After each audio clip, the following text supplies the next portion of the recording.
cannabis were recovered. Further interrogation led to a hideout in Numudioka village, where 11 bags of suspected hemp were seized. The drugs concealed in several bags were recovered as a result of the command's renewed efforts at tackling causative factors to cultism and other related crimes. Understand that there are some individuals that have been seen or mentioned associating themselves with these cult groups member, and currently going after them. We have invited them and we are working on the information.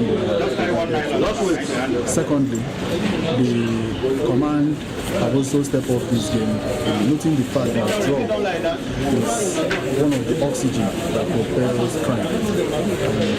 We have noted the fact that the persons that commit this act are within the age bracket of 16 to 26, which make them youth.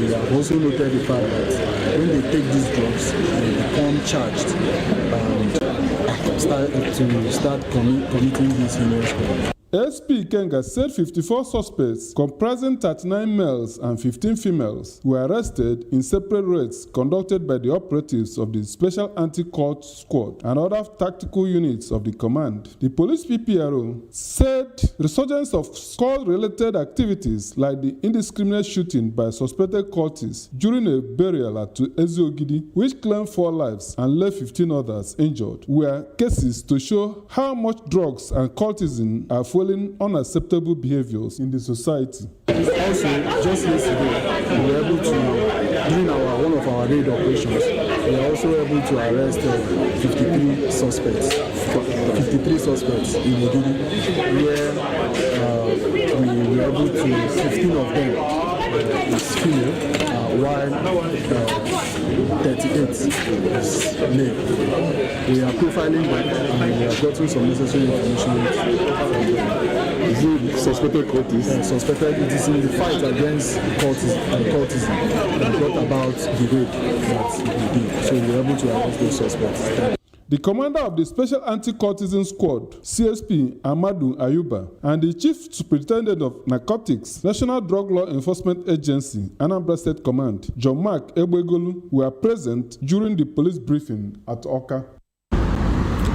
Increased onslaught by the Anambra State Police Command against cultism and cult-related activities appears to be paying off, especially with this recovery of drugs and narcotics, and also the arrest of suspects. From Oka, Ndu Opaleze, VOP TV News.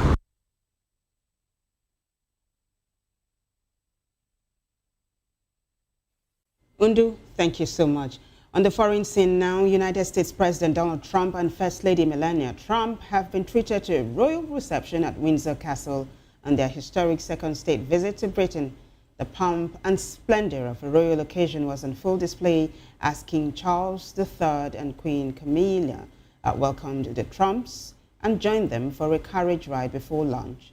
The Prince and Princess of Wales, Prince William and Miss Catherine Middleton, also met with Trump and First Lady Melania at Windsor Castle in a meeting described by a royal source as warm and friendly.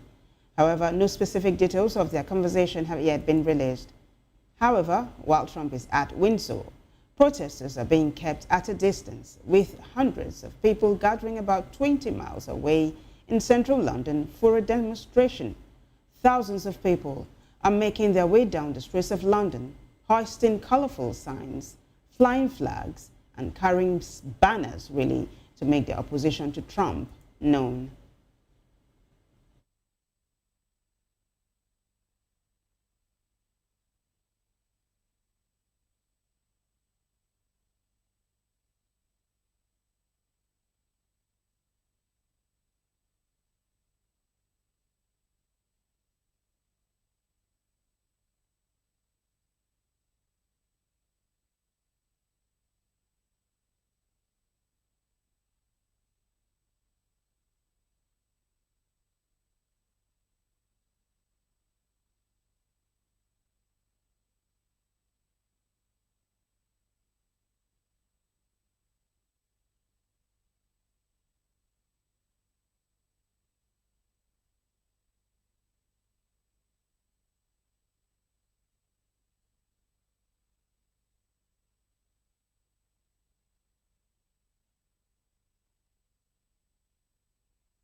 Well, in business, a coalition of civil society organizations has rallied behind Dangote Petroleum Refinery, denouncing the Nigeria Union of Petroleum and Natural Gas Workers, (UPENG), for what they described as economic terrorism and coercive unionization tactics.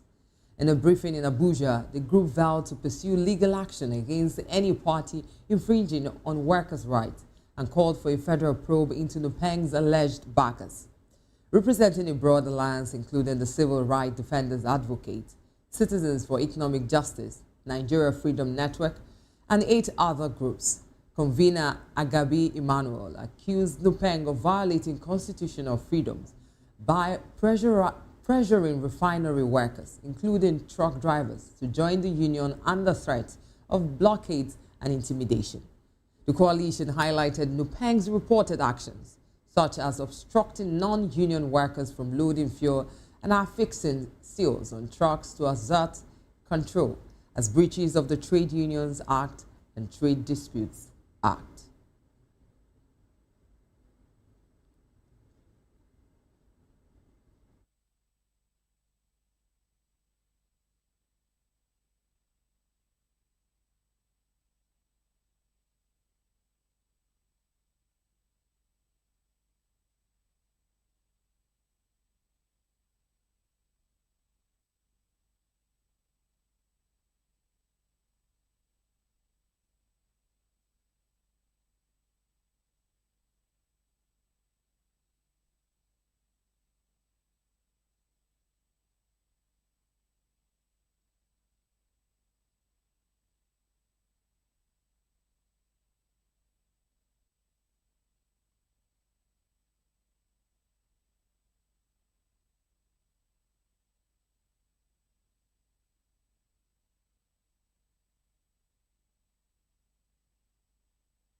Up next is Sports Report. Voice of the People Media. Right here we are at the Surulere National Stadium at the complex of the SWAN building, where it's still very much undergoing. As you can see, these are the some of the things that have been pulled out from the building. It's undergoing reconstructions. I wouldn't say exactly what the problem was, but the most important thing was the fact that solutions were profiled, and it seemed that everybody adopted the solutions that were put forward. And I pray that people will work assiduously to ensure that those solutions are implemented, and the Sports Writers Association of Nigeria will return to that enviable position where it will be given the highest honor, even by the highest office in the country. I'm retired. Well, I was talking about your youthful years. Have you ever seen a situation like this before? Okay, no, never. Even though SWAN had problems in the past, but none has ever gotten to this kind of situation without having to create a tense atmosphere. Thank you very much, sir, for sharing your insights, and I hope to see you in further further meetings to come, and hopefully that this resolution that was reached will definitely be the lasting resolution that will lead to the election that was swaying, bringing the new set of members. Thank you very much once again, sir. Welcome. All right, good afternoon, ma. It was really heated in there. Do you trust this body that's been appointed to do the job as regards smooth transition? Well, if we want to go in the biblical, we say trust no one. But of course, we are all humans now. So this is a professional settings. The SWANECO are also guided by the Constitution. They are meant to follow the electoral laws. There's an electoral act, and they have to ensure that everything's run smoothly. All I would just say is, I am appealing to them to be as objective as possible and don't take any side because you want to favor somebody. Whatever happens today is actually going to determine what SWAN will be and how the welfare of the members will be in decades to come. So the utmost priority is we need to be focused, we need to be confident, and we need to ensure we deliver well. Thank you very much, Ms. Olatutu. I am Ambassador. Ambassador Olatutu. Thank you very much. I really do appreciate your time. From threats to defamation, even lawsuits, SWAN Lagos has faced it all in a bid to actually get it right. And you've just listened to the woman who is in the eyes of the storm. Right here in National Stadium, Surulere, where SWAN Lagos, I must say, reached a resolution to actually move forward. Ikechukwu Agu, reporting for Voice of the People TV.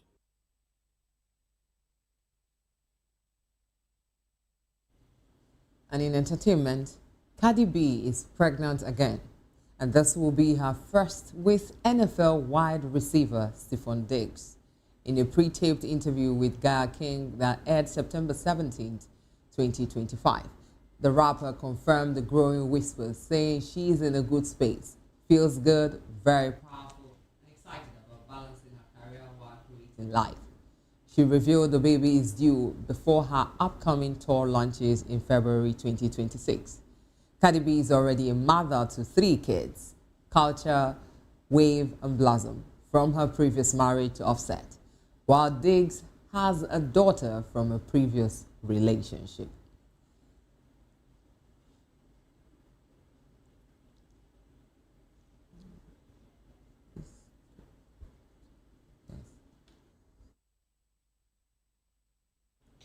Well, that wraps it up for us, Anisa. But before we go, though, a quick look at the headlines. We told you that Tinubu has ended a state of emergency in Rivers.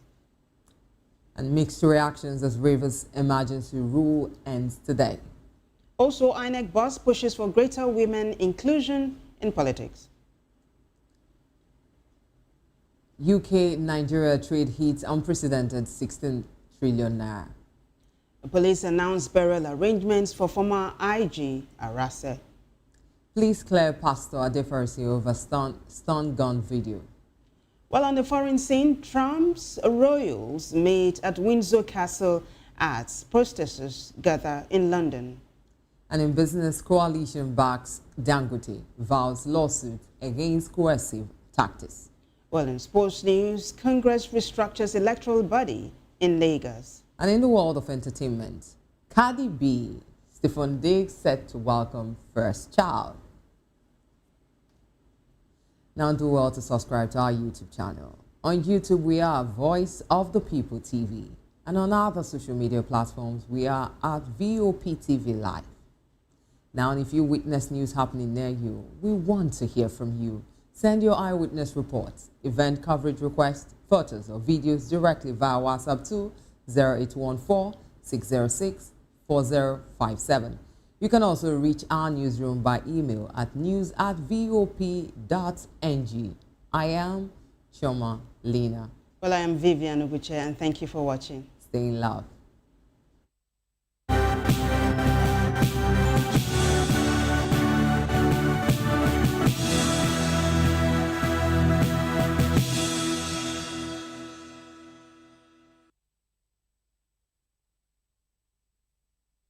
Observed every 9th of September, the International Day to Protect Education from Attack highlights the impact of armed conflict on education and the need to uphold the right to safe learning spaces. The day, proclaimed by the United Nations, calls on governments and stakeholders to take concrete action to protect schools from attacks, abductions, and other forms of violence that disrupt education. Nigeria has witnessed repeated attacks on schools in recent years, ranging from kidnappings of students to the destruction of educational infrastructure in conflict-prone regions. Stakeholders warn that beyond immediate trauma, attacks on schools deepen inequality, increase the number of out-of-school children, and weaken the nation's human capital development. This day also serves as a reminder that education is not just a service, but a lifeline for peace, resilience, and future opportunities. We have to bring back the prestige the teaching profession used to have. While growing up, if you're a teacher, you're seen as somebody that is doing well. But now teachers are seen as a useless set of people. If that prestige comes back, we would see the Nigerian child learning better because teachers are encouraged. A recent news I saw yesterday, a governor said the teachers should go and clear grass in their schools. Do you expect those same teachers to have the morale to raise good students? No. Last year earlier this year, we had YX students writing exams as late as 10 p.m. with candles. We have to bring back the respect for the Nigerian children. These are the kids that will take care of us tomorrow. These are the kids that will take care of us tomorrow. If we do not give them what they deserve now, we would have a Nigeria that we as old people tomorrow would not be able to live in.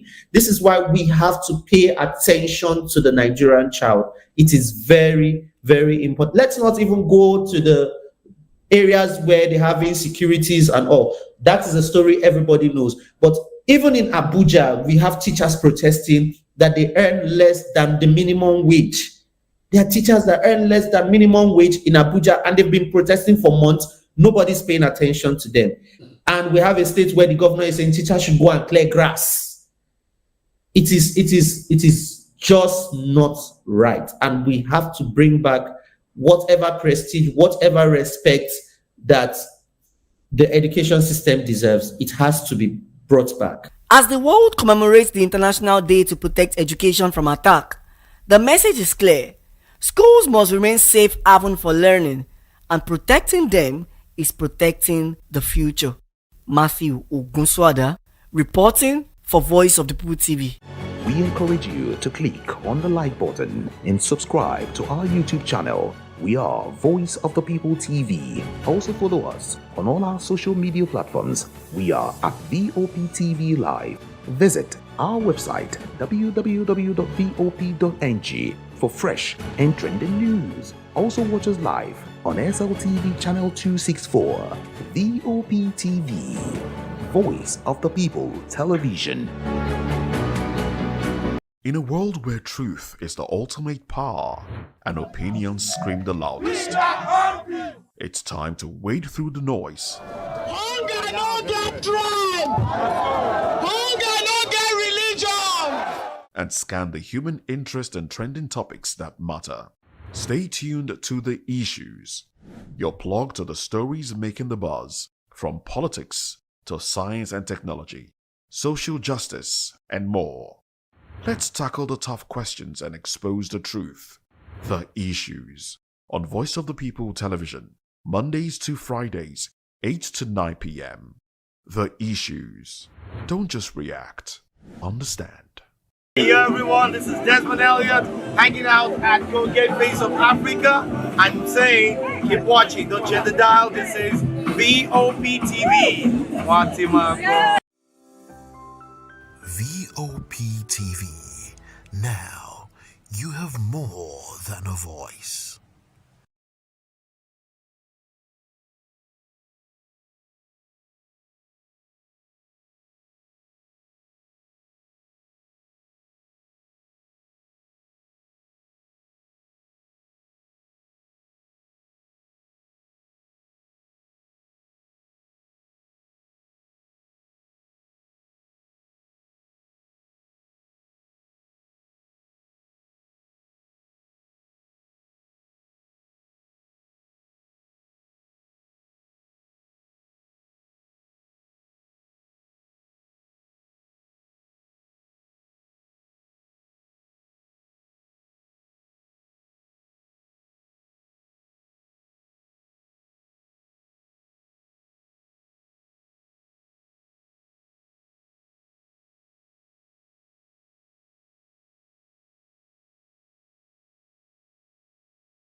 And I am Chukuma Okoro. Away from those, there are also other interesting trending topics within the polity.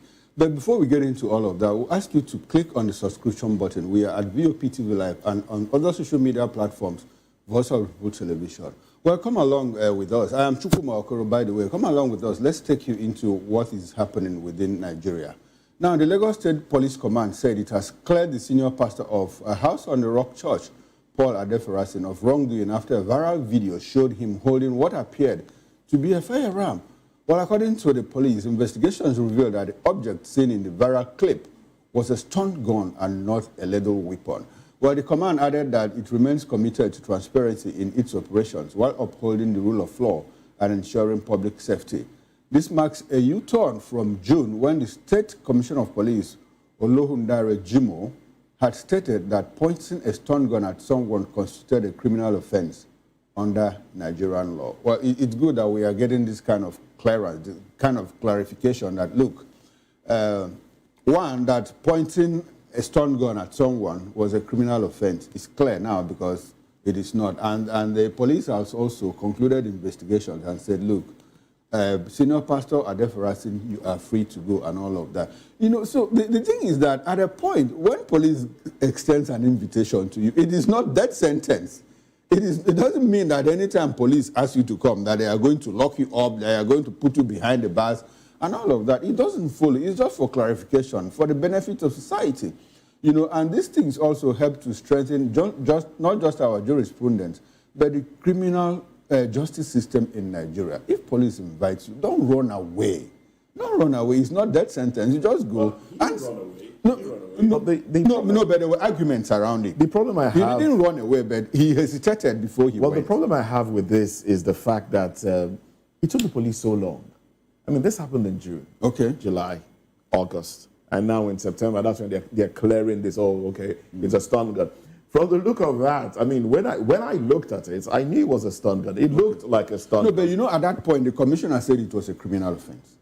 To point a stun gun at someone. To point a weapon. So probably to scare someone with a weapon, to fighting, to rob someone with a weapon. That's what the law says. It's a criminal offense. Even if it's a gun, a wood carved like a gun. Okay. And use it to threaten someone. Okay. No, not necessarily.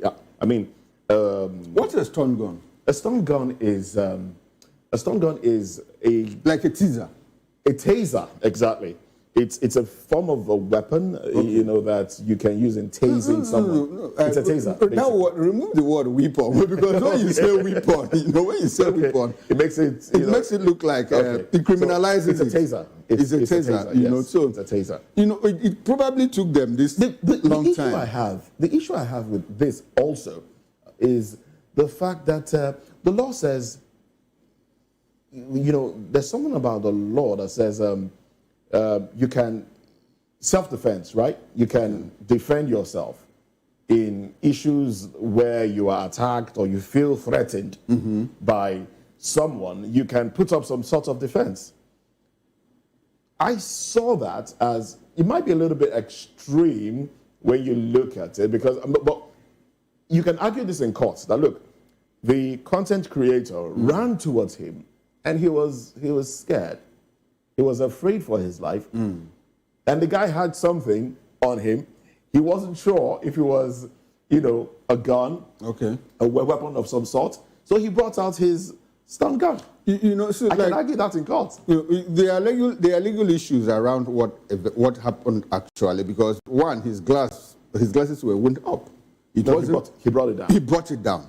Well, I could have said, okay, I thought about this. You know, I like when lawyers argue issues. But we are not lawyers. Yes, but I've always had an interest in law. You know, I could say that, you know, I was trying to wrap my head around possible areas where, you know, one can escape. Loopholes and all of that. Yes, exactly. I could say that, look, at that point in time, I was driving off and then I was winding down my glasses for the initial air that comes from the AC and, you know, the hot environment within the car to, you know, the air to go out. That could be a reason why I was winding down, not because of the person approaching me. Okay. And the lawyer will ask questions. Or was it some form of coincidence that at the time he came? So they will now start defining coincidence and all of that. Exactly. You know, so what my takeaway in all of this is that, one, he's been cleared. Two, we now know that pointing a stun gun at someone is not clearly criminal in Lagos State. We know we have the laws of Lagos and the laws of the Federation. And again, I keep going back to, when they invited him, there was a fuss about it. He eventually showed up, you know, and after investigations, interrogations, they released him, and now started investigations that took them quite a while to release. It could have been that the legal department of the Nigerian police, they were going through what you and I have just gone through this morning. This is this is this, and all of that. Good thing he's been let go, and Nigerians know. But there was something again that happened about self-defense. You raised the issue of self-defense. Now, there was a certain Nigerian who was attacked by another Nigerian, two citizens. And one was attacked with a knife, the one overpowered the other, and in the course of self-defense, now killed the other one. He was charged with murder. You recall, the matter went to the farmer, you know, and the matter went to Supreme Court, and the Supreme Court of the Federal Republic of Nigeria ruled that, look, in self-defense, you killed another person, you are liable. And he was also sentenced to death. You know, so I don't want us to go into the technicalities of the Supreme Court judgment. We are not lawyers. I don't even know the final points of the law. But it speaks to what does it, I think it should also be subject of discussion by lawyers. They should educate Nigerians at what point should the concept of self-defense turn against the person that is defending oneself, to the point that you could even be charged for murder and even sentenced to death. I think it's topical. It's at the point where you're not meeting the aggressor with equal force. Okay. I think there's something about the law that states that if the force with which you meet your aggressor is not equal, if it's higher, it becomes a So how do they measure that force? If I slap you now, you're and I give you a blow, that's extreme. Okay, that's extreme. Yes, you're being aggressive. Okay, what if my blow is less feeble than your slap? Well, I wouldn't know. So how do you measure force in physics? They'll go back to the principles of physics. In this case, basically, if a slap hits you, you should slap back. Don't pick your tab and hit me.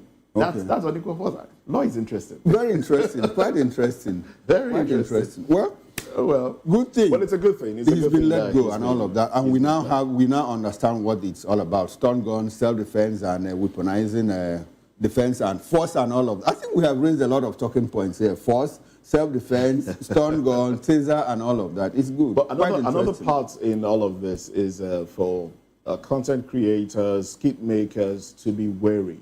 There should be. I think there's like this thing they call prank. Yes. And I used to wonder. These pranks. Do they normally arrange it? Do they arrange it up front? You know, as in, okay, now let's play a prank, and there's a video or there's a camera. You know. Some are arranged. Some are arranged, but some are not arranged. And for those that are not arranged, it's more. It could be riskier. Okay. It could pose a lot of. If you want to get the actual reaction, you know, the original reaction, you would not arrange it, you know. But then we've seen cases where people have died from pranks. From pranks, like silly pranks, I call them. Yes. Silly pranks. There was one I used as a case study when addressing some young people some time back.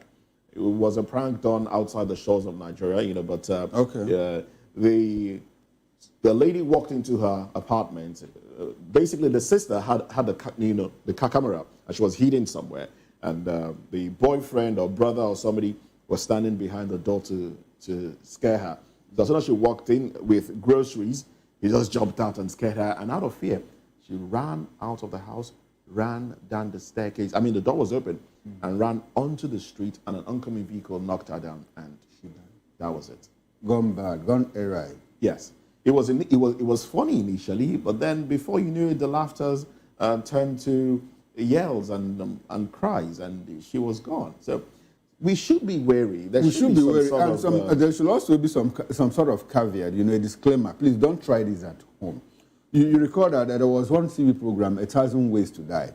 You know? Yes. And they always say, please don't try this at home and all of that. I think pranks, when you are playing pranks, be very careful before you move from being a content creator. Back in the day, we used to watch, pranks did not just start with the advent of internet.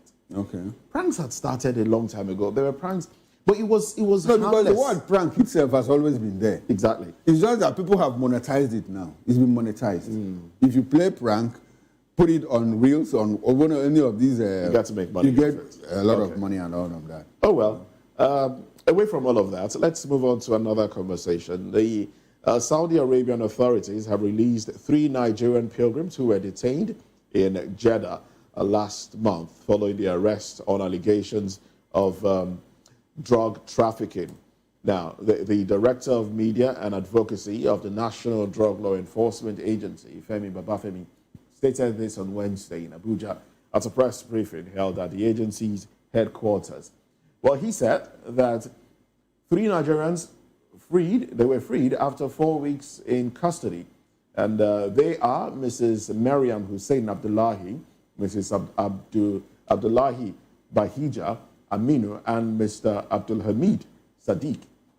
Now, their release followed weeks of sustained engagements by the chairman of the chairman and chief executive officer of the NDLEA, Brigadier General Mohammed Buba Marwa, retired, with the leadership of the General Directorate of Narcotics Control in Saudi Arabia, that's GDNT.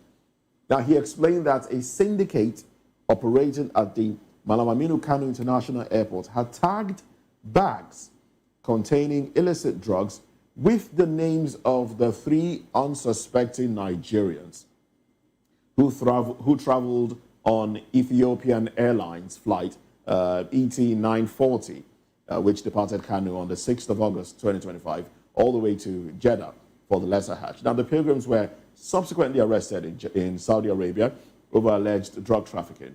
Now, following complaints by the families of the detainees, Marwa ordered an investigation into the matter. And basically, the investigation revealed that they were not the traffickers of the drugs.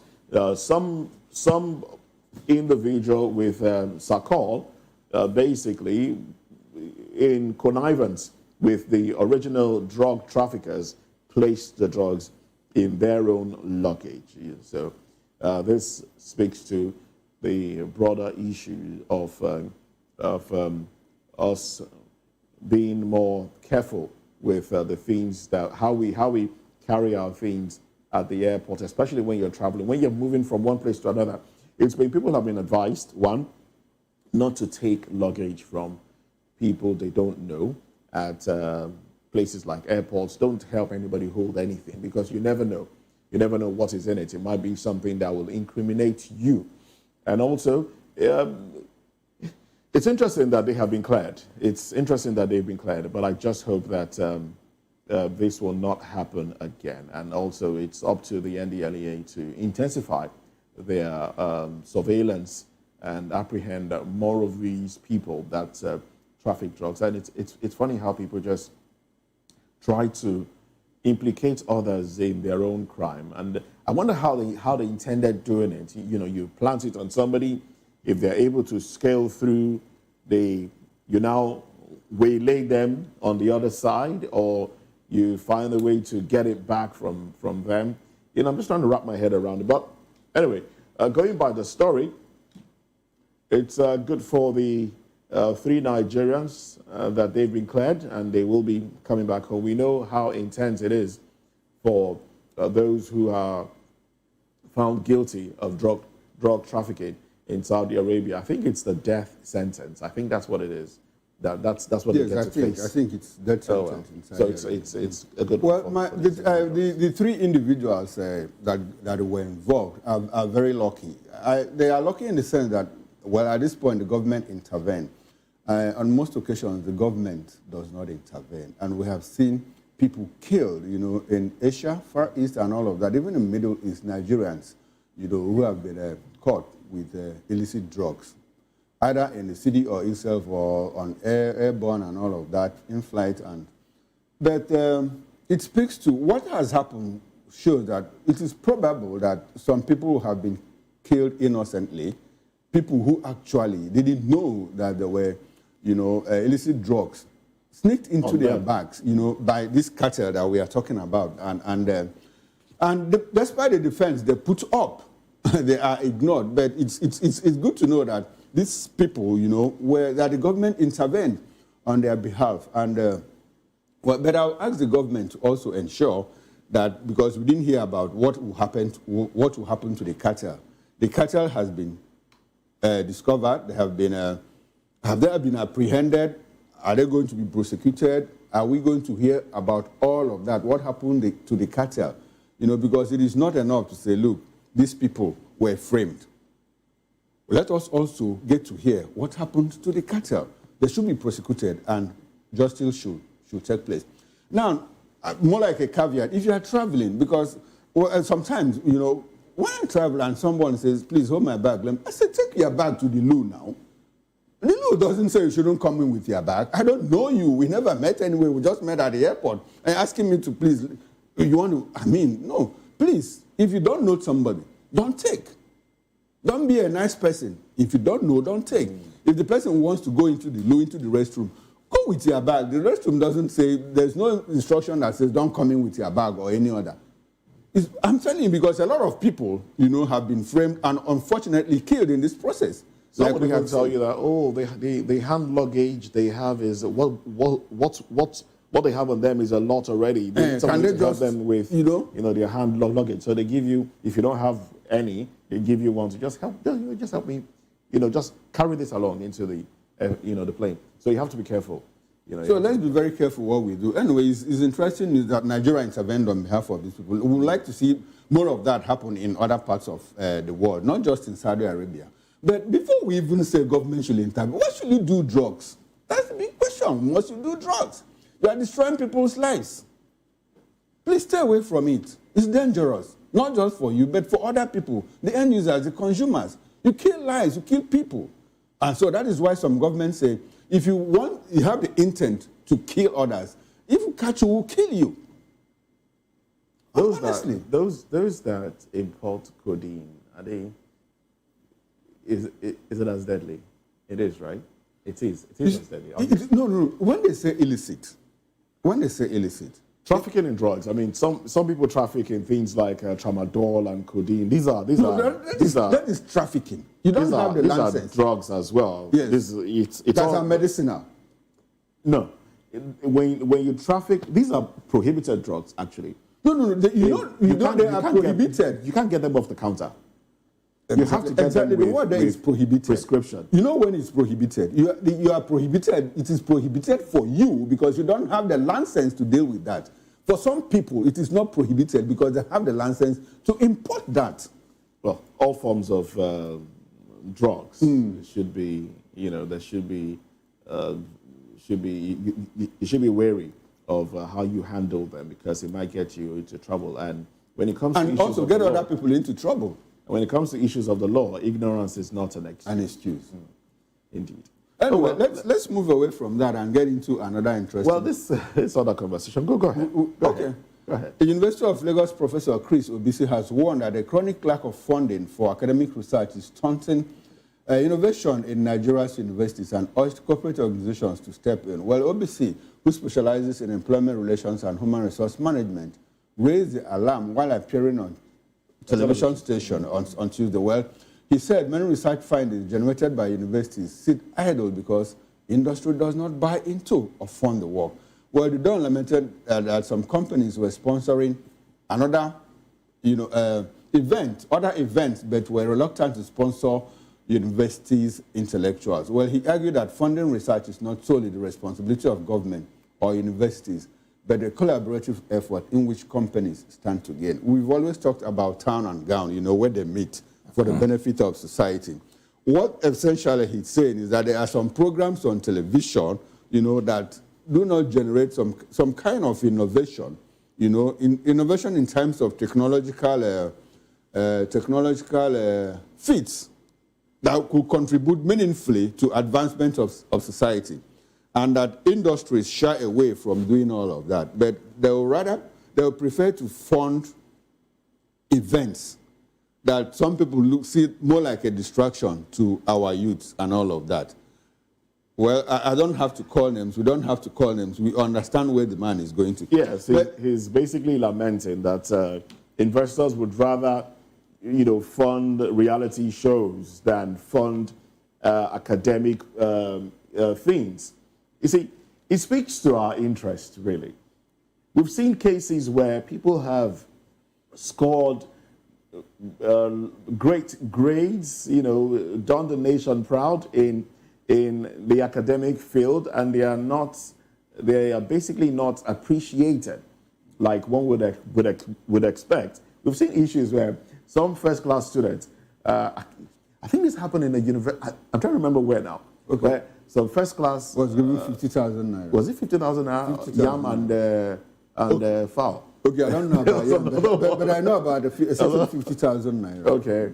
University of Lagos gives 500,000. Am I correct? Okay, if you're a first class. No, not first class. If you are best graduating. Best graduating student, okay. That academic year, if you are best graduating. I think I'm correct, but at 500,000 naira. 500 is still something, but it could be more. It could be more. It could be more. And then the one that was giving yam and fowl and 50,000, that's laughable. Because you now see people who basically you could multiply that with. I mean, that person could be a genius. Genius. Yeah. A genius. He could have a magic wand.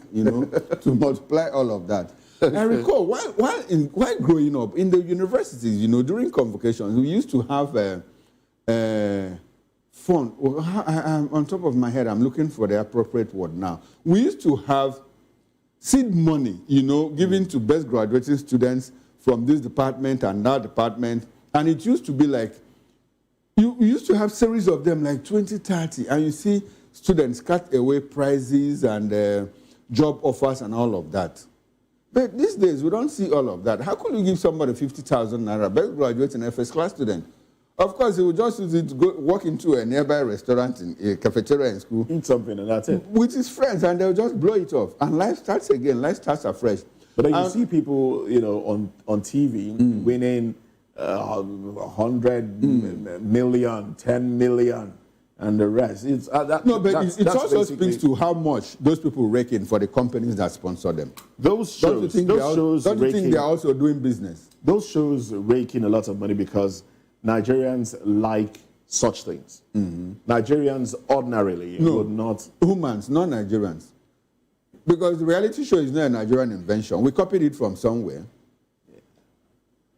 And even in those places that we copied them from, they also trend. I think the problem here is not that... I wouldn't say humans, because you can say Nigerians and some, maybe a set of people. Which goes back to humans. Is there any place that reality show doesn't attract much audience? Places like Asia, China. Are you sure? Yes. Very sure? Very sure. I think I doubt that. It doesn't attract...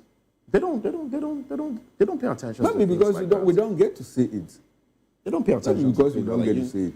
But my concern here is that, look, those people could also be doing business. Now, if you have a company that funds research, when they fund that research and get into manufacturing and production, how much of money? I'm not trying to defend anybody. My take is that the people that fund these reality shows are also might be just doing business for themselves. And at the end of the day, it is the bottom line that counts for the company, and not how much popularity they gain from a certain research, a certain innovation, that becomes headline. Well, I think the bottom line here in all parts of the world. I think the bottom line here should be the onus now is on the government. Government should redirect attention. If government pays attention to developmental projects, research, and the rest of it, companies will automatically... I'm not sure it's on the government. The government has state fund, research and operations. Even in the Federal Ministry of Education, there is the Department of Research. If the government puts more interest, shows more interest in things like research and the rest. That's what I'm talking about. The government. I'm not talking about TED fund. What interest do you want the government to put? Show more interest. Publicize it. Publicize some of these things. If government can decide to put up a reality show, that look, if you're able to create, I know we have a few of those. Okay. We have a few of those, but they're not government-sponsored. We have some television station and some private individuals. But if government itself decides to say, okay, look, let's put up this show. Let's know that when people have always said that government has no business. When people do research, they get this amount of money. Companies will automatically. Do you believe that government should have business in business? Because we tried it without business in business, it didn't work for us. Let's leave the conversation. Let's go. Let's end the conversation. Let's go for a break. When we come back, we'll be looking at headlines from the dailies.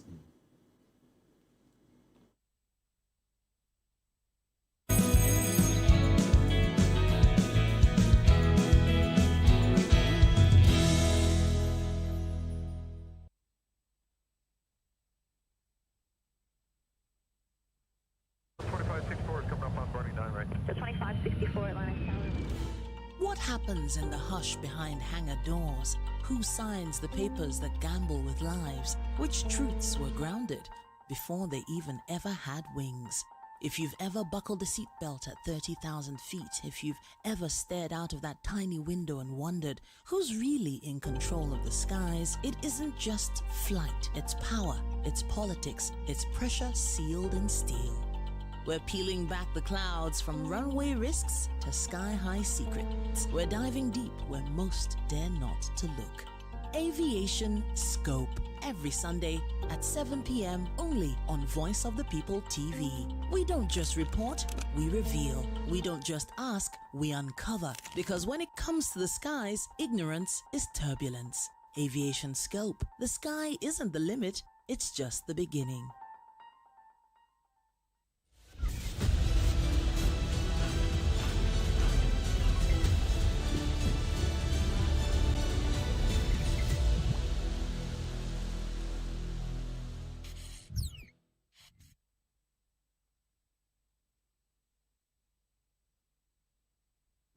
All right, welcome back. Now, let's take some newspaper headlines to let you into what is trending in the papers. And I'll start with First Daily. Beside the template, you have 2027, ACF rejects calls for Tinubu's exclusive APC ticket. And the window headlines, INEC pledges greater role for women in 2027 elections. Wanted terrorist frees hostages after peace deal with Katsina locals. Now, the big story, Rivers showdown. 6 months after emergency rule, Tinubu restores governor, lawmakers. Elders beg for peace as fragile truce takes shape. Tony Cole mocks Fubara, back as governor with zero powers. And most stories from the First Daily newspaper. Ikeja electric workers protest, accuse manager of intimidation, illegal sackings. Pandemonium in Rivers government house as Ibas aides revolt over unpaid entitlements. Quite interesting. NECO releases 2025 SSCE results. 60% pass maths, English. Saudi Arabia frees 3 Nigerian pilgrims held over drug allegations. And the bottom strip, 4 FIRS staff confirmed dead in Lagos fire. Quite unfortunate. All right, let's go to Nigeria now. Afriland Towers fire. FIRS mourns death of 4 staffers as Elumelu pays tribute to fallen UBA staffers. Well, unfortunate story there. Saudi authorities free 3 Nigerian pilgrims arrested for drug trafficking. Rivers emergency rule, that's the big story. Tinubu returns Fubara after 6 months suspension. Says over 40 cases were instituted against the proclamation. Mixed reactions in Rivers, all right? And also, gunmen on motorbikes storm baptism ceremony in Niger Republic, kill 22. I am not joining ADC, Adeleke. Ondo PDP candidate, Abuola, withdraws Supreme Court appeal against Ayedatiwa. NBS report, proof of our investment in agriculture, Oyebanji. 2027, despite endorsements, Tinubu must emerge at convention. Yewata, APC national chairman, denies INEC's claim of early campaigns, says ADC not an organized opposition. 60.5 26% of NECO candidates obtained 5 credit passes, including maths, English. Results of 3,878 candidates withheld over exam malpractice. Well, those are the headlines on the cover page of Nigerian Tribune. We will get more on the newspaper review at 10 o'clock. But in the meantime, let's get into the conversation as we'll be speaking with our analysts and guests on the program shortly. On the topic, President Tinubu and state of emergency in Rivers State. Let's look at the issues surrounding the state of emergency, the president coming back to the country, lifted the state of emergency, reinstated an elected governor, and the State House of Assembly as well. Let's look at all of it. Join us again.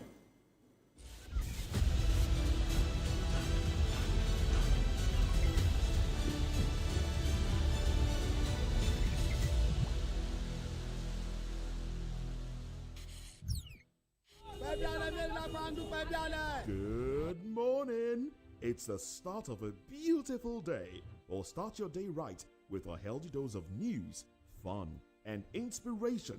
Join us on VOP this morning for the latest news, trending topics, and uplifting stories to set your day on the right vibe. From news and current events to lifestyle and entertainment, you are covered. VOP This Morning, 8 a.m., Monday through Friday.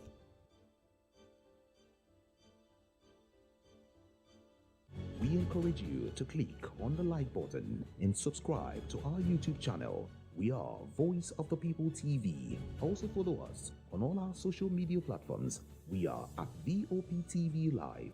Visit our website www.vop.ng for fresh and trending news. Also watch us live on SLTV channel 264. VOP TV, Voice of the People Television.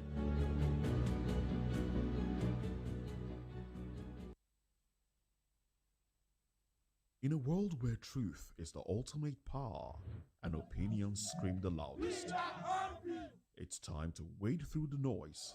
Hunger no get tribe. Hunger no get religion. And scan the human interest and trending topics that matter. Stay tuned to The Issues, your plug to the stories making the buzz, from politics to science and technology, social justice, and more. Let's tackle the tough questions and expose the truth. The Issues on Voice of the People Television. Don't just react, understand.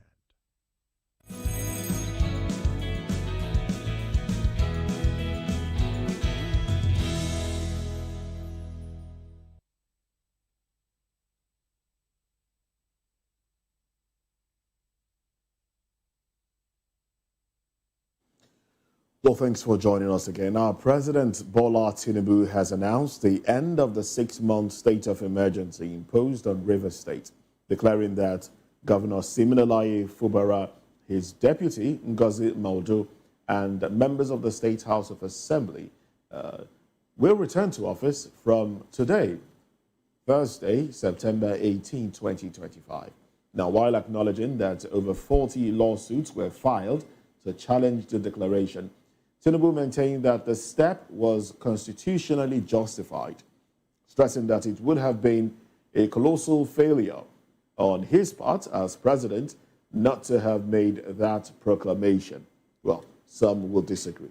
Meanwhile, security personnel at the Rivers State Government House yesterday, being Wednesday, allegedly accused the outgoing sole administrator, Vice Admiral Ibas, retired, of attempting to move state wealth as his tenure ended yesterday, I beg your pardon.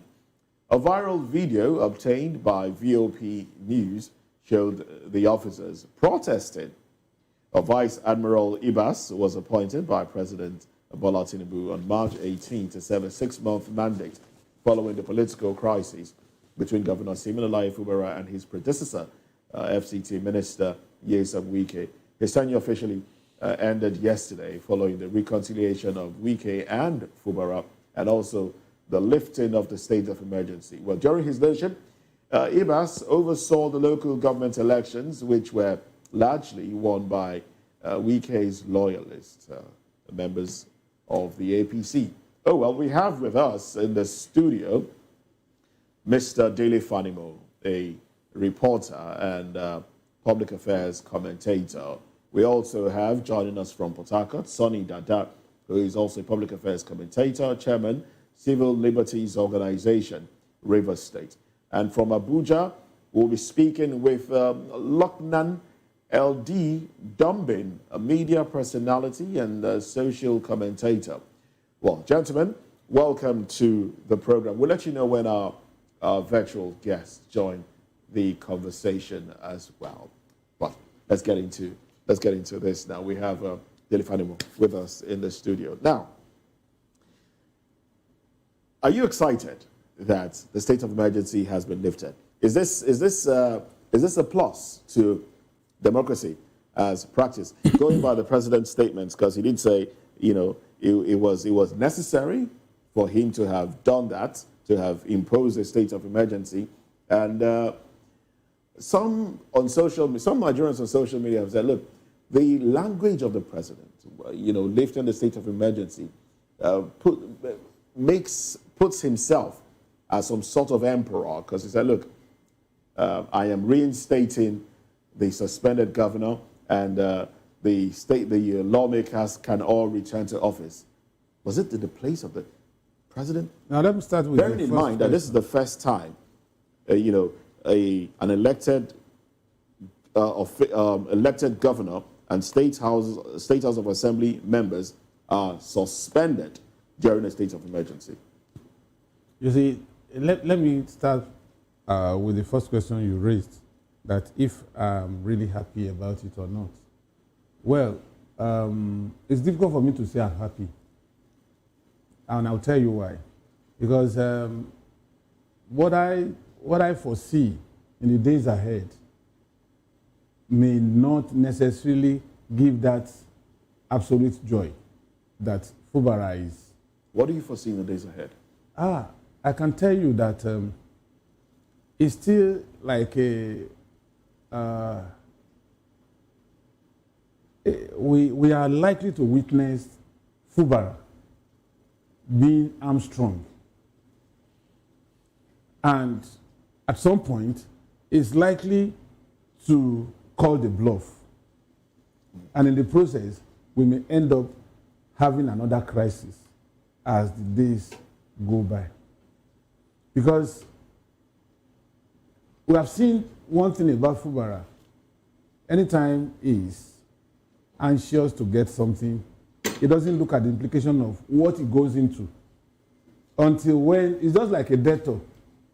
A debtor would take any condition because he's desperate to have that loan. But as soon as he has that loan in his kitty, it becomes another thing entirely. He will now begin you don't to think look he has learned his lesson and probably politicians, I've not seen a politician that has ever learned. I've never seen a politician that has never learned any lesson in the course of politicking. Because it's just like a thief. If a thief escapes and his counterpart is caught, when he sits at home, what he will be thinking about is, that guy is not smart. He should have done this, he should have done this. Okay. So that has not removed him from being an accomplice to another gang tomorrow. So this is the life of a politician. I don't see a complete uhuru in this. Okay. But the optics show that at least Fubara is back and democracy is back. Democracy is back. That state. But events after the return of democracy is what I feel I'm not too comfortable with. All right. Let's quickly go to Port Harcourt, where we have Sonny Dada joining the conversation. Sonny, good morning to you. Welcome to the conversation. Now, let us into the atmosphere in Rivers State today, this morning, as the suspended governor resumes his duties, and also the assembly members. What are Riverians saying? Good Good morning, and thank you for having me. Kindly confirm if you can hear me. Yes, we can. Go right ahead, please. All right. Of course, the atmosphere is, it's not that of triumphalism, and that's because there was no reason for the state of emergency in the first place. Rather, citizens are indifferent in the sense that we are not sure that what happened in the first instance would not repeat again. And that's because the governor has been further hamstrung. Before now, he was actually fighting for his own freedom.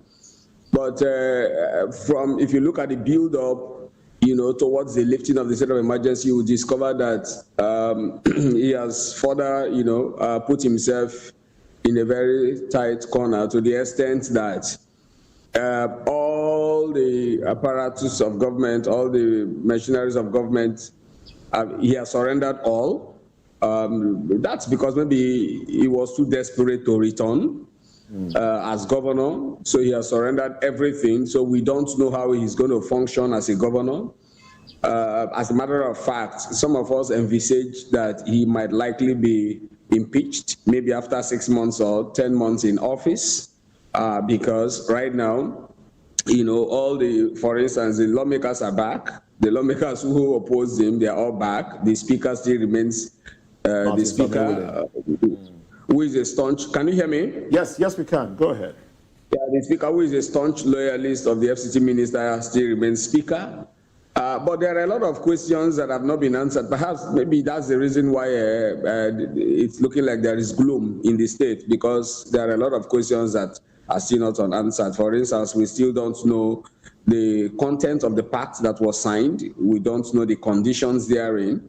But from the indicators that we have seen on ground, it is looking likely that, in fact, the present case may even be worse than the former that led to the crisis. All right. Thanks very much, Mr. Dada. But let me stay with you. I'd like for you to, let's do a review. As we talk about Fubara's return, I'd also like for us to review the 6 months of Ibok Eta Ibas in Rivers State. A lot of people are complaining. What level of transparency, did he apply in the conduct of government business in Rivers State? Because some people say, well, he came, he saw, and he destroyed. Instead of destroyed in terms of, did he build infrastructure? I am asking. What is the state of the city? I saw a post on social media where someone said, look, that a man came and he didn't do anything, that there is debt all over the city, unlike when Fubara was there. I would like for you to help us understand, what did he do in Rivers State for the 6 months in terms of, one, infrastructure, in terms of strengthening peace and democracy? We all understand that he's a military man, retired, but what level of democracy did you see in appointments, transparency, and all of that in the conduct of government business for the 6 months that Ibas was in charge? That's a very beautiful question. Mr. Ibok Ibas came to Rivers State to do one thing, and that's power grab. And for that, he excelled very, very well. He came on a mission and he fulfilled his mission. And he himself stated it last week that he has fulfilled the presidential mandate. And what is the presidential mandate here? Power grab. In terms of governance, there was zero governance, and that is why our civil liberties organization, we have issued repeated calls, repeated statements, urging the now returnee governor to ensure that his first action in government is to open up the financial books for Rivers people, because when Ibok was there in the last 6 months, we didn't hear anything about accountability. We didn't see anything about accountability. For instance, the Rivers State budget was passed by individuals inside the red chambers. Okay. There was no public hearing to give opportunity for Rivers people to make input to the budget that should govern them. No, when Ibas came back, he didn't also present the budget to Rivers people. So as a matter of fact, that budget was passed by cronies of the presidency, cronies of the FCT minister, and we don't even know how the kind of needs of Rivers people that are represented on that budget. As a matter of fact, a state budget should represent the charter of needs of the people. All right, Mr. Dada. Okay, Mr. Dada, talking about budget, talking about needs and all of that, I'd like to know, did you build any infrastructure? Did you build any flyover? Did you construct new roads? The State House of Assembly that was pulled down, before the state of emergency, has it been rebuilt? Did you rebuild it and all of that? Because when these people are resuming, where are they going to resume? We'd like to know about all of that. Saying the man did not do any infrastructural project. In fact, the excuse was that 6 months was too short for him to embark on any serious infrastructural project. To make matters worse, the ongoing project he met on ground were stopped. The only project that continued was the House of Assembly project that Fubara started, because remember, in the build-up to the crisis, that House of Assembly was bombed. And Fubara started the project. As I speak to you, that project is around 75% complete. That project was the only project that continued. All the road projects, everything came to a halt. There was no infrastructural project. Right. There was no sanitation project in the state. You talked about somebody sending you a picture of how the entire streets were littered. As I speak to you, it is still the same situation today. Pensioners did not receive their money. He came up with an excuse of verification exercise. The verification exercise was concluded and pensioners still did not receive their money. Let me tell you the drama that happened yesterday when he was leaving government house. The security officials attached to the government house blocked him. They staged a protest and they blocked him from leaving the government house. You can verify, make your calls. They blocked him from leaving the government house because their monies, their salaries, their allowances were not paid. It took the intervention of very senior military officials who had to call him from Abuja for them to release Mr. Ibok to leave the government house. It was that bad. It was that bad. Instead, what this man kept doing was to embark on several illegalities, one illegality to another, dissolving boards that are tenured. He dissolved them, brought in cronies of those that imposed him on Rivers State. You saw the kind of shambolic local government election he organized for Rivers State. That election has attracted 9 litigations as I speak to you. The matters are still in court. All right. So the man just came to destroy Rivers State, and it was what he did effectively. All right. We'll talk about the elections and, how everything and what to expect in the coming days. But let's bring Loknan Dombin into the conversation. Now, good morning to you. Welcome. He's joining us from Abuja. Good to be here. All right, good to have you.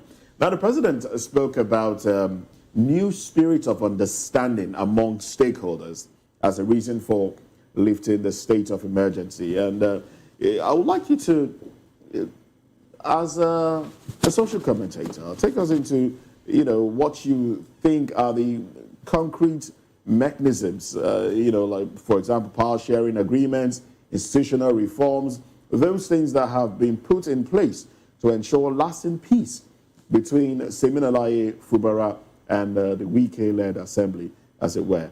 And how credible are the guarantees that there will not be a breakdown of law and order again in the state? No, if you ask me, there's absolutely no guarantee, none whatsoever. The truth of the matter is, in this nation, we operate a flawed system, which allows for many things that really shouldn't be in a democratic society. First of all, the whole issue of godfatherism and godson, because this is what the whole thing is about, a tussle between the political godfather and his political godson. There really shouldn't be room for such, incidents in a democratic society like what we have now.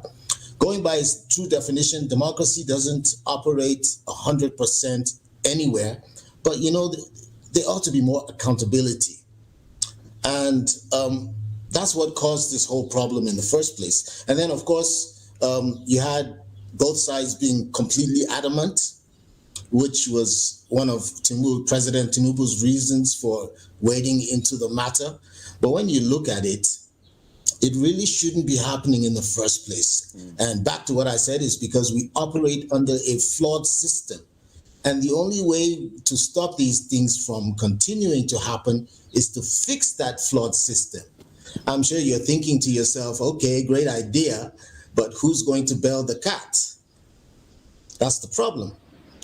When you have a problem, we need to fix it. I wasn't actually thinking who will bail the cat. I mean, I was thinking the president acted based on the Constitution. There's a Constitution that says you can impose a state of emergency if you feel things are going out of hand. So should we reject the Constitution then? State of emergency. Now, this incident has happened before during President Obasanjo's regime, when Joshua Darie of Plateau State was removed in a similar manner.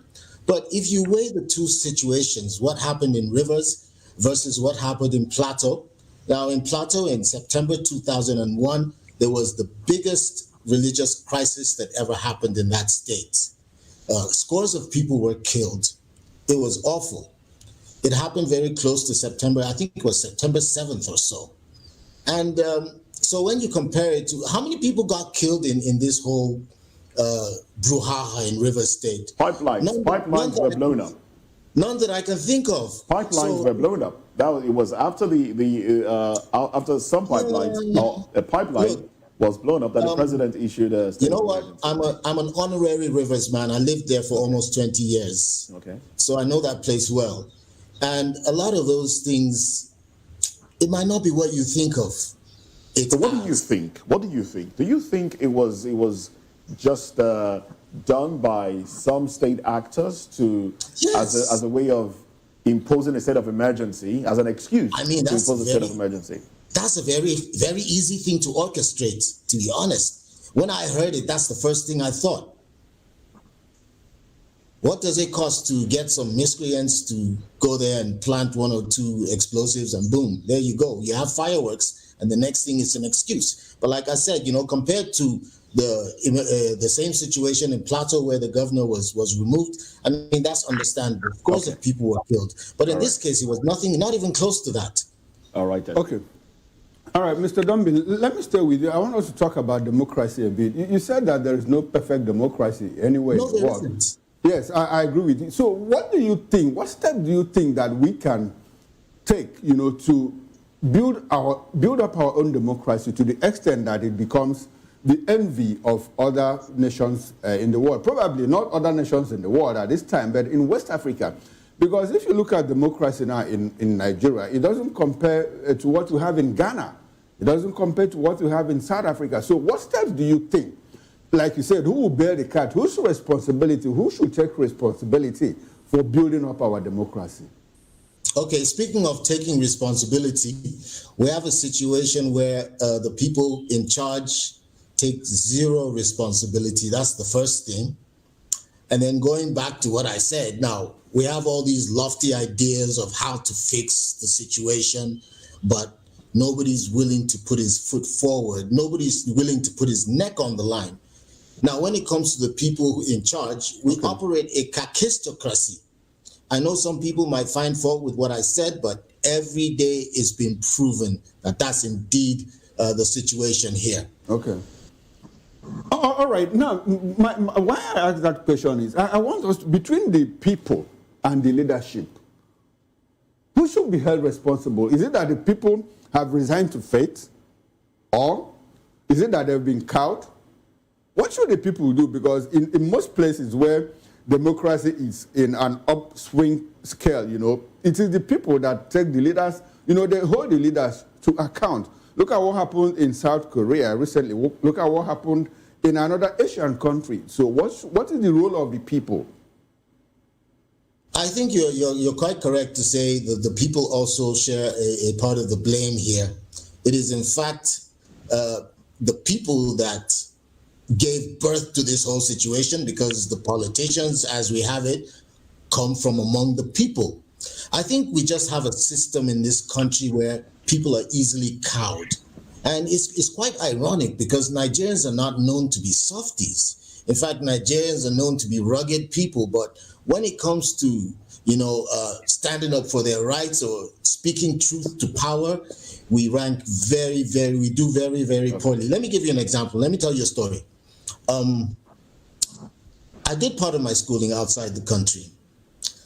I was talking to a friend of mine, and he was telling me how in boarding school, as soon as he gets there, the senior students take everything he came from home with. And so I asked him about his best friend. I was like, how about your friend Benga? How did they bully him as well? And he said, no, they left Benga alone. And I said, why? He said, well, because Benga used to report them. Do you know why Benga used to report them? Because Benga came from a diplomatic background. He went to school abroad before coming back here. And he had a completely different attitude. You couldn't touch him, he would report you. It's not like he was tough. Now, I'm bringing myself into this story because I pretty much have the same background, and I remember I did exactly the same thing. And when I think of people who have such backgrounds, maybe people who do a little of their schooling outside, people who are in and out of Nigeria, they all had that in common. If you touched any of those kids, the first thing they would do was to report you. But the completely homegrown ones would be afraid to speak up. For some reason, the whole system here, from the school system to the way parents treat their kids, they're raised with fear of Nigerians are raised with fear. Yes, we're taught not just to respect authority, we're taught to fear it, so that even in the face of injustice, we don't speak up. All right then. Okay. We'll probably come back to that. But let me take this conversation. Let me bring this conversation to the studio before I go back to Sunny Dada. Now, talking about fear, the president thanked the traditional rulers, the National Assembly, for their support during the emergency rule. So, what role? Did these institutions exercise adequate oversight, or did they enable the executive overreach?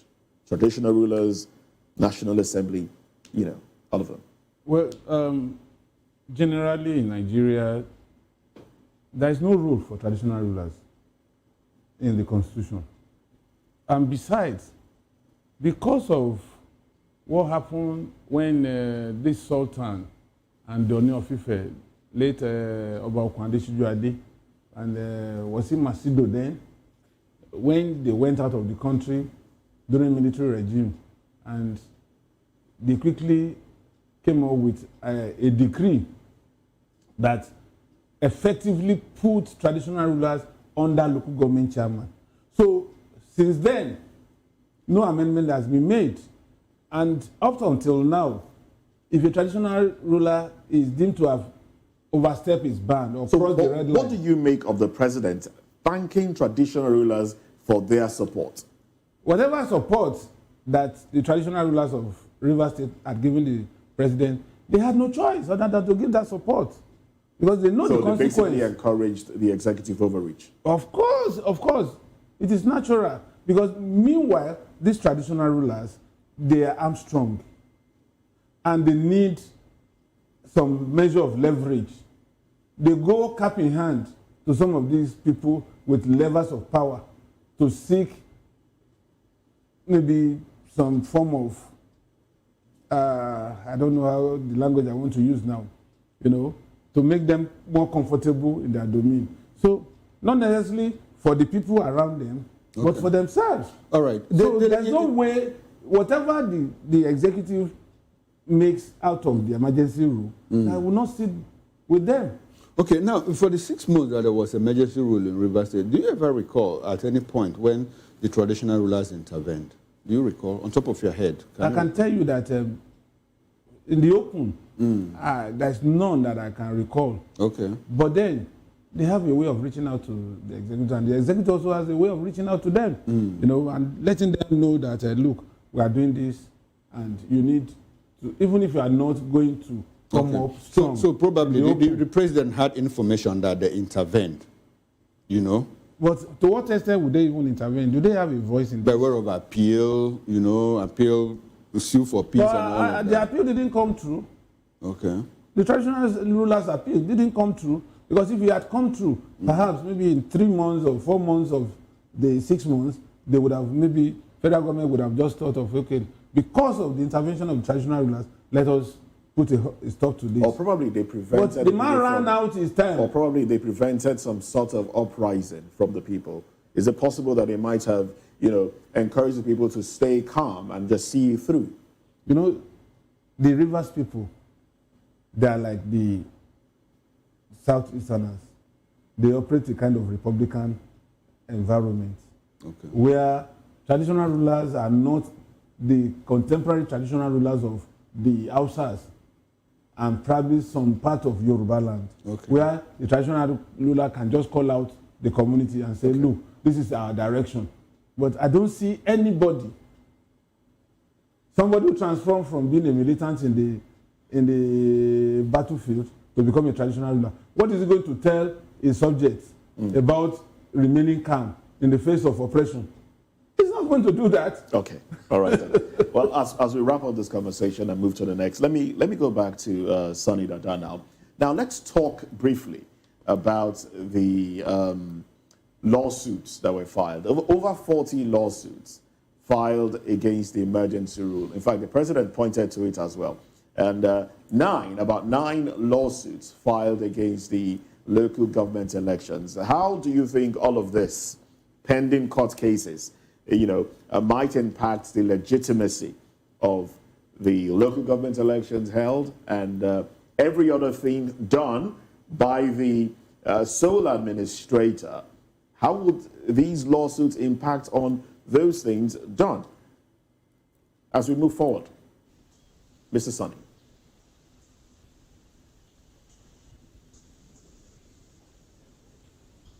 You might need to unmute your microphone. Okay, we just lost connection to Sonny Dada there. Let me throw this question to Lukman Dombi. Lukman, are you still with us? Yes, I'm here. Okay, good. If you heard the question, please go ahead. How do you think the lawsuits, 40 of them, the lawsuits against the emergency rule, lawsuits against the local government elections held, how will they impact on the things done by the sole administrator? Well, I'm no legal expert, so I'm not even going to pretend about that. But from what we gather, the 6-month period under the sole administrator was a period where there was very little or no accountability. So there was room for basically anything to happen. I don't know how they plan to go about it because there's no accountability here. How are they going to hold him accountable? All right. You know what I mean? Absolutely. How is it going to begin? And it goes back to what I said earlier. Who's going to bail the cats? All right, absolutely. Dele Fanimo now, can you please help us with that? How do you think all of this will play out going forward? What is the essence of, what is the essence of going to court, challenge the emergency rule? Is it for the optics? Is it for further engagement? Is it for the return of the governor? If it's for the return of the governor is back on his seat. So it's not going to achieve much. How about the suits against the local government election? Well, if the court feels that the conduct of the election run contrary to the tenets and spirits of the Constitution, then so be it. And then Fubara is now in the saddle, then he should be able to conduct another round of election. So you foresee a situation whereby there might be another round of elections? Well, I'm not a lawyer, not to talk of being a judge. No, as an analyst, you should have an opinion. That's what I'm asking for, your opinion as an analyst. Well, for me, I feel that, save for the fact that you want to make sure that there is rule of law, it will be another waste of state resources. Because, give or take, to conduct a local government election runs to about 500 million naira or more. But there are already lawsuits against the elections. That's why I'm saying that. So they just, the governor should find a way around it. Okay, now find a way around it. As we wrap up this, I'd like for you to tell us, how do you think that the governor will operate with local government? I think we are still in the middle of grappling with local government autonomy. So basically, the states are still in control of the local government. Now we have a situation where Fubara comes back, PDP member, he has 20 APC members as local government chairman in 20 of the local government areas. What do you expect? 23. Out of 23. So do you think that he'll be able to manage them, rein them in and say, okay, guys, come, let's talk. As they normally do, SPV, bring the money, now take this and go and work. Do you think? That's why meanwhile, we still have Jack, where the monies come through the states. And Jack is subtended over by the assembly. By the assembly. Now, that's why I also aligned with my colleague there, Mr. Dada from Port Harcourt. Okay. That it's just a para victory for Fubara.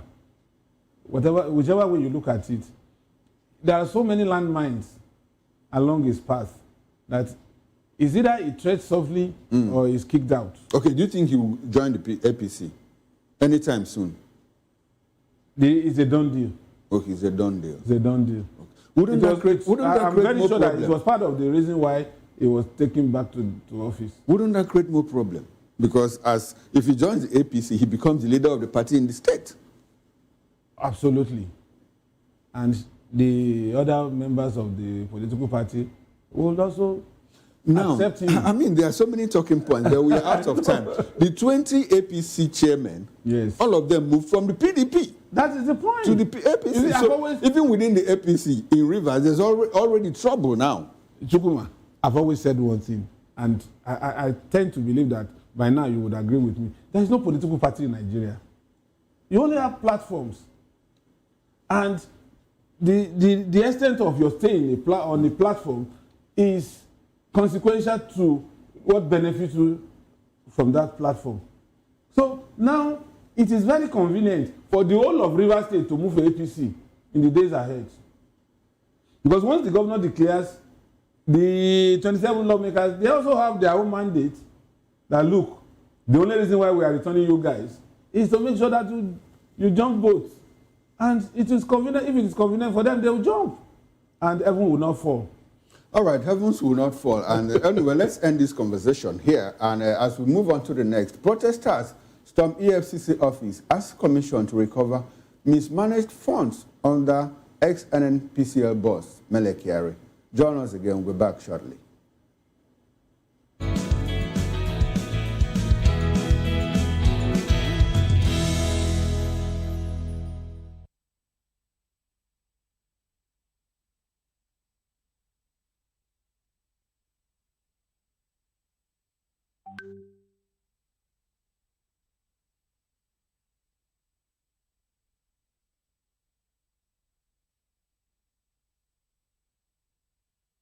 All right, welcome back and thanks for staying with us. And if you are just joining us, this is VOP This Morning on Voice of the People Television. Hundreds of civil rights activists on Wednesday stormed the headquarters of the Economic and Financial Crimes Commission, EFCC, in Abuja, calling for strict and continuous prosecution of Mele Kyari, the former Group Chief Executive Officer of the Nigerian National Petroleum Company Limited, NNPC. While the protesters labeled billions of naira squandered by Kyari on failed refinery rehabilitation projects as economic treason, noting that Kyari has betrayed Nigeria's economic future, while they demanded a forensic audit to trace the misappropriated funds under him. Speaking at the event, Barrister Theophilus Ojongugwa, while the spokesperson of the group condemned Kyari's audacity to parade himself as a statesman while Nigerians suffer the fallout of mismanaged resources. They criticized the Economic and Financial Crimes Commission for what they called a romance with corruption and selective prosecution, noting that young Nigerians face harsher penalties for lesser offenses. Well, we still have in the studio here Mr. Delefanimo, and virtually from Abuja, Mr. Donby, and from Port Harcourt, Sonny. The gentlemen, thanks for staying with us. Dele, let me start with you. Close to 10.8 billion naira squandered in refinery maintenance in about 10 years. Most of them happened under the watch. Naira? Dollars, rather. Dollars, please. Wondering. Dollars. Sorry about that. Squandered spent let's be very fair, spent by NNPC for maintenance of various refineries. And all of that happened, I think, under the watch of Mele Kyari. So, and you know the story. He left, came back, EFCC squeezed him and let him go. Now protesters are saying, no, this is economic treason. He should be able to tell us what happened with the refineries, with the huge amount of money spent on that. I would like for you to factor in this within the ambit of the fight against corruption. How have we, as a people, that the government, that leads us, how have they been able to fight corruption? Are they intentional? How do you measure the sincerity of purpose of the government in fighting corruption? You see, your payoff line in that story is that, what is it again? I mean, when you were signing off in that story that you just read. Okay. Nigerians, younger Nigerians suffer harsher punishment for lesser offenses. Good. Now, why is it possible for EFCC to apprehend a cyber criminal, where we call them Yahoo boys? Okay. And within 2 weeks, they are interrogated, investigated, taken to court, and advised, because of the watertight evidence against them, their lawyers will tell them to plead guilty, so that their punishment will be lesser. Okay. Within 2 weeks, or maximum 3 weeks. Now, the threshold of commission of crime by a Yahoo boy. I've not seen a Yahoo boy that has stolen 3-5 billion in the process of engaging in Yahoo. Okay. From the public purse. They don't even steal from the public purse. No, some of them do. When they hack the CBN site and take money. No, what they can do is to hack into private accounts. Okay, which is also criminal. Okay. Now, I'm not exonerating them. I'm not saying what they have done is right. Now, somebody who is accused of billions of naira plays Nollywood with the same EFCC, appearing and disappearing like a host. And when he's apprehended, he stays with them in a cozy room with all the paraphernalia of what he used to enjoy as a free man. In 3 days, he's released, taken to court, released on bail, and he comes back to the same people that claim that he has creamed them of their resources and addresses them. They will dance, even fire gunshots in appreciation of what he has done to them. Okay. What I'm saying technically, just aligning with that report, is that why is it that lesser matters are punished and the big ones with colossal looting are spared and allowed to go scot-free? Now, the real question about Mele Kyari, for 8 years of Buhari's era, contrary to the mantra of integrity, no single audit was carried out in NNPC under the watch of this Mele Kyari. You know the implication of that. In the private sector, you must file returns. You must audit your account. And the auditing of an account is not within the transit of that organization. Okay, now people are calling for, for continuous prosecution to get to the end of the matter. Do you see that happening?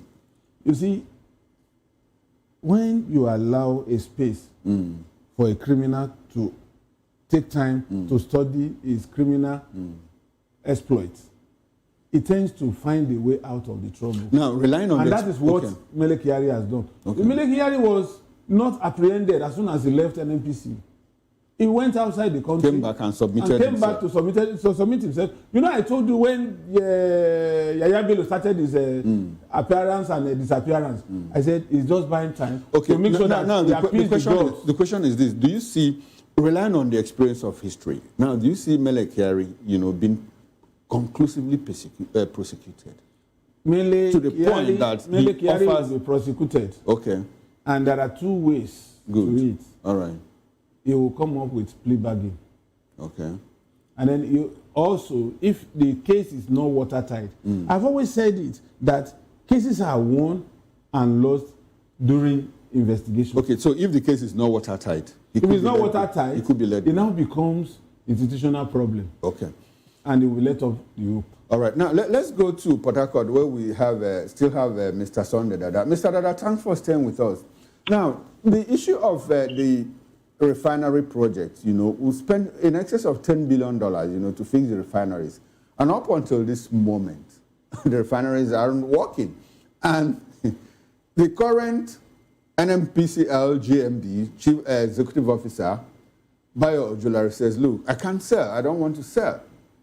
I need 60 billion naira to refurbish the refineries. Meanwhile, we also know that a certain Nigerian, Aliko Dangote, used $20 billion to build just one, 650,000 barrels of capacity of refinery. So what do you make of the NNPC and their ability to drive the petroleum sector to the extent that it benefits the average Nigerian? The story of the NNPC is one sad story, one sad national story that we have not been able to get a cure, to address. The NNPC has become the symbol of national corruption in our country, and because the high and mighty are benefiting from that corruption, that is why we have not been able to get a cure. You talked about the challenges around prosecuting Mele Kyari and others. I think that the protesters are even misdirecting their energy. What we need is an institution.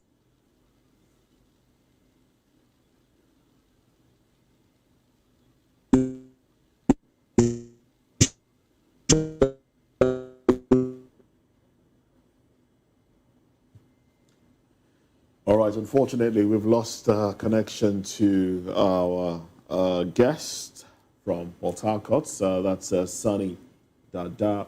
We will try to reestablish contact with him and continue his line of thoughts there. But let's go to Abuja, where we have Loknan Dombin. Now, these protests, some have said these protests are politically motivated. And also, how do you react to that? And also, the perception the world over that citizens are protesting, basically appealing to EFCC to do justice to those that have allegedly stolen from the nation. What is the perception of the country and the EFCC from onlookers around the world? 2 in 1. You took words right out of my mouth. I'm telling you. It's just what I was wondering to myself when I first heard this story. Who's behind these protests? Could there be some kind of interest or some interest group at play here?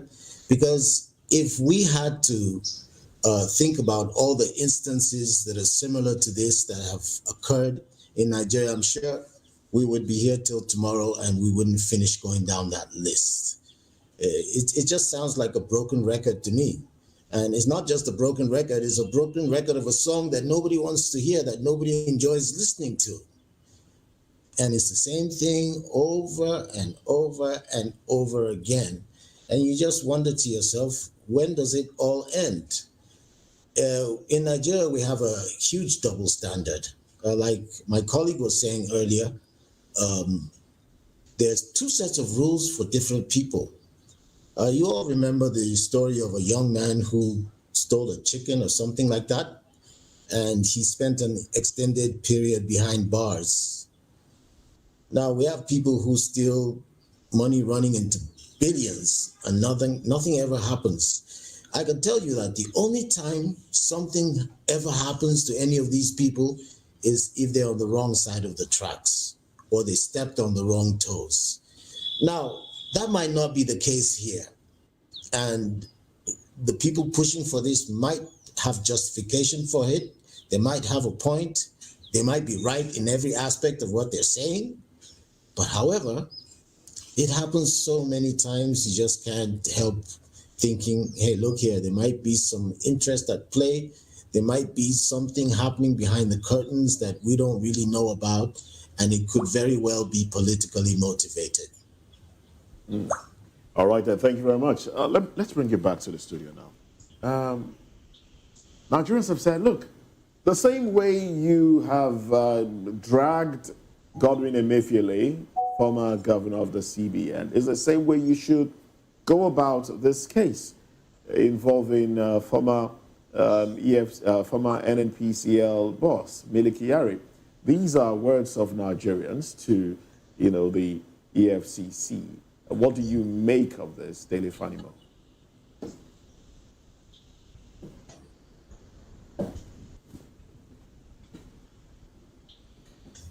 All right, then. Let's take this. Let's go back. Let's go back to Sonny Dada. Let's see if we can re-establish contact with Sonny Dada. Seems you can't get enough of me, huh?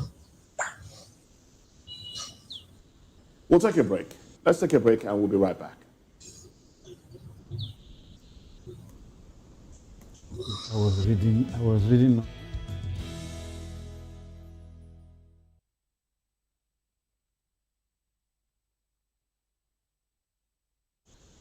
We encourage you to click on the like button and subscribe to our YouTube channel. We are Voice of the People TV. Also follow us on all our social media platforms. We are at VOP TV Live.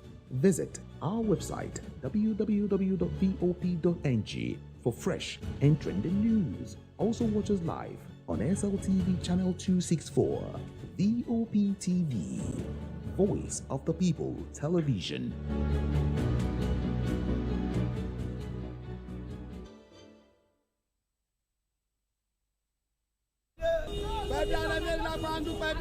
Good morning. It's the start of a beautiful day. Or start your day right with a healthy dose of news, fun, and inspiration. Join us on VOP this morning for the latest news, trending topics, and uplifting stories to set your day on the right vibe. From news and current events to lifestyle and entertainment, you are covered. VOP This Morning, 8 a.m., Monday through Friday.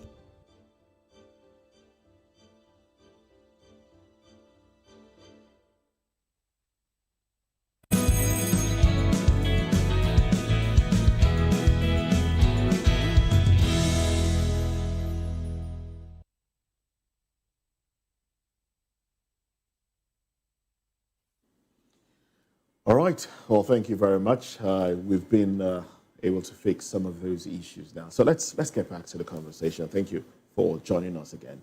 Now, Dele Fanimo, let's talk about past NNPCL leaders that have been accused of corruption. Corruption allegations against them, and we've not seen any of those cases, reach a conclusion, and these people go in for it. Do you think this will be any different? It's not just NNPCL. The few politically exposed people that have been sent to prison and given state pardon, maybe after serving maybe like 10% of the jail time or 20%, is because they fell out of favor at some point. And the moment they retrace their steps, they come back to the fold. And so we are not serious about fighting corruption here in this country, because it has so many layers. If you are not involved directly, you are involved indirectly. And since you know that you have that vicarious liability dangling upon you, then there's no way you want to go the whole hog. We've seen EFCC chairman being accused of converting evidence, what is it, exhibits to private use. There was a particular EFCC chairman that was indicted while he was zonal head in Port Harcourt. So basically, the EFCC is not exonerated. It's not even exonerated from this. He was accused of selling trucks for less than 100,000 naira to his crony, laden with fuel, and 36 of those trucks. And when it got to a point that they were almost reaching conclusion, order came from above. It was brought to Lagos as zona head. And in a jiffy, he was named chairman of EFCC. How would that person want to conscientiously prosecute corruption while he's still in the saddle, knowing that he also has some things hidden under his closet? So, this Mele Kyari thing, those who benefit directly or indirectly from NNPC will not allow such thing to come into the public domain, because they know that it's like stripping the whole of the executive, the legislative arm, and even judiciary of whatever integrity they claim to have. It's just like when they were saying they wanted to prosecute Dasuki. I told some of my friends, I said, there is no way you can prosecute a national security advisor. This country will be set on fire. So the same way, Mele Kyari, he would, for the reason of giving Nigerians the semblance of, okay, we are listening to you. Especially, he will be taken to court. Okay. They would release him on bail on liberal terms. And if it's not liberal terms, whatever condition, somebody who is exposed to that humongous resource, some people would have benefited. So more like corruption fighting back. Yes. Now, there are underlying issues that you have raised, and I like that. The issue of, I mean, if you try to prosecute Mele Kyari, you could also open up a Pandora's box, because he served under a certain head of state who was Minister of Petroleum.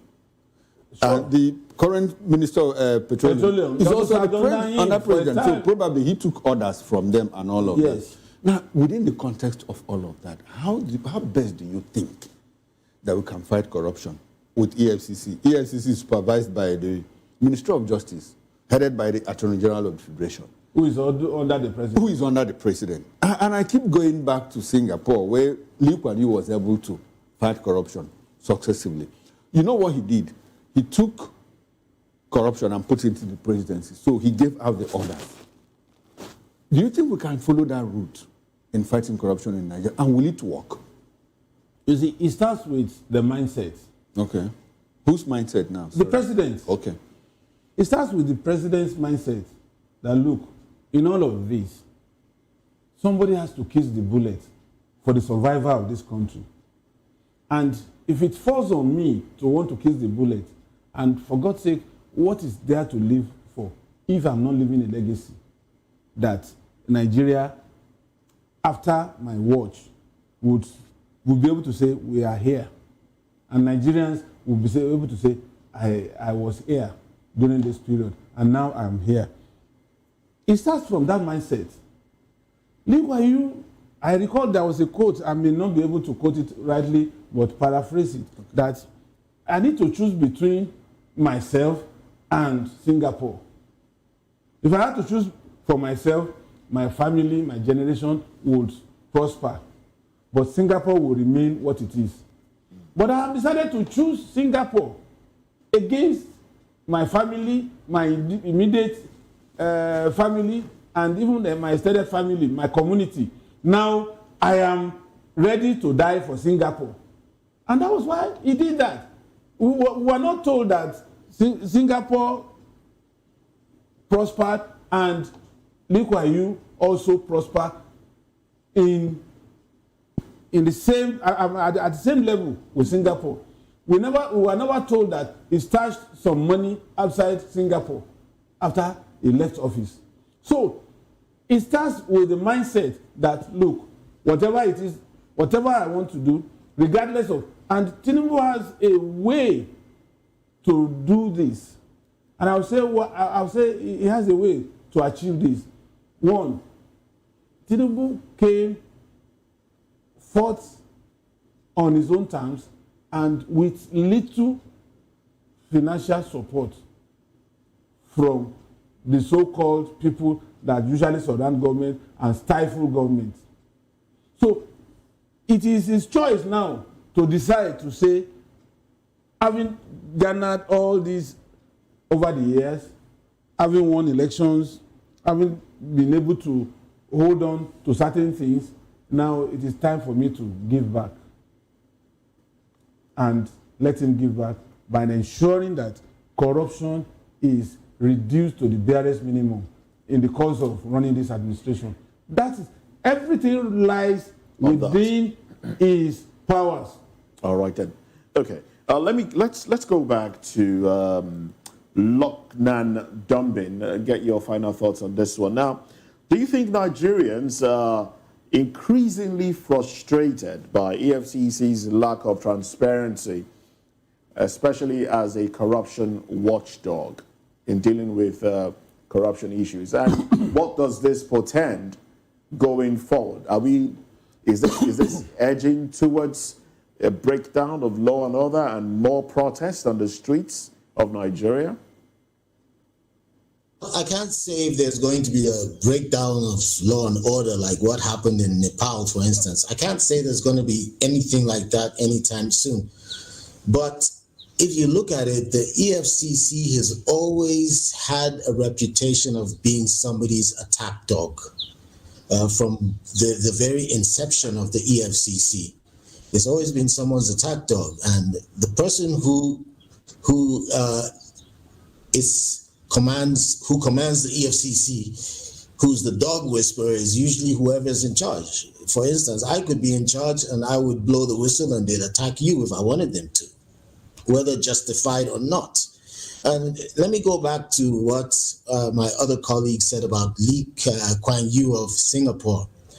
I was reading his memoirs, and he gave an instance where they had gone for the United Nations General Assembly, and he flew economy class. And he got there and he saw some African countries who came in chartered planes. And Lee Kuan Yew, he wrote in that book, he said, how are these people going to develop? And that's a very good question. We're not developing like we should. We don't have good governance. And if you look at it, corruption is the enemy of good governance. It is the enemy of democracy, and it's the enemy of development. And if Nigeria's case doesn't prove that, I don't know what else will. So the future, unless we change the system, unless we get somebody who is selfless and will not put himself first, unless we get a bunch of people like that, but of course it starts from the top. If we get somebody who's selfless at the very top, he can ensure that it trickles down. But then at the same time, like I said earlier, our leaders come from among us. And this thing, quite honestly, is a mentality which, thrives among the people. So when we pick leaders, we don't go anywhere else to pick them from. We get them from among us. So in that regard, it's really quite bleak. There's a need for a complete overhaul of the system, starting with ourselves. You can only improve when you start with yourself. Start by improving yourself. And only then will society in general at large improve. And so far, we really don't have anything like that. So, yeah, it looks quite bleak in the future. Quite bleak, you say. Well, thank you very much for your thoughts now. Now, let's get to another conversation, our third conversation for the morning. There was a fire outbreak at Afriland Plaza, and some people lost their lives in that one. We have the FIRS lost some staffers, 4 staffers actually. UBA also has a section. They also occupy a floor in that plaza. They also lost staff. Let's talk about fire incidents and what can be done differently to ensure that this doesn't happen again. Let's talk about this when we come back. Join us again.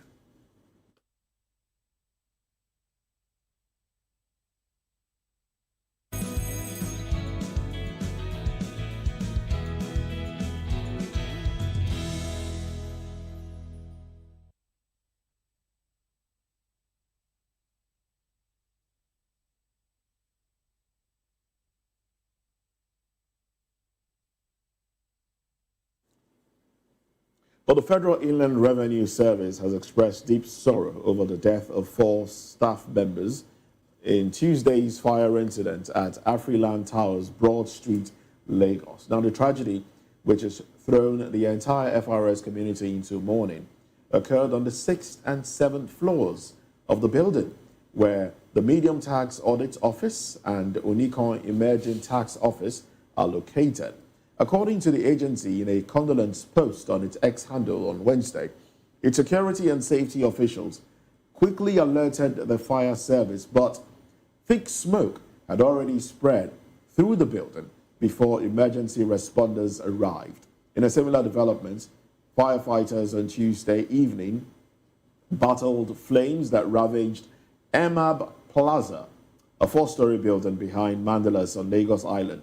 The blaze, first reported around 9 p.m., broke out on the 4th floor and quickly spread to neighboring apartments. Now, though the cause of the fire remains unknown, eyewitnesses say thick smoke poured from windows on the upper floors while the blaze advanced. Now, the flames reached portions of adjoining structures before firefighters could contain, the incident and prevent it from getting absolutely out of hand. There you have pictures of the aftermath of the fire at Emab Plaza, and also the other one there that happened at Afriland, all in Lagos Island on Tuesday. Same day, 2 fire incidents, same vicinity, and it's troubling to say the least. But we do. Let me come to you now, Sunny Dada.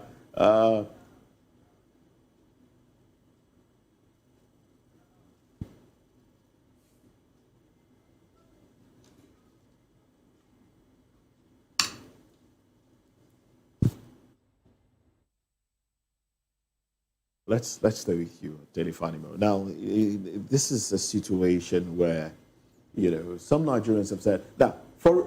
I went to, on Sunday, I went to a popular supermarket, and then somewhere in Ilukbeju, I got in there, and, I saw tenders, fire tenders. Is it tender they call it? No, it's not Is tender. the truck they call fire tender? Yes, it's not tender. What's the name for it? This extinguisher. No. This structure on the ground. Okay, the prototype. The name just skipped my memory now. It's not. It's not tender. It's hydrant. Hydrant. Thank you very much. The hydrant is on the. It's there, and it makes it easier for you to fight fire when there is one. The tender could be brought in by the fire service. Even if they don't have water, they could easily connect the hose to that. But we don't have that in a lot of buildings. We don't have that on our streets. If you go to other climes, you see that on the streets. And those things are connected to some sort of, pump. Water source. Yes, on the ground. And it makes it easier to fight fires. What are we not doing? What can we do differently? Rather, let me put it that way. Let's start with what to ensure what are we that we don't doing, have. What are we doing wrongly? Okay. Before we arrive at what we should do. Go ahead, please. Now, fire incidents had been part of us all through the 80s, 70s, 80s, and up till now. But we have not learned a single lesson from it. You remember the net fire? National External Communication. Yes. In Broad Street. In Broad Street. This same Broad Street.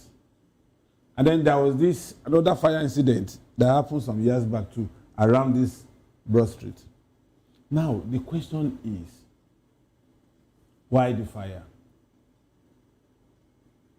Because of economic hardship, some offices had been converted to private residence.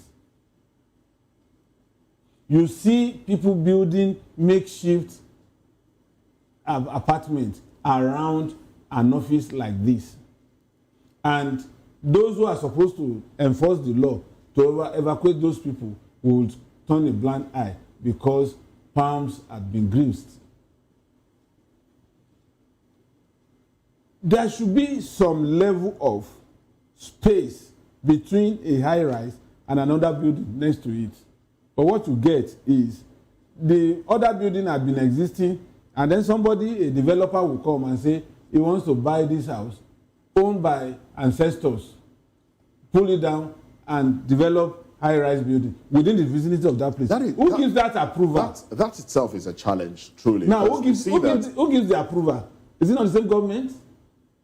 Now, access to some of these buildings are hampered as a result of this town planning law violation.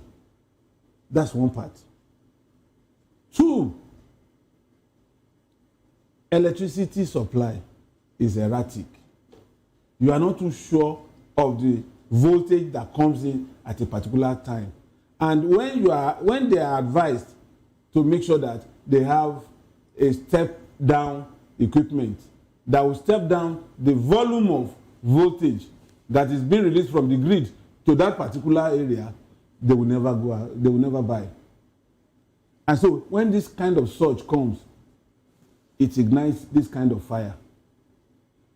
Lastly, do you know that, except maybe they have acquired it now, the fire tender that has crane to fight this kind of fire, the whole of this country, we don't have one.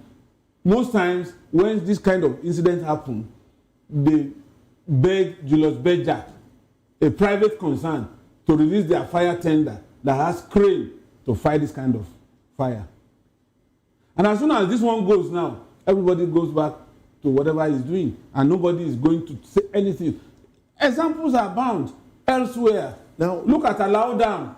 What did they do last year? We are waiting for another one to happen this year again. People will still donate, and people will become richer. And then wait for another one to happen. Fire incidents. I mean, there are a lot of issues around the country, but let's stay with fire incidents and how best to deal with these issues. You've pointed out a few things that individuals don't do right. Yes, the government will not even do certain things that they ought to do. Talking about building control and companies making an alternative exit. Exactly. Shouldn't that be enforced before a building will be allowed to open for business, especially enforcement is weak. Business plazas like that. Shouldn't we look at enforcement where there should be alternative exits? Yes. In cases of emergency. And it will be properly indicated in the building that this is exit on every floor. On every floor, so that if the fire is coming from the front, you can exit from the back. If it's coming from the back, you can exit from the front. And when you build high-rise before occupation, there should be a kind of induction by the fire service in the state. The fire service is not established to just put out fire. They are supposed to advise and even enforce in some cases. But do you ever see them around? No. Most of those fire extinguishers and what did you call the other one? Hydrants. Go to them. You notice that. Just read and you notice that they have been manufactured 10, 15 years ago and they have expired. So if fire happens and you just pick a fire extinguisher, you find out that nothing is going to work because it's expired. Whereas the fire service should monitor and inspect premises like that constantly to be sure that I think I saw them around this building last year coming to inspect the fire extinguishers. Okay. But how many states, how many companies, So when you cut corners, the corner will cut you one day. All right, let's get Lochnan Dumbin. Let's get your thoughts on this one. What can we do differently? Good to have you back. What can we do differently to ensure that we don't have a repeat of such incidents where fire would ravage a building and before the fire service gets there, it will take a whole lot, and the people will now, the victims will now depend on people from the neighborhood who have no experience in fighting fires to help save them, I beg your pardon. Well, it's ironic that we have this general attitude in this country, which is often referred to as fire brigade approach, which is quite ironic because in this case it is actually involving the fire brigade itself. Now, from what I gather, the place in Broad Street where this happened, there was no fire station nearby. They had to come from somewhere after, I think, Morocco area, or Niru, I think, from what I gather, which, going by Lagos standards with all the traffic and everything, that's quite a distance. And then secondly, in a building like that, they're supposed to hold regular fire drills. I remember in my school days, we used to have that, where in the middle of the school day, for no reason at all, there's a certain alarm that would just go off. And as soon as you hear that alarm, you've been instructed on how to act, because it's a mock fire drill. It's just practice, just in case the real thing happens one day.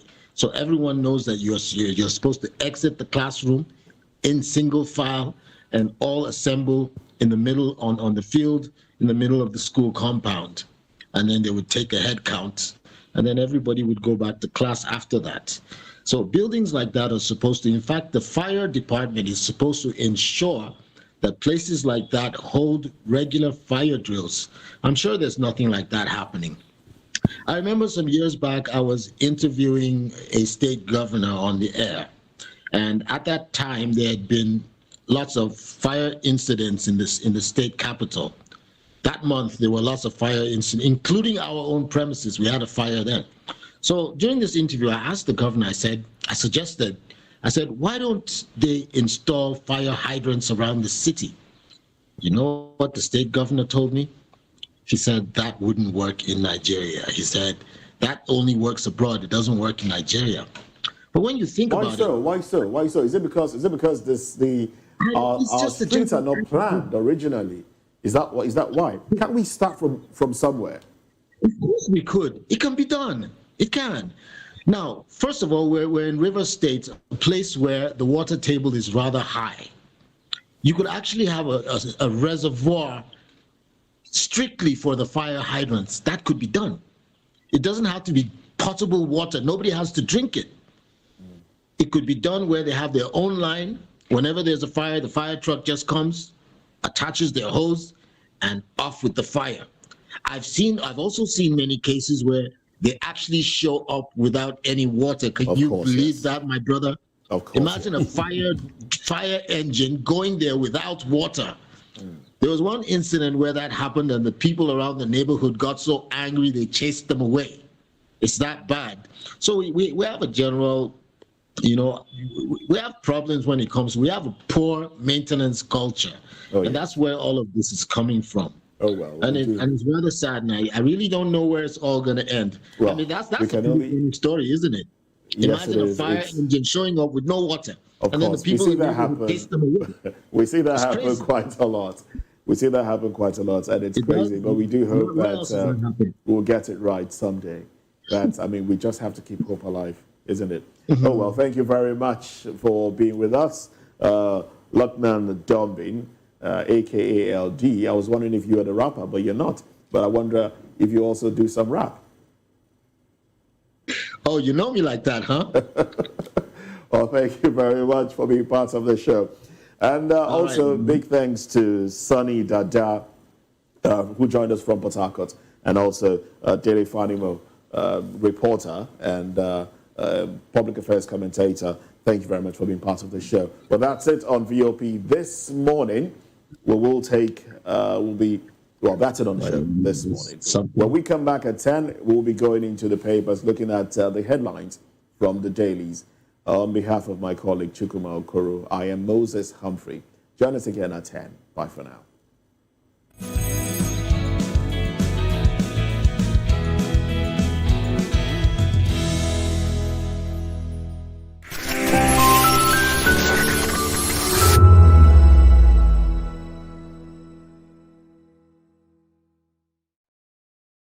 We encourage you to click on the like button and subscribe to our YouTube channel. We are Voice of the People TV. Also follow us on all our social media platforms. We are at VOP TV Live. Visit our website www.vop.ng for fresh and trending news. Also watch us live on SLTV channel 264, VOP TV, Voice of the People Television.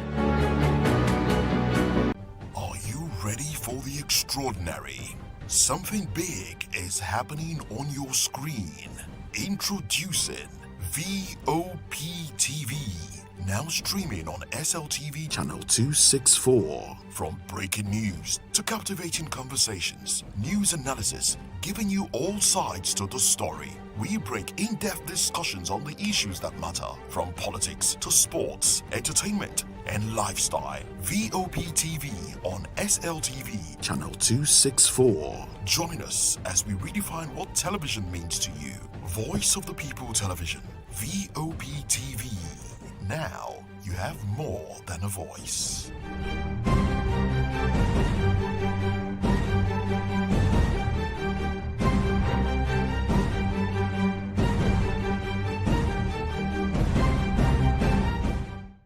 In a world where truth is the ultimate power and opinions scream the loudest, it's time to wade through the noise. Hunger no get tribe.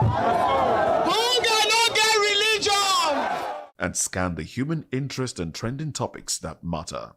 Stay tuned to The Issues, your plug to the stories making the buzz, from politics to science and technology, social justice, and more. Let's tackle the tough questions and expose the truth. The Issues, on Voice of the People Television, Mondays to Fridays, 8 to 9 p.m. The Issues. Don't just react, understand. From the views on the street, we go to bed empty hunger, to the blaring horns of a hustling city, the loudest voices of the common man got a medium to be heard. This particular administration, they were coming unprepared. It's not a bad thing to renovate the president's lodge. Through top-notch programming, unbiased reportage of news, sports, business, entertainment, and cultural documentaries, Voice of the People 90.3 FM became a symbol for 21st century media. And now, a new baby is born. Voice of the People Television, VOP TV, youthful, full of vigor and penchant for excellence in the continent's media space, exposing the wrongs, applauding the rights, dissecting the news without fear or favor, through factual and accurate stories and contents. Corruption kills three things that makes a society. Representing the interests of the people and giving them a voice. Voice of the People TV is here to stay towards building a fair society. VOP TV, Voice of the People Television, truly a voice for the people. The red carpets, awards, the razzmatazz, music, fashion, interviews, and more. Spotlight on Voice of the People Television. Let's feed you with all the juicy stories in the global entertainment space, bringing you the glitz and glamour as it is hot. Stay tuned to Spotlight, 1 p.m. Monday to Friday. Spotlight on VOP TV. Entertainment like never before.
years ago, we lit the spark. Today, we are blazing the trail for others to follow. VOP Media is free. 3 years of breaking boundaries. 3 years of being that bold voice that echoes the thoughts of the people. 3 years of telling stories that matter. We have experienced complete breakdown in democratic governance. We are not just a brand. We are a movement, giving voice to the voiceless. We go to bed empty hunger. To every viewer, every voice, and everyone that has made us who we are, we say thank you. VOP Media, 3 years and still counting. VOP TV. Now, you have more than a voice. Everybody keep watching Voice of the People. All right? Love you all. Hello, sweetie. What's going on? My name is Kiki. Keep watching VOP TV. Thanks. Hey guys, what's going on? Olumide Oru, the Fresh Prince of Lagos here, and this is VOP TV, guys. Hello guys, I want you to please keep on watching VOP TV. Ladies and gentlemen, my name is Hafiz Oyetoro. Please keep watching VOP TV. Shout out to VOP TV. Very big shout out to the fans and lovers of VOP TV. My name is Tayo Faduro. I'm an actor that you are going to live to love. Keep watching. Cheers. Hi everyone, so shout out to VOP TV. The red carpets, awards, the razzmatazz, music, fashion, interviews, and more. Spotlight on Voice of the People television. Let's feed you with all the juicy stories in the global entertainment space, bringing you the glitz and glamour as it is hot. Stay tuned to Spotlight, 1 p.m. Monday to Friday. Spotlight on VOP TV. Entertainment like never before.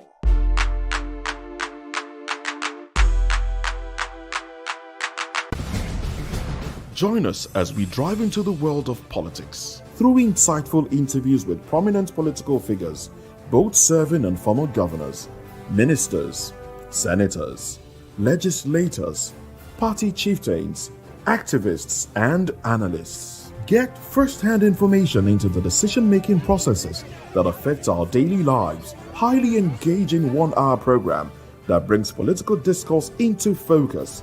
I am Chukwuma Okoro. Political Lens, Monday through Friday, 6 to 7 p.m. Join us.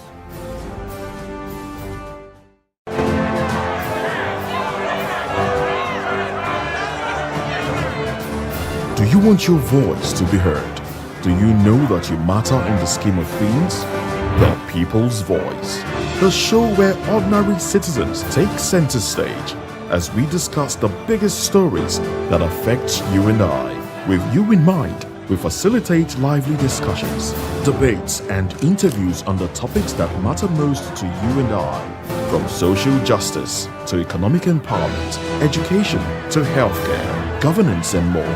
Tackling tough topics and amplifying your voice. People's Voice, Mondays through Thursdays, 7 p.m. to 8 p.m. Join the conversation and make your voice count. The People's Voice. Make your voice count. VOP TV. Now, you have more than a voice.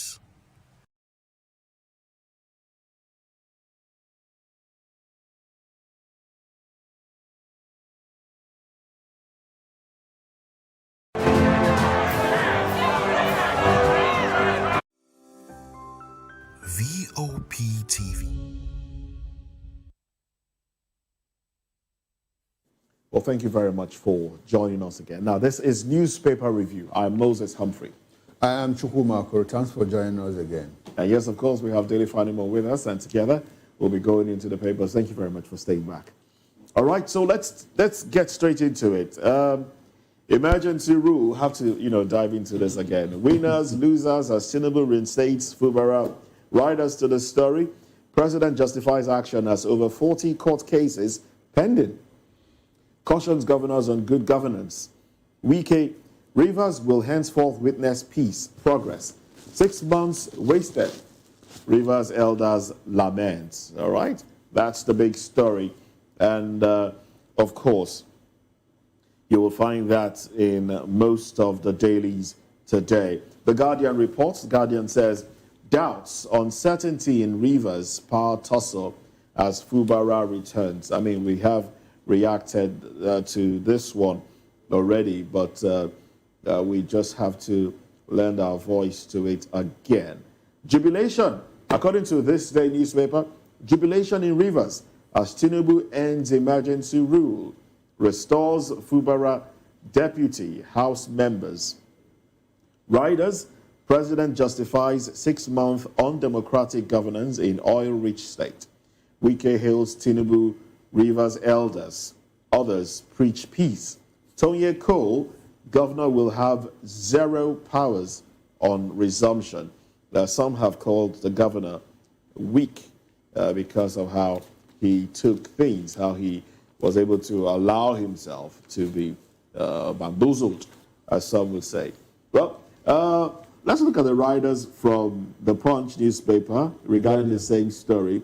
The riders here are: aides block Ibas at government house, protest on paid allowances. Would you call that a good administrator or a bad administrator? Fubara returns with 0 powers, says Cole. Like a lame duck, say PDP stalwarts. CUPP falls Supreme Court silence on state's emergency rule. Fubara's political future uncertain as PDP, APC jostle for loyalty. Ibas, we are leaving behind a legacy of discipline, reform. Those are the riders, and that's the story. Beautiful, beautiful, beautiful. You see, in all of this, I like to talk about, away from the politics of it, but the judicial aspect to the politics. Now we have 40 litigation spending. Now the question would be, why was it difficult for the judiciary to deal with all of this? You know, because it speaks to what also happens outside the political realm. You see a criminal case, if you go to the correctional service, you see the other day they put out figure about out of 60-something thousand inmates, we had about 30-something thousand just awaiting trial. You know, now the state of emergency lasted for 6 months. When the state of emergency was called, some people went to court. So why didn't the court adjudicate these cases and expedite it before the end of the state of emergency? Now, if the court says, okay, the president was wrong in declaring a state of emergency, are you going to bring that back the hand of the clock? The hand of the clock. You know, so it doesn't make sense. It doesn't make sense the way we treat issues here. You know, and I'm sure that foreigners will just sit back and laugh at us because of sometimes we come across as people who don't even have a direction. Most of those cases will be struck off. So why didn't you strike? You know why I said so? Because the event has overtaken in some of them. So what it means is that what you are fighting for had just been done. So what it means is that the judiciary left it on purpose. Perhaps. So that seems like that's what it looks like. You know. So how does that serve our democracy? To make it stronger, to build it. And as the other day I said, our democracy is fledgling. Our democracy is nascent. Somebody said, no. Don't describe our democracy as fledgling or nascent. For how long? We've always had these fits and jacks. Yes. So for how long will it remain nascent? For how long will it remain fledgling? Can't we build it? And some people are asking, for 60 years, our nation is also still nascent Nigeria. For 65 years. So why can't we do things right? That is the big question. Now, in the politics of it, Fubara is, sometimes I sit back and imagine. In fact, if I were Fubara. Sorry to interrupt you. I like the way the Guardian puts, the picture here. Okay. You know, if you look at there seems to be some sort of draft, a plotting of graph. A graph that graduated it in terms of the power equation. Exactly. That's what it seems like. That's what the president. Sometimes Guardian can be very mischievous. This is really mischievous. The president is high up there. The sole administrator, Martins Amewule, and then the governor. But I will have told you a line of argument if after the president you had Wike. Yes. Okay. Yes, if there was a Wike there, because Ibas is no longer in the play. But Wike is not a player. No, Wike is not an active player. When I said he's not a player. He wasn't, or he's not? He's not now. Wow. Because he plays from the sideline.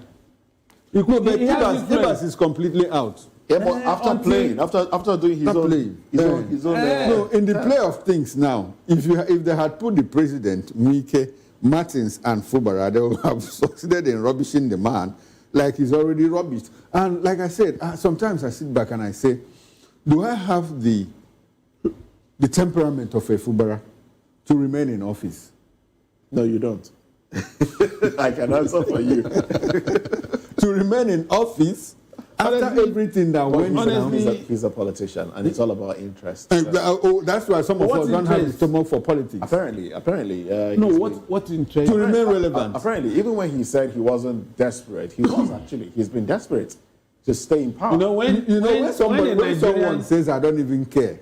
I don't even care. He cares. The person already cares. The person is telling you, I care. Of course. And he's basically... that's what, the same thing I said the other time. We have not even started the crisis. What would happen? I don't think anything will happen. I don't think anything will happen. Except he follows the agreement to the letter. He will. He will. He will. And he would have done himself a lot of injustice. Service. Of course. Politically and in the eyes of every right-thinking Rivers person and Nigerian. Okay, you know the mistake Fubara did. I'm not sure he saw this coming. If he had seen it coming, he doesn't have the stomach to have done all of this. Now he knows that he should choose his fights. He should pick his fights. And a lot of people have learned from him. Me sitting down here. Anyway, let me not say. Let's know your view. If you are propped up by the Godfather, for instance, if I have the money and I prop you up as Abia State Governor, would you have done what Fubara did to me? If you prop me up, and give me the conditions that he was purportedly given, yes, I wouldn't take it. I will force you to take. No, you can't force me now. I'm at liberty not to take. I wouldn't take it. And if I take it, talking seriously, if I eventually take it, I'll play by the rules. Exactly. That's that has always been my position. I will play by the rules, but for me, the me that I know, I will not take it. I'll walk away. I will not even take such too, because I know that the more you give in to a blackmailer, the more he would ask. Yes. So already, Wike wanted to rule Rivers State for another 8 years, using you as a puppet. And if you know that you cannot serve that purpose, why not quit? And probably continuously. Yes. If Fubara had submitted, and I think they played into Wike's hand, because the next governor of Rivers State will also be a Wike's boy. Yes. Probably. Because it would have covered so much ground that whoever is coming would have to come to his closet and do his bidding before it's even propped up. But what I see likely to happen in the future will be the governor fighting with some proxies. I see a situation whereby we might see some sort of revelation. Some people might come out and fight, challenging Wike and the lawmakers and other things, but not directly aligning with the governor. But he might be putting out information, things that he knows. He might put out some of this information, and fight using these proxies. I'm sorry. Let me tell you, tell me. The Constitution did not say that state of emergency has term limit. Before 2027, in the first instance, before 2027, there might be another. No, I don't think there will. No, I'm not. No, you don't think. But the Constitution didn't limit it. Nigerians will not. Nigerians will. Now what? Nigeria what? No, ask him now. Which of the Nigerians? You guys don't have faith in Nigerians anymore. The one yet unborn, or the one that still exists? They are still existing. If the president calls for another state of emergency next year in Rivers State, it will come and go. Nothing will happen. But it wouldn't have happened in Nigeria under a military regime where we had an active and vibrant civil society organization. Yes. They have killed labor. They have killed civil society. What is left to challenge? Gen Z will take this up. Well, if it happens again, probably the Gen Z will take this up. The Gen Zs that are busy watching something else, some reality show from politics. From politics. You know why NSAS happened? You know why NSAS happened? Because they were affected. They were affected directly. They were actually fighting for themselves. Yes. Because Not they were for affected Nigeria. by SARS. They says, look, you can't keep harassing us like this. But if it's about hunger, if it's about a certain governor that was removed, a certain senator that was removed, and you think they will come out? They'll just carry their phone and be playing bet and all of that. They don't care. I'm telling you. Oh my goodness. Well, let's put it out there that I think Buhari was in his late 30s when he became head of state. Yes. We've also had a lot of rulers. Gowon became head of state. 28 or thereabouts. 32, I think. 32. So it's if you are within that age bracket, I mean, it's not above, it's not beyond your reach to be a president in Nigeria. So I mean, I'm just saying. No, you're not just saying, because there's also a law. Not too young to rule. Yes. Not too young to rule. We have a young party, YP. YP, yeah. Youth party. Youth party. You know the pattern now is the few ones that are venturing into politics are those whose parents have been in politics. Propped up, have been in politics. Of some politicians already. Every other Gen Z, and they're also going in there. They're also going in there to take. Yes. They mind their business. And those ones that are stupendously wealthy in the course of doing their cyber crime, they are propped up to come to politics to legitimize and then clean their phones. Yes. So nobody's going to fight. My brother, the direction we are headed in this country. You're basically saying there's no hope. Well, I want to except say that. we stay open because miracle happens in moments. But for now, and Nigeria is a place where anything can happen. It's only a miracle that can save us. I'm telling you. Okay. And the politicians, they understand this. And they don't care. They don't care. Okay, that's good. Let's get to other issues now. Talking about politicians caring, there's been cash transfer. The federal government pays 330 billion naira to 8.1 million households. That's an interesting story. Chukuma, I'm trying to see. You are in Lagos. But you have people in Abia. You have people in Enugu. Have you been able to put a call through to anybody that says he has benefited from the 300 billion? Before we get into the conversation, let's go a little into the story. According to The Guardian, it says FGP says 330 billion naira disbursed in cash transfers to poor households. Chukuma doesn't have anybody within poor households. Okay. I'm surprised. Moses has suddenly become my spokesperson. So the federal government has disbursed up to 330 billion naira in direct cash transfers to poor and vulnerable households across the country as part of its revamped social protection program. The Minister of Finance and Coordinating Minister of the Economy, Wale Adu, announced this yesterday. The program, which forms part of administration's economic response to subsidy removal and currency reforms, is aimed at cushioning the impact of rising living costs on low-income Nigerians. Well, he confirmed that 8.5 million households out of targeted 15 million had so far received at least one tranche of the 25,000 naira monthly payment, while some had received up to 3 tranches. Each household is expected to receive 3 payments in total. Now, I know somebody, excuse me, I know somebody who told me that she got some money. I think, was it 25 or 35,000 naira that she got from the federal government in Lagos. She was just, she had registered somewhere before, and then she was called upon and she went somewhere. Well, she went somewhere and she was given, a card. She was given a card, like a debit card. Okay. But you had to, and the money was in that card, but you had to use a certain POS within the environment there. Okay. And then for that transaction, you'll be made to pay, I think, about 3,000 naira. So they were taking 3,000 naira from everybody that came. So if it's 35, I think 35 or 25,000 naira, they take 3,000 naira and then you take the rest. And people got... Okay, the POS takes 5,000 naira. Takes 3,000. 3,000, okay. As cost of... They just take that. That's their own share. Okay, that's their own share. That's their own share. And the rest, the other people just, and then you take the rest of the money and you go. Floating empowerment. No, you see, this like, Dele, you asked a question whether I know anybody. Yes, I know one or two people that have received, just like Moses, I have seen. Even in time past, I have seen people. I know people that received Empower and all of that. I don't have a problem with this. It is part of social safety net that governments put in place, to protect their people, the vulnerable in society. Now, the challenge I have is that with what we do here in Nigeria is this. Do we have a social register? The answer is no.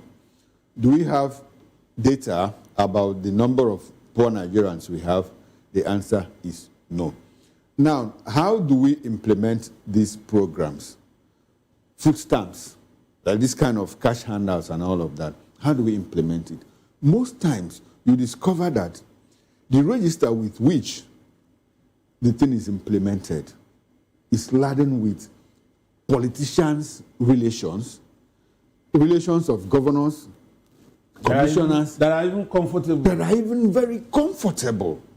And now we also see these things happen.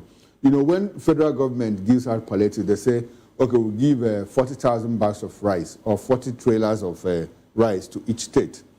And the thing gets to the governor. The governor, in his wisdom, hands it over to the commissioner for commerce and industry. And you know what?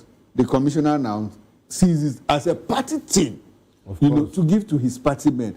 Meanwhile, these party men are people that belong to the hierarchy of the party, that are paid by the government in one way or the other. So at the end of the day, the beneficiaries don't get to have all of these things. That is where the problem is in terms of implementation. But some of them will even rebag.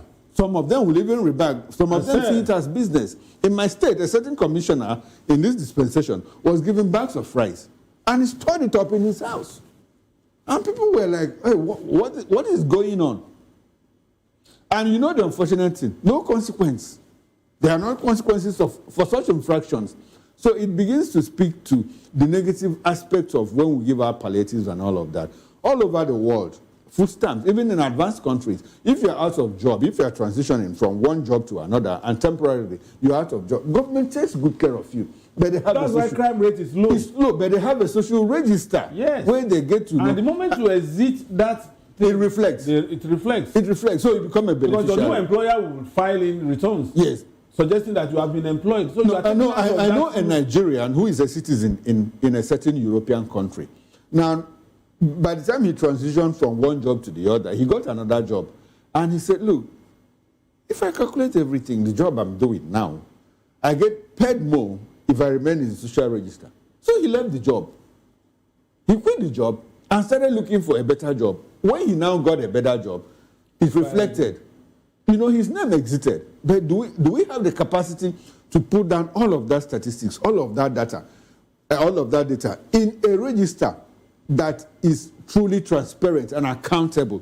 You see how much we spend, Ministry of Humanitarian, and I like the name of that ministry, Ministry of Humanitarian Affairs and what? Poverty reduction. No, poverty reduction. Okay.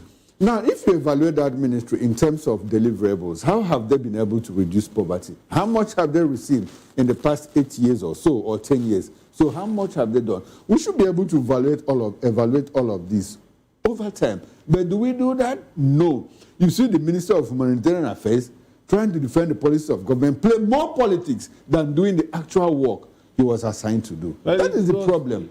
it was not established for the sole aim of reducing poverty and making people feel better. Otherwise, it's not an unfamiliar route to travel. We have seen it happen elsewhere. Why can't we replicate? If we borrow democracy from America, what stops us from borrowing social security from America? And I've asked that same question. In all of, since this country, the only thing that I make bold to say it, the only thing that has not failed, the only thing that has not had a glitch, the only thing that has worked effectively is what? Remita. Remita, yes. Remita doesn't fail. You know why? Because it is an avenue where the government collects money. When I was MD in the Guardian, Remita, as we are seated here, once my in leadership. Yes, in leadership. Okay. Once my you said Guardian, so you said Guardian. No, not Guardian. Before they take you to court. Guardian is always etched in my brain. Yes. So once my accountant says everything is normal and she sends me right there. Once I impute my code, everybody anywhere in this part of Nigeria, any part of Nigeria, will get instant alert. Your correspondence, right? Yes. And if we can do that at that small level, can't we replicate it in a national life? Such that all these things that we're talking about, whoever benefited, there will be a register. There will be a register, you will know. You will know. Now, this dot in the, what is it called now? This dot. In the com. No, there's this Buhari statement. That okay, dots in the circle. A dot in the circle. Now, you can't capture it. Now, you only saw 2. You saw 1. I didn't see any at our level. Then, if it had permitted every strata, we won't be talking like this. At least in your community, in your neighborhood, you will find at least 30, 40 people talking about it. What that means is maybe they released about 2 billion and the rest is shared. It's shared. Now, PDP asked a question earlier in the week. PDP said, if you go to all parts of this country, POS machines are effective and they are working. They dispense cash. Yes. So why is it that Ibas doesn't work on election days? Now, I'm trying to reach out to the individual, we'll keep the name anonymous, who received this money. I think it's even more than I thought. The person has gotten 75,000 naira. And this is somebody who is... 3 tranches. I think it's 1. This is somebody... One cannot I'm trying to get a person to call into the show. Well, this is somebody who is not connected to anyone in government. So, yes. So, basically, government is doing something. No. We're not saying government is not doing anything at all. Government is doing something. But the way and means of achieving this is what we are questioning. This could be a random person. It's a random person. It's random, honestly, because if you take a deeper look into it, you discover that the names... Way back, when I was in school, when a certain organization gave us scholarship, do you know who benefited? The registrar's son. In my university, the registrar's son, and it was meant for indigent students. Can a registrar's son be classified as indigent? You know? Well, we seem to have the call coming in. Do we have that one coming in now? Okay. Well, but let's see. Let's see if we can make this happen here. Okay. Well, trying to get this person to give us a live testimony of their own happening, how it happened to them. Well, let's waiting for that one to get in. But anyway, let's see if we can make this happen here. We seem to have a bit of a challenge getting the call through. But well, if you fall within within the Nigerians that have been fortunate to be a part of this. Okay, I hear that the call is trying to come in, but our people at the other end are not picking up. But anyway, let's see if we can make this happen here now. Let's just to ensure that we get the actual information out there for the ordinary Nigerians. So Nigerians can know that, yes, this is happening. All right, so we have someone online. Now, we'll keep your name anonymous, but I hope you can hear me. Yes, I can hear you. All right, so an anonymous caller. Now, tell us how it happened. We hear that you benefited from the federal government's disbursement. How lucky are you? Well, I will consider myself lucky because it's my first time of benefiting anything from the federal government when it comes to money. So I got a call from one of the officials. And I was thinking they are fraudsters. So, but the person kept a random call. You got a random call. Pardon? Was it a random call? Yes. Okay, tell us about just it. A random call. Okay. So the person called me and told me where to go for the money. That I was thinking they are just, fraudsters. They just want to scam me and stuff. But he kept, explaining how to get the money. So I decided to give it a try. Okay, so wait. How did they explain to you? I think Aboyi. Sorry, please. Hold on, please. Did they explain to you how they got your number? They told me that I registered somehow some years back, and I was wondering, I've done some registrations in the past, so I was like, okay, maybe one of those registrations that we just do. Registrations at the local government level, as what exactly? Which one did this point to? They came to my community. They came to my streets, to do the registration. Yes. Oh, okay. So, but I've forgotten. It's a long something I did long ago. So I have even forgotten about it. So when I got to the Aboyi local government, I saw a lot of people. I saw crowd. I was like, really? So this is true. So I gave them they gave me a list. So I had to locate my name and my number. Your name was on the list. And I gave to them.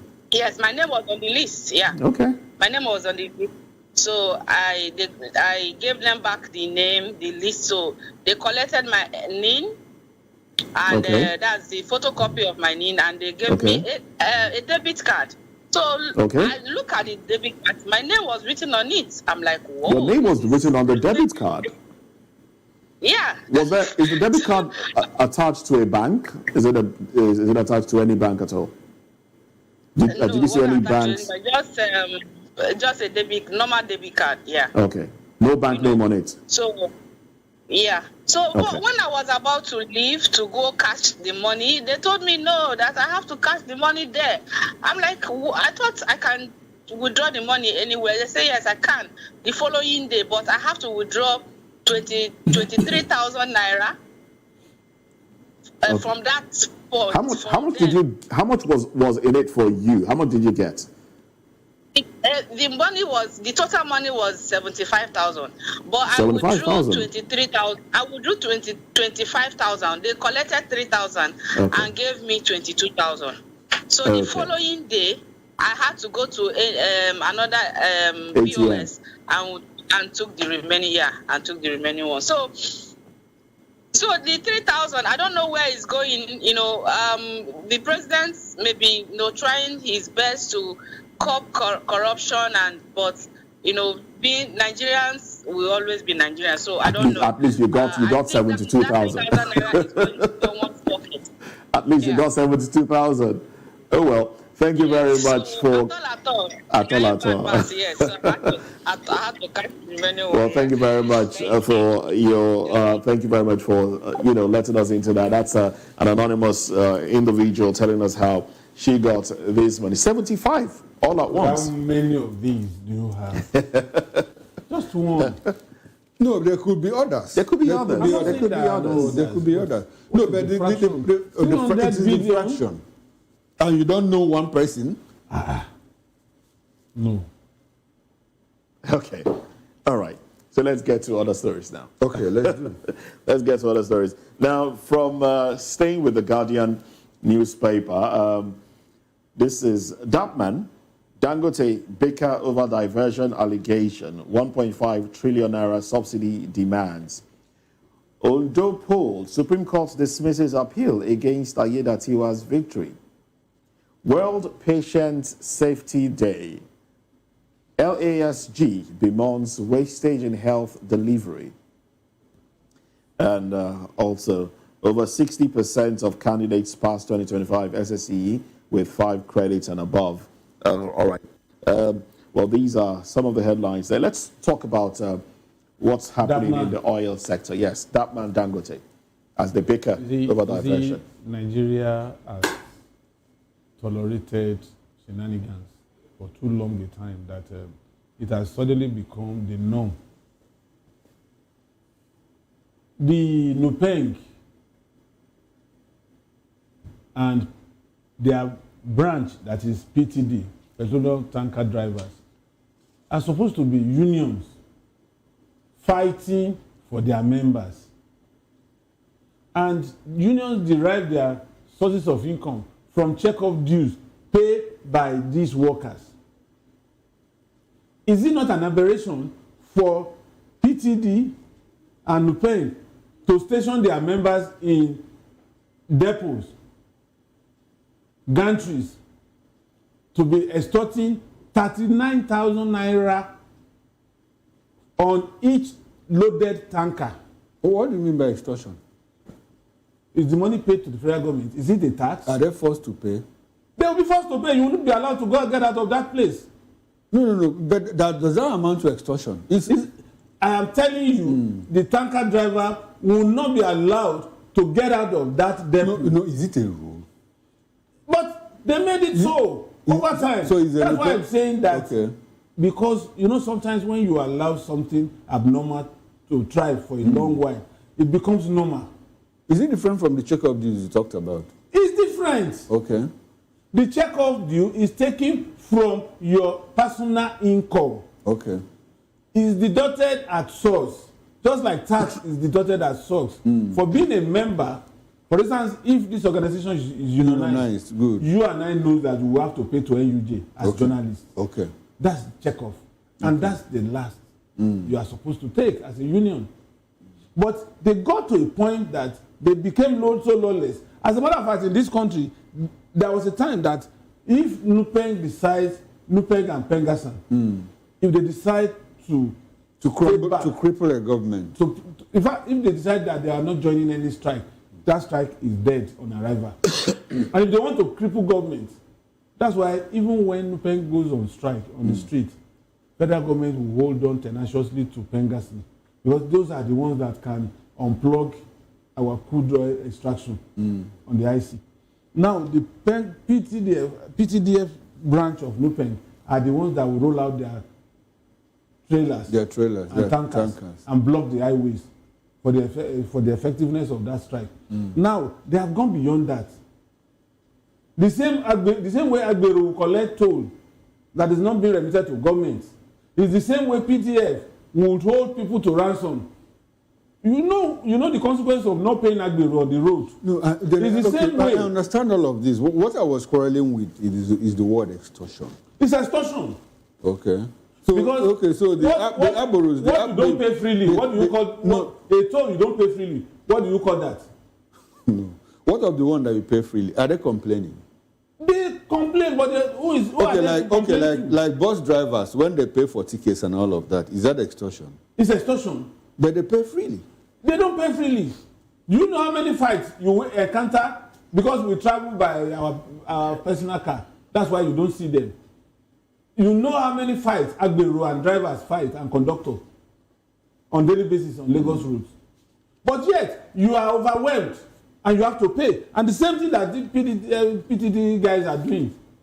39,000 naira on a tanker. Imagine if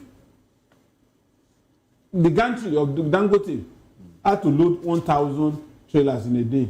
Multiply that by 39,000. That's what they extort every day. Multiply it by 30 days. Multiply it by 12 months. And where does this money go to? The money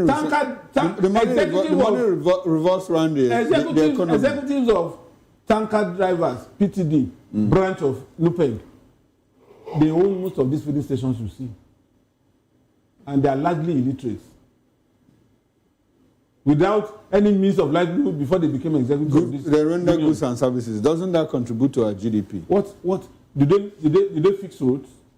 No, that's a different question now. But they contribute to the GDP. What GDP? Movements of goods and services. So we should allow corruption. No, I'm not saying. I'm just asking. We are holding a conversation. It contributes to. Because somebody defended. I read somewhere. Somebody defended thieves. That if there are no thieves, there won't be police. And then there is no job. So you are now saying that. No, I'm not saying. I'm not saying. Thank God you have recanted. No, I'm not saying. So I'm just asking. It is extortion. Okay. There's no way you want to call it. It is extortion. And that is what Dangote is trying to fight. And that's why they are hopping arm against Dangote. But what are you using this 39,000? Are you sure that is what Dangote is fighting? Yes! Dangote says what he pays his tanker drivers is almost like 4 times what the ordinary people on the street earn. Okay. And the tanker drivers from Dangote, they are not complaining. At the point they say he was underpaid. Have you ever seen a worker that will say, my employer has overpaid? You will always ask for more. It's Oliver Twist. So what we are saying is, if you are now fighting on behalf of the workers, fight on behalf of the workers, not on your own behalf. Because this man effectively is trying to short out this 39,000 naira per tanker. Okay. And it is better, and it's incumbent on Nigerians to support Dangote in this fight. Because the end user suffers. At the end of the day. Not the tanker driver that is extorted. Not the owner of the tanker that is exhausted. Not the filling station that is exhausted. Okay. They pass it down to the consumer. Yeah. That means an additional of average of 1 naira is added to your liter at the pump price, at the pump station. All right then. Well, government is doing something else that I would like for us to talk about. Federal government votes 300 billion naira to power teaching hospitals and varsities, of course, providing solar and the rest. We've had Abubakar Bichi, a member representing Bichi Federal Constituency and the Chairman House Committee on Appropriation, making this disclosure that federal government is basically unveiling a solar hybrid intervention project in the Aminu Kano Teaching Hospital in Kano State and some other states as well, as this will power hospitals, teaching hospitals, and other facilities like that. And so did they mention the other universities? No. Okay, they didn't mention the other universities. Okay. So the only one mentioned here is Aminu Kano Teaching Hospital. Yes. Moses, it's just a declaration that power sector has failed. Because when government sets up ad hoc committee, it means the institution has failed. And it's the same here. Why would you advocate alternative power or energy supply when we have the national grid, we have the... Okay, now he's quoted as saying, okay, let me take an excerpt of this now. He says, this intervention is designed to guarantee uninterrupted power for hospitals and universities so that doctors can save lives and students can study without disruption.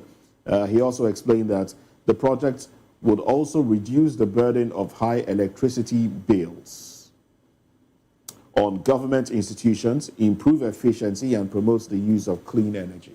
Now, what stops federal government from subsidizing electricity bill in for these institutions? Teaching hospitals? And yes, to save lives. I know how critical these things are. Do you know that patients' relatives are made to pay for diesel to power the generator before surgical operations can be carried out? How many patients have that kind of resource to be able to do all those things? So, if government is subsidizing electricity supply to UCH, Aminu Kano Teaching Hospital, because some of these institutions, some of these teaching hospitals, they have unique treatment facilities for each. I think Aminu Kano has the best in eye surgery, and some other eye-related problems. Then you have one that is doing nuclear treatment. UCH has started that, and all around like that. You know, if you subsidize electricity bill that they consume on monthly basis, we shouldn't quarrel about that. Because if for instance, UCH has to pay 80 million naira a month, and we are subsidizing and say, okay, I'm taking off 50 million from you. How many teaching hospitals do we have in this country? It's not even up to 100. Okay. Now, beyond restricting it to teaching hospitals, I think the bigger problem here is that we have a power issue in this country. That's why I said that across industries. Government is giving up on our national power infrastructure. Okay, by going solar. By going solar. You recall that the other time they said 10 billion naira for Aso Rock. For Aso Rock and all state of power. You know? That means vote of no confidence in our power sector. So whatever we are sinking into the power sector, we will go down the drain at the end of the day. Just like what we are sinking in this Abiku Ogbanje NNPC refinery. And the Ajokuta steel. The Ajokuta steel. So it's an unending spectre. So does it look like we are not making progress as a people, as a nation? We are not. We are not. In the power sector, we can't fix it. The oil sector, we cannot fix it.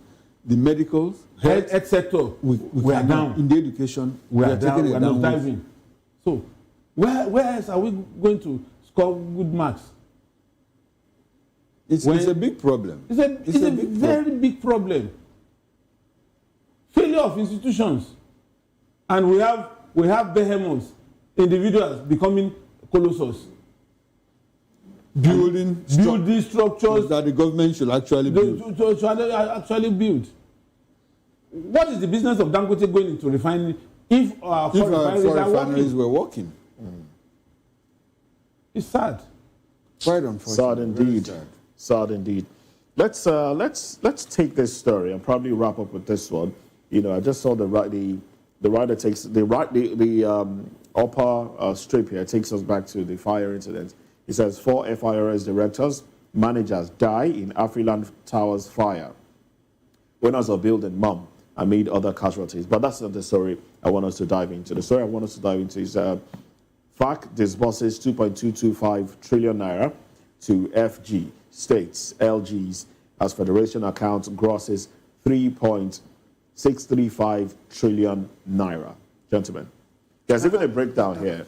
I think, okay. There's a breakdown here, yes. So, according to this report, Federal Accounts Allocation Committee yesterday shared a total of 2.225 trillion naira to the 3 tiers of government that the Federation,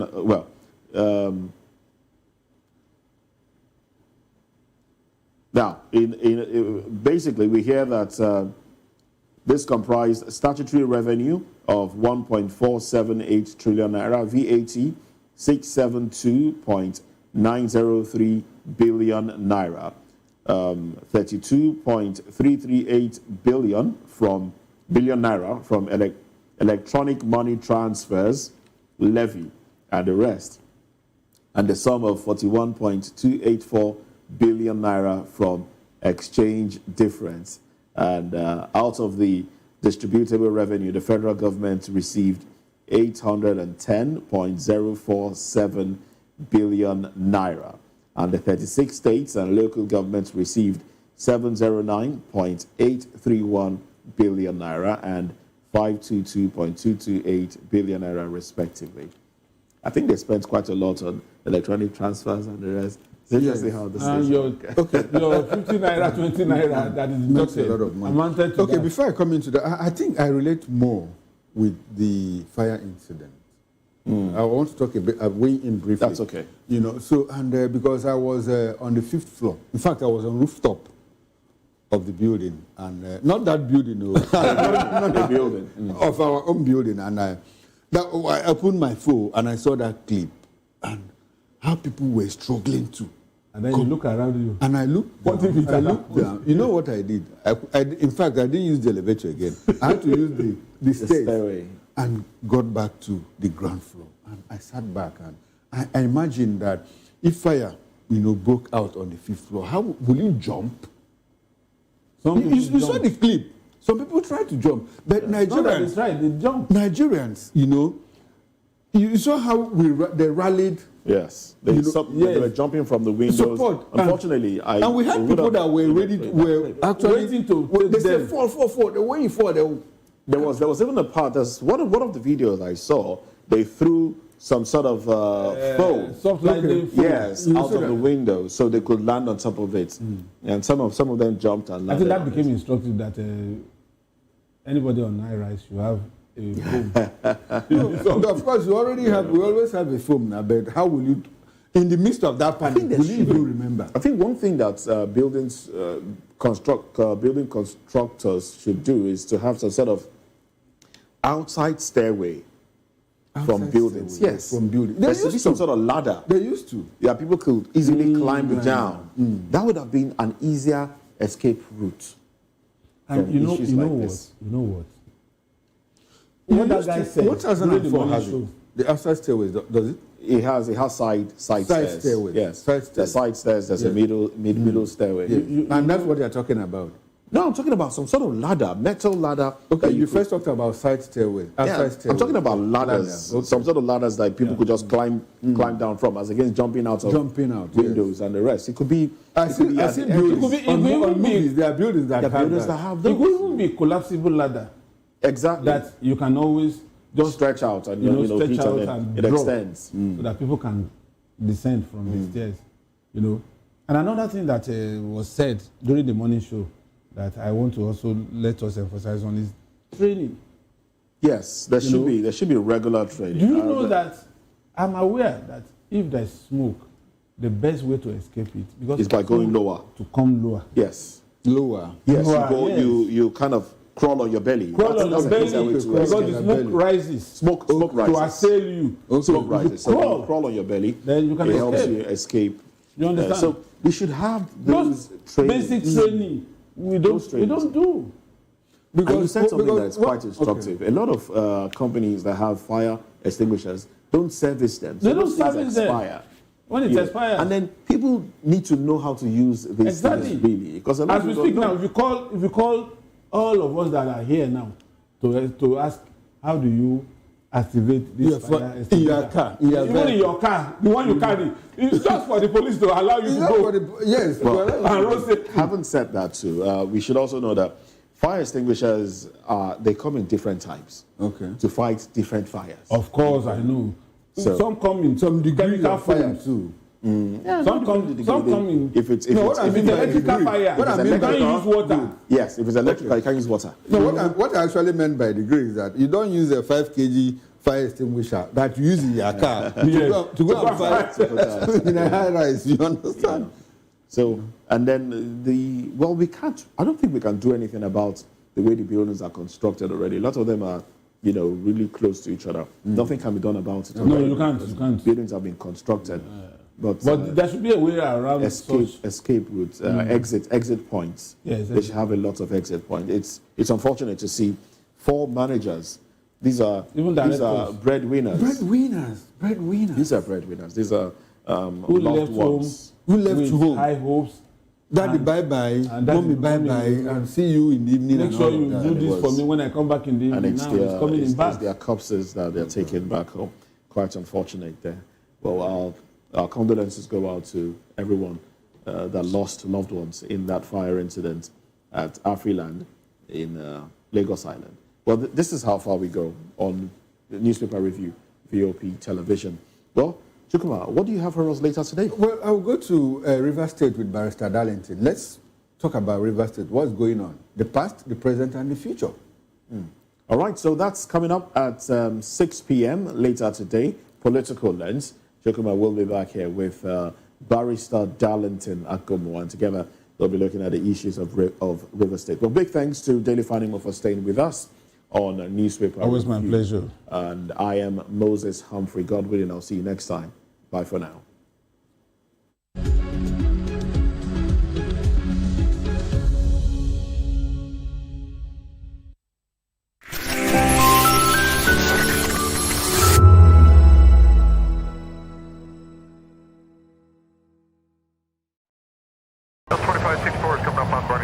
The 2564 Atlantic Tower.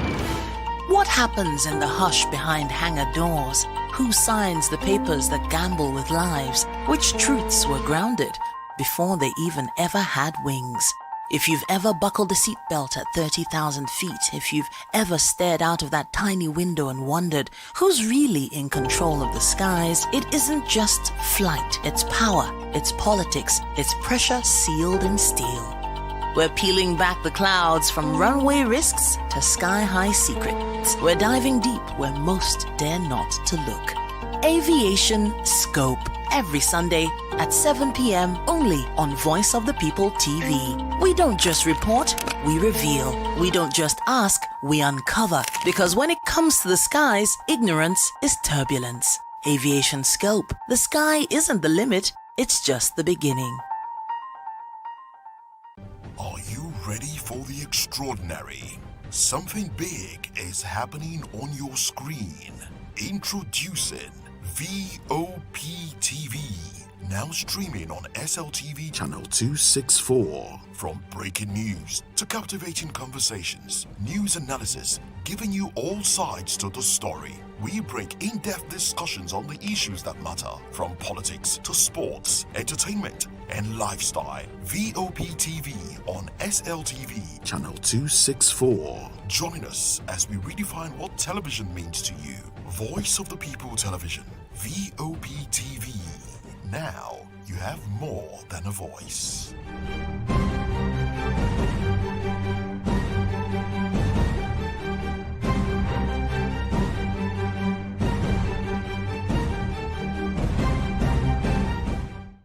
The red carpets, awards, the razzmatazz, music, fashion, interviews, and more. Spotlight on Voice of the People Television. Let's feed you with all the juicy stories in the global entertainment space, bringing you the glitz and glamour as it is hot.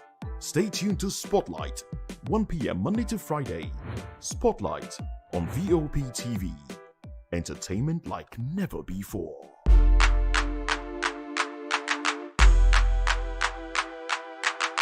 We encourage you to click on the like button and subscribe to our YouTube channel. We are Voice of the People TV. Also follow us on all our social media platforms. We are at VOP TV Live. Visit our website www.vop.ng for fresh and trending news. Also watch us live on SLTV channel 264. VOP TV, Voice of the People Television. In a world where truth is the ultimate power and opinions scream the loudest, it's time to wade through the noise. Hunger no get tribe! Hunger no get religion! And scan the human interest and trending topics that matter. Stay tuned to The Issues, your plug to the stories making the buzz, from politics to science and technology, social justice, and more. Let's tackle the tough questions and expose the truth.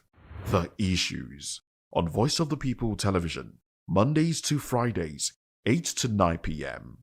The Issues. Don't just react. Understand.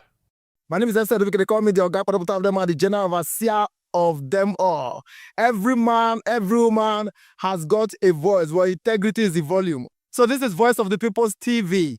Voice of the People's TV. So this is the people's voice. And the people's voice is the voice of God. That's the voice populi in Latin. The people's voice is the voice of God. So keep watching Voice of the People. In fact, my name is Voice of the People. Keep watching MC Ado Pikin. Hi guys, my name is Kagan. I am Nigeria's biggest tech content creator. And I just wanted to give a quick shout out to Voice of the People TV. Keep watching, enjoy, and you're welcome. My name is MC Alamano. They say call me Enjoyment Landlord. It's VOP TV. Keep watching VOP TV. Don't touch it down. Even if you want to touch it down, increase the volume. If you don't increase the volume, why told me? My name is Collins Agawabe, popularly known as No Maiden, but last, more than No Maiden. Or more. Not be all so the cook right at the fry plantain. We keep on watching VOP TV. The voice of the people, the voice of Edo. If you don't want to get the authentic news for Edo, the way it be, that's why they show and they want to cut anything come on. A VOP TV.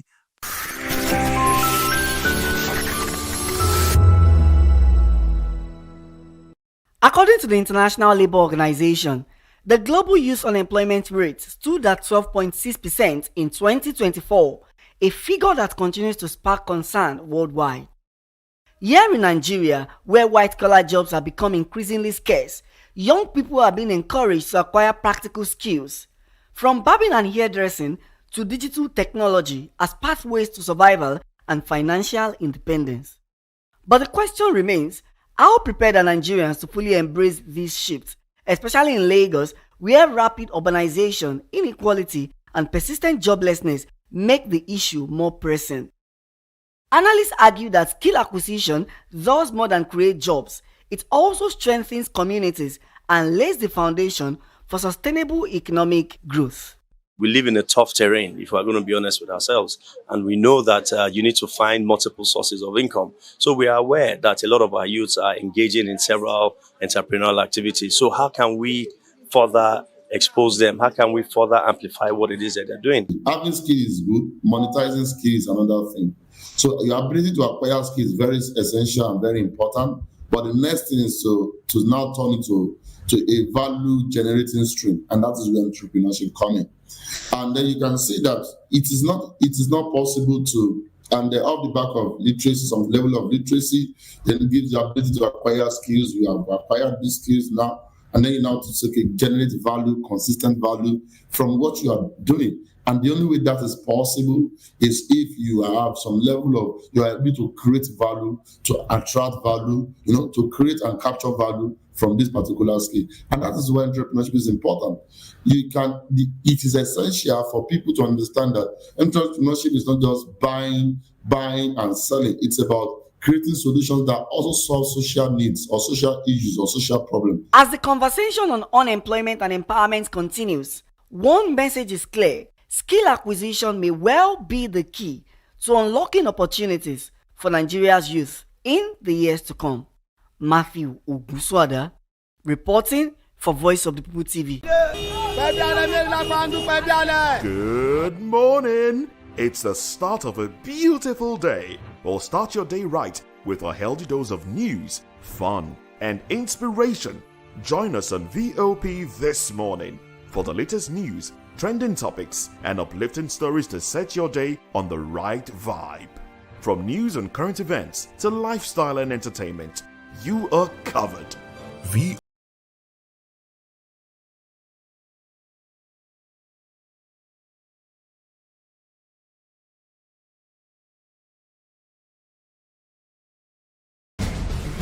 Join us as we drive into the world of politics through insightful interviews with prominent political figures, both serving and former governors, ministers, senators, legislators, party chieftains, activists, and analysts. Get first-hand information into the decision-making processes that affect our daily lives. Highly engaging one-hour program that brings political discourse into focus. I am Chukwuma Okoro. Political Lens, Monday through Friday, 6 to 7 p.m. Join us.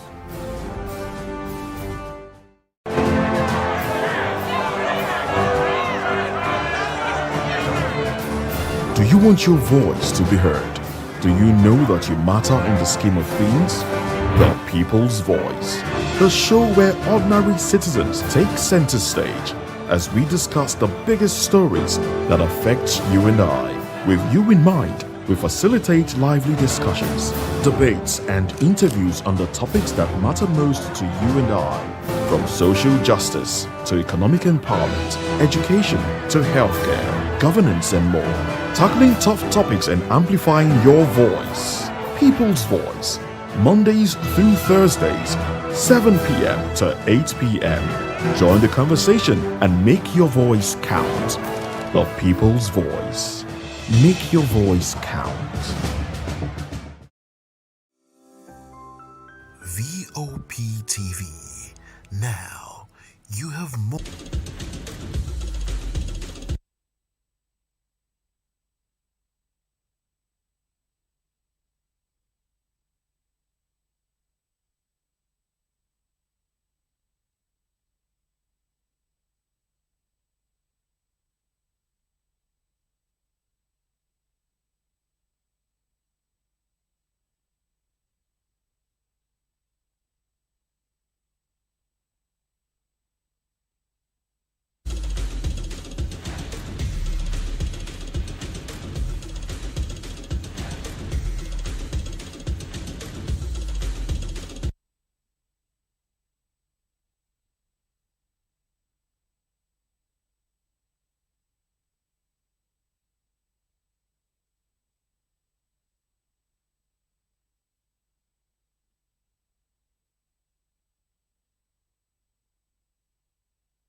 That's very one yesterday. Chaloba with the own goal, Harry Kane with the brace. Cole Palmer scoring back to Chelsea side, and also a goal disallowed by the VAR check on that very game yesterday. It's all about Bayern Munich 3-1 at Allianz Arena, and good result for Upamecano, Jonathan Tah, and then Harry Kane. Good result, I must say, for the side away to Chelsea. I mean, at home to Chelsea, and next for Chelsea will be a game to Benfica. Mourinho arrives for his club side, but Cole Palmer has now being directly involved in 73 goals in 100 games for Chelsea, 45 goals for himself and his tally, 28 assists. He's now the first ever Englishman to score his UEFA Champions League goal on his debut. That's a great one for Cole Palmer. And then he's just a player, phenomenal anytime. Yes, also we did see this one, man. A new one yesterday, 100 win with the Champions League. Only Cristiano Ronaldo, 115, Thomas Müller, 115 as well. And Iker Casillas, 101, have more in this feat. Good result for Manuel Neuer. He came big, he came alive yesterday, even though he said he got the best of Chelsea. 3-1 in that very game played yesterday. Don't forget, it continues today, the Champions League, and then we'll see how it goes because Newcastle playing today at home against Barcelona. But we get more of the highlights of what happened yesterday and some of those games, the way it went. Yesterday as well, we did see the late winner, Arne Slot side, Liverpool 3-2 against Atletico de Madrid. Llorente with the brace, but it was good to see Isak playing for 58 minutes and Virgil van Dijk also scoring that very late goal. But the manager said something. He said, I wish we scored earlier. I wish we won earlier, not on just that extra time. But regards, it goes Salah scoring a goal and also Robertson scoring a goal. But the skipper of the side, Virgil van Dijk, made it 3 for the home side Vade at Anfield. And this is another one to talk about, Marcus Thuram. It's more like Inter Milan are back to scoring ways. Cavo and his side got the best out of the Ajax side. Talk about the Dutch side, the Vise Champions League result yesterday. Inter Milan 2. No, let's say Ajax 0, Inter Milan 2. That's the best result for that phase, if you want to talk about the Champions League. And what more can be said about the highlights that we have for you on this very day? It's a Thursday. Yes, more of the highlights. Yes, Kvaratskhelia also stole the show. 4-0 where Paris Saint-Germain won Atalanta. Ademola Lookman's, play still remains uncertain, like on Saturday. And then Kvaratskhelia scoring as well. We did see goal from Gonzalo Ramos and also, quality team for themselves. They're just like the better side. They just want to possibly defend the champion. That's the word. I'm sorry, it got me stuttering. Defend the championship for themselves. That's about Paris Saint-Germain. 4-0 against Atalanta in that result played at the League On side yesterday. Okay, what more? Got time wasting. And Mourinho returns back to Benfica today. This is the next match for Benfica after they lost to Karabakh at home. Bruno Lage has been sacked and Mourinho comes to replace that very man. So Mourinho will be playing against Chelsea, and then Maresca said, I cannot wait to watch and play with Mourinho. But it will be a very big game. Chelsea, 30th September 2025, 8 p.m. Nigerian time, where Chelsea will be welcoming Benfica. And that's a game to be looked out for. But, yes, that's just what it is. Now, for that Chelsea game yesterday, I quickly want to tell you this. A lot of people ask questions and saying, Kizike, I feel for me, Bayern Munich were the better side. What played out yesterday, the truth of the matter remains, it was, what's the word? It was, experience paying off. No disrespect to the likes of Cole Palmer, Enzo, Fernandez, Moise Caicedo, what's the name? Kukureya. They had a very decent game. Chaloba, it was just so unfortunate with that own goal. But I'm talking about a team that owned the game. They contained the game. They knew the plan of Chelsea. I think like experience paid off. Vincent Kompany has really studied Chelsea. They would want to play from the back. They struggled. You could say Caicedo losing out to Harry Kane on the box, and that was a penalty. His leg didn't even touch the ball. So that's how good you can say the Bayern Munich side were. They just watched the game. Pavlovic in the middle of the park. Kimmich also bringing depth. And you're going to the left side. You're saying Stan says she got off later on. You go to the right. You're seeing the quality of the team. Jonathan Tah, Upamecano on the central role, they played so well. Chelsea struggled to play. But one thing I love about the Chelsea game yesterday was the fact that the Blues were consistent on their own game. They weren't scared, even though they were making a lot of mistakes. But the problem was, how do we play from the back? They wanted to play from the back against a team that understudied you very well. Now, it's a quality thing, and it's about manager's philosophy. It's about class. It was a game of class. It was a game of manager integrity playing out. I saw a different Bayern Munich, I must tell you. Serge Gnabry was playing like a number 10. Harry Kane was the man who drops in deep, comes alive again, and then how did he score 2 goals? Chelsea mistakes was just, so to talk about. They were not really that so good yesterday. Maybe experience should, I think they still need more experience, more leadership quality in their team. But you can't take it away from a team that has got Harry Kane. And Harry Kane said something yesterday after the very game. He said, we are favorites. We are one of the favorites, top 5 to win this very one. And Vincent Company says, you cannot take away the quality that Harry Kane has, and that's what we're looking out for. But I tell you, the Champions League continues today. Again, we would have also told you about Simeone being red-carded at that very game where we saw Liverpool winning that game, and then with altercation and the rest, what have you, Diego Simeone, Cholo, got a red card. But yes, you have on your screen, you can see that. Watch it live from the studio here, so I can look this way, and you can see that result. That cross was just the cross. Chalobah was so unfortunate to find himself in that corner, and then he had to hit his leg, and the goal had to come for Bayern Munich, and they celebrated. But can I tell you, 3 goals came under 9 minutes. Do you know? 3 goals under 9 minutes, and he's like, oh, why is it me? Chalobah he felt so bad, but it's just what it is. Does Chelsea have what it takes to go on? Yes, they are world champions. They can still go on. I believe they can get the best of Benfica. The group looks quite open. It's the Champions League. And don't forget the format. It's a race. It's more on a league format. So when you win your games, you just might get yourself 100% start, just like Liverpool are rarely doing. Now, this is the penalty. If you watch this one, Harry Kane well composed and then converted it and just found the back of the net. The keeper went the wrong way. And that's what Harry Kane does. That's why he's Harry Kane. He knows the side of the goalpost. You don't gift him. It was gifted yesterday, that 3rd goal that he scored for the club side. That was like a gift for Harry Kane. And you know the celebration, it goes on, Harry with the cane. Yes, let's really go off the Champions League, but we already told you we'll come back to tell about the games that were played today. Let's get into the top point. Yes, this one's about the Super Eagles news. It got me thinking. I don't know what's the way forward, but we have a man, former Super Eagles defender, Eric Ejiofor, is in the news. But welcome to the Sports Republic show this day. Good morning. Feeling great to have you join me as we talk sports this day. A lot to be talked about. The Chris Eubank Jr., Eddie Hearn in the boxing world, the WTA, the Wimbledon shows, Djokovic in the tennis world, Formula 1 Max Verstappen, a whole lot to talk about. But we like to start from the show, from home, rather. Former Super Eagles defender Eric Ejiofor, many did not watch him play, but he's a player that played for the Super Eagles as of 2002 for the Korea Japan tournament. He has criticized the current Nigerian squad, saying they lack the hunger and the commitment required to secure a place for the World Cup 2026. Moving on, Ejiofor is a member. I told you he played for the Super Eagles for 2002 World Cup. He has expressed disappointment over the players' mentality, insisting they have not shown the passion of a side determined to qualify.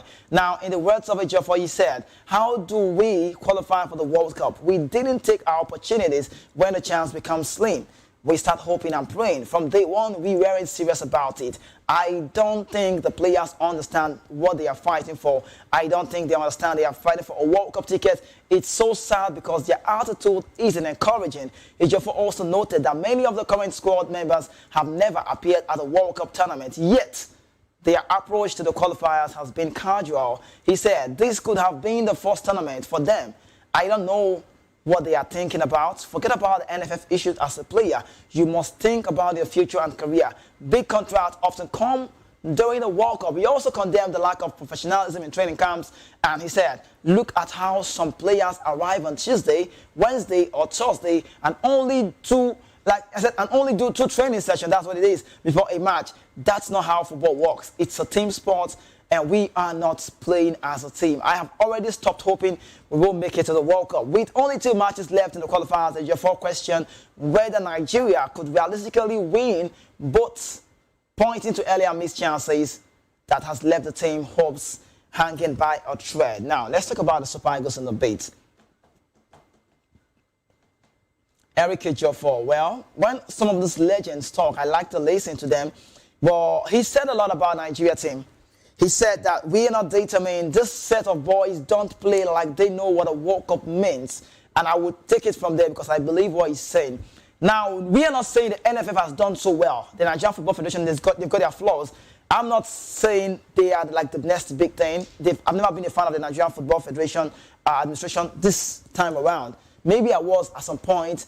But whenever they do it right, I'm also finding what they do. But when things go the other way, I just remember what they've done in the past and then I put blames on them. But Ejiofor Eric, he's saying, yes, they have their flaws, but let's even talk about the players we have in the team. How have they been doing? How have they been really coping? Have they been doing so well to see that they get in the next phase? Not playing as a World Cup as a player is That's how bad it is. If you've not played in the World Cup, that's the word. You find yourself feeling incomplete in the game. And he's saying they play like they've been on a World Cup before. They play like they know what they play. They're so casual. Now, I recall during this time, I think we had a structure back in the time. Now, you look at Nigerian football back in the time, you can return to camp on a Tuesday. When the open camp, let's say on November 1, that's when the camp opens, and you have a game for November 8 or possibly 7, and you're returning to camp on the 4th, and you're expected to play a game. We've seen that happen often time. And sometimes these players get starts. That's why we say we want to see a manager who doesn't care about what you feel or how you feel, but rather give you the results. So Ejiofor is saying, him personally, he's an ex-international, he has stopped hoping. He has stopped hoping Nigeria will qualify, because if you put your hopes on Nigeria, you just might find yourself doing it wrong in the other way about the world of football, because recently now, the way the players are playing is not showing hunger. There's no urgency. The vigilance, the prowess, the determination is lacking. The mentality of how to own a game is lacking. This one is like he's going contrary. Like he's not putting blames on NFF. He said forget about the NFF. It means not to say they have done so well, but he's trying to say, in other words, he's trying to say, let's give them a side on the first time. They've done what they would do. Wrong or right, which anyway goes. But what about the players playing the game? What are they doing? How far have they come? Have they played this game to a high level that we will say, oh, they drew against South Africa, but then try? How many of the games have you seen those players so hungry to get results? A friend of mine told me, Kizike, can I tell you, these players are never happy with the condition of the country. And I'm like, what do you mean? Because the NSC told us they got the badge bonuses, allowance, accommodation, and the rest of that was cool. But he's saying that these players don't even know what it takes to play at a World Cup. Because if they do, the gameplay will be different. The mentality will be top-notch. They will not be thinking it the other way that other people are seeing it. Now, you watch the game at Bloemfontein, Toyota Stadium. Some are saying, let's blame South Africa. Blah, blah, blah, blah. Not what we're saying. But I feel like we talk a lot. Like, that's what we do well. We've not done our part well. A World Cup that have been at the detriment of the coach. And now we're wanting the magic. Now, what is next? They're asking questions saying, can we win our 2 games? Even if you do win your 2 games, it doesn't lie on your hands. Your destiny, you've lost it. You can't even control it. It's not something you can control. It's not visible anymore. You've lost it to your counterpart. You've lost it to your opponent. You've lost it to the devils. That's the word. Sorry to use the word devils. But I'm just saying, it doesn't lie on your hands anymore. But quickly, let's talk about more news. More inclusion of retired players. Peter South-Ida, one ex-international, also in the news from one ex to another. Former Super Eagles and Ayimba international goalkeeper Peter South-Ida has slammed the Nigerian Football Federation for their approach to running football in Nigeria. Following Nigeria's poor performance in the 26th FIFA World Cup qualifying campaign, several individuals like John Mikel has called for accountability from Nigerian football governing body. Now, Peter South, on the other hand, has called for a competent overhaul of the sector, claiming the rottenness has been there for a very long while and has hindered the Super Eagles from experiencing success. In other words, you can say Ida has called for inclusion of ex-Super Eagles stars. I will come to this one. While the NFF needs fresh ideas, the former Super Eagles goalkeeper called for the inclusion of people who have played the game and understand what it is to be a footballer, to be more involved in the administrative process. Ida said, I don't want to get into Nigerian case. I've seen this rottenness for a very long time. We've complained deeply. Sometimes they think that because we play football, we don't qualify to run football. And it's a big shame. I went to school and I have enough education and I play the game to a high level. You need to have the ability to manage things, business and whatever it is, so to be able to run an organization. But sometimes they don't honor us. They don't respect us. Once you play football, they look at you as a dropout. I am not. I'm talking about a 50-year-old who retired from football back in 2002 and later served as a media officer for the Super Eagles. He emphasized that Nigeria must embrace qualified administrators if its football is to recover. More qualified people should be running our football in this country. Well, this is like a two-words. Who and who is qualified? I like to say this. I'm not throwing shade at Ida now. I know him well and I respect him well a lot. But I don't understand the part where he said, well, I'll come to that. Let me just take it bit by bit. I feel like saying a lot in 1 minute. That's how I feel when I talk about Ida, because I know how Ida manned the post during his time. I know he never had a long spell with the Super Eagles, but did he honor the nation? Yes, of course he did. But he said something allowing those that play the game run their affairs. You know, I said it all the time on the show. If you follow this Sports Public show oftentimes, I like to say, you don't need to play the game alone to be good on the administrative road. Because I recall, what's his name, Joseph Yobo, our skipper, long cap player, he's back to school. He wants to read the administrative things. Shout out to players, ex-international like Emenalo, who's doing the job at Saudi Arabia. Sporting director, you know how much he earns. I'm not talking about the net worth now. No one's talking about the money. But the passion, he wasn't a regular as at 1994 at the World Cup. Emenalo, Google him, Emmanuel Emenalo, he's the sporting director of the Saudi side. From Chelsea to Monaco, back to Chelsea, now to Saudi. That's how big it is. Olofin Jana is in charge of Chelsea, scouting African something, you know. So these ones have studied this game just like they know. When you leave the game, what happens next? You're not just playing and investing. You're playing and investing wide and also investing on yourself. How many of our players have invested on themselves personally? I can count. I should not be able to count. Go to the British football, you can see a lot of them. Michael Owen down the media. Gary Neville, even though he had a bad stint as a coach, good footballer for Man United, went to Spain and he struggled. You look at this Shabba Phillips, you've seen his father, Ian Wright, you've seen Jamie Carragher, you've seen Jamie Redknapp, Frank Lampard. If he's not doing well in the football world with Coventry side, maybe he should be somewhere else. These ones have grown themselves because they know we don't play, we should give back to the nation. Now, is that you're giving back on screen, you're doing the ball thing, you're telling people about the sport because you know it, or you're just somewhere the administrative road, it works. But how many, JJ Okocha for crying out loud, I think he failed in Delta State. Yes, I know. Many of them. These personalities that we are talking about also, I know the part where Ida is saying, I understand the part where Ida is wanting us to give us space, give an opportunity for our ex-international to run their affairs because those on the game, the ex-international would have even been more preferable than those on the game. But you can't just want to be there. How well have you contested? How well have you done within a short period of time for yourself? Self-development, that works for me. And I felt within myself that many of our players would have done that. But looking, and sometimes we hear this one is dead. I don't like to hear those news. And he died in poverty. Yes, they say football, the money was not big as at that time. But I feel like if you invested, the case is different. I mean, Shegun Odegbami, in 1980, he played, he won the Nations Cup first. He was the first set. That was the first set. Emmanuel Kala, Christian Chukwu is late today. Odegbami, Adoki, and Meshamaka, a lot of them play the game. They play the game to a high level, but we can still talk about Shegun Odegbami. He's still relevant on the game, not just about Nigeria, on sport generally.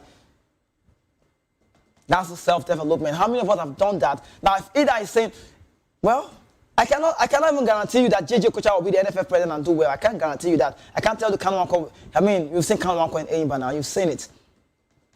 Because I think I was going through, was he online? I can't recall, but I think Victor Ekpeba was against, Victor Ekpeba is part of the NFF. Ekpeba is NFF member. Gabala White is NFF member. What's the name? Okay, technical man is Eguavon.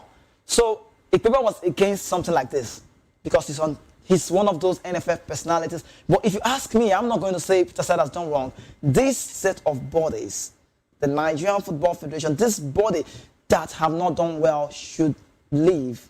I don't know if the right word is to be sacked. I don't know the right word to say, but I'm just thinking. But I like to say this. Sometimes we reference some countries away from Nigeria, some European countries, some countries in the North American side, sometimes basically USA, America.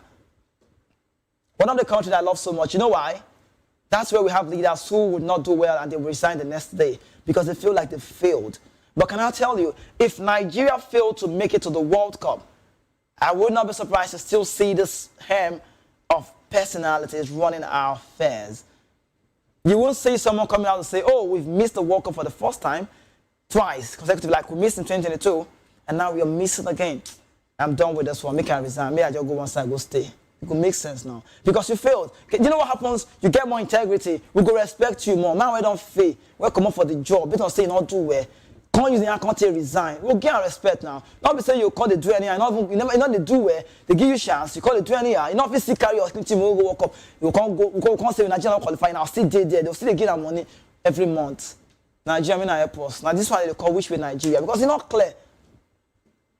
Even me seven be presenter, be host, I don't come on my mind because I love what he said. He said something about the World Cup. It's a very big tournament. It's the biggest football tournament. Yesterday we saw the Champions League. It continues today. These tournaments are meh. You can't compare it to the biggest one where USA, Mexico, Canada brings the world together as one. What happens on that road? It's a World Cup I want to see Nigerian players involved. I always talk about Victor Osimhen. At 2030, you know how old Osimhen go. You know if he go. He go not old now. Want to go to the World Cup, want to play at the World Cup. The players and they can't get them chance, they can't go. Now, when you go to a World Cup to play, sometimes you get, not even about we in the studio, because I know, 2018, I know personally, I'm not trying to exaggerate it, I know personally what I gained for myself, not about where I was really working at that point, but I got some gigs. Now, television adverts for media firms, radio stations, because Nigeria is involved. Nobody say we'll go win more, but brands will come involved for what they do.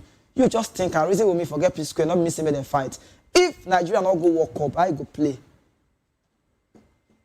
We are saying the nation is in shambolic manner, the nation is struggling, economic problem, a lot of things. This is one game that I respect to watch. The game is beautiful. The game brings the world together. The game makes you understand that we are one Nigeria. But Peter Side contested unsuccessfully for the NFF presidency back in 2022, and his comments came and made renewed criticism of the NFF following Super Eagles' struggles on the ongoing World Cup qualifiers, which fans increasingly demanded accountability and reforms in the administration of the sport. If we carry placards, walk up and down, they say no NFF, no one, they're not good bad. It don't reach now. But more of wait first. Don't be one kind of the matter. More of wait first. No look whether Nigeria go World Cup. But like I rightly said, the earlier you start taking your minds off, I'm not trying to tell you Nigeria will not make it to the World Cup. I'm not saying we will. Anything can happen in the game. But the shows and the phase we are looking out for is the Intercontinental, some rather say Confederation playoff. But for you to get there, you need to get to a certain point. Now, looking at the log, 14 points is Benin Republic. You get the group let's show you that World Cup group picture so you can see for yourself. And South Africa is running away with this one, 17 points. You're thinking about points being dogged. We saw the news about FIFA. They are not listed. This is about the Intercontinental playoff. This is about it. Tanzania, Nigeria is just down the pecking order. So there's no even Benin Republic on this one. Let's take this off. Let's get the other one, the Group C. So you see for yourself that the way it looks, South Africa is on top. Benin Republic is next. Nigeria comes third. And that's what you have on your screen. You can see 17, 14, 11, 11, 6, 4. Which way Nigeria, Rwanda, Lesotho, Zimbabwe. Your next game for Nigeria comes to be the play, Benin Republic as well. But you know the funny thing about this group now?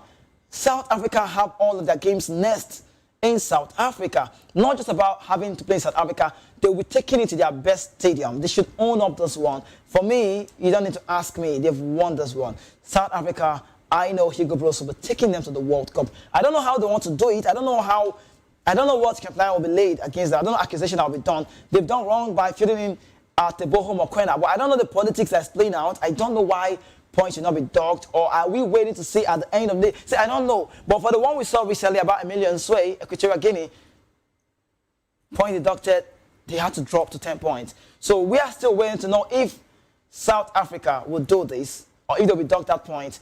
Gianni Infantino, the Swiss Italian, is the president of the FIFA World. Patrice Motsepe is who? The CAF president. Where is he from? South Africa. Is he going to influence this one? I don't know. Or has this news been a debunked news in the form that the complaint did not come on time? I don't even know where this is headed. But if you ask any Nigerian media personality, they tell you, we are waiting. Nigeria, maybe they come out that point. Even if they come out that point, now you won't get her. If they come out that 3 point now for South Africa, do your maths now, carry your phone calculator. Carry a come out that 17, now come out 3 inside, now 14, now B. Not be still get her. Their goals, their numbers are insane. Now the play at home, all of the games next is at South Africa. You know, Lesotho, Lesotho is a small country inside.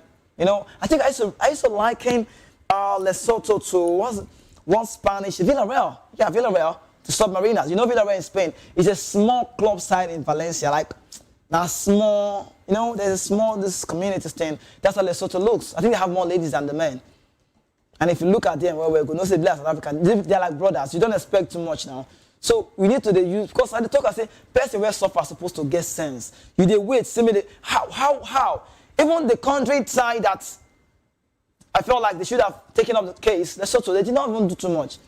Now we want the kind of for high like antenna because now I won't go walk up. Now not helping ourselves. And this is one thing about this Nigeria country. See, Nigeria will now wait till it's getting to a point where it feels like the water is full to the brim and it wants to be pouring off, they will start talking. Now they won't come out Eric Chair. Now that's the next thing they want to do. And when I not let me use Nadu Lamba because the people saying that every time they come out coach multi they enter, I don't know. Because it don't make sense. Now more reason now. next thing is Eric Chelsea to go. Why? How?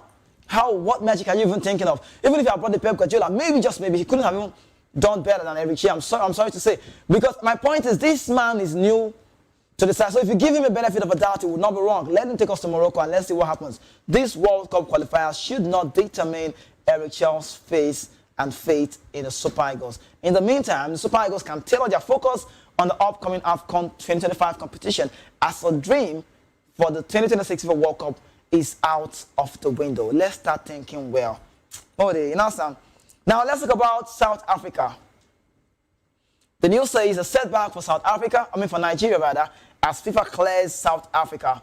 So the ineligible player we talk about, Obudu Mountain, FIFA has released its latest list of disciplinary sanctions from the FIFA World Cup 2026 preliminary competition, confirming that South Africa faces no punishment over allegation of fielding an ineligible player. In a long-awaited decision, FIFA confirmed that the South African national team, Bafana, has no pending disciplinary issue. Do you understand?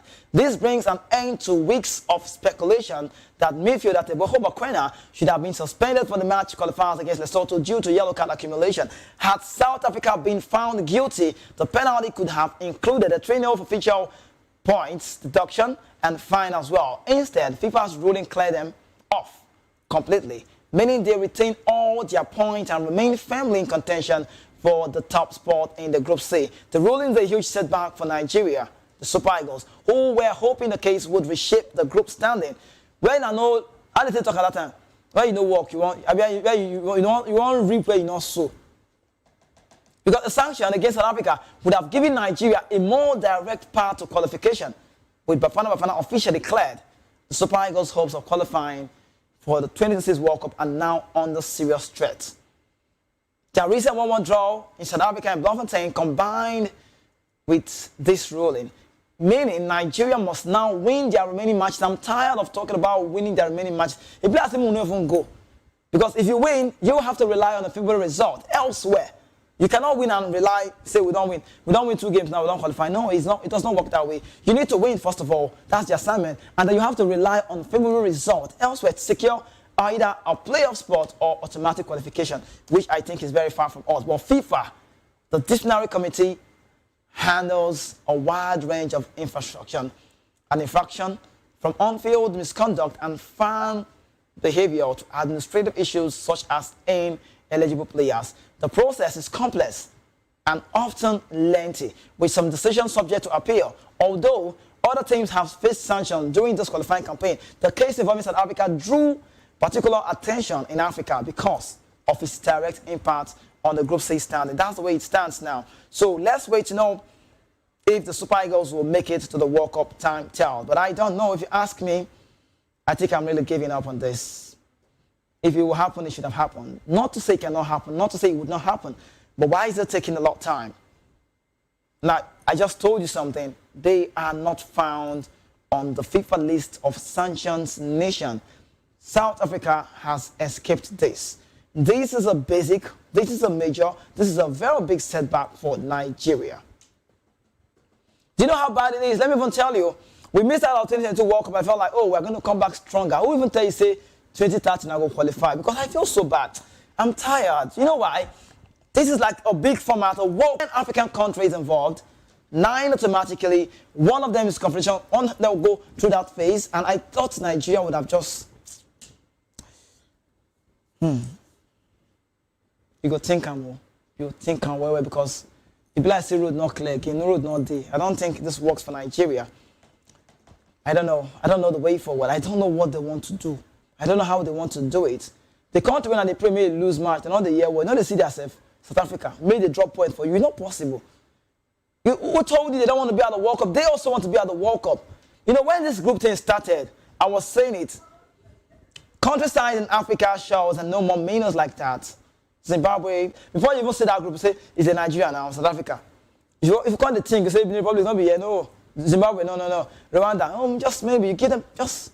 But now look how it is. But this is a poor football management from the NFF. But let's get to another one again where World Governing Body tells Super Eagles, don't put the blame on us.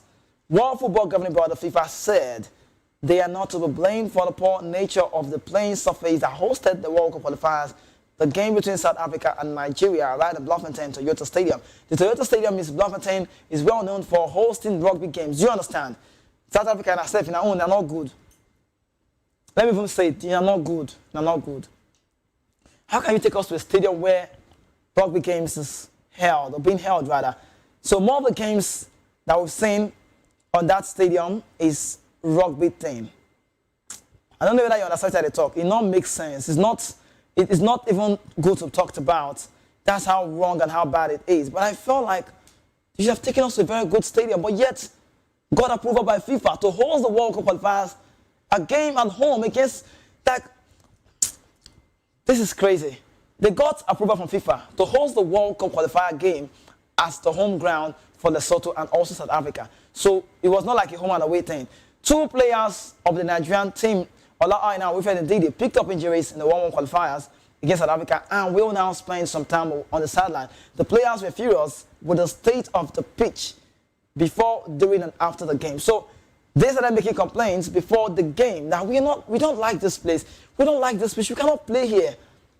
So I don't know if the South Africans have been, I don't know. If they've trained so well on that pitch, I don't know. I'm just saying, but it's crazy. How you take a team like the Super Eagles with value of qualities, you're taking them to a team, to a pitch, not one of the finest, not one of the best, not like the first four or first three stadium in South Africa.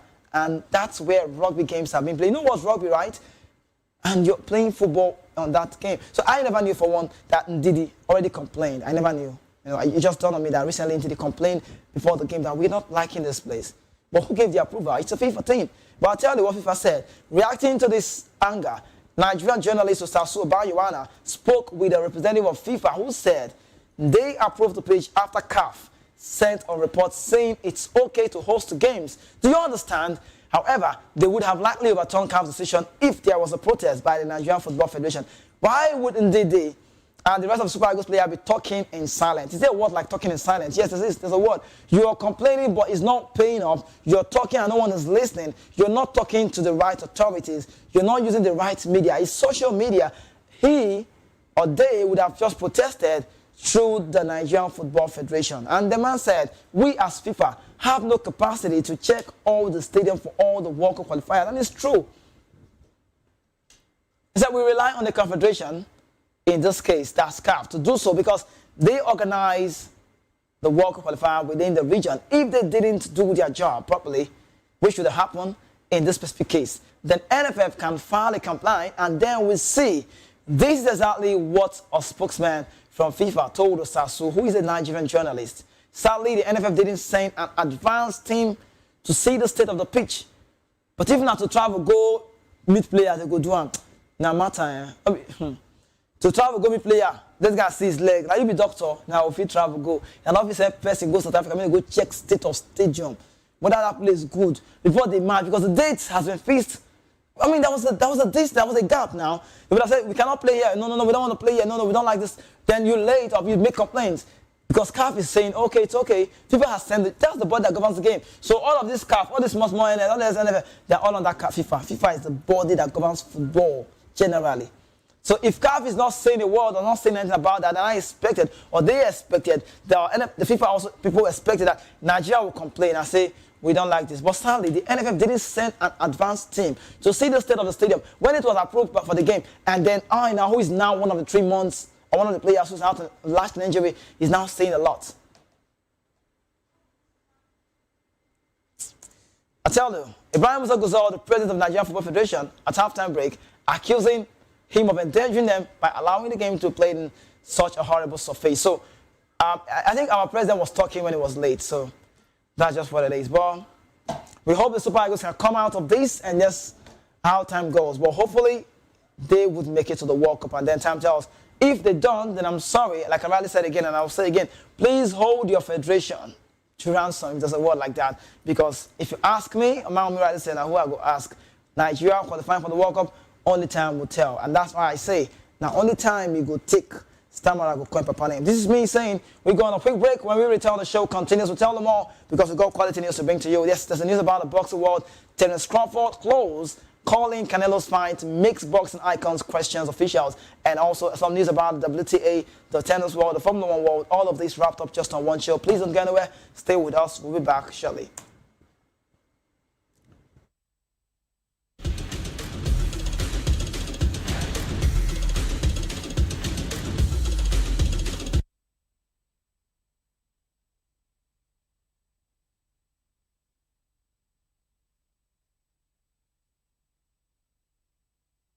All right, good afternoon and welcome to Voice of the People Media. Right here we are at the Surulere National Stadium at the complex of the SWAN building where it's still very much undergoing.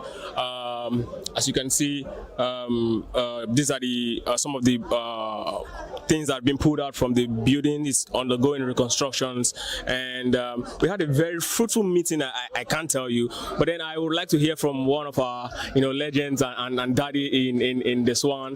That is Sport Writers Association of Nigeria, Lagos chapter. Sir, good afternoon, sir. Thank you very much. Good afternoon, sir. My name is Kunle Sholaja, publisher and editor, Sports Village Square, online sports publication daily. All right, sir. Today was a very intense one in there, and I saw a lot of factions, people actually clamoring for a lot of positions and all of that. But one thing I would like to ask you, because I saw the way you actually came into the whole tension and then diffused it. I know you've seen a lot, but how can you? Looking at what you saw in there, what do you really think was the problem?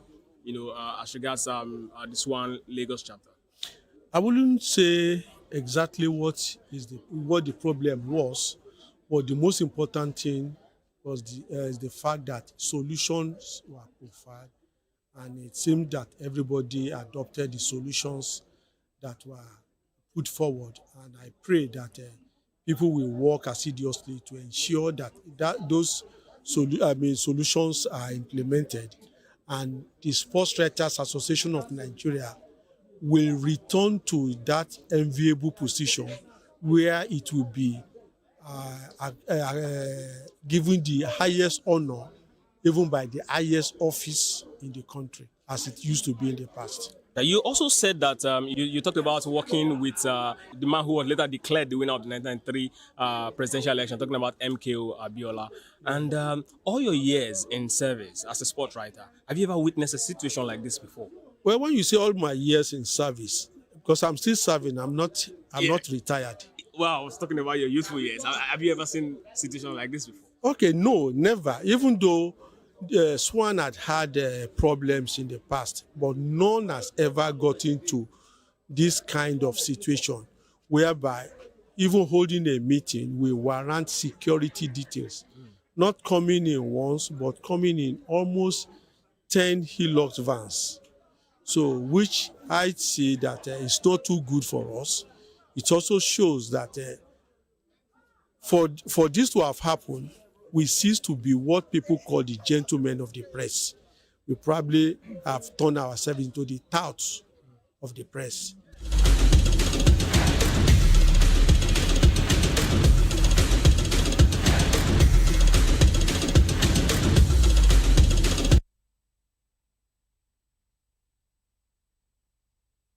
Yes, that's Kunle Solaja, one of the veteran sports that we respect a lot, talking about what's really going on in the SWAN world. That SWAN story looks very, very in vogue, and it's really a lot to talk about when you go to the SWAN, talk about the Sports Writers Association of Nigeria. But we'll bring this news to you. We also had Ikechukwu just out there, our correspondent as well, giving us that very insight on what's really going on. But just like Abadi said, as your foes will tell them all. But let's really talk about the boxing world, where Terence Crawford's stunning victory over Canelo Alvarez on September 13 was a career-defining moment. By defeating Canelo, he became the first male fighter in the four-belt era to hold undisputed status in 3 weight classes. However, rather than celebrating the narrowness of 2 of the judges' scorecards, 115, 113 in Crawford's favor, sparked heated debate across the boxing world. Many people felt that the official result did not correctly reflect how the bout played out in the ring. But finished well, commanding the late rounds with crisp counters and calculated aggression, while Canelo seemed to fade to long-term fans. The outcome felt considerably more definitive than the 2-point margin suggested. Roy Jones Jr. and Andre Ward, two of the boxing most renowned voices, jumped into the express their departure and also displeasure over how close the fight was scored. Roy Jones Jr. did not mince words on the all-smoke fight. The podcast, when breaking down the action, he admitted Canelo Alvarez may have taken 3, maybe 4 or 5 rounds early on, but as the fight progressed into the second phase, the picture shifted. And also for Jones, his opinion said Terence Crawford controlled at least 7 of those latter rounds, particularly the championship round. That's about, Crawford and also Canelo Jones. But before we talk about Formula 1, let me quickly tell you this. There's something out there, conspiracy is still ongoing in the boxing world. You know, I was saying it before I came to the studio today. I really want to talk about it, but just maybe tomorrow we'll tell them all. There's the news about Chris Eubank Jr. There's the news about Ederhan, the promoter. You know, there's this banter ongoing for the world of boxing, but we tell you more hopefully for tomorrow because it's really, really so high to be noted and so wrong if it's going untouched. But quickly, let's talk into the Formula 1 world. Formula 1 announces a new 6 venues for 26 sprint events featuring 3 new locations as part of the FIFA Formula 1 World Championship season. Formula 1 on Tuesday revealed the 6 venues set to be hosting Formula 1 sprint event during the 26 FIFA and FIA World Championship. Better word, that's FI World Championship season, including 3 exciting new locations. The 26th season will introduce a new era of regulations to the sport and host the 6th year of the sprint format. The first FI, talk about F1 Formula 1 sprint of 26 will take place in Shanghai, followed by Miami, with both Grand Prix hosting a sprint weekend for the 3rd consecutive year. Silverstone returns to the sprint calendar for the first time since the format inaugural event back in 2021. And Montreal, Zalvoort, and Singapore are all set to host their first ever sprint weekend. Stefano Domenicali, the president and CEO of Formula 1, said, with 4 competitive sessions rather than 2 during the conventional Grand Prix weekend Formula 1 sprint event, offer more action each day of our fan broadcast partners and also for the promoters, driving increased attendance and viewership. The 26th session will offer a very big one, and also the 26th season will usher a new era of regulation. So having 3 new sprint venues will only add to the drama on track. We all look forward to giving our fans more incredible racing and excitement in the 26th. That's the words of Domenicali in that one. The Formula 1 also sprint provides competitive action on each day of a race weekend. Sprint qualifiers take place on Friday. I will be taking place on Friday, following the free practice one with the sprint and Grand Prix qualifying on Saturday before the weekend culminates with the Grand Prix for Sunday. The format has continued to prove popular among fans across the world, leading to a strong attendance and viewership figures across broadcast, digital, and social platforms. In 2024, TV viewership for sprint weekend was an average of 10% greater than non-sprint weekends, and the sport continued to see an upward trend following the opening 3 sprint weekends for 2025 season. Lewis Hamilton's maiden Ferrari win in the Shanghai sprint saw off an 84% live TV audience increase across Formula 1 top 15 markets in the comparison to last year's event and Miami Grand Prix sprint won by that very side. Lando Norris was watched by 26.6 million TV viewership and also an 18% increase versus last year. This year's sprint event in Belgium, won by Max Verstappen, saw a significant rise in TV viewership in both heritage and growth market, including in Germany. 40%, you could say plus 40%, France plus 42%, in China plus 182%, and Argentina also plus 9% when compared to the sprint event in Europe in 2024. Still on the Formula 1 news, headline says Singapore to host Formula 1 sprint race for the first time in 2026. Formula 1 has confirmed that Singapore will stage a sprint race for the first time in 2026, adding another layer of action to one of the calendar's most profile weekends. The Marina Bay circuit will talk about the street famous for the nighttime atmosphere and unforgiving layout will host the shorter race on Saturday ahead of the Grand Prix on 9 to 11 October. Let's quickly go up this very one and tell you more stories emanating the world of sports generally just as it unfolds. Away from Formula 1, what next should we talk about? We tell you, don't forget the Champions League continues today and we'll see games coming up and you just don't have to miss all of those games. Now, in the world of tennis, there's a news where American tennis star Taylor Townsend has apologized for coming under fire for comments she made on social media about Chinese food. The 29-year-old, who is in the Chinese city of Shenzhen of Billie Jean King Cup finals, had posted videos on Instagram in what she talked about dishes that featured frogs. turtles and sea cucumbers, saying, "This is the craziest thing I've ever seen." Eating turtle and bullfrog is so wild. But she quickly faced backlash on both English and Chinese social media platform. Miss Sound saying, "Who is the world number, you could say world top ranked doubles player?" Later apologized, saying, "There is no excuse, there is no words for me. I will be better." And also still in tennis world, Daniil Medvedev also in the news. His motivation and also radical changes within his team has been questioned by compatriot Yevgeny Kafelov, with the 29-year-old look to rest in his recent slump in form. Medvedev also has been one of the most successful players for the past decade, winning the 2021 US Open title and reaching a 4-5 Grand Prix Slam final alongside spending 16 weeks at the ATP Tour World number 1 in 2022. However, the Russian form has dipped dramatically in recent form, with the 29-year-old down to world number 18 in the ATP ranking, not winning a title since May 2023 and losing in the opening round of 3-set Grand Prix events. So this is all we can bring to you on the show this very day. You're still watching Voice of the People TV, and this is the Sports Republic show that comes your way every weekday. Today is Thursday, and hopefully tomorrow a very different show, and that's a very different language, not the English. You go back to the street where you like to emanate the vernacular, speaking pidgin, and give you sports update just as you unfold. But this is me saying thank you so much for being part of the show. I remain your host. My name is Kiza K, and don't forget I am the only football player without a jersey. I'll see you tomorrow morning, Friday. Peace.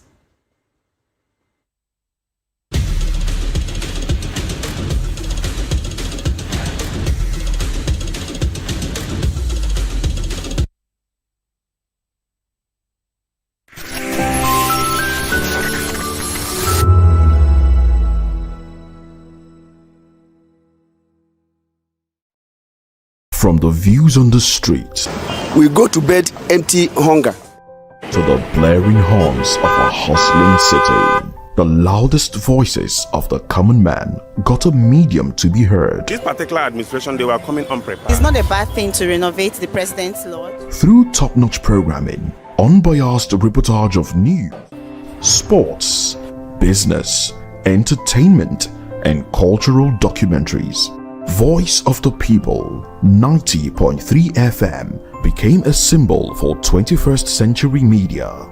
And now, a new baby is born. Voice of the People Television, VOP TV, youthful, full of vigor and penchant for excellence in the continent's media space, exposing the wrongs, applauding the rights, dissecting the news without fear or favor, through factual and accurate stories and contents. Corruption kills three things that makes a society. Representing the interests of the people and giving them a voice. Voice of the People TV is here to stay towards building a fair society. VOP TV, Voice of the People Television, truly a voice for the people. Welcome to Kitty's Corner. Every weekend is a new journey. Join Auntie Oni as she embarks on thrilling adventures. Each episode takes the young explorers to a different fantastical world filled with exciting challenges, making new friends and learning valuable life lessons. The show begins with lots of excitement in a cozy storytelling mood. Fairies teach the importance of kindness, honesty, bravery, teamwork, or curiosity. Kitty's Corner is a delightful blend of fun, education, and imagination with catchy songs, interactive games, and heartwarming stories. Join Auntie Oni every Saturday, 10 a.m. to 10:30 a.m. on Voice of the People Television. Kitty's Corner, perfect destination for curious minds. 2564 is coming up on Burning 9, right? The 2564 Atlantic Tower. What happens in the hush behind hangar doors? Who signs the papers that gamble with lives? Which truths were grounded before they even ever had wings? If you've ever buckled a seatbelt at 30,000 feet, if you've ever stared out of that tiny window and wondered who's really in control of the skies, it isn't just flight, it's power, it's politics, it's pressure sealed in steel. We're peeling back the clouds from runway risks to sky-high secrets. We're diving deep where most dare not to look. Aviation Scope, every Sunday at 7 p.m. only on Voice of the People TV. We don't just report, we reveal. We don't just ask, we uncover. Because when it comes to the skies, ignorance is turbulence. Aviation Scope, the sky isn't the limit, it's just the beginning.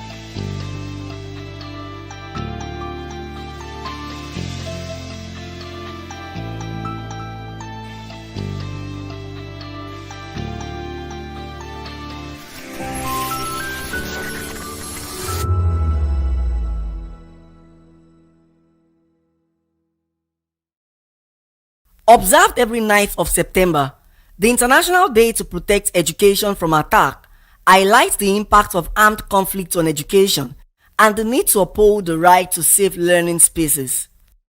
The day, proclaimed by the United Nations, calls on governments and stakeholders to take concrete action to protect schools from attacks, abductions, and other forms of violence that disrupt education. Nigeria has witnessed repeated attacks on schools in recent years, ranging from kidnappings of students to the destruction of educational infrastructure in conflict-prone regions. Stakeholders warn that beyond immediate trauma, attacks on schools deepen inequality, increase the number of out-of-school children, and weaken the nation's human capital development.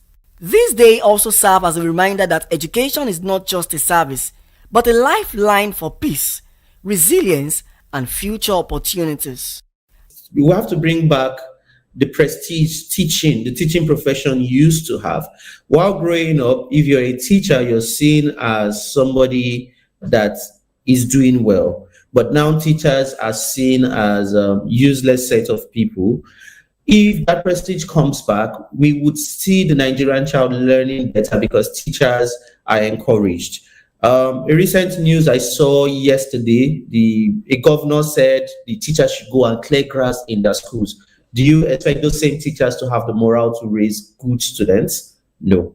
Last year earlier this year, we had WAEC students writing exams as late as 10 p.m. with candles. We have to bring back the respect for the Nigerian children. These are the kids that will take care of us tomorrow. These are the kids that will take care of us tomorrow. If we do not give them what they deserve now, we would have a Nigeria that we as old people tomorrow would not be able to live in. This is why we have to pay attention to the Nigerian child. It is very, very important. Let's not even go to the areas where they have insecurities and all. That is a story everybody knows. But even in Abuja, we have teachers protesting that they earn less than the minimum wage. There are teachers that earn less than minimum wage in Abuja, and they've been protesting for months. Nobody's paying attention to them. And we have a state where the governor is saying teachers should go and clear grass. It is just not right. And we have to bring back whatever prestige, whatever respect that the education system deserves. It has to be brought back. As the world commemorates the International Day to Protect Education from Attack, the message is clear. Schools must remain safe haven for learning, and protecting them is protecting the future. Matthew Ogunswada, reporting for Voice of the People TV.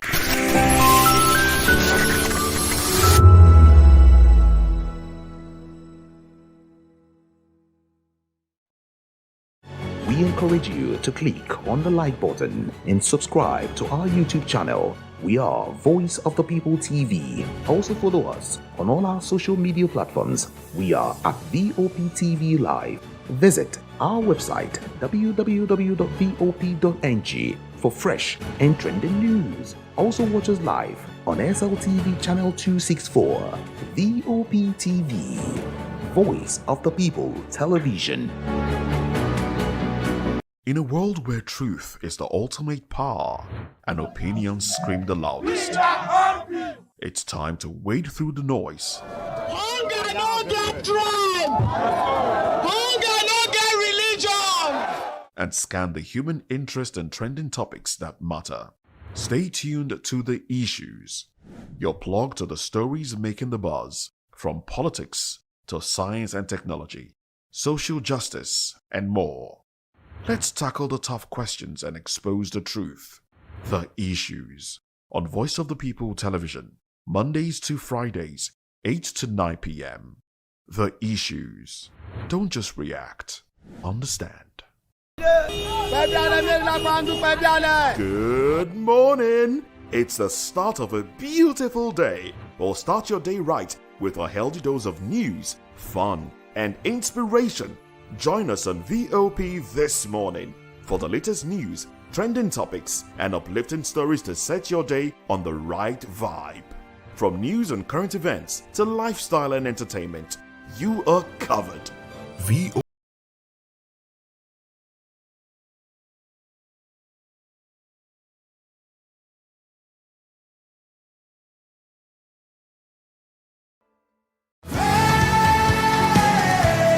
Ever wonder what inspires your favorite gospel artists?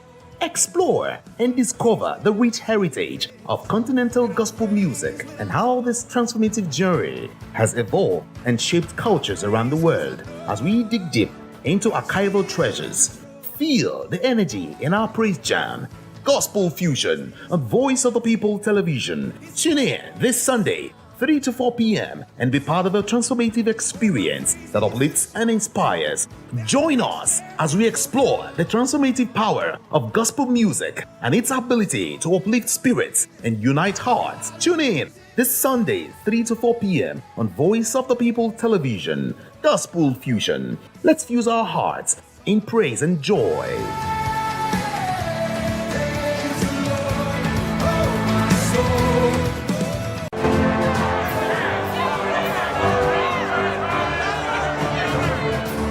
Do you want your voice to be heard? Do you know that you matter in the scheme of things?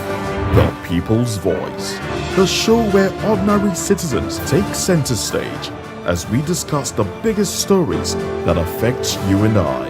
With you in mind, we facilitate lively discussions, debates, and interviews on the topics that matter most to you and I. From social justice to economic empowerment, education to healthcare, governance, and more. Tackling tough topics and amplifying your voice. People's Voice. Mondays through Thursdays, 7 p.m. to 8 p.m. Join the conversation and make your voice count. The People's Voice. Make your voice count.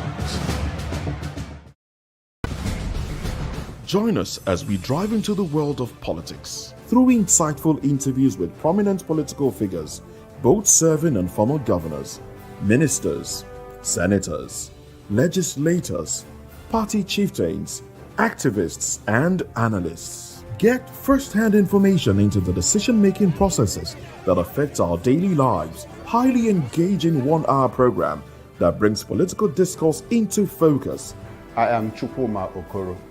Political Lens, Monday through Friday, 6 to 7 p.m. Join us. VOP TV. Now, you have more than a voice.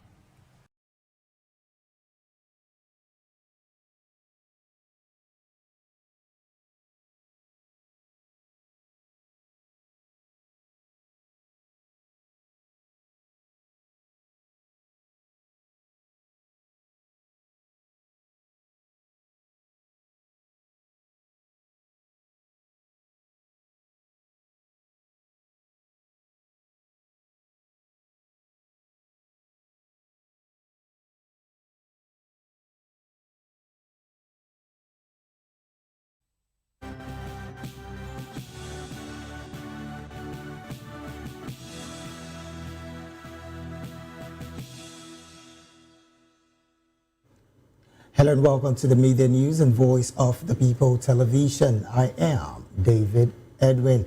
First, the headlines. Ibas hands over to Fubara, makes a final broadcast. Atiku Obi condemns Rivers emergency rule. NAF airstrike kills scores of terrorists in Borno State. Ohaneze pleads for Kano's release for treatment. Court restrains Nupeng from going on strike. Police investigate viral video of Lagos students smoking and drinking. In the world of business, investors gain 309 billion naira on 26 stocks. In sports, Super Eagles dropped in FIFA ranking. In the world of entertainment, Davido set for Coachella debut. Now the news in full. Rivers State, where sole administrator Ibas has officially handed over to the reinstated governor Siminalayi Fubara. In his final statewide broadcast, Ibas urged residents to support Governor Fubara as he resumes leadership. 6 months ago, President Bola Tinubu suspended Fubara and declared emergency rule in the state. Yesterday, the president lifted the emergency rule and reinstated Fubara.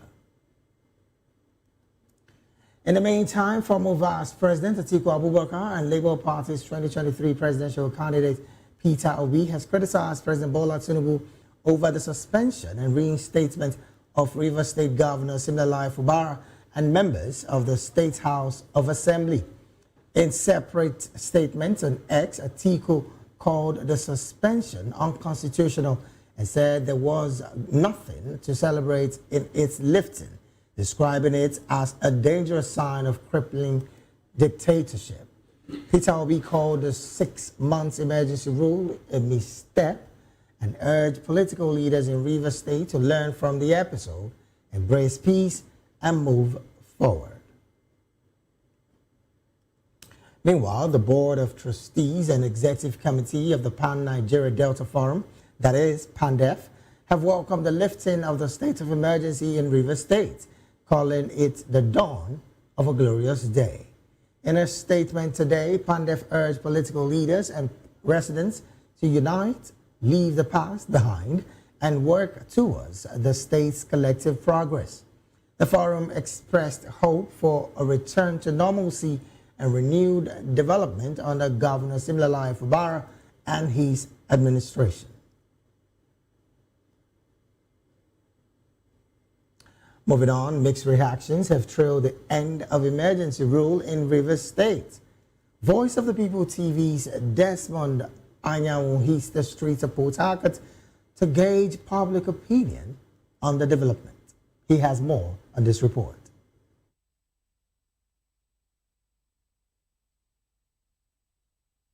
Rule on March 18 following the political instability in the state. The declaration suspended the governor and lawmakers in the State House of Assembly.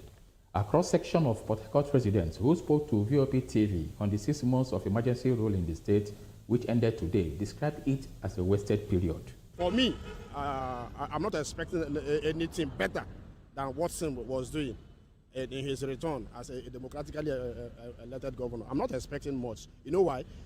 Because those who influenced his suspension are my fears. They are going to influence every activities. Look at what has happened in the state, a state where an individual will walk in to a hall as a PDP member and come out as a APC member, and then just in the name of structure, just to cage the governor. That is what I feel that has happened. So with this arrangement so far, I don't think the governor coming back is going to be the governor that we know. But the same person that we elected, that is the truth. But it may not be that same person that was doing things that people were happy and calling him the man of the people. This sole administrator come on board. He made a promise that he's not here to do any construction. He's not here to build anything in the state. He has just come to do his sole administration and go away. So we're happy that Sin is coming back. The sole administrator should give a proper account so that they can be able to control the budget, the abundant budgets that Fubara have already signed into contract. Also speaking, the deputy governorship candidate of Labour Party in the 2023 general elections in the state, Engineer Sam Kenani, said the 6 months emergency rule was nothing but a state capture. Of course, it's obvious that nothing has changed from the day he came to take over in Rivers State. I mean, positive change. There has been no positive change. All what we have been seeing is a continuous deterioration of the environment. If you go to the roads, almost every junction where they were constructing roads, they are all impassable. Then if you go to the markets, all those markets that they operate along the road, the people has covered it. You see a lot of refuge everywhere in the state. And Rivers State, that used to be the garden city, now is a garbage city. A public affairs analyst, Dr. Eric Obi-Thomas, described it as a total collapse of governance in the state. I see it as a misnomer. First and foremost, I must speak. I'm a Rivers man, I must speak. There are lapses here and there. And I just pray that those lapses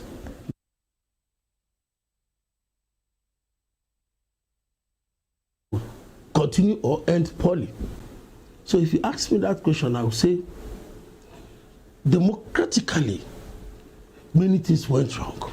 The legal luminary, Barrister Innocent Eku, said everything about the declaration of emergency rule in the state was illegal and not known to law. None of the elements that should warrant declaration of emergency rule happened in Rivers State. Therefore, the entire exercise is an illegality imposed upon we, the people of Rivers State. Barrister Eku said the socio-economic life of the state has completely collapsed, subjecting the people into an untold hardship. In Port Harcourt, Desmond Anyao, VOP TV.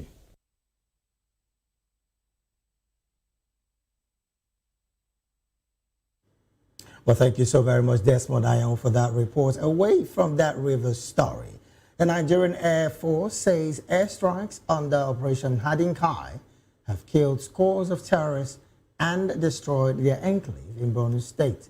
Director of Public Relations, Air Commodore Ehimian Ejodame, told newsmen in Abuja that the strikes targeted terrorists in the Bula, Madin, Bali, and Gesuwa areas.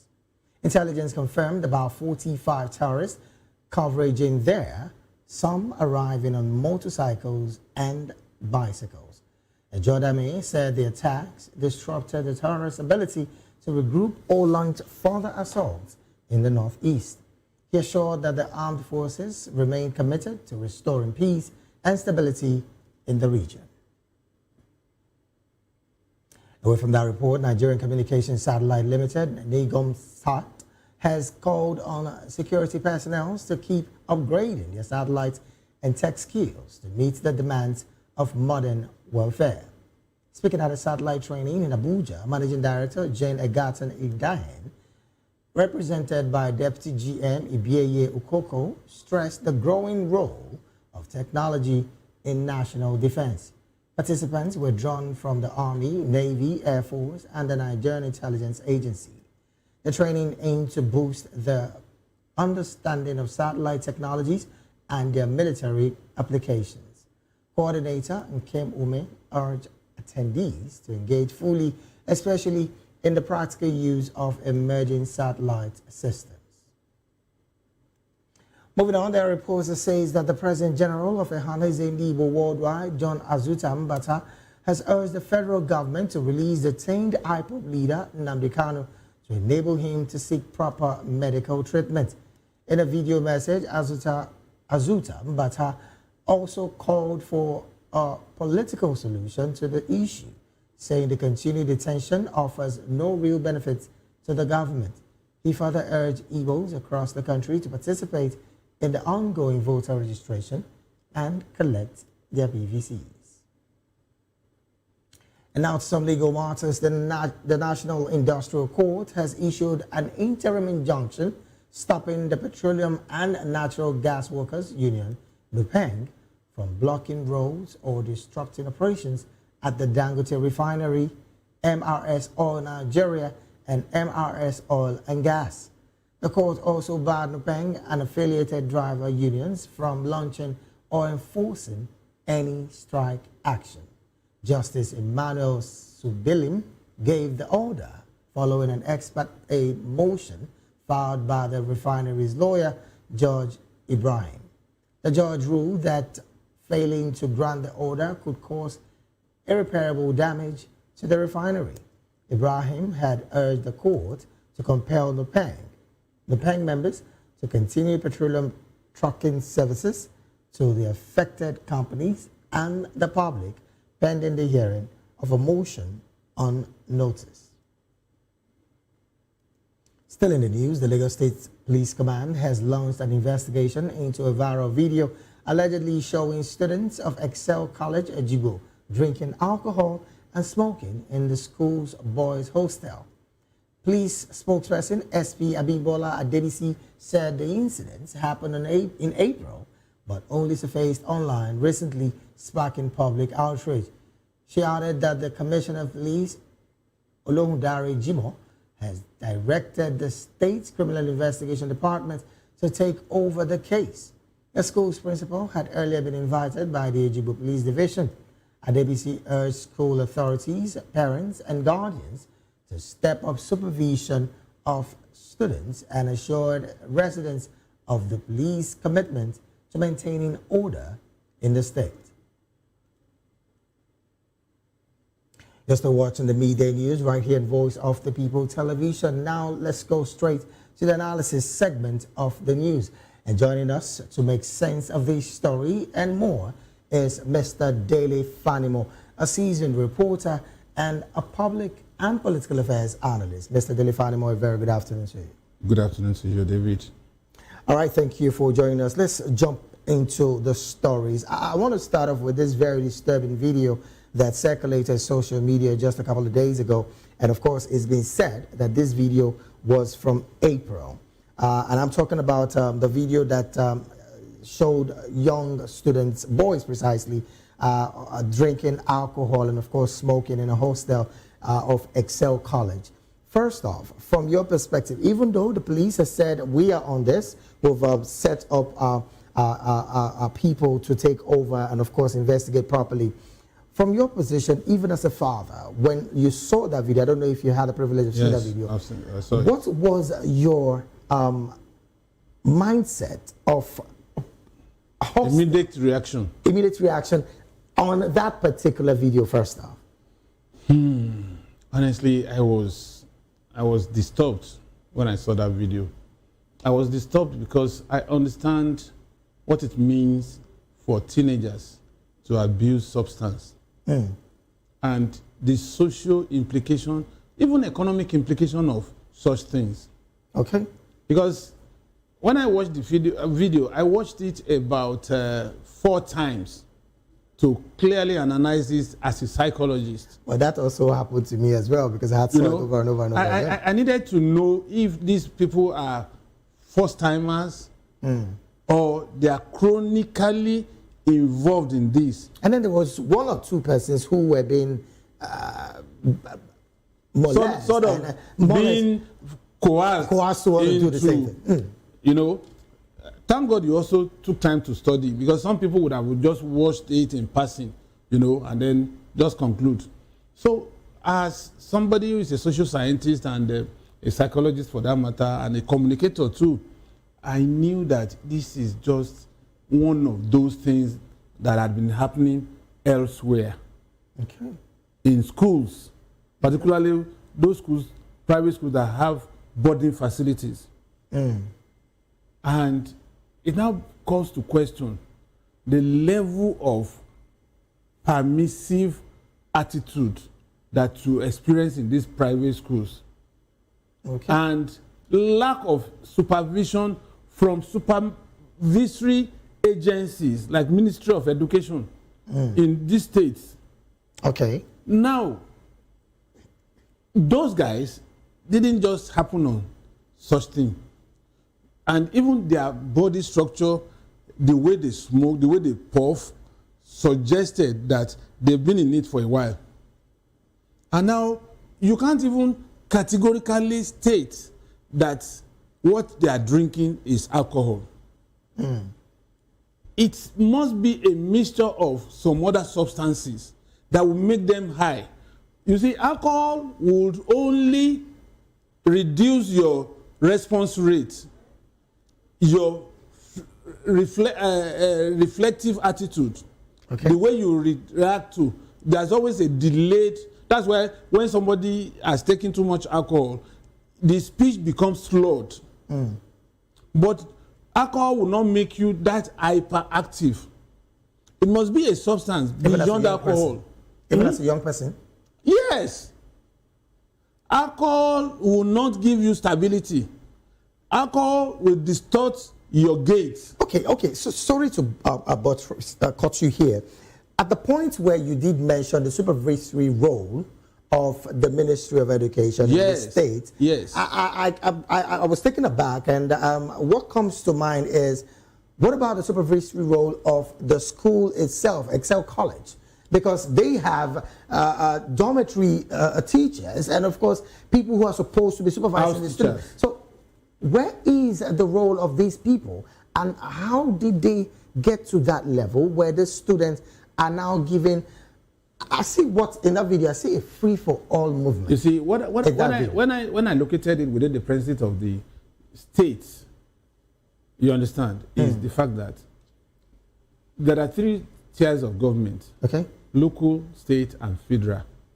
The local government is supposed to take care of primary education. Right. The state, secondary education. And there is concurrent involvement at the tertiary level, where you have state universities and federal universities coexisting, where you have the state governor as visitor for state university, and then the president as visitor for federal university. In this case, we are talking about a secondary school, which falls exclusively under the supervision of the state. Now, how much of monitoring do we have from the Inspectorate Division of the Ministry of Education to deter these people from allowing this to happen? If you know that somebody is watching from afar, it serves as deterrent.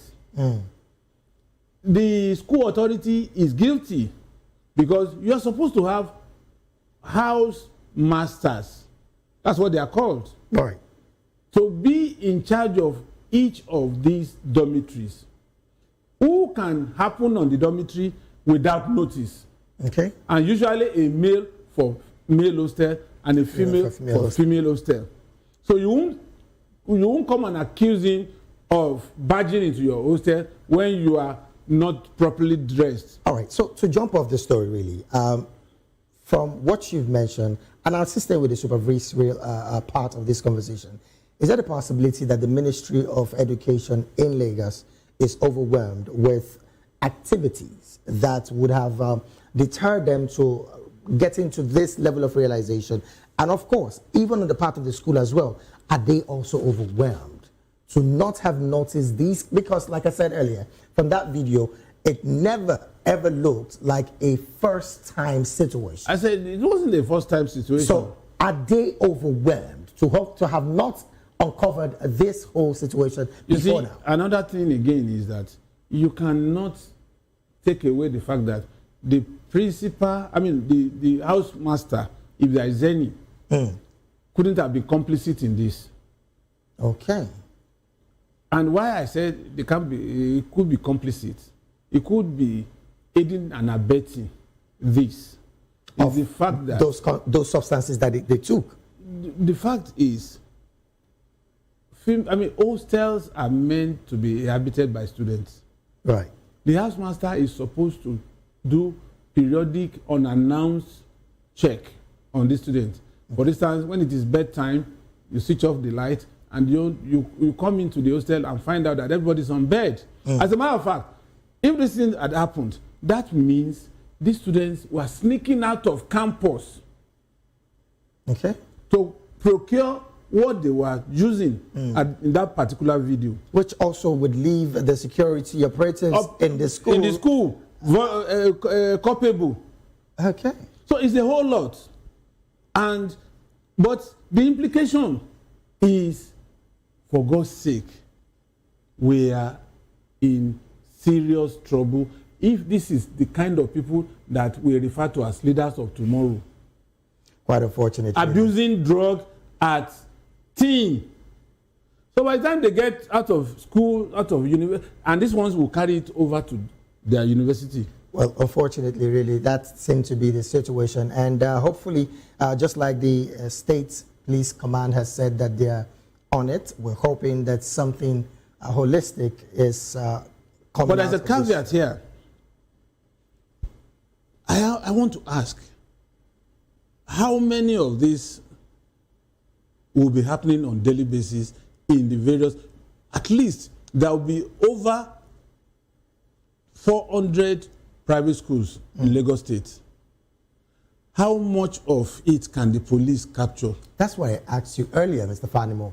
Is the security operative, not just the security operatives, the Ministry of Education, who is supposed to carry the supervisory role that you mentioned earlier, if they are overwhelmed and need more help? This is where. That's why I asked the question I asked earlier. This is where training and retraining should be emphasized. On the part of who are you referring to now? Guardians?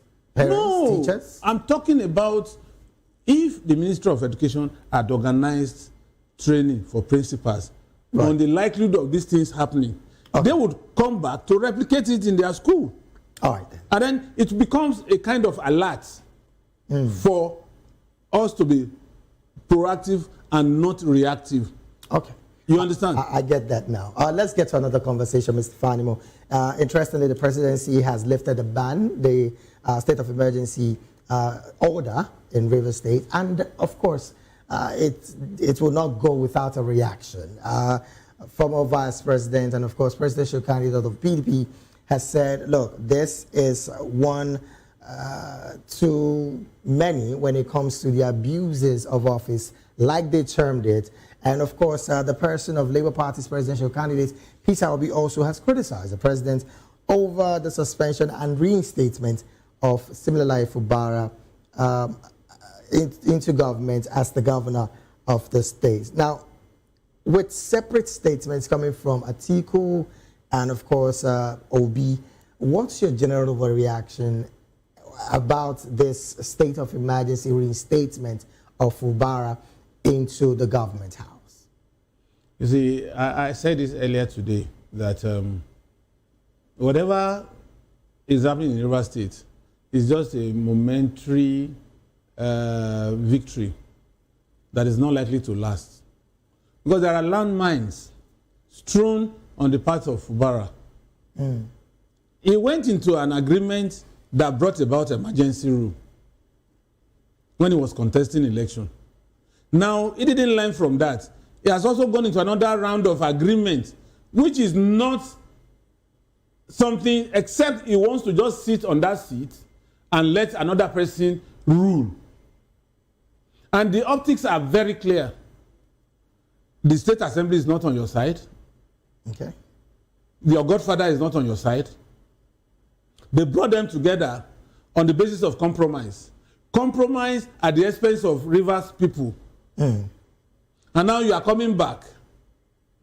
How are you going to navigate 27 against 4?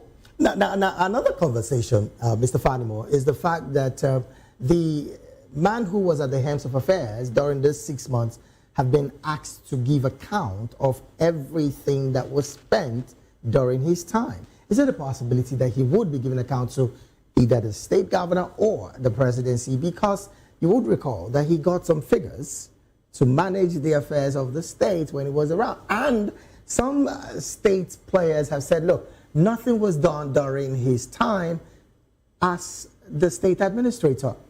Who should be held accountable for that level of accounting for what happened in River State in the past 6 months? Soldiers are not amenable to giving account.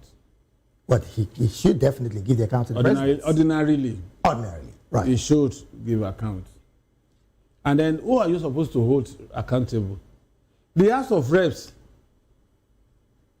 does oversight function over Ibas as sole administrator. How much of that was done during the 6 months?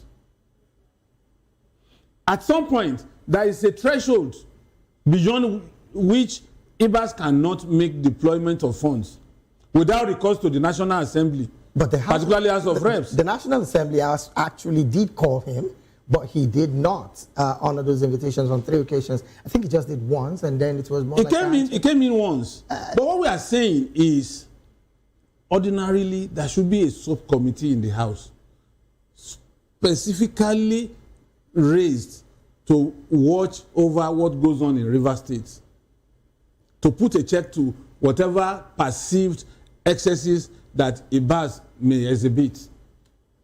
Well, maybe there was one, but I can't recall knowing or having it in the news that it happened. Right.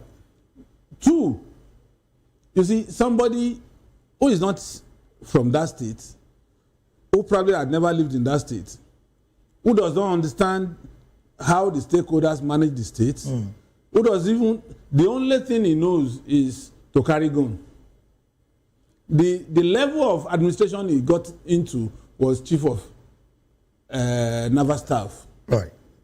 You understand? So there is more to it than when you have to govern a whole state, that you don't even know the culture, the nuances, the tradition, the trajectory, the needs of people of that state. Anyways, and 6 months is too short to build on infrastructure, existing infrastructure. Well, with taxpayers' money being allocated to him, I would not want to go that direction. What makes you think that the allocation approved by the National Assembly Committee was overhead and not capital? So you think because it's overhead, there is a possibility that overhead will only capture salaries, emoluments, and running of the state, and probably security vote for him to be able to manage security, which was the primary aim of sending him to that place. Anyways, because of time, really, let's jump into another conversation. Still talking about security matters. Interestingly, the Nigerian Air Force has railed out a major gain, particularly on the airstrikes under Operation Hardin Kai, that have taken out scores of terrorists in their enclaves in Borno State. A lot of persons have said this is a major move, and of course, I personally would want to say yes, it's a major move. But looking at the situation in the Northeast, Mr. Fanimo, from your perspective, these kind of airstrikes, again, some would say it goes beyond the eye, because some quarters have said that some civilians were also affected in this airstrike. Is there the possibility that something like that would have happened and then the Nigerian Air Force is not giving out the clear picture? You see, let me tell you, in air raid, there's no way there won't be collateral damage. Okay. Because you are not going to call the innocent to evacuate the 0 point you want to attack. What comes to your mind is decimate, the command is decimate this area to cripple these insurgents. And if you are unlucky to find yourself within that radius, so be it. In the first instance, this is not in the city. It's deep in the forest. So even if you are an innocent civilian, what were you doing at that time in that location? It's either you are aiding and abetting criminals in that place, which are terrorists, or you are a supplier. But there are concerns about the fact that, yes, this is not the conventional war that the military will be going into. Of course, if it's a conventional war, you know, this is my enemy, I'm striking. But these are people who have decided to live within the areas where civilians also reside. So you just mentioned collateral damage. It couldn't have been a place where civilians reside. But we've seen several situations. Look, these are professionals. Air Force pilots are professionals. Yes. One. But two, listen, let me tell you, there was a time they went to Arepo to clear Arepo. Nobody reported that innocents were killed. That's why, you see, there could be errors. in the past. That I know what you are referring to. Exactly. There could be Because I was errors. going to go But there as well. in this case, it's deep into the forest, not where residents, civilians reside. And there is a 0 point and 0 point of attack. You are not going to announce to this dissident, this terrorist that you are coming. Obviously, they ride on motorbikes, they will disperse. Right. So you have to catch, and the greatest element of war is surprise. Remove surprise from war, you are left vulnerable. So for me, the Air Force has done what we are expecting and what we also expect them to continue to do, at least to rid our country of these miscreants. You imagine Gumi going to their enclave, having meetings with them, showing the optics and all that. That means if given the clearance, the order, Air Force would have dealt with this. Most of these places are difficult terrains for the infantry or even armor corps to penetrate. Air Force is the most plausible attack. I was going to go into that conversation of Sheikh Gumi going into the enclaves and, of course, having a conversation and still coming back to Nigeria to say, look, this is what it is for you to manage and navigate this insecurity with these bandits. What's your position with that kind of conversation? That it's said worldwide that nations, sovereign nations, do not negotiate with terrorists. But it's looking like that seems to be what is playing out here. Even though the presidency has said to all of her service chiefs, the marching order is for you to clear out all of these people and make sure our country is safe. But from the position of one going to have a conversation with these people, is there a possibility, according to some quarters now, that the intel that our national securities operatives have is not as solid as what it's supposed to be? It is absolutely solid. So what is now the question is, our politicians, do they have the political will to go the whole hog? Oh, now this is political will. Political will. The same terrain that they didn't allow Air Force to get to is where they are getting to now, and they are making maximum gain. You think Air Force will not know and be able to locate? Because these people, they use telephone. It's easier for them to track. But if you don't give order, military is not like civilian, where you use your discretion. If you use your discretion, it backfires. It's treason. So they have to be very careful until the right order comes. That's when they strike. If you put a soldier in front of this building and there is no order and there is no veritable threat to his life, if you slap him, he will just look at you and look the other way. But that minute, if there's an order, a supreme order that says fire, he will fire. All right, then. Again, we want to congratulate and salute the bold courage of our naval security operatives and, of course, the Army in general. Let's jump to another story, Mr. Fadimo. Interestingly, there is the conversation about Nnamdi Kanu, who is presently not feeling too well, in detention, and there are calls for him to be granted permission to seek for good treatment, possibly at the National Hospital in Abuja. But again, calls from several quarters have come to the federal government to find a way to release this man to gain some good treatment. And of course, one of those calls is the Ohanaeze Ndigbo, who has said at this point, let's see how we can make this work. What's your position with this call for Nnamdi Kanu to be released on health grounds for him to attend to his health? Because again, his health is of top priority. I mean, you cannot continue to hold a man who is definitely sick in custody. You see, one, I am not a medical doctor to be able to hazard guesses as to what ails Nnamdi Kanu in detention. And I'm very sure that it's a prized suspect within their custody. And I'm sure that they will not toy with his health. Right. So I'm sure they would get the best of doctors to attend to him based on his ailment.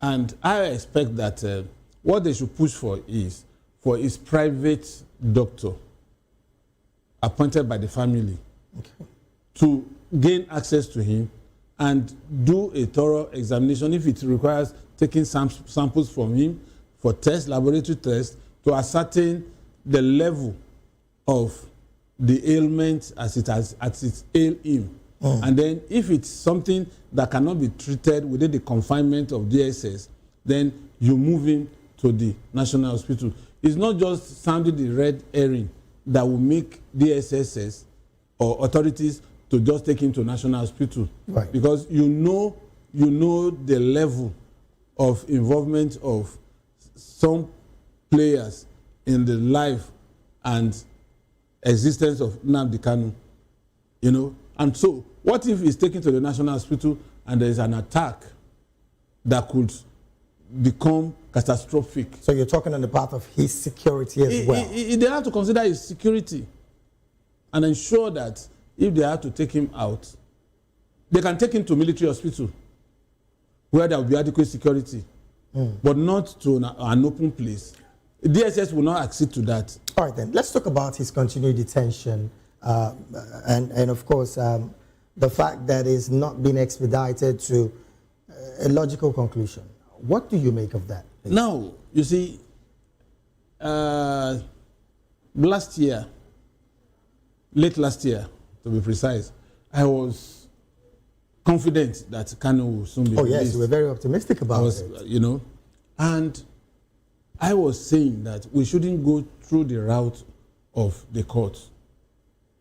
Now, any delay in releasing Kanu today, even beyond 2027, will be hinged on the pendency of his case in court. Whereas what I was advocating for then was for us to find a political solution to this problem, so that this man can be released to have a life of his own. But people are saying, no, he shouldn't beg, he shouldn't do this. But the man is human. How many years has he spent now, and not even on conviction? If he had been convicted, he would now know that, yes, I'm serving my time. All right, then. Because of our time, I'm being told that we are running out of time. In one sentence, National Industrial Court's given a straight order to Nupeng to try not to stop anything in Dangote refinery, of course, MRS Oil and Gas as well. Your position? Nupeng and PTD should rein in their people. Otherwise, the National Industrial Court has just given an order. That's what I'm saying. Even without the court order, they should rein in their members. These are extortionists. Pure and simple. All right, then. I think that's about where we need to anchor this analysis segment. And I want to say a big thank you to Mr. Dele Fanimo for being here and, of course, lending his voice. Mr. Dele Fanimo is a seasoned reporter and also a public and political affairs analyst. Once again, thank you so very much, Mr. Fanimo. It's always my pleasure. All right, then. The rest of the midday news will continue shortly, just after this quick break. Please do stay with us.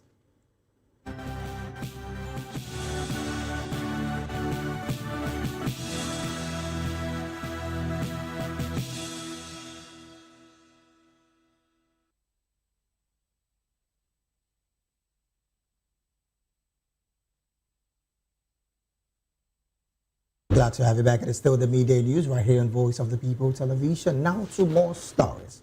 President Bola Tinubu has expressed deep condolences to the families of victims and staffs of the Federal Inland Revenue Service, United Capital, and United Bank for Africa following Tuesday's fire at Afriland Building on Broad Street, Lagos Island. 7 persons have been confirmed dead, including 4 FIRS employees who were rushed to hospitals after evacuation. In a statement by his special advisor, Bayo Ononuga, the president sympathized with the affected organizations and wished a speedy recovery to those injured. He also praised emergency responders for their swift and responsible action during the evacuation. Moving on, First Lady Oluremi Tinubu has urged nations to embrace peace and mutual understanding amid rising global tensions. She made the appeal during a private meeting in Abuja with Qatar's ambassador to Nigeria, Ali bin Ghanem Al Hajri. Reacting to recent attacks in Doha, the First Lady called for prayers for peace and a firm stand against war provocations. Their talks focus on strengthening ties between the Renewed Hope Initiative and Qatar Foundation, especially in promoting the Al-Majiri education system and addressing out-of-school children in Nigeria. Ambassador Al-Hajri thanked the First Lady and Nigerians for their support and commitment to peace during these challenging times. And now to some education matters. Kano State has emerged as the top-performing state in the 2025 NECO Senior School Certificate Examination. Governor Abba Yusuf made this known through a statement by his spokesperson, Sanusi Dawankin Tofa, crediting the achievement to ongoing education reforms and sustained investments in this sector. According to the governor, 68,159 candidates in the state secured 5 credits and above, including English and mathematics. He reaffirmed his administration's commitment to free uniforms, furniture, learning materials, classroom renovations, and continued recruitments and trainings for teachers.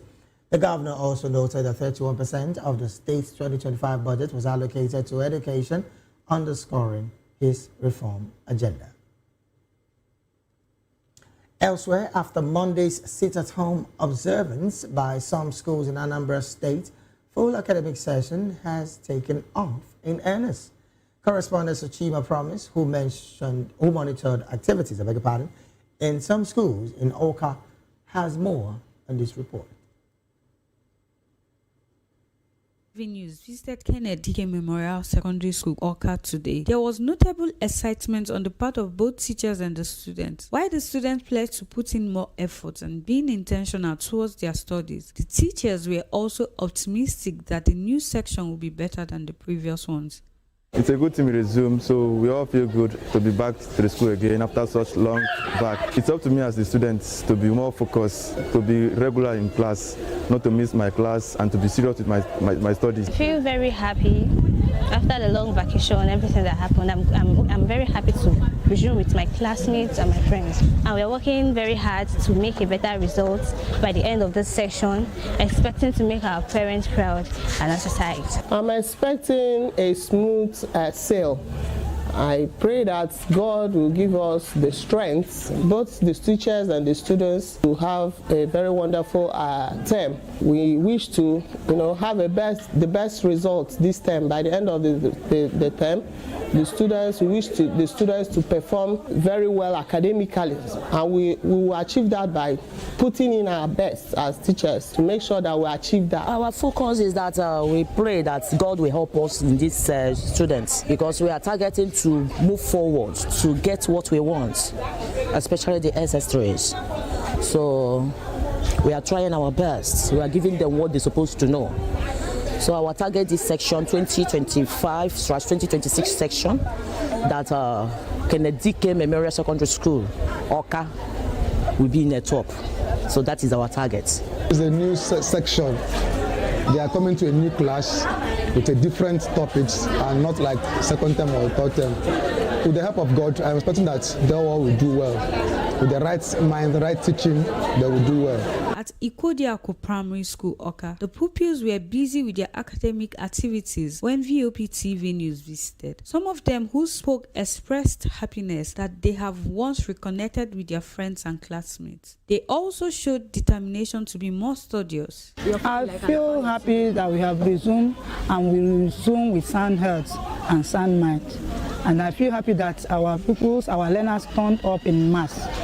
And I'm happy that none of them, we did not lose anyone during the holiday.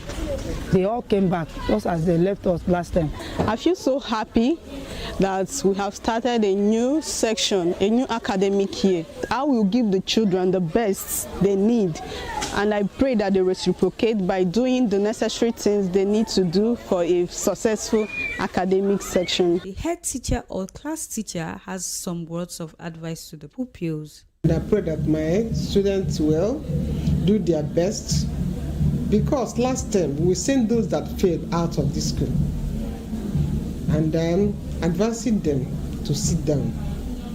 Let them know that the reason why they are here is for them to study and no other thing. So I pray that they will listen and they will obey the school rules and regulations, so that our efforts here be fruitful. And I know that God will be with us. From Oka, Sochima Promise, reporting for VOP TV News.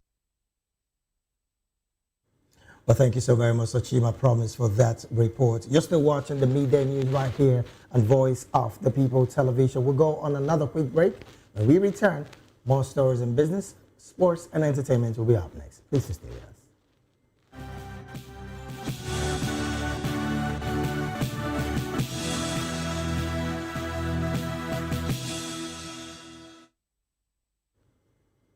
Glad to have you back. Now to some business stories.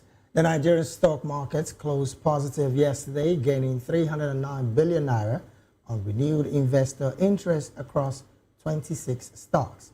The all-share index rose by 489 points, or 0.35%, to close at 142,036. Market capitalization increased to 89.87 trillion naira. The oil and gas sector led gains with 2.6% rise, while consumer goods grew by 1%. The industrial goods sector edged up 0%. However, the insurance sector dropped 1.6% and banking slipped 0.2%. Total trading volume surged 142% to 1.005 billion units, valued at 24.65 billion naira across 23,281 deals.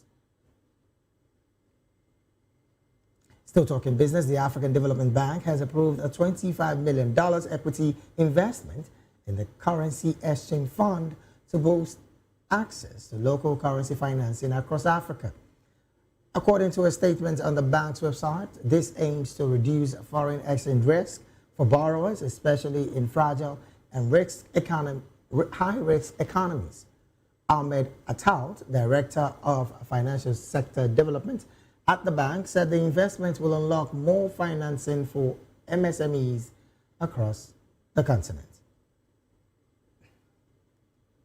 And from business, we move straight to talking sports. Nigeria Super Eagles have dropped one spot in the latest FIFA World Rankings, moving from 44th to 45th. The updated ranking were released today on FIFA's official website. In July, the team had also slipped from 43rd to 44th. Still talking sports, the Super Falcons of Nigeria have praised Captain Onome Ebi for her outstanding contributions to Nigerian women's football following her retirement. Teammate Rasheedat Ajibade took to X to celebrate Ebi's leadership and legacy. From her start with Bayelsa Queens to shining on global stages in Sweden, Turkey, China, Spain, and Nigeria, Ebi showed that no dream is too big. She ends a 20-year national team career with 109 caps, the most by any Nigerian female player, and 4 African Women's Championship titles. In 2023, Ebi made history as the first African footballer to play in 6 FIFA Women's World Cups. And to wrap up the African news, we go straight talking entertainment. Nigerian Afrobeat star Davido is set to make his debut at the Coachella Music and Arts Festival in 2026. The newly released lineup shows Davido as the only Nigerian act billed to perform, with appearances scheduled for April the 11th and 18th at the Empire Polo Club in Indio, California. Headlining the festival are Sabrina Carpenter, Justin Bieber, and Karol G. Other features acts includes Young Thug, Major Lazer, Swahili, Teddy Swims, Giveon, and Centra C. Davido now joins a growing list of Nigerian artists like Burna Boy, Wizkid, Tems, and Seun Kuti, who have graced the Coachella stages.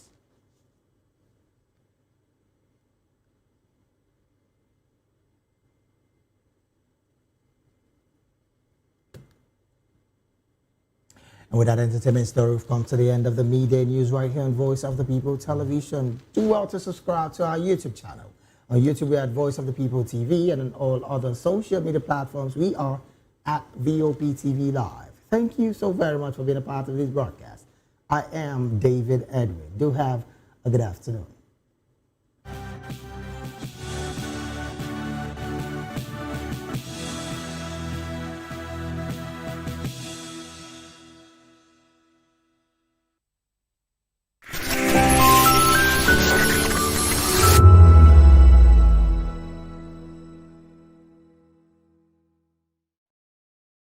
Obudu Mountain Resort, formerly known as the Obudu Cattle Ranch, is a ranch and resort on the Obudu Plateau in Cross River State, Nigeria. It was developed in 1951 by M. Macaulay. Macaulay, a Scottish who first explored the mountain ranges.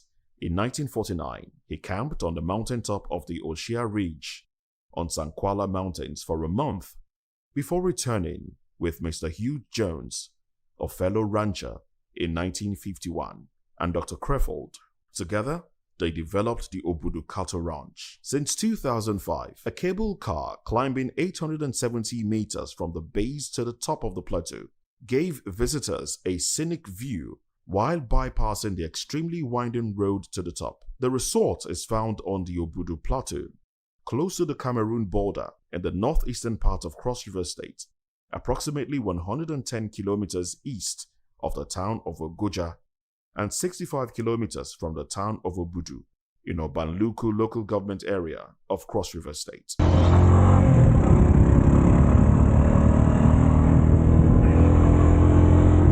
It's about 30 minutes drive from Obudu town and also about 332 kilometers drive from Calabar, the Cross River State capital. Charter air service is available to the Bebi Airport, which lies between the village of Obudu and the resort. However, the airstrip is no longer functioning and the cable car has been grounded for a while now due to lack of maintenance. In 2020, it was reported that the governor of Cross River State, Professor Ben Ayade, pledged to revive the cable car after successfully test running it for the Christmas period. Since then, life has returned to the ranch. The climate of the Obudu Cattle Ranch is semi-temperate mountain climate, which is the general weather condition experienced on the Obudu Plateau. Due to its 1,600 meters elevation, the ranch has in recent times seen an influx of both Nigerian and international tourists because of the development of tourist facilities by Cross River State government, which has turned the ranch into a well-known holiday and tourist resort center in Nigeria. It has a serene climate compared to other regions in Nigeria. Good morning! It's the start of a beautiful day. Well, start your day right with a healthy dose of news, fun, and inspiration. Join us on VOP this morning for the latest news, trending topics, and uplifting stories to set your day on the right vibe. From news and current events to lifestyle and entertainment, you are covered. VOP.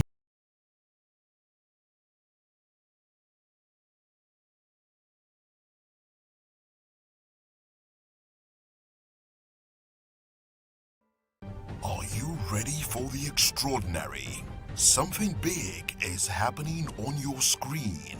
Introducing VOP TV.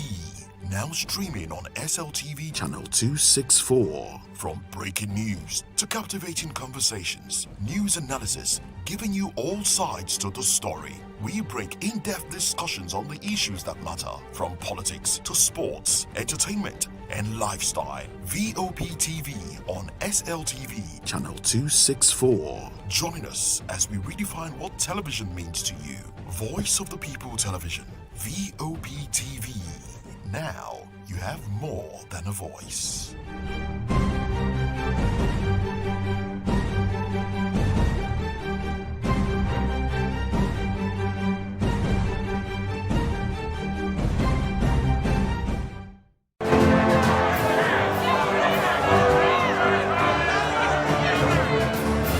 want your voice to be heard? Do you know that you matter in the scheme of things?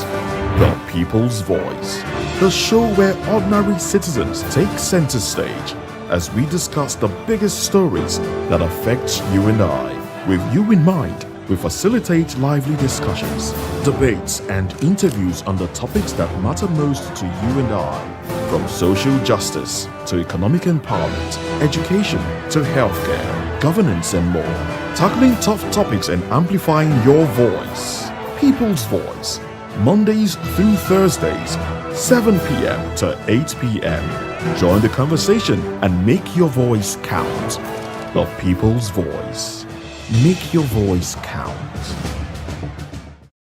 2564 is coming up on Burning 9, right? The 2564 Atlantic Tower. What happens in the hush behind hangar doors? Who signs the papers that gamble with lives? Which truths were grounded before they even ever had wings?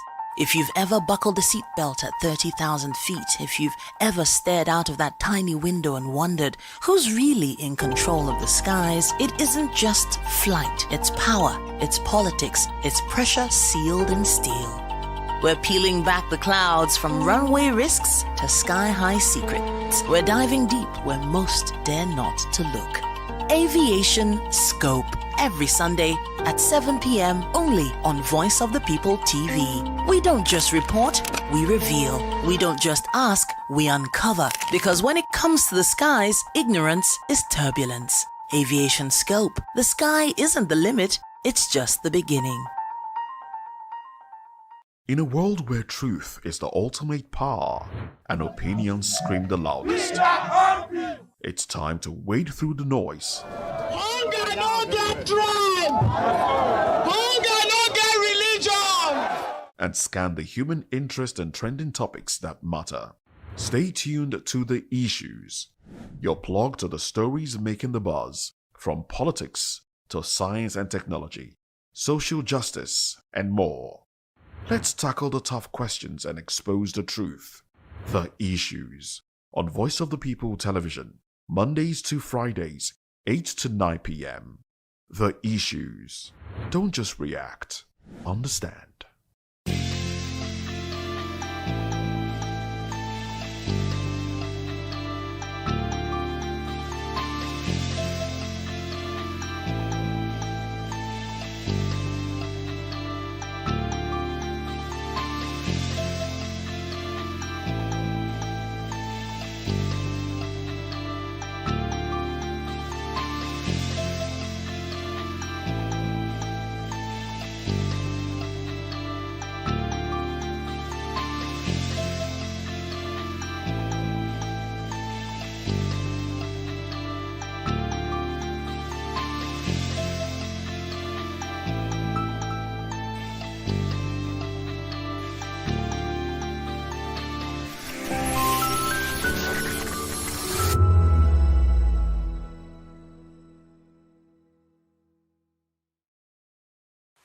Welcome to Kitty's Corner.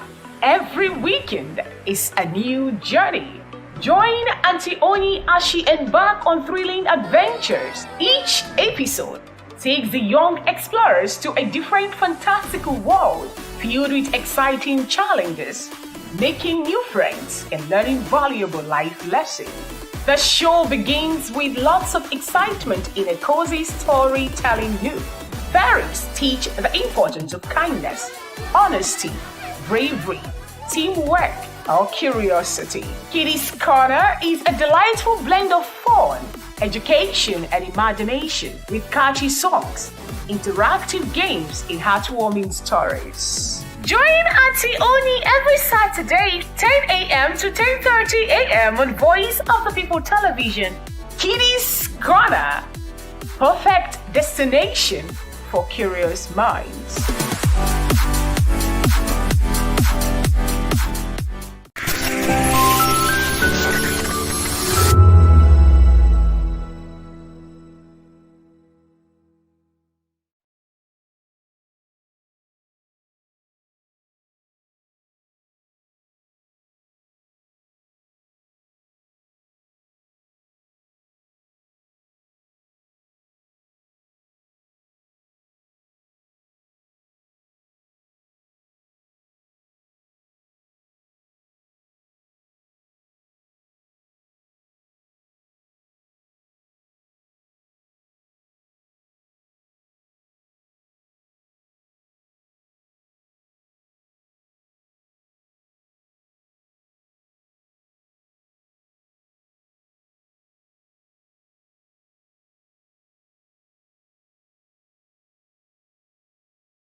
Hello, beautiful people. Welcome to the show Spotlight on VOP TV, your favorite hub where we shine the light on creativity, culture, style, music, and purpose-driven people. And I'm your girl, Precious Agumanu, aka Call Me Prezi. So today's episode is an interesting one, and it's a new day to stay positive, inspired, and grounded. We're bringing you an exciting blend of gist and purpose. So please don't go anywhere. Don't shake. Don't move. Sit tight while we ride together. And first on our list today, we're talking about Aproko doctor cautions women trying to conceive against fraudulent pregnancy scheme. Nigerian medical influencer Dr. Chinonso Gemba, popularly known as Aproko doctor, has raised alarm over a fraudulent scheme targeting women who are desperately trying to conceive. In a public adversary, he revealed that some questionable practitioners our facilities are deceiving women by discouraging them from undergoing ultrasound scans while administering drugs, especially hormones that mimic pregnancy symptoms such as bloating and swollen legs. You see, according to him, victims are sometimes shown fake ultrasound images and eventually handed babies they never actually carried, raising suspicions of child trafficking. He further referenced a recent African Eye investigation which exposed similar scams where women were exploited emotionally and financially under the guise of fertility treatments. Aproko doctor urged women to always seek second medical opinions, insist on proper diagnostic tests, and remain alert to suspicious practices to avoid falling prey to such dangerous schemes. See, a lot of things are happening. I know lots of women really want to get pregnant and stuff like that. So it's also good that when you actually go for scan, yes, you have to recheck. Go to another hospital, get to go undergo another scan to be sure if actually this is what it is. And you know, a lot of persons have actually, because a lot of things are happening in Nigeria, we just have to be very careful, you get. So a lot of persons have actually come out to say things concerning what Aproko doctor has said, because a lot of persons are in agreement with what he said. So please, let's take some comments. So Eze Kwesiri said, if this is a known fact, why aren't the culprits arrested and sued? Okay, you just can't get them like that. It's not an easy one, so it's that's it. So Hadi Nick said, baby factories did this Nigeria low-key. Is well, a lot of things are happening, like I said. You just have to be very careful, yes. So Nifemi said, for anyone reading this, may peace never leave your life. Nifemi, amen. Thanks to that. We have a lot of persons coming out to say things concerning what Aproko doctor has said. So Butter Scott said, is the labor and labor pains fake as well? Well, I don't know if people just fake, you know, I don't know, but I just feel that if you're actually pregnant, like you said, when you go for scan, you get to go to another hospital to check, because a lot trust me, a lot of doctors will be like, you know, and they won't tell you. It's scary. Things are happening every day and it's scary. Please, let's take more comments. So someone said, okay, now that's a good one, thank you for listening, at Supermon. And Amarachi said, I read a book about this. Damn, yes, a lot is happening. So Aproko also is trying to telling us that we should be cautious and we should be careful and we should be watchful. So in everything we're doing for pregnant women and also people that want to get pregnant and they've already started seeing the symptoms, please be careful and always know where you're registering, the hospital you're going to, and stuff like that. All right, that takes us to our next guest, and that happens to be a popular actress. Elma Mbadiwe has revealed how her kids surprised her with composure on their first day of school resumption. Please, I want to say this. See, children, they are gift from God, but the way you see the reason why Jesus said, leave the children, let them come unto me. There's a reason for that. But before let's just see this video, because we need to hear what she has actually come to say, what her child did. let's just see this video. My children are not looking for me. I saw them dancing and playing with their classmates and their teachers.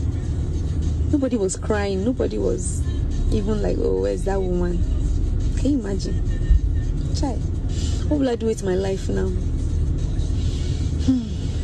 Send help.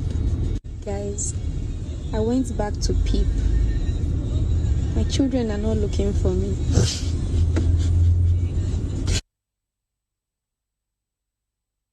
Okay, we've seen what she said. Her children are not even looking for her. Please, let me tell you the truth. When they are home, yes, they will miss you. But what, trust me, for the first time your child is going to school, some they don't even want to know. They will just, as far as they have seen their fellow kids, you know, with the smile and everything, they'll forget about you. They'll just be playing. They will be playing, so don't worry. It's a normal thing. So a lot of moms and people that have also experienced something like this has actually come out to say things concerning that. So please, let's take some comments. So someone said, this was my daughter. She started school at age 3, so I think she was ready to leave the house. Oh my God.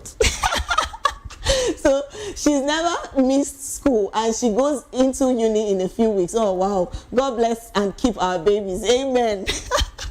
So someone said, real Lovett Ujunwa just put a laughing, please Ujunwa, that laugh, that symbol is very good, because I can imagine you try to, you know, your child shows this emotional stuff like, I miss you mommy, I do this, I do that. Just carry that child to school. When that child sees his or her fellow kids and children around them, they just forget you. They won't even know if you are even, you know, existing. But it's all good. Don't worry. God will help us. Please, let's take more comments. Oh my, we have a lot of persons coming out to say things. So Dynasty Glow said, my baby cried fire today. Her twin was so looking at. She no greening me. I run come up for class. Hopefully tomorrow will be better. Yeah, sorry for that. But that's how babies are. Oh, Aura 2 said, having independent kids at an early age is so emotional. You can live without me. Please. Is the having independent kids for me. Please, they are independent. Just leave them. Let them enjoy themselves in school. When you come back, because even you say, okay, trust me, there are some mothers that will have kids at home and they'll be praying that, God, please, let me just take these children to school. Because, oh, Jesus. You will see different types of drama in the house. And I wonder how... But it's all right. Let's take more comments, please. So someone has said, they love school, yes. They must have been bored at home. The new environment was the catch. Of course, when they get to meet new friends, make new friends, it's lovely. So someone's food shopper said, my nephew no cry. He was excited to go to school. It's his first day ever in school. You know, your first day is always, you meet new friends and stuff like that. Well, for the mothers, God is your strength. All right, that takes us to our next gist, and that happens to be a businessman sparks debate online with his thoughts. A businessman has come out to say that most of the things people are grateful to God for, they had to sing to get them. See, a lot of things is happening, trust me. And another thing about being patient, it's key. You are praying for God for something. You want God to do something for you, and you're getting another means of getting that stuff, and that means which you're trying to get that stuff, it's not the right way. So well, let me just reserve what I want to say for now, and let's take some comments, because a lot of persons have actually come out to say things concerning what this man has said. So please, let's take some comments. So Noni like Ray said, make we no lie, you get plenty things we dey thank God for, we actually cut corner gets, and it's true. Sometimes na grace cover am, no be say God approve the hustle. Real blessings know they need wahala or shortcut. This also says his mercies they speak even when we know to deserve them. And trust me, the mercies of God, yes, it's what is actually helping everyone. See, you get to do something. You get to do something and you're not doing it the right way. See, the blessings of God make it rich and added no sorrow. Abi? So, trust me, that particular thing that you're doing, and you feel that it's now, you yourself, you know that it's not right, and you're trying to, cut corners and get it. Last, if you check out well, if you know balance well, because God's blessings is always different. When He comes, He's there. Trust me, when He comes, He's there, and everybody wait there around yourself will even feel Him. So please, let's take more comments. We have a lot of persons coming to us say things concerning this. So Stan Otto said, is well. So VLT 1827 said, of course, son AKPS said, as well. Timo Sterling said, where is the lie? It's not a lie. A lot of persons really pray for God to give them they would need a particular testimony, they want a particular testimony, and at that moment you were trying to cut corners just to get it. I don't just know. My thought though, why then do you ask God for those things? Why? Let's take more comments. We have a lot of comments concerning this. AD Van said, the testimony, that's God's good. See, okay, true. Nima said, very true. Planet UBLA said, small girl, big God. Okay, is the small girl big God for me? All right, especially I know I get where that Planet is coming from, but it's okay. So someone else said, God shouting, when your boy cash out saying, God, your sugar daddy open business for you, you say it's God all the way. Anyway, make I find one, put myself. It's well with you at Aura too. So Tope Heritage said, see, I've already said this before. If you are talking to God for a particular thing and a particular breakthrough, and you're asking God, God, I need this, trust him. He just needs you to trust him. And I tell you, you where you go, they put your trust for where man they trust it. Surely they go fail you, but now only God knows if he fail. So why don't you wait? Maybe that moment he doesn't want you to have that particular thing, and you're just cutting ways to get it. And trust me, it won't even last. So you see, you just have to be very mindful. And if you've asked God for something, wait patiently and hold on. He will be there to help, and he will be there to grant you your heart desires. Yes. So that takes us to our next gist. A woman has revealed that you cannot be depressed if you visit Nigeria. Well, this Nigeria, this country we did, well, we have a lot of gist. So let's take some comment. Let's see what she actually has to say about Nigeria that made her to make that kind of statement that you cannot be depressed when you're in Nigeria. Let's see that. You just need to travel to Nigeria, guys. I thought I was depressed. But once I booked that flight to Nigeria, I'm no longer depressed. So you're not depressed. You just need to come to Nigeria. Guys, yeah, you're not depressed. You just need to travel to Nigeria. You are not depressed. You just need to travel to Nigeria, guys. I thought I was depressed. So to everybody, I'm talking to people abroad. If you are depressed, please come to Nigeria. You are not depressed, just come to Nigeria. Just come to Nigeria, so you will not be depressed. So please, a lot of persons have actually come out to say things concerning what she has said. So let's take some comments. And someone said Nigeria is a good place if you have money. Yes, so we did Kodi money. If you have money and you're in Nigeria, you'll be enjoying yourself. So yes, that's true. So Just Pearl now said, don't ask Nigerians this question. All right, Just Pearl, we don't hear. So Ekene Udemadu said, don't come back later, come they talk, say you get belly for somebody and need child support. It's where we have a lot of comments, so please let's take more. A lot of comments. So someone has said, better, okay, I'm proud of Nigerian brothers, always representing Una, don't do too much, depression come out, is well with you at Ibiso Pedro. And someone, official Revol said, Niger boys don't come out this one. Is well with you. At Big Star said, Omo, but trust me, see Nigerians, we are good. If you in Niger, surely if you even have a Niger brother, a Niger sister, abroad, all those stuff like that, just be, they will always want to be your friend because we Nigerians are special. We are special breeds. We are different. Yes, that's why we are different. We not just be Niger from Mount. Yes, and that's true. So we have our next gist, and that happens to be Singapore. Okoye, popularly known as Rude Boy, has stirred conversations online after sharing a fresh perspective on financial dynamics in relationship. During a recent post on Instagram, Rude Boy said, I know men are meant to do everything, responsibilities and all, but the biggest flex is when your woman once in a while, in a blue moon, takes care of some certain things, and that's a massive flex. And he urged that although society typically expects men to shoulder most responsibilities, there is something special and empowering about a partner stepping up occasionally to help lighten that load. Reactions from netizens has been mixed, while some praise his view as progressive and supportive of shared responsibility. Others question whether it is reinforces stereotypes about what men ought to do. So I still say this concerning marriage. If you are in a relationship or you're married, it's not a one-way thing. You get, it has to be this, you know, flow between you and your partner. If your partner is bringing in money and financially, you too, you're supposed to stand in and help out. It's not, you know, men, I don't know how to put it. Definitely, we all know that women will love money, yes. But, you know, women, we are also kind at that moment to help out and, you know, but it's also good. There are some women that don't do that, but it's not, I don't think it's advisable, you get. So a lot of persons have actually come out to say things concerning this. So please, let's take some comments on what Rude Boy has said to us. So Goody said, big one, especially when he's not doing nothing for her, but she's the one doing for him.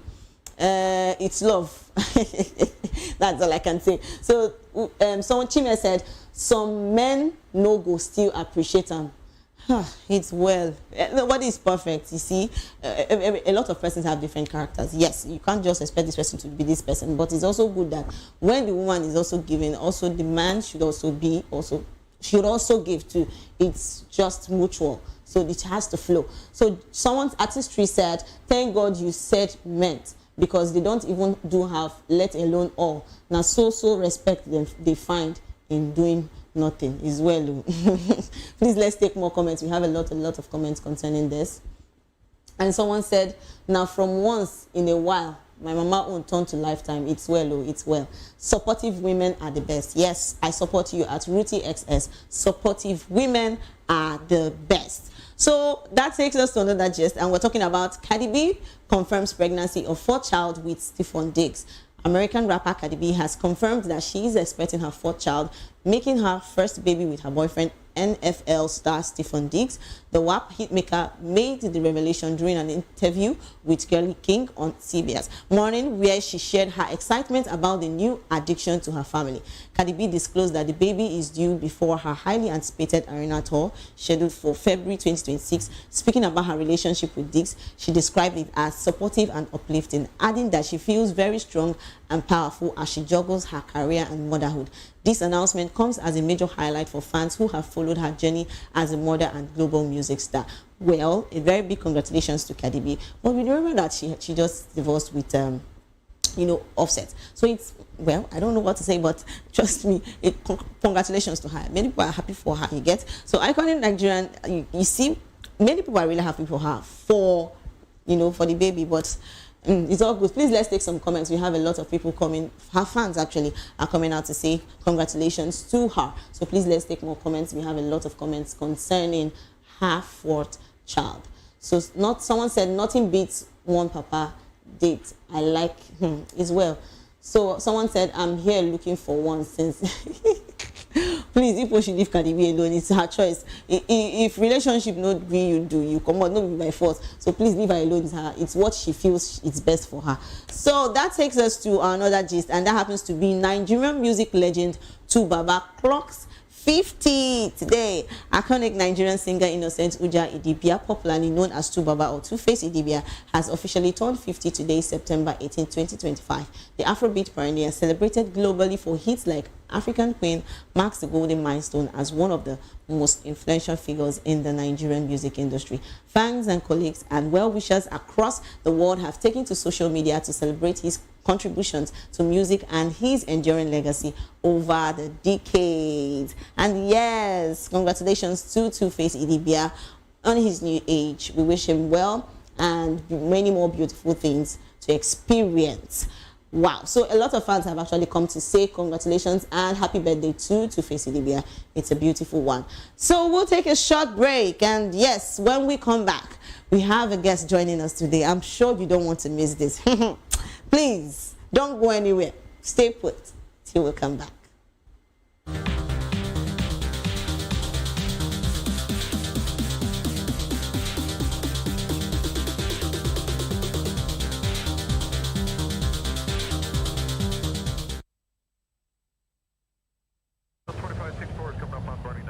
for 2564 Atlantic Tower. What happens in the hush behind hangar doors? Who signs the papers that gamble with lives? Which truths were grounded before they even ever had wings? If you've ever buckled a seatbelt at 30,000 feet, if you've ever stared out of that tiny window and wondered who's really in control of the skies, it isn't just flight, it's power, it's politics, it's pressure sealed in steel. We're peeling back the clouds from runway risks to sky-high secrets. We're diving deep where most dare not to look. Aviation Scope, every Sunday at 7 p.m. only on Voice of the People TV. We don't just report, we reveal. We don't just ask, we uncover. Because when it comes to the skies, ignorance is turbulence. Aviation Scope, the sky isn't the limit, it's just the beginning.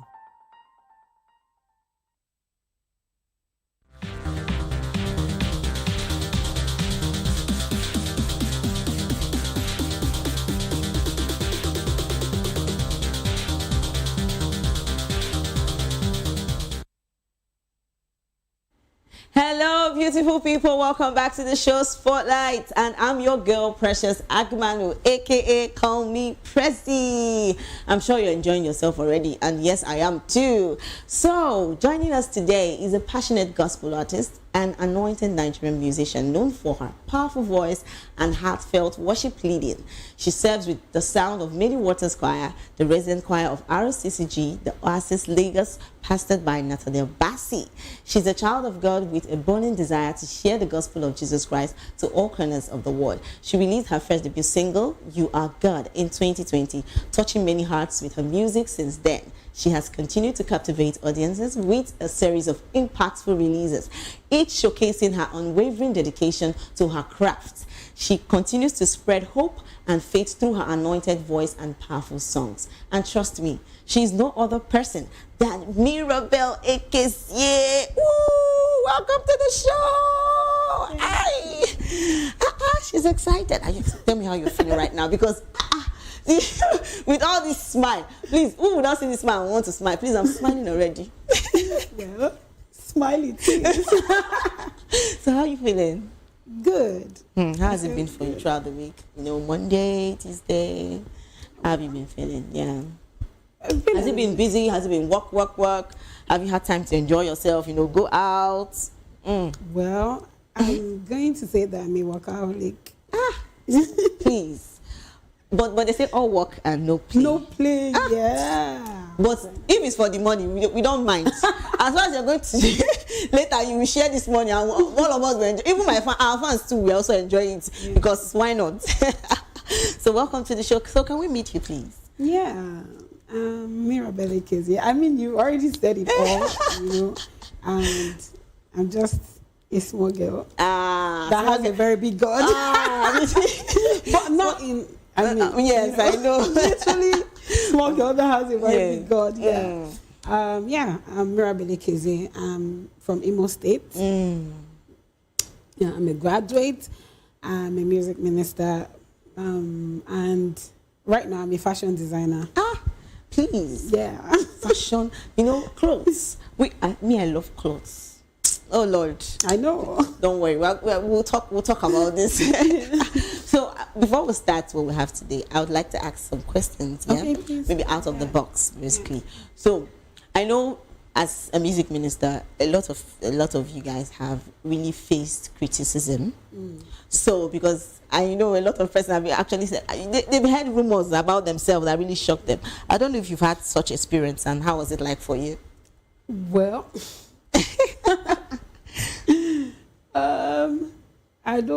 I don't think I've gone through that part. Okay. Really, because in as much as I'm not a celebrity, I always say that I'm a gospel minister. Yeah. And as a minister, I follow God, you know, and I'm not trying to, I'm sorry, but I'm not trying to be popular. Yeah. I'm not trying to be famous. I just want to do the will of God. That's all. And then in my corner, I'm not trying to do everything to make it, you know, to be famous. Yes. I'm just, you know, like, someone told me that I'm very consistent, and I'm like, really? Am I?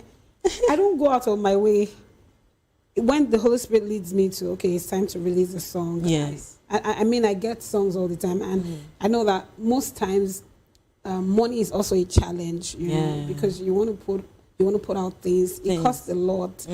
Camera. I mean, I'm just going to give a very quick example. I did a live recording of late, and we spent nothing less than 10 million. Wow.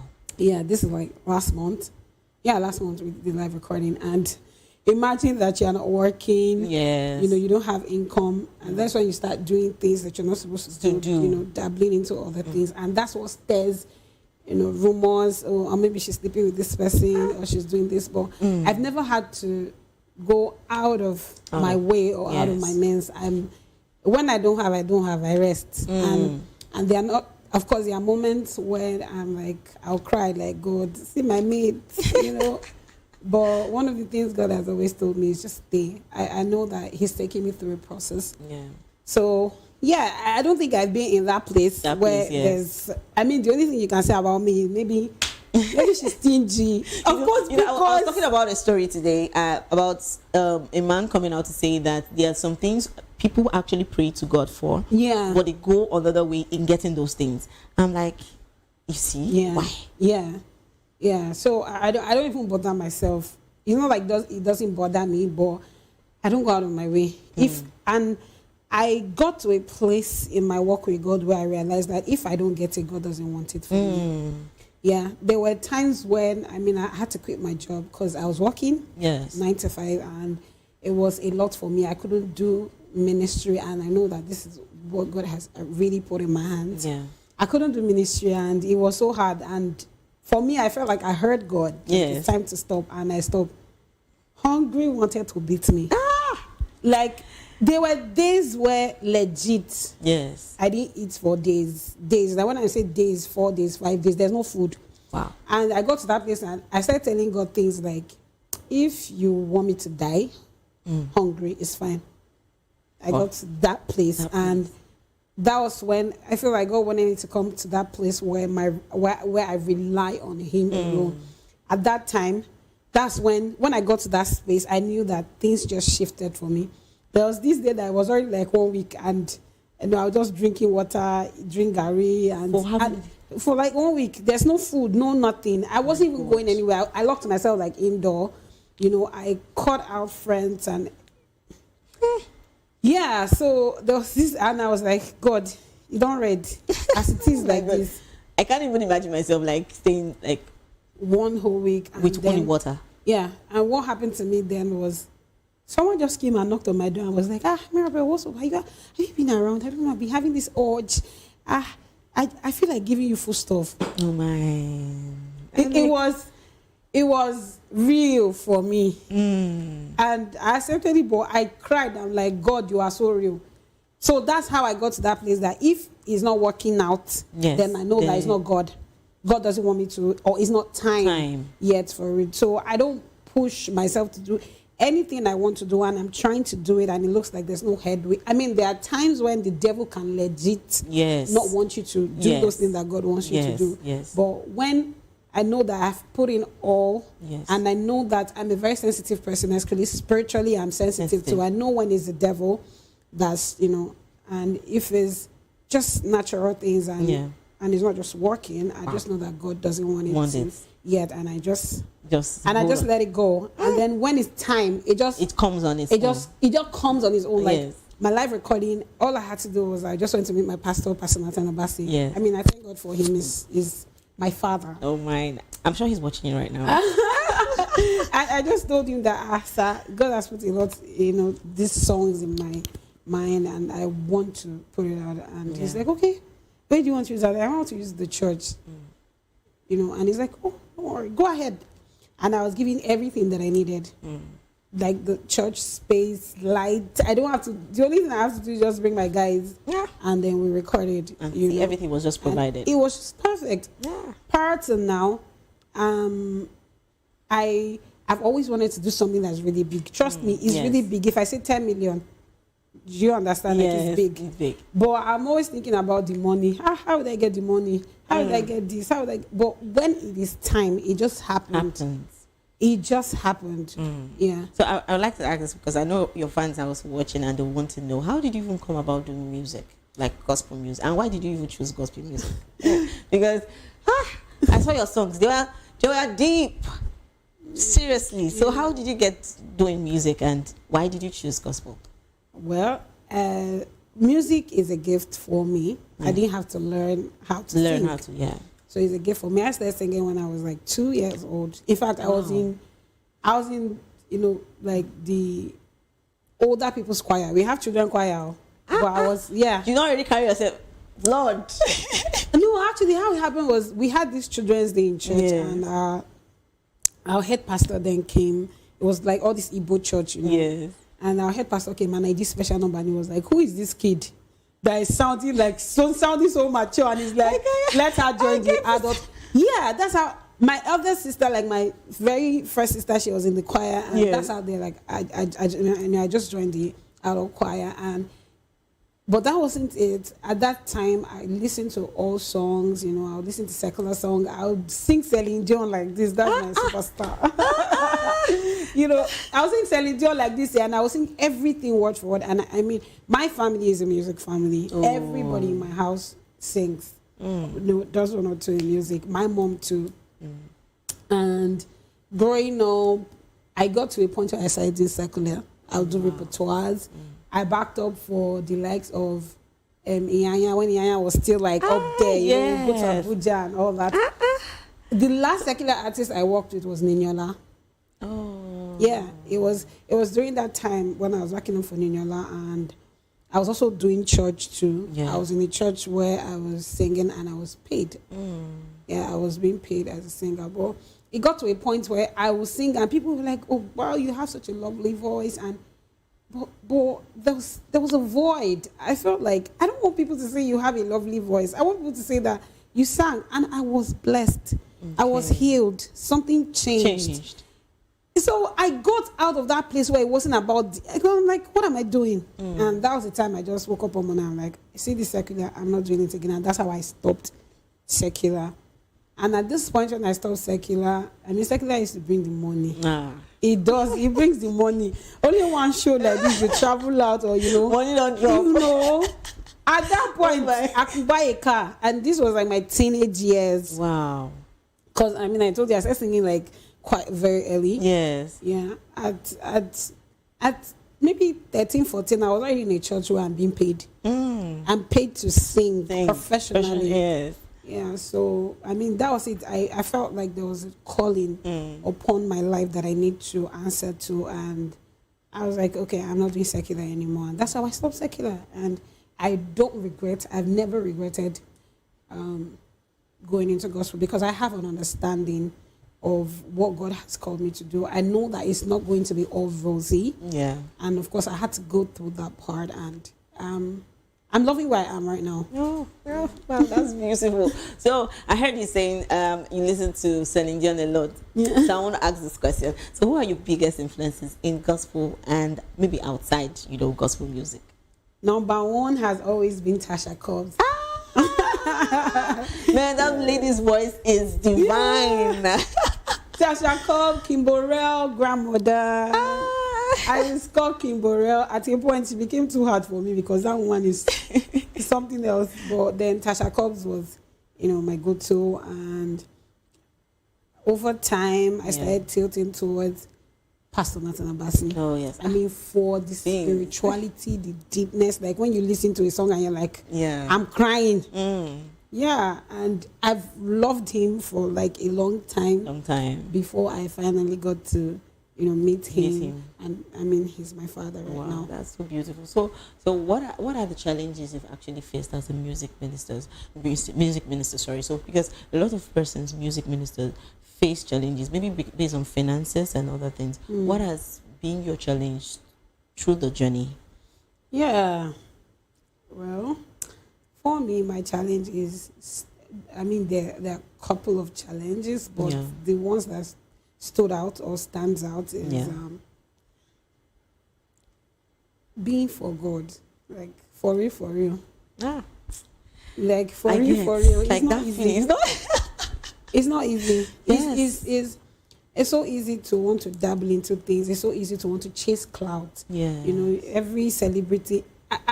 I'm sorry, but if you even check my Instagram, you will not even see me post one picture with maybe one celebrity and everything. I don't know. Over time, it felt like I was being proud. But I don't think that's it. I think there were some things that God was just shielding me from. Because even when I was in secular, I didn't even have one picture with any of the artists that I've worked with, you know. I'm very reserved. I like my respect. You know, I've always been that person. I like my respect. So you will not see me, you know, and that's what I fear right now for the generation of this, you know, the singers that are coming up. There's just a lot of chasing of clouds. Who will help me get there? You know, what's the next big thing? But I think for me, it's always been loving God genuinely. Like really loving God and relying on God. He's my source. He's my everything. When He says go, I go. Obedience. So how's your faith shaped your journey so far? Because I know you've been saying it's not easy. I really need to know how it has shaped your journey, because getting to this point, it's a lot. So how's it led you? I'm not going to say that there are not times when I've made one or two mistakes. I mean, I've made few mistakes, but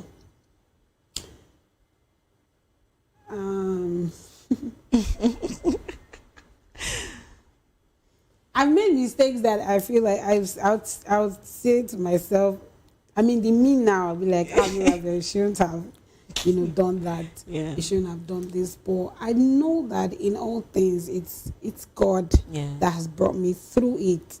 It's not even just about my faith or what I believe in or what I know. You can know it all, but if God doesn't help you. So I feel like God has helped me all throughout my journey. With everything that I faced, when there's no money, even to the point of, you know, men throwing money to your face. Really? I mean, I got to a place where not just men, married men. They'll be like, you know, there's is it money that you want? And they'll just drop you know, and that's where my faith actually comes in. And I'm not going to do this because I know that is wrong. And you know how the Bible says that there's a repercussion for that. So my faith actually has helped me go through a lot of hurdles that I can confidently say that I passed through them. And I mean, at the end of the day, it's just the help of God. So a lot of persons and your friends are actually watching you right now. You know, a lot of persons want to, you know, maybe put in one or two to go into music and doing gospel. So what's your advice for them? What would you have to say to them right now, because they're watching you? Honestly, read your Bible, pray every day. Pray every day. You know those that I really sang that when I was in you know, primary school, and as easy and primary school-ish and childish as it sounds. That's all you have. Read your Bible, pray. Prayer helps you. You can't do one or the other. It has to be both of them. The Bible just helps you. Guess what? When I got to the place where I started finding God, reading the Word of God it shaped me a lot. There are a lot of things that I'll see and I'll be like, mirror, this is it. You know how the Bible is like a mirror? Yes. It just shows you, you know, who you are. And then prayer helps you stay. It helps you stay focused. It just helps to align things for you. And I'm in a place like my church. You need to come to the Oasis. I'm sorry, it's not like I'm advertising. We pray and we read the word. We are practical. Thank God for Pastor Adefarasin. We are very practical. It's a place where you experience God firsthand. Not anybody trying to, like, you know, cajole you or anything. It's just the word of God, and, you know, as it is, pure. You say this, she has already said it. Pray.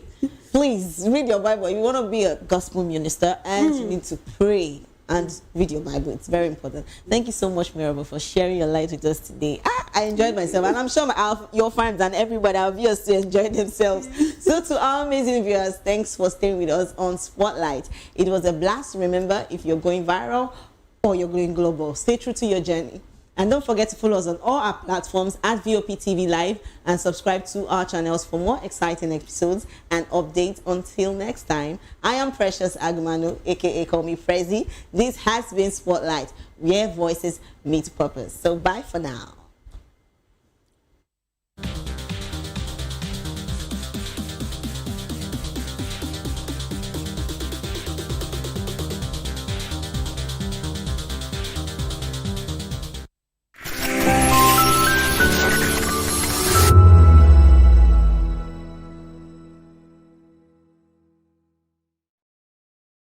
We encourage you to click on the like button and subscribe to our YouTube channel. We are Voice of the People TV. Also follow us on all our social media platforms. We are at VOP TV Live. Visit our website www.vop.ng for fresh and trending news. Also watch us live on SLTV channel 264. VOP TV, Voice of the People Television. Join us as we dive into the world of politics through insightful interviews with prominent political figures, both serving and former governors, ministers, senators, legislators, party chieftains, activists, and analysts. Get first-hand information into the decision-making processes that affect our daily lives. Highly engaging one-hour program that brings political discourse into focus. I am Chukwuma Okoro. Political Lens, Monday through Friday, 6 to 7 p.m. Join us.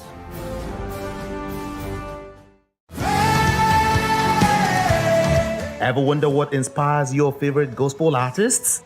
Explore and discover the rich heritage of continental gospel music and how this transformative journey has evolved and shaped cultures around the world as we dig deep into archival treasures.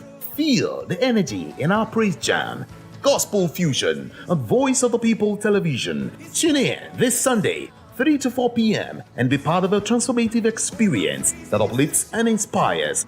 Join us as we explore the transformative power of gospel music and its ability to uplift spirits and unite hearts. Tune in this Sunday, 3 to 4 p.m. on Voice of the People Television, Gospel Fusion. Let's fuse our hearts in praise and joy.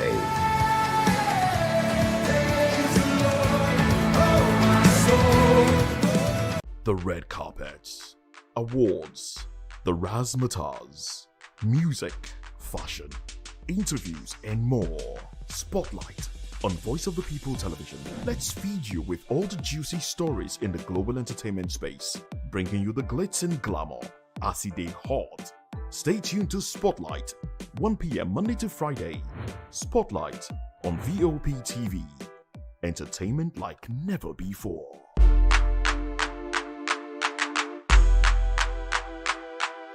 From the views on the streets, we go to bed empty hunger, to the blaring horns of a hustling city. The loudest voices of the common man got a medium to be heard. This particular administration, they were coming unprepared. It's not a bad thing to renovate the president's lodge. Through top-notch programming, unbiased reportage of news, sports, business, entertainment, and cultural documentaries, Voice of the People 90.3 FM became a symbol for 21st century media. And now, a new baby is born. Voice of the People Television, VOP TV. Youthful, full of vigor and penchant for excellence in the continent's media space. Exposing the wrongs, applauding the rights, dissecting the news without fear or favor, through factual and accurate stories and contents. Corruption kills three things that makes a society. Representing the interests of the people and giving them a voice. Voice of the People TV is here to stay. towards building a fair society. VOP TV, Voice of the People Television, truly a voice for the people. Observed every 9th of September, the International Day to Protect Education from Attack highlights the impact of armed conflict on education and the need to uphold the right to safe learning spaces. The day, proclaimed by the United Nations, calls on governments and stakeholders to take concrete action to protect schools from attacks, abductions, and other forms of violence that disrupt education. Nigeria has witnessed repeated attacks on schools in recent years, ranging from kidnappings of students to the destruction of educational infrastructure in conflict-prone regions. Stakeholders warn that beyond immediate trauma, attack on schools deepen inequality, increase the number of out-of-school children, and weaken the nation's human capital development. This day also serves as a reminder that education is not just a service, but a lifeline for peace, resilience, and future opportunities. We have to bring back the prestige the teaching profession used to have. While growing up, if you're a teacher, you're seen as somebody that is doing well. But now teachers are seen as a useless set of people. If that prestige comes back, we would see the Nigerian child learning better because teachers are encouraged.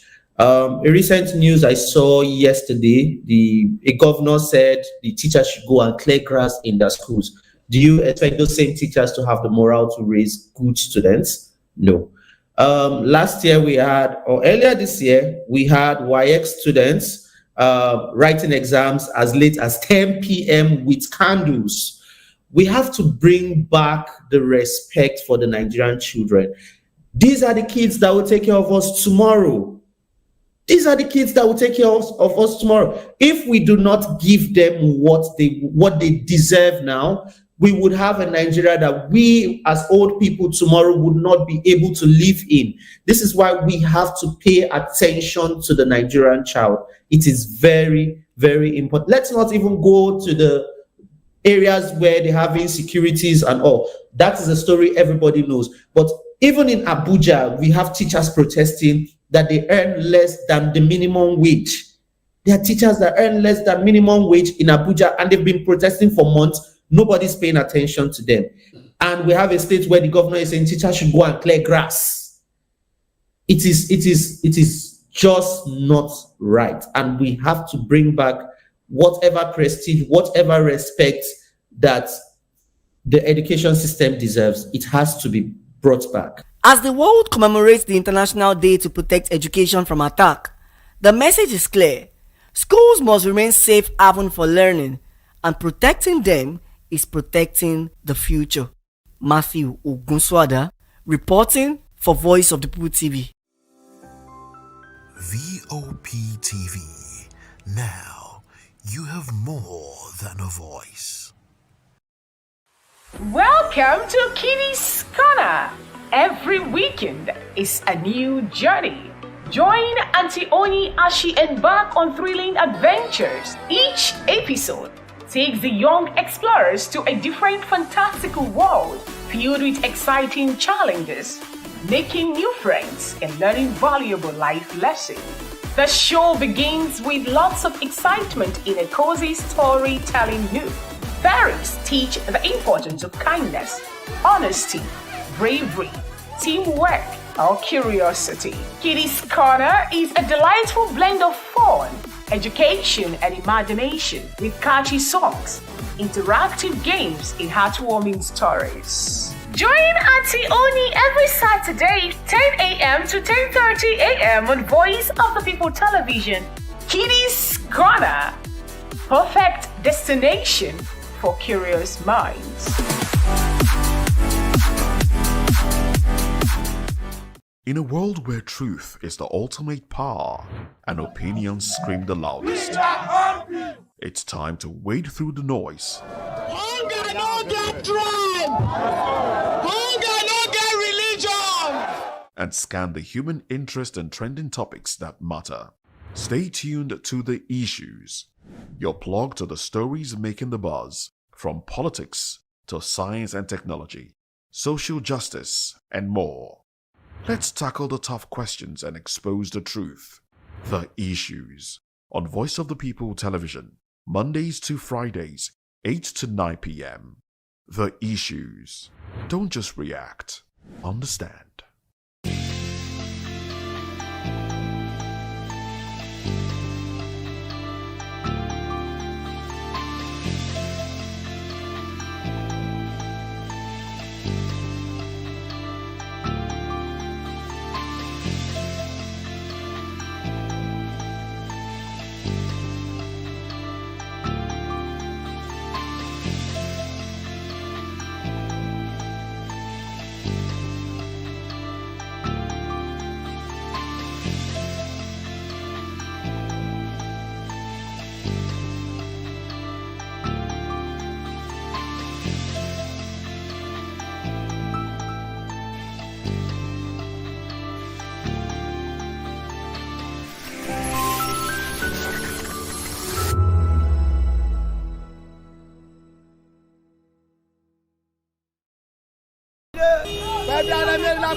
Good morning. It's the start of a beautiful day. Well, start your day right with a healthy dose of news, fun, and inspiration.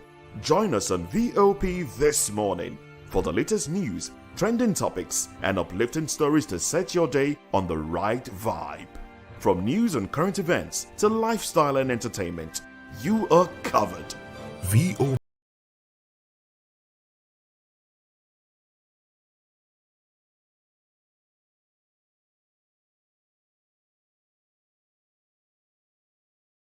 Are you ready for the extraordinary? Something big is happening on your screen.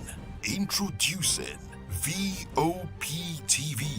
Now streaming on SLTV channel 264. From breaking news to captivating conversations, news analysis, giving you all sides to the story. We bring in-depth discussions on the issues that matter, from politics to sports, entertainment, and lifestyle. VOP TV on SLTV channel 264. Join us as we redefine what television means to you. Voice of the People Television, VOP TV. Now you have more than a voice.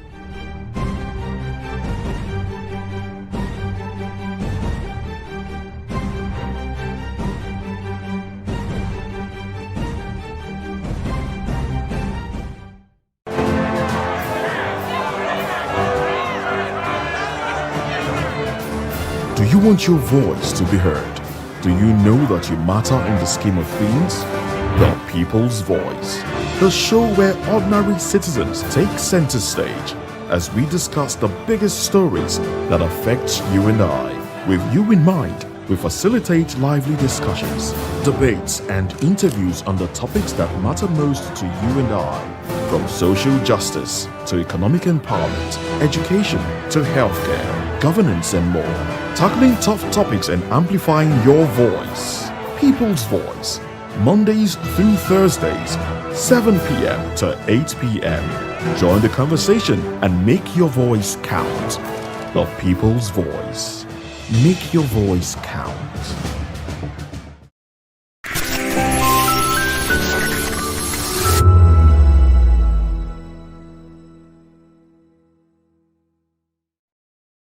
Shaka, who was born in 1787, died September 22nd, 1828. Zulu chief, founder of Southern Africa's Zulu Empire. He is credited with creating a fighting force that devastated the entire region. His life is the subject of numerous colorful and exaggerated stories, many of which are debated by historians.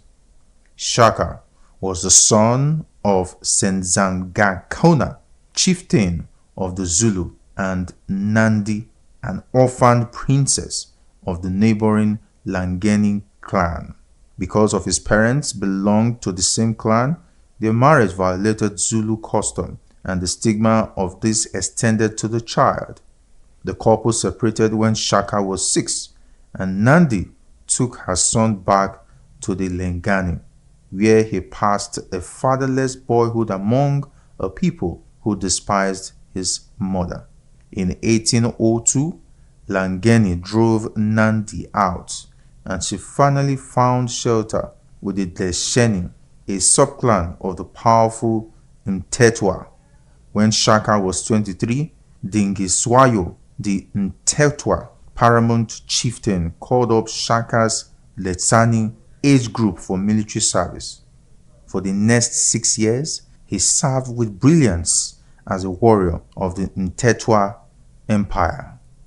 Senzagakona died in 1816, and Dingiswayo released Shaka from service and sent him to take over the Zulu, which at this time probably numbered fewer than 1,500, occupying an area on the White Mfolozi River. They were among the smallest of the more than 800 Eastern Nguni Bantu clans, but from the day of Shaka's arrival, they commenced their march to greatness. Shaka ruled with an iron hand from the outset, melting out instant death for the slightest opposition.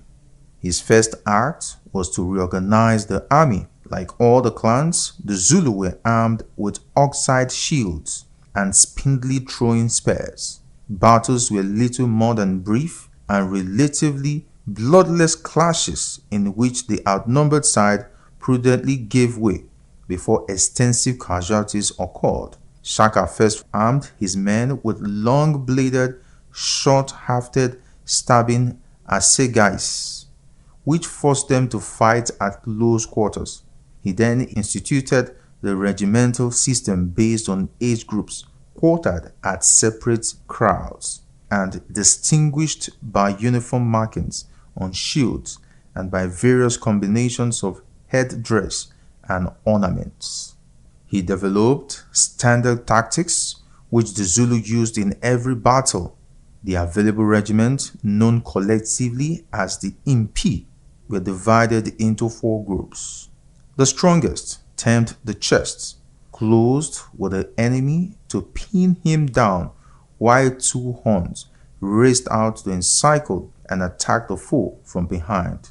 A reserve, known as the loins, were seated nearby with its back to the battle so as not to become unduly excited, and could be sent to reinforce any dunas or officers who used hand signals to grain and cattle requestioned from the crowds it passed, and accompanied by boys who carried the warriors' sleeping mats and cooking pots.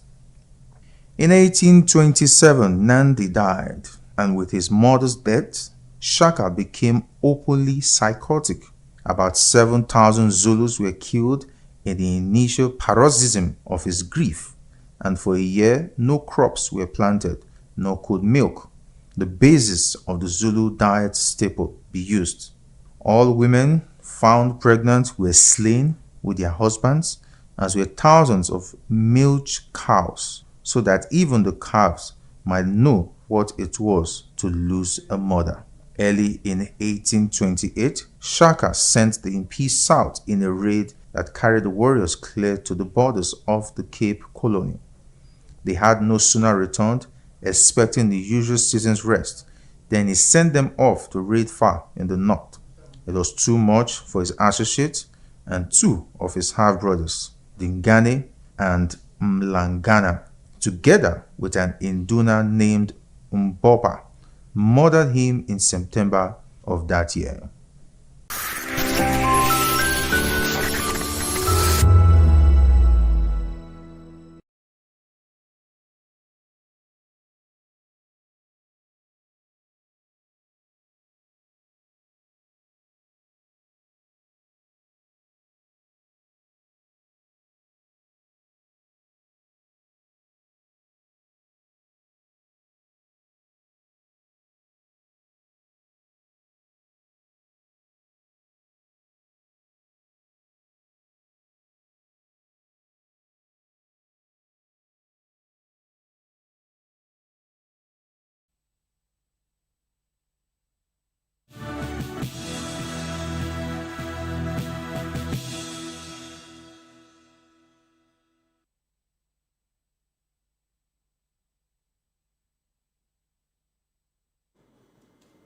Well, hello and welcome to the African News on Voice of the People Television. I am David Edwin. Before we begin the news, we would urge you to kindly visit our website, www.vop.ng,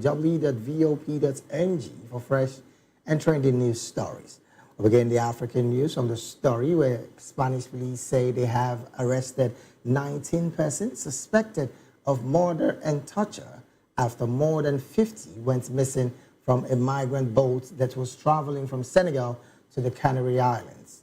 Police suspect some of the victims were accused of being witches after several incidents during the journey, including engine failure, bad weather, and food shortages. The wooden vessel was rescued south of Gran Canaria on 24th of August with 248 survivors on board, the Spanish National Police have said. But officials believe that about 300 persons were originally on the boat and that some had been thrown overboard. Survivors told police that some of their fellow passengers began attacking dozens of persons, beating and abusing them in various ways, according to the police statement. Moving on, a former defense minister and vocal critic of Togo's government, Marguerite Nankade, has been arrested, according to security sources. Nankade, the sister-in-law of long-serving leader Farid Gnassingbé, recently called for his resignation and urged the military to stand with the people in ending decades of dynasty rule. She was arrested for serious acts, including her recent public appearance inciting the military to rebellion, a police source has told newsmen. Local media reported she was arrested by security forces at her home in the capital Lomé on Wednesday. Togo has recently been gripped by deadly protests calling for Gnassingbé to resign and release political prisoners. And from Togo, move straight to Guinea, where Guinea is set to vote on Sunday in a referendum on a new constitution that would permit junta leader Mamadi Doumbouya to run for president, something he vowed not to do when he seized power 4 years ago. Wednesday is the final day of campaigning for the referendum, the latest attempt at a political transition in West and Central Africa, where 8 coups between 2020 and 2023 reshaped the regional political landscape. A transitional charter adopted after the September 2021 coup said junta members would be barred from standing in the next national and local elections. But the new constitution does not include that language. Doumbouya, who has not said what his plans are, his critics have criticized the referendum as a power grab. Exiled opposition leader Cellou Dalein Diallo has urged Guineans to boycott what he called a masquerade. Diallo's Union of Democratic Forces Party is currently suspended, along with ousted President Alpha Conde's rally of the Guinea people for failure to comply with administrative and financial disclosure requirements imposed by the junta. The party have not been permitted to campaign against the new constitution. In another development, Libya and Greece have held technical talks in Athens on maritime border demarcation and exclusive economic zones in the Mediterranean. The meeting was chaired by Libyan Foreign Minister Tahir al-Bar and his Greek counterpart, Grigos Gerapatris, according to Libyan Foreign Ministry. Both sides also discussed irregular migration and regional security issues, stressing the need for constructive cooperation to serve shared interests and support stability. Al-Bar underlined the importance Libya attaches to its historic ties with Greece and said Tripoli hoped to expand cooperation in all fields.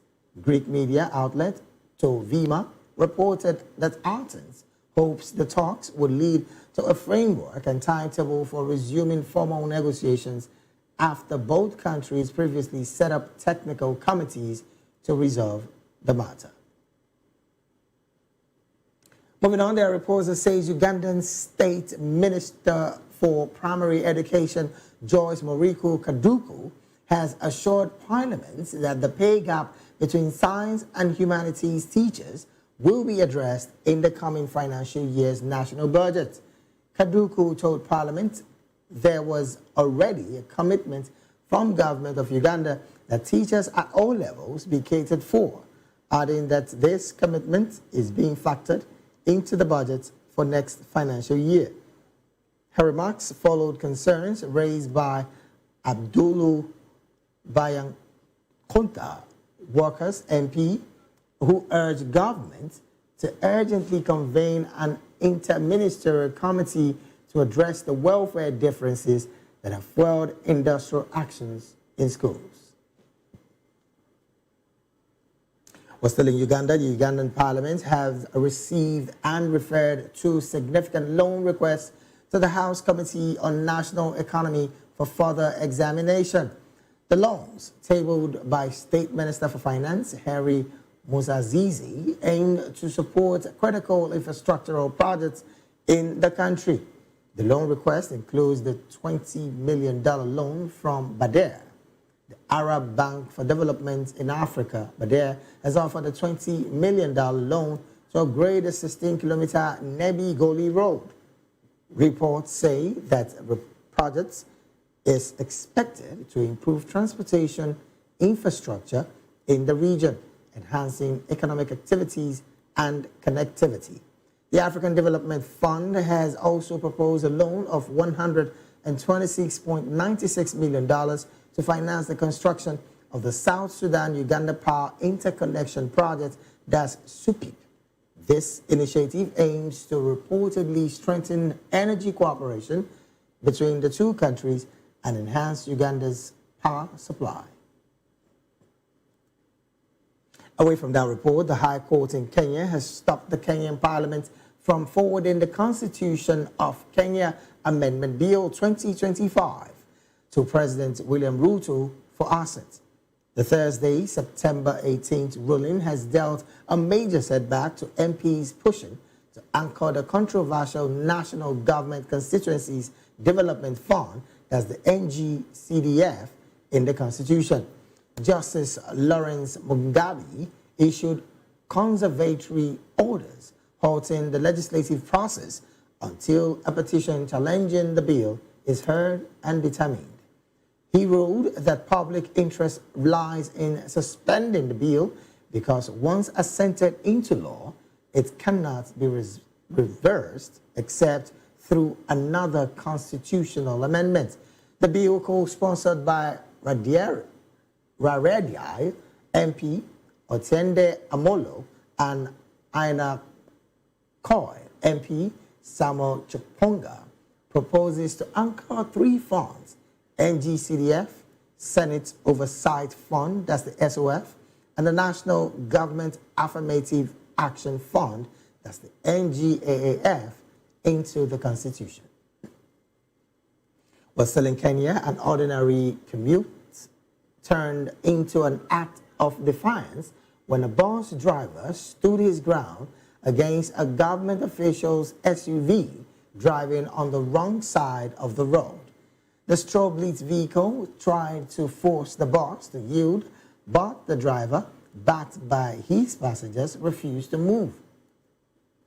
Eventually, the SUV was forced back into his lane. The incident has become a symbol of growing frustration among Kenyans over the misuse of power on the roads. As the video went viral, many praised the driver's courage and called for equal enforcement of traffic laws, even for government officials. We are still watching the African news right here on Voice of the People television. We'll go straight to the analysis segments of the news this afternoon. And joining us to make sense of these stories and more is Mr. Dele Fanimo, a seasoned reporter right here in Nigeria and a public and political affairs analyst as well. Mr. Dele Fanimo, a very good afternoon to you. Good afternoon, David. All right then. Also joining us virtually all the way from Uganda is Dr. Opu Joseph. Dr. Opol is a fellow at the University of Dar es Salaam, Gulu University, and the director, Opol Skilling Foundation, Africa. Dr. Opol, a very good afternoon to you. All right, I understand that he's not with us at the moment. Also joining us virtually, all the way from Kenya, is Mr. Charles Muse Munungi. Mr. Charles is a communication specialist, a podcaster, marketing and brand placement officer. Mr. Charles, a very good afternoon to you. Good afternoon, sir. Thank you so very much for joining us in this particular aspect of the African news. I'd like to start with you. Interestingly, a video trending all across Africa and, of course, in your country is about the bus driver, yes, that did stop a government official SUV for going on the wrong side of the road. First off, I want to find out what is the situation around that vicinity afterwards, and then how is this playing out amongst Kenyans in your country presently? Kenyans are really worried about what's happening. They're not worried, they're actually happy. They were actually clapping for the driver, because what happened was there was a government official that was trying to pass and he was using the wrong side. This disturbs the traffic lanes, because you see the lane, the traffic was on this way. The bus driver was on the wrong direction. So when you find that the bus driver was actually we find him as a hero, Kushababu, finding that this person was trying to use the wrong path because he was late for a meeting, and this bus driver just decided to block the entire way, is actually an act of courage that we actually support and we actually support. That's my take. This conversation out of the studio here, Mr. Delifanimo, this is something that a lot would want to relate with, particularly in Nigeria. One time when the former governor, the person of Raji Fashola, did stop some persons who were trying to use the BRT lane. A military officer. Exactly, a military officer. Now, again, from your perspective, why do you think government officials, maybe military officers as well, to that direction when it comes to using the very road that every citizen is using? It's just an air of impunity. When impunity strives for too long, it becomes the norm. And that's why you see them, they are so brazen about it, because they believe that because of my position, because of my power. It happened in Ghana recently. Right. You know? And you keep asking yourself, is it in our gene to violate laws that we sat together for the peace and tranquility of society to make? And yet, those who are supposed to be the implementers of this law are the ones violating it. That Brigadier General that was accosted by former governor of Lagos State felt it was above the law because he was wearing uniform. Take away that uniform from him, it's like you and I on the streets. Exactly. So what you are technically doing is you are putting the image, the brand called Nigeria in a wrong optic by doing all that. Now, to think again, like you mentioned earlier, he's a military officer, and when he travels abroad, he would have to follow. You are talking about abroad.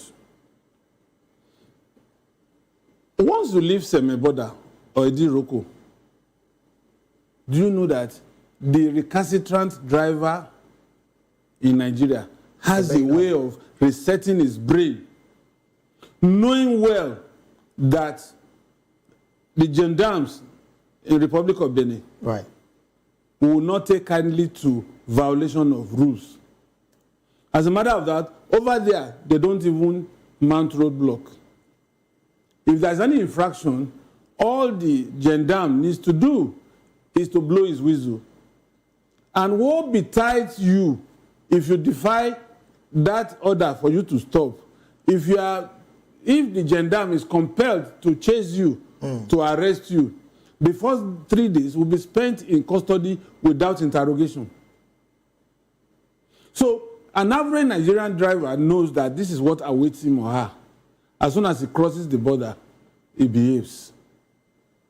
Those kind of impunity is not found in other countries? It won't. For instance, my first time of going to South Africa, there is a tunnel. As a matter of, in South Africa, you hardly see policemen on the streets. When we talk of seeing policemen that carry guns. Now, when it is traffic light that controls traffic in South Africa, there's a particular tunnel between Joburg and Pretoria. That tunnel can only accommodate one vehicle at a time. Okay. You can't have both ways in that tunnel. And the rule is, once you stop for the other inflow traffic, you count 10 vehicles.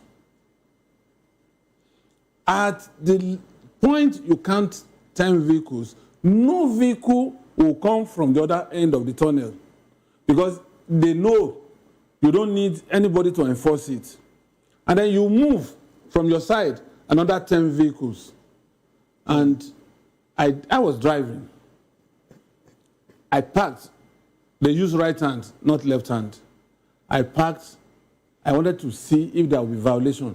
I stayed there for 1 hour. There was no single violation. Intersections. There is a number of vehicles that comes through the left. After that, the ones from the right, you count them, and then you move.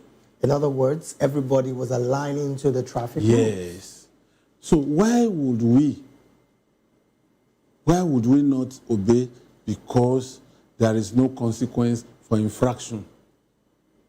Should there be, my next question to you should there be more stricter measures to traffic rules and offenders of traffic rules? Should there be more strict measures? Are we looking at it from the context of the whole of Africa? Or the whole of Africa, not just Nigeria, the whole of Africa. You see, you don't need, laws are made for human beings. Human beings are not made for the law. Okay. It is the values you place on these laws that determines how best it would operate. If I had to break the law knowing that I can call the commissioner of police here, it would be easier for me to break the law. But if I know that I won't be able to call, when Fashola was here, in fact, if your vehicle is impounded, if you go to Fashola himself, once it's booked, he would rather use his own personal money to pay your fine. Instead of ordering, which he has the power to do, ordering the officer in charge to say, excuse me, release that vehicle. But he will never do that. So it's about it's about the will. Existing laws. Yes. You see, we are not bereft of laws across Africa. Okay. It is the implementation of the law.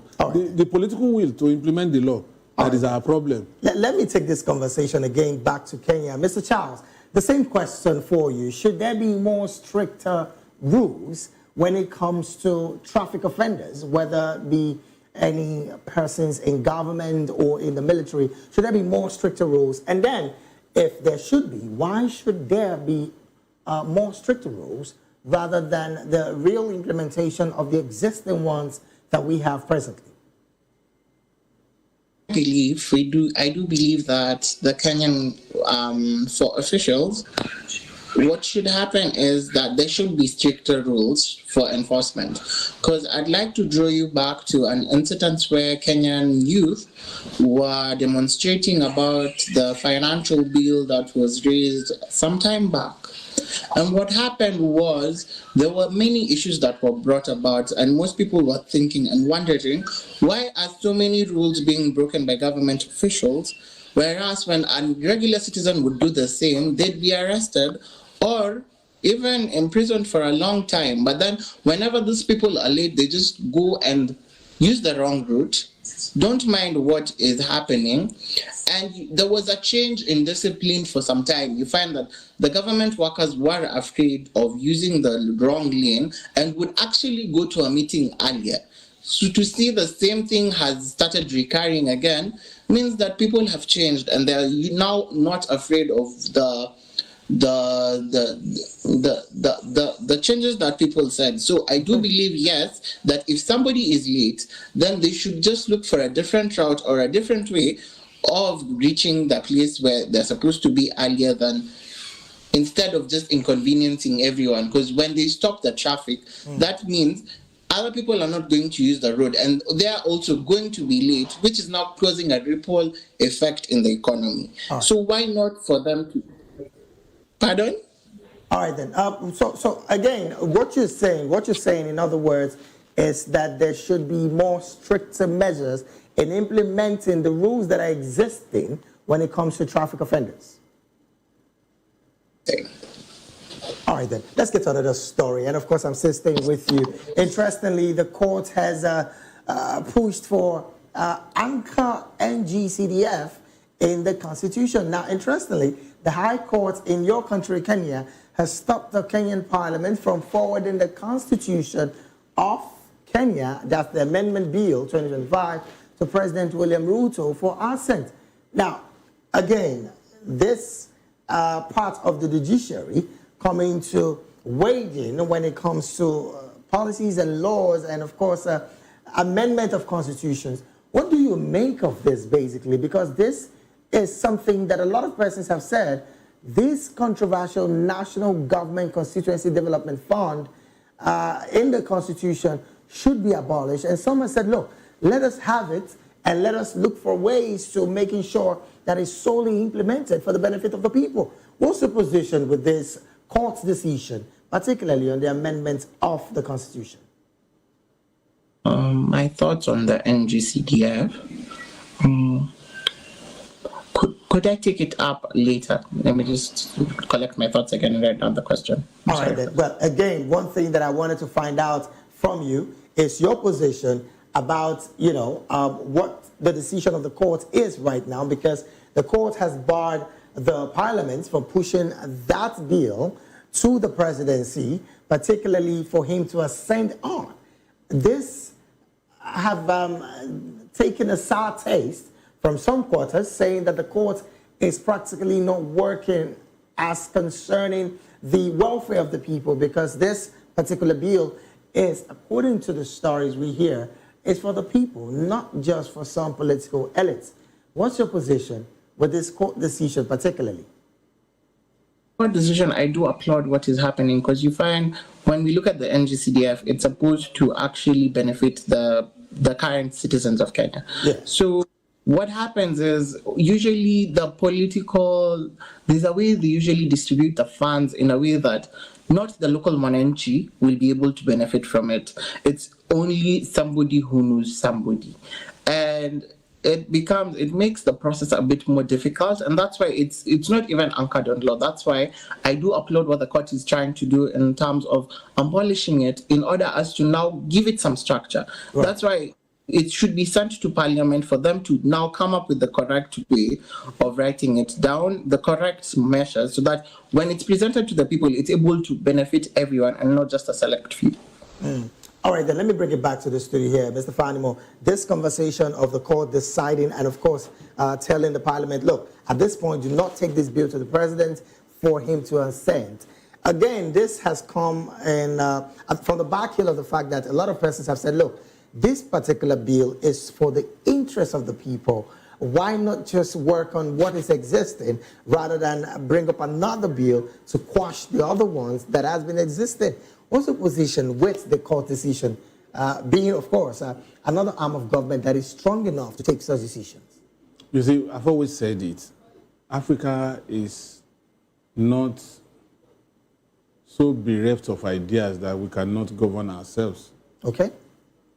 And across Africa, there is no dearth of constitutional provisions and consequential laws that effectively should be deployed in governance.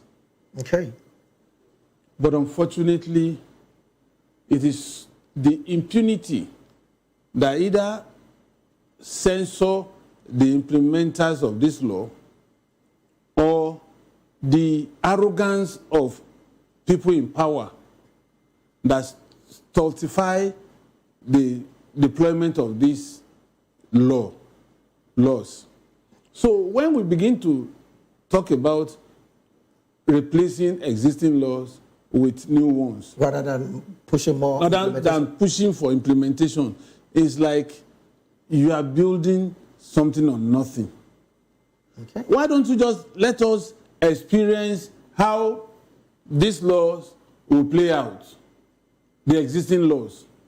And if they are not strong enough for deterrent, that's when you now say, okay, for instance, if you impose 2,000 fine on driving against traffic 20 years ago, 2,000 was a lot of money 20 years ago, but it's no longer realistic today because anybody on the street can just dip his hand in his pocket and give out 2,000 naira. So that is the aspect of the law that you can consider as obsolete, that you need to review. But the law itself states this is an infraction, driving against traffic. And for that, you are liable for conviction for a period of so time or a fine. It is now the fine that was 2,000 naira 20 years ago that you are supposed to amend to probably 200,000 naira today. So more like reviewing that particular existing policy rather than bring up a new one to quash the old one. Yes, you review review. what has been done. That should be the case. Because the tenets of the law cannot change. This is what is defined as stealing. This is the punishment for stealing. There is no way you can redefine stealing to make it give it another toga other than taking something that does not belong to you. But stealing in 30 years ago attracts 3 months imprisonment and option of fine of 25 naira. You can't even give 25 naira to your kids to go across the street to buy biscuit today. So there should be that level of reviewing. It's just a review. All right, then, let's get to another conversation. And of course, I'm going to start off with you, Mr. Fanimo. In Uganda, presently, there's been a major disparity between teachers, science teachers, and of course, humanities teachers, because there is a particular course like that. And of course, that disparity has been in their pay take home. Looking at the fact that the Minister of Education has come out to tell the Parliament that in the new national budget of the financial year, that disparity has been closed. Should we be having this conversation in countries like Uganda that, as we speak, they're going into election circles? And some quarters have said that everybody in the ministries, of course, in the presidency of Yoweri Kaguta Museveni, is saying everything they need to say to get the people feeling like they're working. Should this be a political statement on the part of the minister, or is there something visible that Ugandans should wait to see it being implemented, and of course the teachers enjoying the aftermath of it? You see, at the point of, that's why I said, because of the dynamic nature of human beings, in social science, you don't arrive at absolute answer. You give error margin, 0.5 error margin. Okay. And what that tells you is that situations, environment are susceptible to change at intervals. Right. And so you must also be dynamic enough to change with the situation. At the point they came up with the idea of letting science teachers earn more than humanities teachers, yes, there could be some level of shortages of science teachers compared to humanities teachers. Okay. And they know that today development is technology driven. Right. So they may want to encourage those who want to ordinarily go into humanities, but they have capacity to go into the sciences by giving them a top notch in terms of remuneration above their humanity counterparts. Okay. But maybe at some point they now realize that it's breeding bad blood and of course, among the teachers. Actions. You understand? Breeding bad blood among the teachers. That what makes you, because if you look at it critically, those in humanities are the managers and directors of companies. Right. Because they are trained in managerial skills. But those in sciences are trained to use their hand and their brain to develop tools. Let's look at the disparity here. And the disparity is, now I'm bringing it back to Nigeria. The polytechnic lecturers as against the university lecturers. There's always been that disparity of pay, recognition. Even employment in the civil service. Exactly. Level 7 is the starting point for HND holder, whereas level 8 for graduates. So there's a limit to where your career growth as a polytechnic graduate. How can these disparities really be choked up to the barest minimum that can also inculcate all of these people, even in the civil service, like you mentioned earlier? You see, I'm a product of both. Okay. And I understand that they teach more of practicals in the polytechnic than the universities. Right. University is based on theoretical framework, which expands your ability and capability to think through the maze. So rather than using your hands in the university, you are trained to take into cognizance the dynamics of what is going on in a workplace, and then profile solution that will pass on to the polytechnic graduate who understands the tools and how to handle the tools. Okay. That's the basic reason for the disparity. And it has not changed, except now that humanity courses that are not supposed to be addressed in the polytechnics have been brought into polytechnics. So how then can we close the gap between these two ends? You see, without riding on emotion, I tell you, what we should be talking about is what we are bringing to the table, not the paper certificates. That, again, is a very, very good way to have this particular question answered. Let me take this conversation to Kenya. Mr. Charles, interestingly, you are aware of this story because as it stands, we've been talking about it before I come to you now. From your perspective as well, do you think that, again, looking at the fact that the Minister of Education has clearly told the Parliament that this disparity between the sciences teacher and the humanities teacher would be closed owing to the fact that it is being embedded in the new financial year that, of course, will be passed pretty soon. Do you think that the teachers will be better off for this? And then is this not also, like some quarters have said, some level of political statement for the people to think that the government and administration of President Yoweri Kaguta Museveni is doing something good?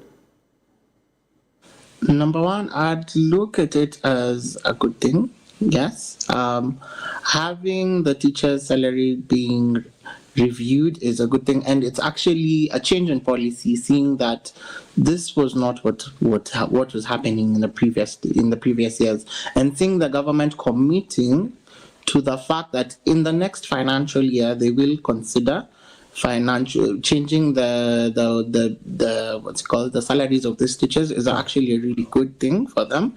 And the second thing is that there is disparities, even looking at it in terms of professionally working.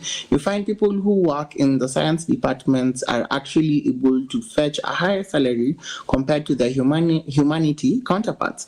But then when you look at it in terms of, you find most people who do humanities actually end up in the management roles, as my other counterpart has just mentioned. Right. So you do find, yes, you do find there's some disparities in some way. However, seeing it in terms of also looking at the aspect of the elections are around the corner, yes, there is some point of thought that they should actually think about it, and maybe, yes, the president did assent to this, and maybe it is, what do I say? I do view it as a political move. I think that's my thoughts. All right, then. I'm still going to stay with you, Mr. Charles. Interestingly, the Ugandan parliament has clearly started a fresh call, particularly with the government, saying that every single loan, because as it stands, the Ugandan parliament has received and, of course, referred two significant loan requests to the Central Committee on National Economy for further examination. In other words, what you're trying to do is to making sure that every loan that has been asked for by the executive is totally being scrutinized. The tabled loan by the finance minister, I'm talking about Henry Musazizi, is aimed at supporting critical infrastructural projects in the country. Again, some quarters have said these loans, particularly the one from the Arab Bank of Development in Africa, that's a $20 million loan, is clearly meant for infrastructural projects in the country. But some opposition have come out to say that this is not what it is. This looks like the government of President Museveni is trying to get this fund for him to prosecute the next election. What say you about this trust deficit within the citizens of Uganda? I actually wish that my Ugandan analyst was around today, but it's fine. What's your position with this development, particularly on the part of the parliament saying that every loan should be scrutinized clearly and, of course, known what exactly this loan will be used for? I do believe Parliament is doing its rightful role in being the watchdog for the government, and them asking. Go ahead, I can hear you. And then the Parliament being the watchdog for the president, the executive, and what they do is actually a good move. The best thing about it is that this is going to bring accountability, and I do support the role that they're pushing for. However, usually find that accountability is a bit difficult in African countries, finding that without the presence of an actual watchdog, yes, you might get a loan for a certain project that is going to help the nation. Right. However, you find that these funds are diverted and used for different things that actually do not benefit the local citizen. So I do applaud what the government is doing, and actually do second what they're doing, and wish them all the best in being the watchdog for the government and ensuring that everything they've set out to do is actually, when we ask for the loan and ask that it should be taken to do A, B, C, D, then the loan should be actually used for that. And if we're able to now follow up and make sure that every single cent was used for what is being said, then that would be actually very good and should now be used in different countries. All right, then. Let me take this conversation back to the studio while we round up the analysis segment of the African News. Mr. Fadimo, interestingly, at this point, a parliament is standing against, well, not against basically, but doing what they are supposed to do in terms of knowing for a fact what loans that are being asked for by the executive is being used for. From your perspective, knowing for a fact that African leaders are not so accountable when it comes to these kind of loans, reasons were found on the developments across Africa. What is your position with the fact that the legislators in Uganda are saying at this point, we need to know what this $20 million loan is for and how it should be spent? What's your position with this? Your general the Ugandan parliament has not done anything extraordinary. That's the constitutional role of the parliament.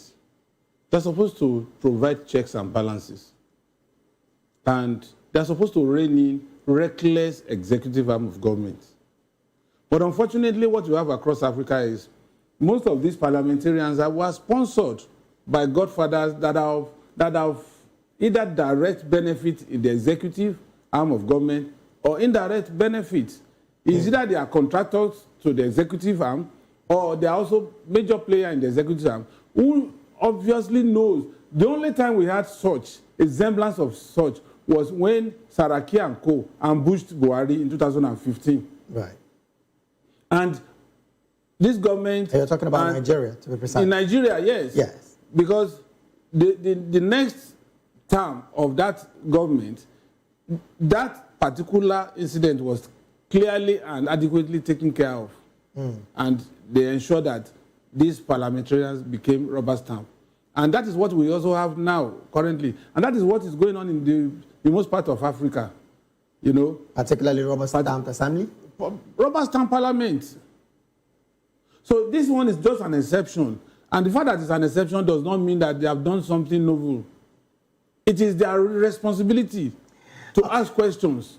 All right, then. Well, because of our time, really, this is where we have to draw anchor on the analysis segment. And wanted to big thank you to all of the gentlemen who chimed in on the African News Analysis this beautiful afternoon. In here in the studio with us, we had Mr. Dele Fanimo, a seasoned reporter right here in Nigeria, and also a political and public affairs analyst in Nigeria as well. And then virtually, we had also Mr. Charles Muse Munungi, a communications specialist, a podcaster, a marketing and brand placement officer. Mr. Fanimo, thank you so very much for being here. It's always my pleasure. And also, thank you so very much, Mr. Charles, for joining us all the way from Kenya. Thank you so very much for being here. For having me. All right, then. The rest of the African news will continue shortly, just after this quick break. Please do stay with us.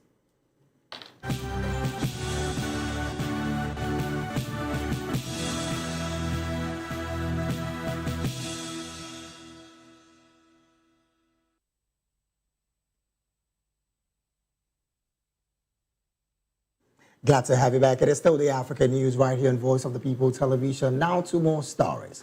Authorities across Egypt are searching for a 3,000-years-old bracelet reportedly missing from a leading museum in Cairo. A rare gold band adorned with spherical lapis lazuli beads dates back to the reign of King Amenhotep, a pharaoh of ancient Egypt's 21st dynasty who ruled from 993 to 994 BC. The Antiques Ministry said it had taken immediate measures after the bracelet disappeared from the Egypt's museum's restoration laboratory and that the case had been referred to the police. An image of the bracelet has been circulated to all Egyptian airports, seaports, and land borders crossing as a precautionary step to prevent smuggling attempts, according to the statement. Moving on, Ghana is set to receive 40 more West Africans deported from the U.S., the second group sent under the Trump administration's crackdown on illegal migration. Last week, President John Dramani Mahama confirmed Ghana agreed to accept third-party nationals deported from the U.S. The government says this decision is not an endorsement of Trump's immigration policy and that Ghana receives no benefits in return. Opposition lawmakers accuse the government of bypassing parliamentary approval for the deal. But officials say the agreement, based on a memorandum of understanding with the U.S., doesn't need parliamentary ratifications. Ghana's foreign minister says the move is driven by humanitarian concerns, citing the harsh treatment of deportees abroad. And then Turkish Airlines has resumed direct flight to Sudan after a 29-month halt due to the country's civil war. Since April 2023, flights between Sudan's army and the paramilitary rapid support forces has killed tens of thousands and displaced millions, according to the UN report. Turkey's ambassador to Sudan, Fatih Yildiz, announced the return of flights to Port Sudan, the nation's largest port city. He said the flight highlights Turkish Airlines' key role in Turkey's foreign policy and diplomacy. With this route, Turkish Airlines now serves 63 destinations across Africa. You're still watching the African News right here on Voice of the People Television. We're going on another quick break right now. When we return, more African stories in business and sports will be up next. Please just stay with us.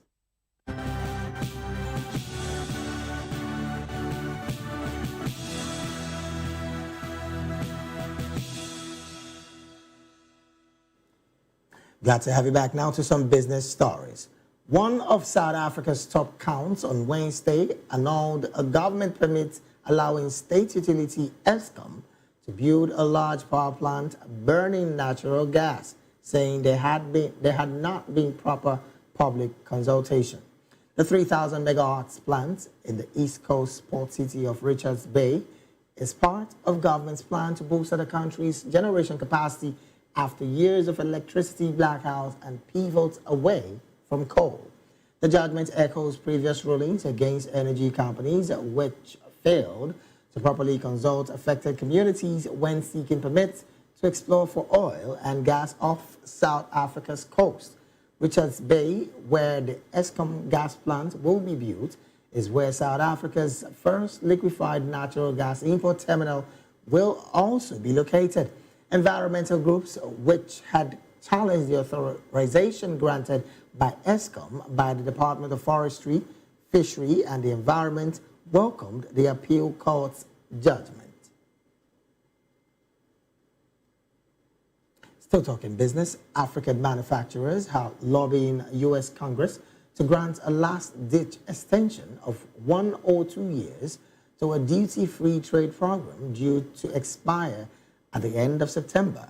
A Kenyan factory owner involved in the campaign has told Newsmed U.S. President Donald Trump's aggressive tariff policy have cast doubt on the prospect for renewal of the African Growth and Operation Act, AGOA, trade initiative, which was passed in 2000 under former President Bill Clinton to provide duty-free access to the U.S. market for thousands of products.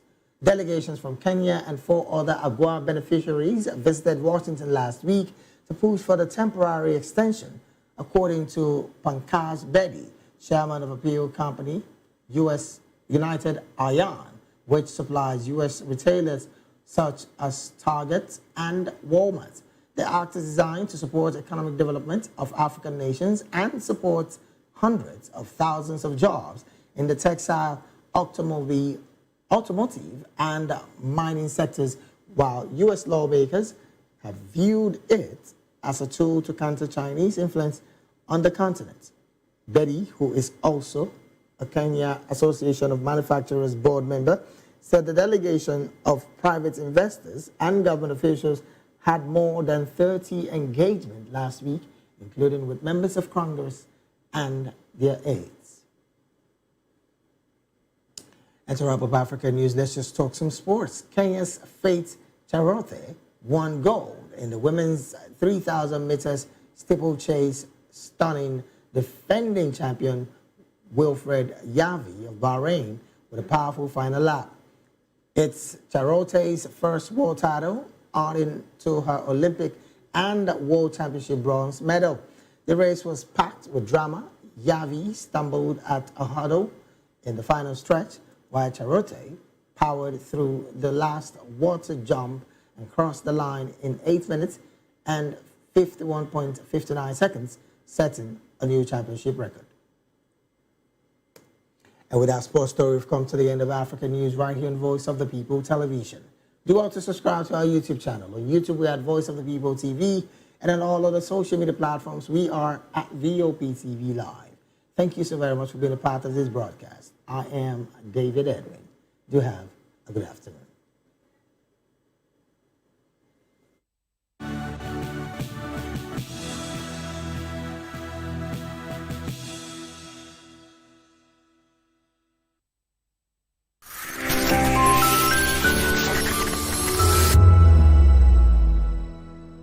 In a world where truth is the ultimate power and opinions scream the loudest, it's time to wade through the noise. Hunger no get tribe!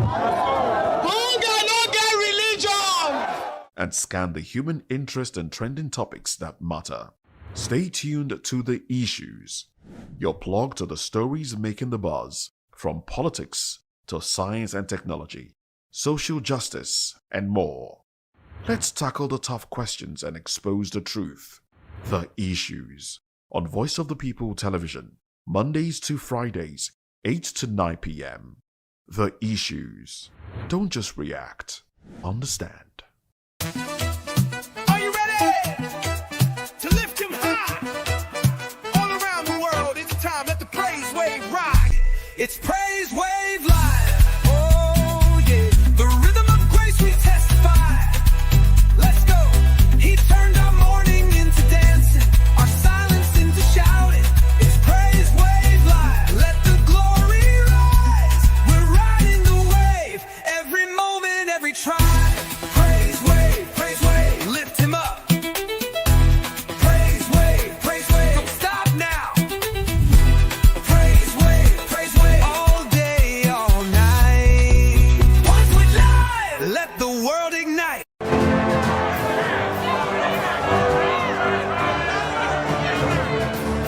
you want your voice to be heard? Do you know that you matter in the scheme of things? The People's Voice, the show where ordinary citizens take center stage as we discuss the biggest stories that affect you and I. With you in mind, we facilitate lively discussions, debates, and interviews on the topics that matter most to you and I. From social justice to economic empowerment, education to healthcare, governance, and more. Tackling tough topics and amplifying your voice. People's Voice. Mondays through Thursdays, 7 p.m. to 8 p.m. Join the conversation and make your voice count. The People's Voice. Make your voice count. From the views on the street, we go to bed empty hunger, to the blaring horns of a hustling city, the loudest voices of the common man got a medium to be heard. This particular administration, they were coming unprepared. It's not a bad thing to renovate the president's lodge. Through top-notch programming, unbiased reportage of news, sports, business, entertainment, and cultural documentaries, Voice of the People 90.3 FM became a symbol for 21st century media. And now, a new baby is born. Voice of the People Television, VOP TV, youthful, full of vigor and penchant for excellence in the continent's media space, exposing the wrongs, applauding the rights, dissecting the news without fear or favor, through factual and accurate stories and contents. Corruption kills three things that makes a society. Representing the interests of the people and giving them a voice. Voice of the People TV is here to stay towards building a fair society. VOP TV, Voice of the People Television, truly a voice for the people. 2564 is coming up on Burning 9 right. So 2564 Atlantic Tower. What happens in the hush behind hangar doors? Who signs the papers that gamble with lives? Which truths were grounded before they even ever had wings? If you've ever buckled a seatbelt at 30,000 feet, if you've ever stared out of that tiny window and wondered who's really in control of the skies, it isn't just flight, it's power, it's politics, it's pressure sealed in steel. We're peeling back the clouds from runway risks to sky-high secrets. We're diving deep where most dare not to look. Aviation Scope, every Sunday at 7 p.m. only on Voice of the People TV. We don't just report, we reveal. We don't just ask, we uncover. Because when it comes to the skies, ignorance is turbulence. Aviation Scope, the sky isn't the limit, it's just the beginning. Join us as we drive into the world of politics through insightful interviews with prominent political figures, both serving and former governors, ministers, senators, legislators, party chieftains, activists, and analysts. Get first-hand information into the decision-making processes that affect our daily lives. Highly engaging one-hour program that brings political discourse into focus. I am Chukwuma Okoro. Political Lens, Monday through Friday, 6 to 7 p.m. Join us.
My name is Esther. They call me the Oga, but I'm the general overseer of them all.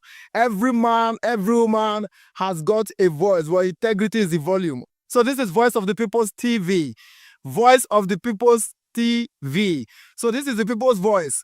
And the people's voice is the voice of God. That's the voice populi in Latin. The people's voice is the voice of God. So keep watching Voice of the People. In fact, my name is Voice of the People. Keep watching MC Adobe King. Hi guys, my name is Kagan. I am Nigeria's biggest tech content creator, and I just wanted to give a quick shout out to Voice of the People TV.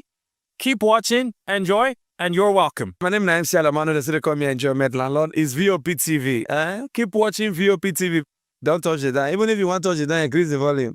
If you don't increase the volume, I told me. My name is Collins Agawabe, popularly known as No Maiden, but last, more than No Maiden, or more. Not be all so the cook right at the fry plantain. We keep on watching VOP TV. The voice of the people, the voice of Edo. If you want to get the authentic news for Edo, the way it be, that's why they show and all they cut anything come on. At VOP TV.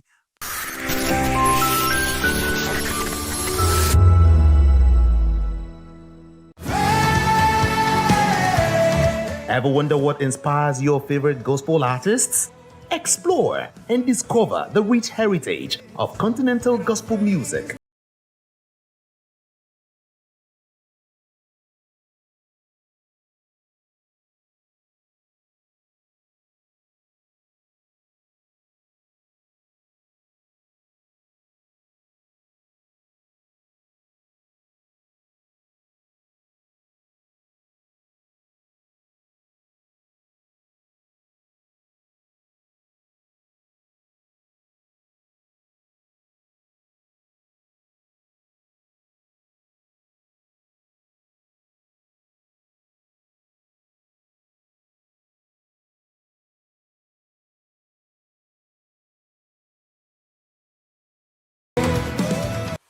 Welcome to Kitty's Corner.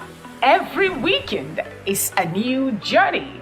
Join Auntie Oni as she embarks on thrilling adventures. Each episode takes the young explorers to a different fantastical world filled with exciting challenges, making new friends and learning valuable life lessons. The show begins with lots of excitement in a cozy storytelling mood.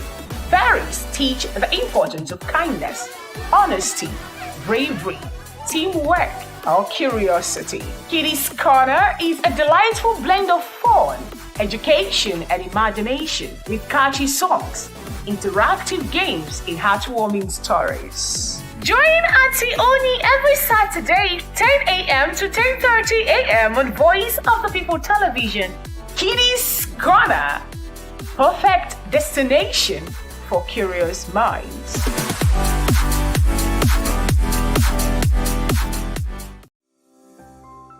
VOP TV. Now you have more than a voice.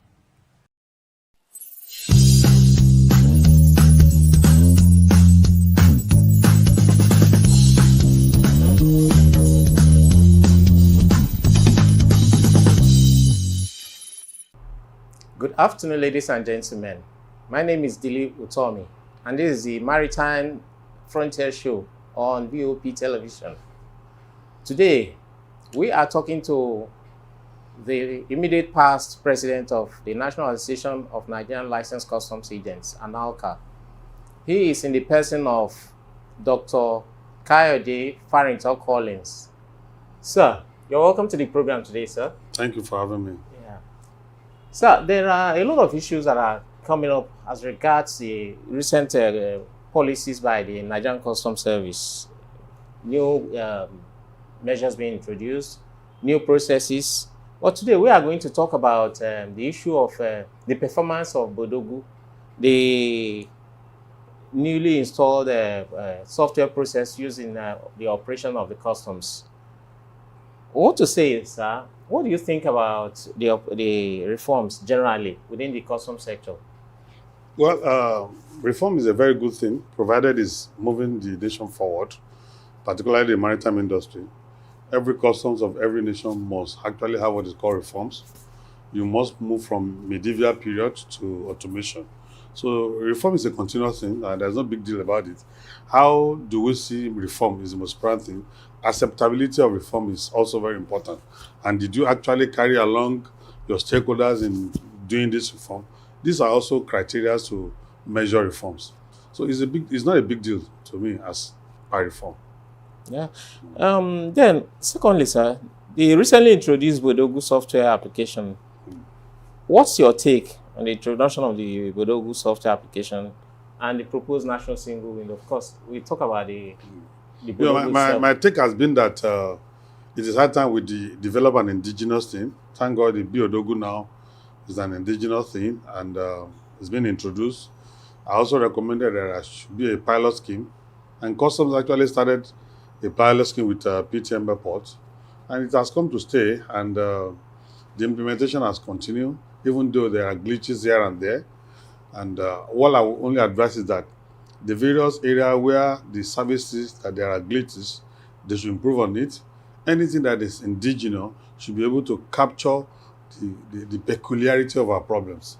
So it's not a big deal about it. And when you are changing from anything to a new thing, you should expect that there will be teething problems, glitches here and there, vis-a-vis the fact that you are not the owner of the weather and many other things. And these are new things that is being introduced. Even though there are other things I noticed in the Bodogu, which is lacking. I put up a paper to the CGC of Customs, because if you are having a trade portal, you should be able to give any trading community enough information, exchange rate and what have you. These are the things that are actually very prominent on NICES, which I think is not on Bodogu, and I'm sure they are working on that now. No, particularly at Apapa Port, the Apapa Command, there's been a whole lot of cries and hues and cries about whether they should for now suspend the use of Bodogu because of the teething problems that you mentioned. Over the past 2 weeks, that a lot of money has been lost, demurrages being incurred at the ports by stakeholders who clear these goods. What's your opinion about this? That we are talking about 3 weeks ago. There were actually a lot of problems on ground. You see, you upload from MEM, the Bodogu will not recognize it. Even the part that's generated, the Bodogu will not recognize it. These are also part of teaching problems. The only mistake Nigerian Customs made, like I said, was that for you to have implement a new system, you don't just start in a national thing, let it cover the whole federation. You had a pilot scheme, which was a PTML, will have been graduating to Tinkan, starting Bodogu, and after 3 months, we see the glitches. We have improved on those glitches before we're moving to Apapa. Not that you just collapse all your system and say, because you want to impress and say the Bodogu must be implemented in all the ports. And these are why there were problems then. Unfortunately, I was even not around. I was on holiday. And I also saw the effort of Customs in trying to talk to the shipping companies and terminal operators in the area of storages and demorages. That has come and gone. There's nothing we can do about that. But I just want to advise that going forward, there must be enough sensitization, carrying along stakeholders. I keep saying carrying along stakeholders because that is when the stakeholders will know that you wear shoes and these are the places at the pinches. We are in it together. We are the one generating revenue. You are the one midwifing the revenue. And you have a target. So if we are unable to clear our consignment, I have a contract with my partner now. He has given me a bill of lading before the arrival of the vessel, meaning that he does not want to hear anything about storages and demorages. Behold, there was Bodogu on ground. Who do I run to? But unfortunately, you cannot continue to cry more than the bereaved. The trading community never saw what I saw. They just, cry inwardly, and everybody paid their demorages and storages. I want to believe it's a thing of the past now because they have actually outgrown that, and they are improving on it on a daily basis. I give it to that. Okay, sir. We'll come back to the issue of people not rallying around and to take care of the issues that come up. We'll talk about that later. Yeah. But, sir, the issue of the demurrages incurred. Yeah. What is your opinion about whether they should allow it to go? That's asking stakeholders or the terminal operators to forgo the collection of demurrages. for this period at this sense? You can't tell the stakeholder, the terminal operators to forgo the storage. I'm a terminal operator. I'm the custodian of your goods. The period you had crisis with customs, I was actually monitoring that and securing your goods. There was no problem on your goods. So because you had issues with customs now, you cannot transfer it to me and say, I should not charge you for the storage. Where is that one done? And that's why I say going forward, there must be a stakeholder engagement where everybody in the industry will be carried along. Nigerian Customs Service is introducing a system come October 2025. Stakeholders are carried along. Terminal operators are part of the engagement. Shipping company are part of it. They will know that they can give a window of 1 or 2 weeks or 1 or 2 days if this system, if there are glitches here and there, we are part of these stakeholders. Let us see that they have human feeling. But these were not there. And since the importers were not crying, who am I to say no? But I just want to know that in advanced climes, where we have visited, where we have been to, these are very, very important factors that must be considered. No, sir. Why is it stakeholders, operators within the industry, cannot come together, rally around themselves and then project a common face to take care of some of the issues that you have raised now? What is the major problem? It's just the individual differences. Every trade foreign and free foreign association have their individual differences. And unfortunately, there's no cohesion. And when there's no cohesion, there won't be understanding. And when there won't be understanding, you see people actually pursuing goal for personal aggrandizement.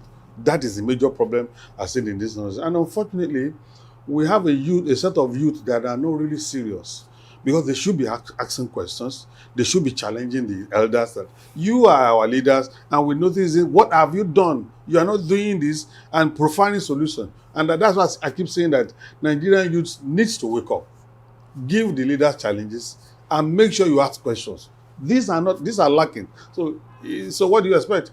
Until we are able to come together, forget our individual differences, forget about the fact that my association is the largest, yours is the smallest. And that's why I say some of these so-called associations leadership is for personal aggrandizement. It is because most of the aims of a good association should be to protect the interests of your members.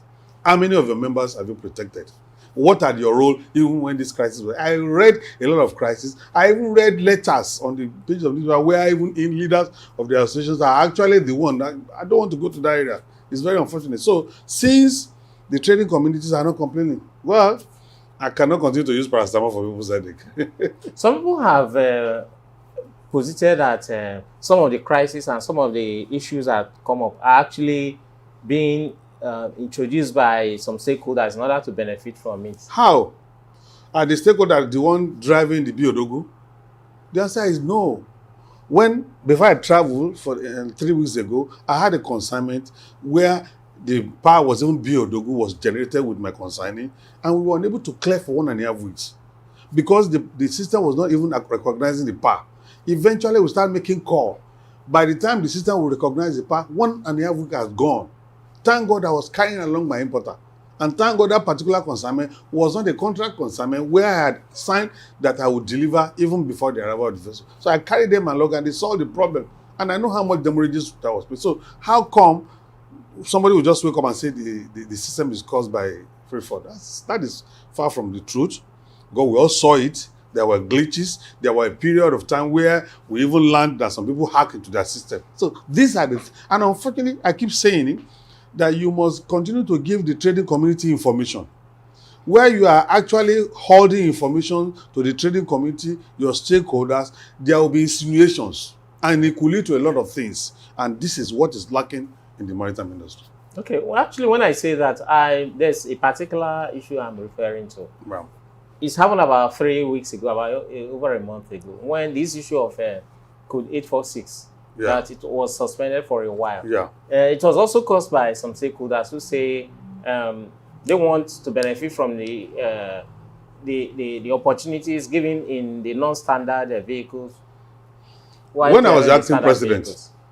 I was in London. I was the one that said we are tired of giving bribe. Let us have what is called VIN valuation. The 846 code is a non-standard for vehicles that do not conform with VIN valuation. By the time VIN valuation will be bastardized, even stakeholders are culprit. Because we are now the ones that are making or indulging or employing customs to apply 846 when even your vehicles are having valuation. So you don't blame customs for that. So if eventually customs now say enough is enough, enough is enough, that means all the things that you have done initially, we are stopping it, we want to harmonize it, we want to sanitize it. You don't blame them for that.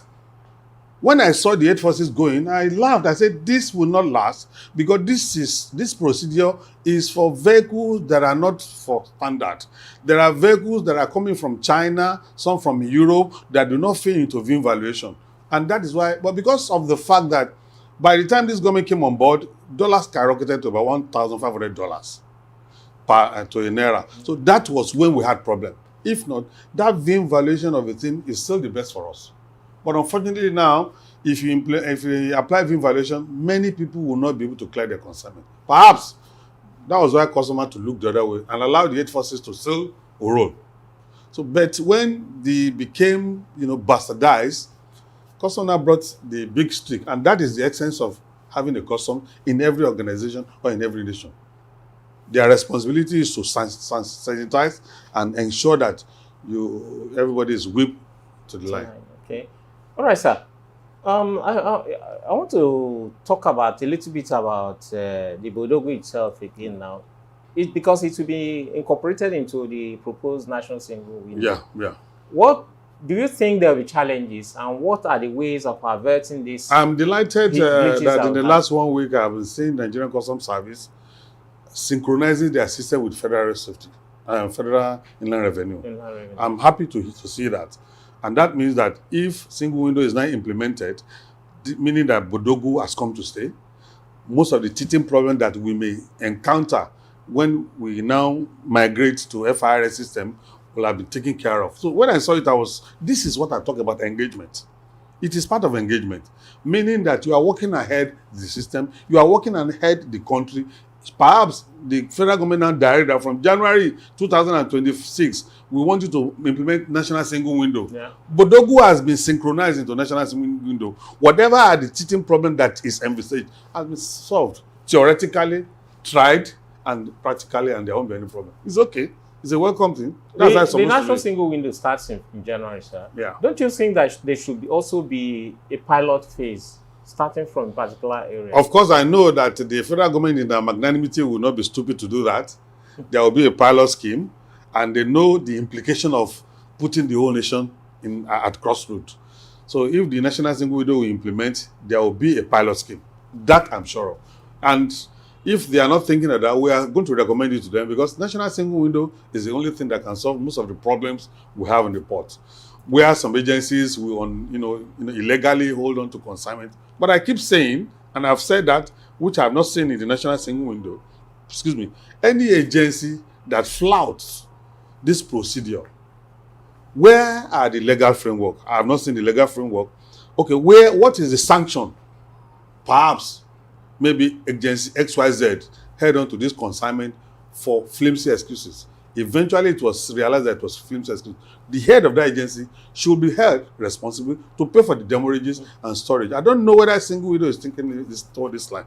If they are not thinking towards that line, I'm afraid there's something like national single window. Have people not been engaged in we were not carried along. The only thing I know is that there was just 2 seminars where we're just giving information on this is how they want to do and that's also why I said it's still a big lacuna. When federal government is setting up a committee on national single window, there is no single freight forwarder who can look at the system and criticize it critically. You want to implement this XYZ system and okay, roll it for me. I'll just pinch it, I'll just see it, and I'll say you have this problem. And before you know, if you go and implement it, you have that problem, because it's a system that I operate on a daily basis. If you put my idea into consideration, it will help you in making sure that national single window is realizable. But up till now, we are not involved. Before operating the big Bodo, has there not been training? On the national single window? Yeah, no, I'm going back now. Okay. On all the policies and programs that they are doing, don't they train the stakeholders? Well, it was when Customs started the Biodogu that there were training here and there. I saw them going to various associations and training people on the Biodogu. And you know, the problem with Nigeria is that you always lay the cart before the horse. So these are the things that you are supposed to do before you kick up a new system. Not that you are kicking up a new system and you are now bringing in the issue of training. And what kind of training are you giving? Is it the in-depth training or just a training for at the surface level? So these are the things that must be looked into critically too. It's very important. I say this because the newly introduced 4% on FOB has created a kind of problem, unquote, for the process of goods clearing. Yeah. How that particular issue we learned was actually implemented without that's put into the law without the contribution of the stakeholders. Is that right? Well, I wouldn't want to say that because I have the raw draft of the law here. When we defended that national, I have everything here. I wouldn't want to say that, but what I want to say is that when it was already implemented, I am one of those that advise custom that in line with your new law that you are implementing, you cannot implement this 4% until you sensitize everybody in the industry. And they've done that for about 3-4 months. They did that before the real take off properly. So nobody should have any excuse for now. Whether anybody likes it or not, 4% is a law. It has come to stay. Abrogation should not talk. What we should be thinking now is how to advise government to say, okay, how do you ameliorate the suffering in the industry? And how can you do that? Government, why don't you look at the 7% surcharge? Why don't you look at the 15% on used vehicles? See if it can be, what's it called? Removed. So that it will go a long way in giving everybody a soft landing. But whether anybody likes it or not, Nigerian Customs Service will no more get subvention from the federal government. They will only get this money from that 40%, pay their salary from the 4%. So it has come to stay. So there can never be an abrogation of that. No, it's a law. And before you abrogate any law, if you go to the national even if you want to abrogate any law by Nigerian context, that law must have been seen to have been practiced for at least minimum of 4 or 5 years. That's the procedure. So until we implement this for 3, 4, 5 years, then we cannot go forward and say, okay, this 4% on FOB, let us look at it and say, okay, recommend 4% on CIF. It will go a long way in bringing down most of the clearing costs in the industry. But for now, no Eureka. Okay. Then what do you think about the skyrocketing cost of clearing goods? Government should be thinking about that because there's nothing I can do. Whether we like it or not, the cost of cargo clearance is increasing on a daily basis. We are shouting. And will I not say they should not implement this law? I don't have that power to do that. But this that was why we are recommending for federal government that in view of the fact that 4% has come to stay, why don't you abrogate 7% surcharge on all imports and 15% levy on used vehicle? If government is able to look at these two charges and abrogate it, it will bring down clearing costs. If not, we'll continue to have a reduction in import volume, whether we like it or not, as time goes on. Of course, record shows that import volume has been dwindling. It will. But of course, again, the export has been increasing. So maybe that's a beautiful thing. That's a beautiful thing. Yeah. That it's a good thing for us. Yeah. But speaking further about this issue of costs, Nigerians are growing under the heavy weight burden of paying for goods and services. Yeah. I would have expected experienced stakeholders such as your good self and others to do a little bit more to educate government about this issue of all these costs being put. There was even a position paper that we put up to the commander-in-chief and the president of this country, and part of it is to see what can be done to see that the cost of cargo clearance is reduced in our port, because whether we like it or not, we are losing cargoes to neighboring countries. We are losing cargo to Cotonou. We are losing cargo to Côte d'Ivoire. But since it has not been implemented, what do? And part of the recommendation is to make sure government look at the issue of the 7% and the issue of the 15% and many other things that we even recommended. And that's not been done. So there's nothing I can do about that. You just rightly talked about the issue of losing cargoes to neighboring countries. Well, are we sure that the government is aware of this? Of course, government is aware. The only thing government will tell you is that they are curtailing smuggling. And that is a challenge to Nigerian Customs Service. How effective are they? They are trying their best. We all see it. Before now, we have not seen a situation where petrol smugglers have been arrested. It has become a national item now, where you see customs apprehending people for smuggling of petroleum products and petrol, meaning that this smuggling has been going along for a very long time. So it shows that in the area of crime reduction, customs is up and doing. There are unapproved routes here and there where people can bring in goods illegitimately. So customs is trying their best to make sure that they achieve on that area. And recently, if you look at during the World Customs Organization, they talked about manning the border through automation. How effective, and it's going to be effective, but whether they have achieved that is what I cannot really tell you. Okay. Nigerian Customs Service, they talk about what you touched on now. That's if every one of their employed personnel is lined along the border lines throughout the borders of this country, they cannot even go 1/4 of the way because of the workforce. They have limited workforce. Yes. So does it not make sense to introduce those policies that will deter smugglers? Yeah, that's why if you look at it, Customs has started something now, engaging stakeholders at the borders, particularly traditional rulers and what have you. That's number one. Customs is now talking about automating our border system and looking at security implication of not doing this. So I really give that to them, because nobody has actually thought about automating our border frontiers, and these are the areas where goods are being imported to Nigeria illegitimately. So the only thing now is implementation. Have they started the implementation? If they have started, how good is the implementation? Because I think part of it is why they purchased the plane that was purchased. They said it's for border control and monitoring. They also have patrol boats on our waterway, and that has been very, very effective.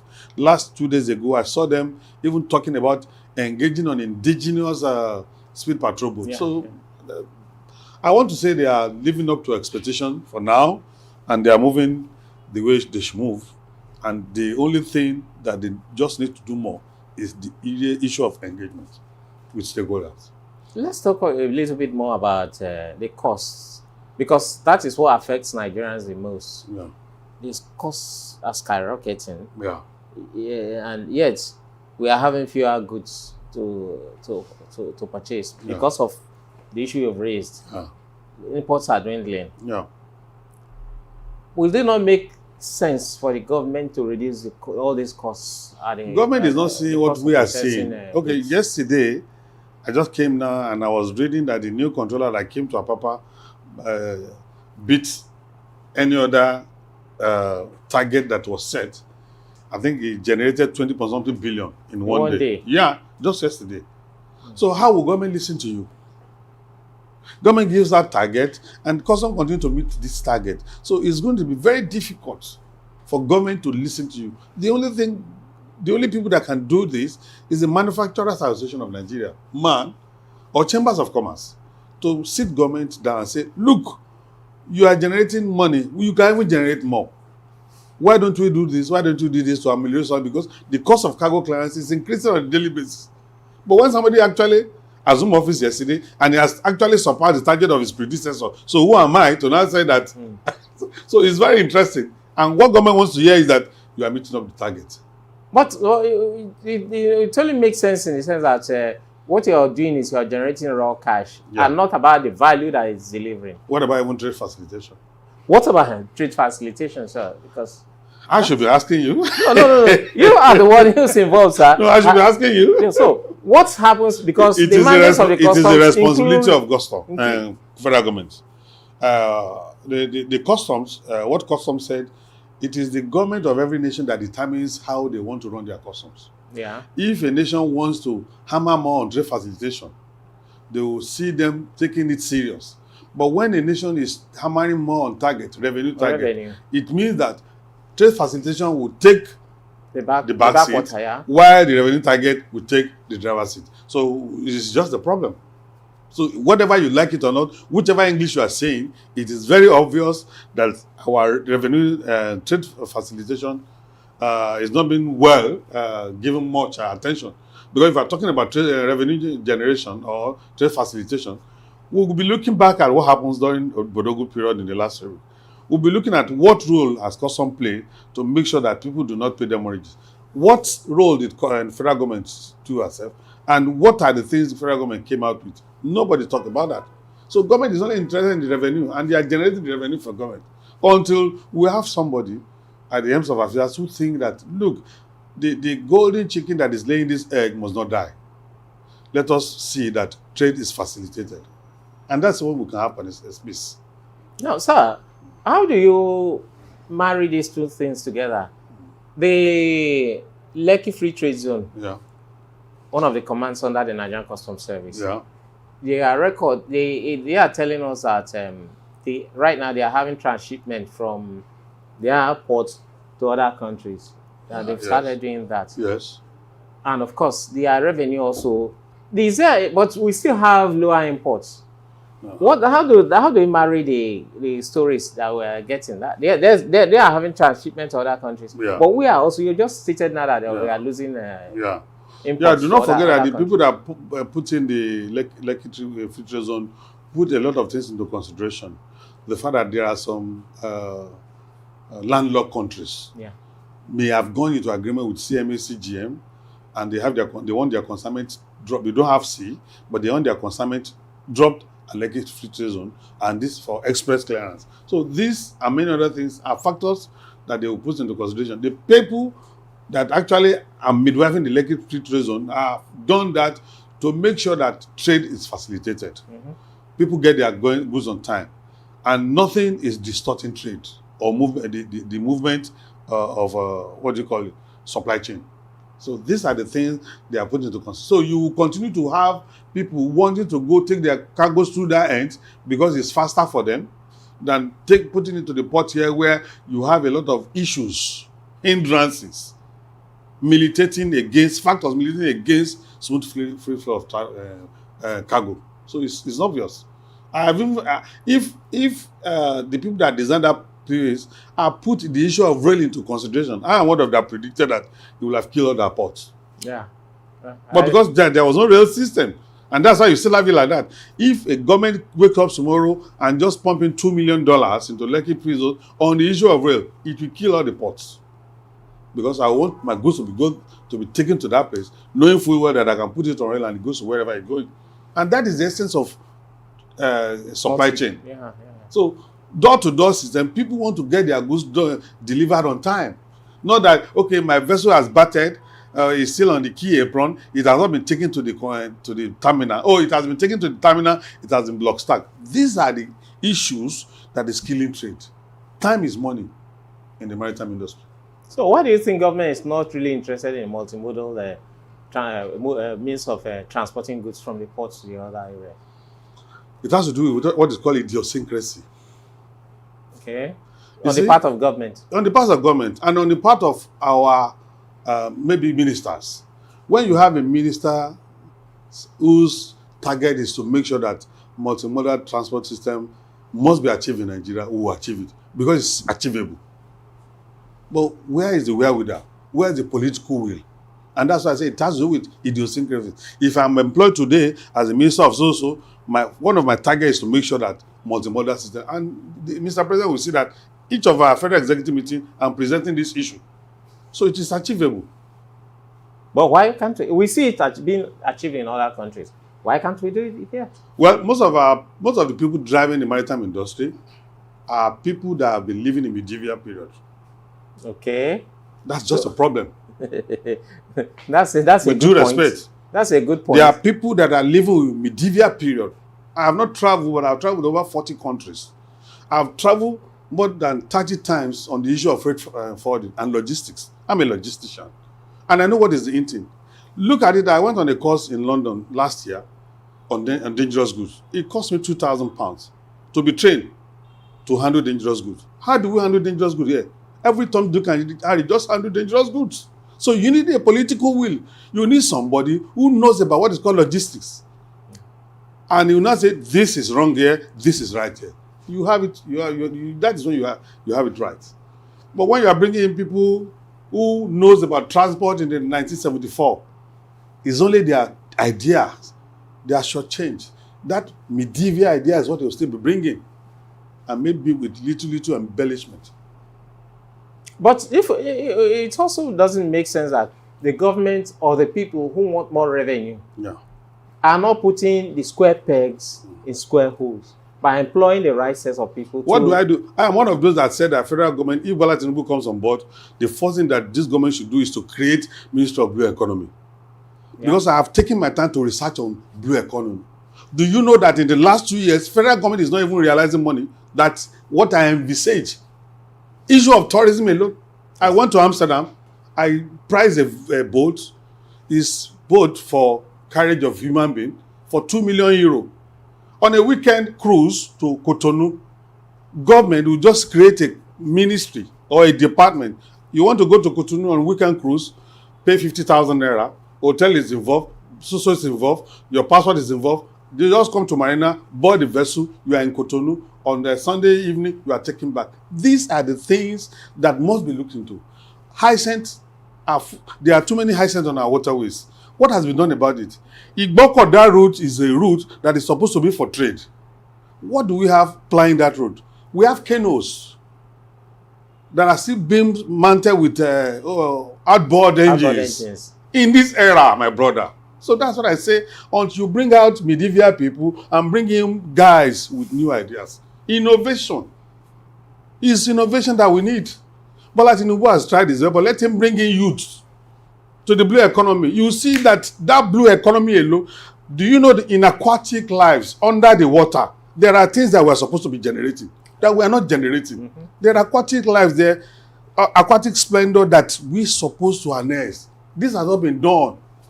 It's unfortunate. We are just rolling, and government have not generated anything. I am one of those that say, create Ministry of Blue Economy, because I have seen that government should be able to generate minimum of 10 trillion if you are serious about it every 2 years. So, somebody estimated that from the maritime sector, we should be earning as much as 90 trillion naira every year. Why is it that we cannot? This thing I told you. So why is it that we cannot have the political will to do the right thing? Government has to bring in people with ideas. Let the people with medieval period go back to the driving seat. There are youth. When the Minister of Internal Affairs, when that guy was to be appointed, that guy is just 40 years. That period, it took us 3 years, 3 more weeks to get our passport done. I was in London and I was in a restaurant in London. Somebody was commending this government. Bola Tinubu did not do anything. They succeeded in this passport. Even in London, you can get your Nigerian passport done under 2 days. In Nigeria, you can get your Nigerian passport done under 1 day. That is what I'm talking about, innovation. The man there did not just fall from heaven, but he's a young man who thinks that, why will my Nigerian passport be costing these weeks? Hoodlums have taken over, touts are hijacking it, even they are sabotaging here and there, and they put in place the necessary mechanism. Here we are. For that alone, this government will be commended. Look at Wiki. I just came back from Abuja. Abuja is like a mini London now. All the roads that are problems are now opened. Outlets here and there. Bypasses in Abuja. So those are the things you need. Bring in people that will add value to the government. Who takes the glory? It's Mr. President.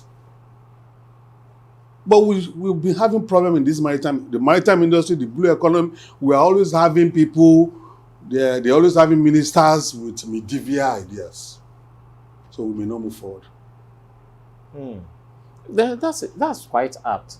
Sir, the issue of, let's go back to the issue of freight forwarders and stakeholders and again, within the industry. The whole problems that you have, we talked about, we keep enumerating, keep still falling back on you guys. A moment ago, we came out from one of the stakeholders meeting before this interview, and rather than critically look at what is really affecting industry, people were just praising some people for one small thing. Is it that they do not realize the implications of not taking care of these problems because it becomes bigger in the future. You see, and the issues that we are talking about. The journalist is also the mouthpiece of the people. It is unfortunate you journalists too, you're on item 7. I keep saying that. I keep saying it. I like advocacy, but I've been discouraged by the role played by journalists in these industries. Just because, oh, Dili is my friend, I shouldn't carry any news that criticizes his ministry. You are killing the profession. You are killing the. If I should take my pen and write to the various national dailies the roles you journalists are playing in the industry, many people will lose their job. But I decided to stay on the driver's side and the back side and see how far it can carry us. This is one of the factors that you just mentioned. People will be doing praise singing. You know, I don't do it. I hate praise singing. I like advocacy because I started from level 0. So wherever I am today is in this industry. I went to school and I did everything. So why can't we have it perfect? And federal government listens to voice populi. Yeah. They listen to the voice of, but once there is no advocacy, descending tones. Look at what is happening even in the CRFFN. The board of CRFFN has been inquired in the last 2 years. So how can you have sanity among freight forwarders? I remember when I was a member of the board, I was the chairman of the education committee. There are a lot of things that were put in place. I wrote a memo to the then chairman on the fact that there is need for us to indigenize freight forwarding. Mm-hmm. What do we have now? Freight forwarding is slipping out of our hand, going to foreigners' hand. Courtesy of the fact that they are licensing foreigners to clear cargo in our seaport, which even negates 2023 Customs Act. These are one of the prayers I said to the CGC. Discontinue registering foreigners for freight forwarding parties in Nigeria. Because in Cotonou, I had consignment. The fact that I'm a black man, I'm a West African, I was unable to clear consignment from that seaport. What do we have here? We have Lebanese, Indians, meeting our custom, doing cargo clearance in our seaport. On the monthly basis, we have what is called project cargo in our industry. When was the last time we had project cargo? Does it mean they are existing? But we have multinational taking over this job. CC&C came into Nigeria to come and build railway. CC&C now has a clearing firm. MSC came to Nigeria to bring in cargoes into Nigeria. MSC now has a bonded terminal. They also have a clearing firm. Meaning that if any ammunition is coming to Nigeria, it is just a matter of colluding. They will bring it in, they will ship it, they will clear. In the name of door-to-door. Government must wake up. Because if it is not done, that's my prediction, in the next 18 months, it's going to lead to xenophobia attack. Because we are losing the job gradually to multinationals. You even have a situation where multinationals will tell you, we'll sponsor the clearing of your job, pay us back after 90 days. How many indigenous freight forwarders can do that? And that was why I wrote that memo. Let us indigenize freight forwarding in the industry. If you are not in Nigeria, don't go there. It's done. Every other climbs. Actually, it was one of the questions I intended to ask. Why do you think the government will not do that? Because there are some protective measures you should put in place to protect Nigerian jobs and Nigerian opportunities. Why is government not looking at that? Who advocates this to federal government?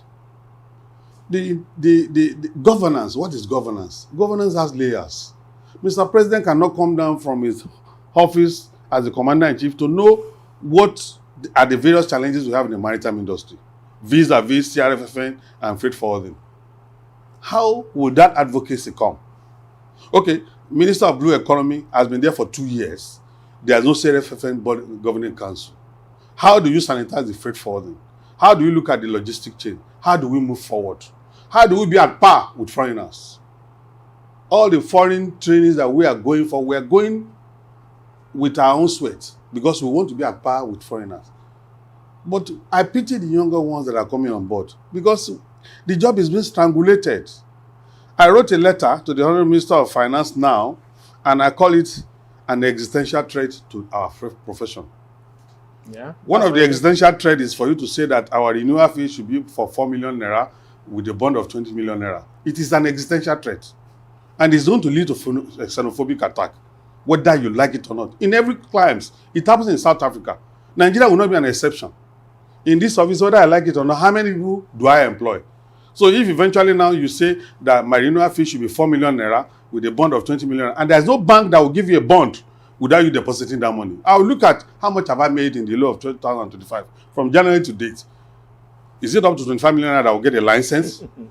These are things that are retrogressive. All in the name of saying you want to sanitize. Meanwhile, you have licensed a foreigner who can just sit in the comfort of his office and pay this money and even get 3 licenses. I've been operating with 1 license in the last 30 years. You do not even consider the fact of there are some people with integrity who have never flouted the system, who have been conforming to the system. These are the criteria you must put in place. We are not saying you should not regulate. Why don't you do what is called classification? Okay. If you had license in the last 3 years and you have never flouted the law, you classify that person in category A. Mm-hmm. If you have license in the last 10 years, you categorize it in the last B. If you just get your license under 5 years, category C. I went as far as doing a research on the DPR. That's Department of Petroleum. It takes less than 100,000 naira to renew your license on a yearly basis. On a yearly basis, I renew my license with 215,000 naira. And if I am to operate in any other port in Nigeria, I must pay extra 15,000 naira to customs. So invariably, for renewal of my licenses, I pay nothing less than 400,000 naira or 5 million. Now you want to take it to 4 million naira. How many people can afford it? Meaning that people who have criminal intention, all they need to do is just to get a license, do whatever they want to do, and kill that license. Yeah. Are you sanitizing, or you are causing confusion?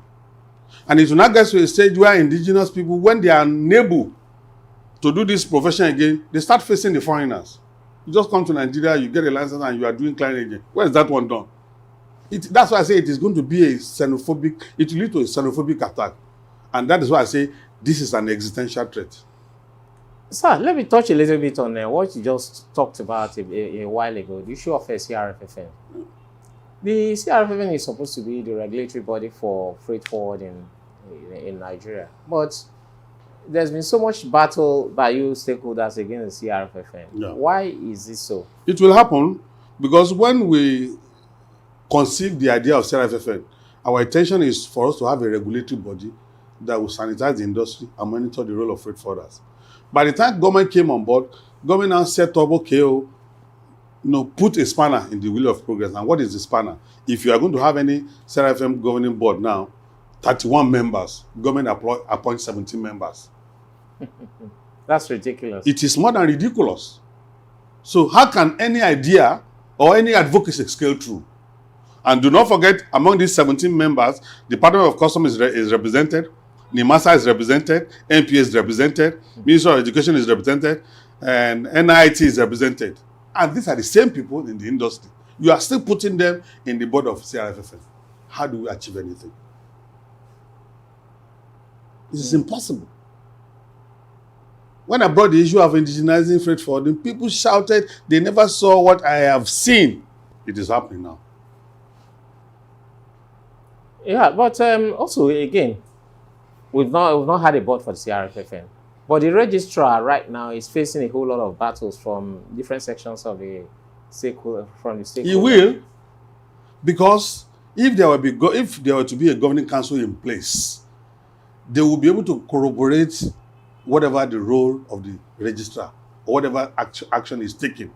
The registrar is just a civil servant employed by the royal minister.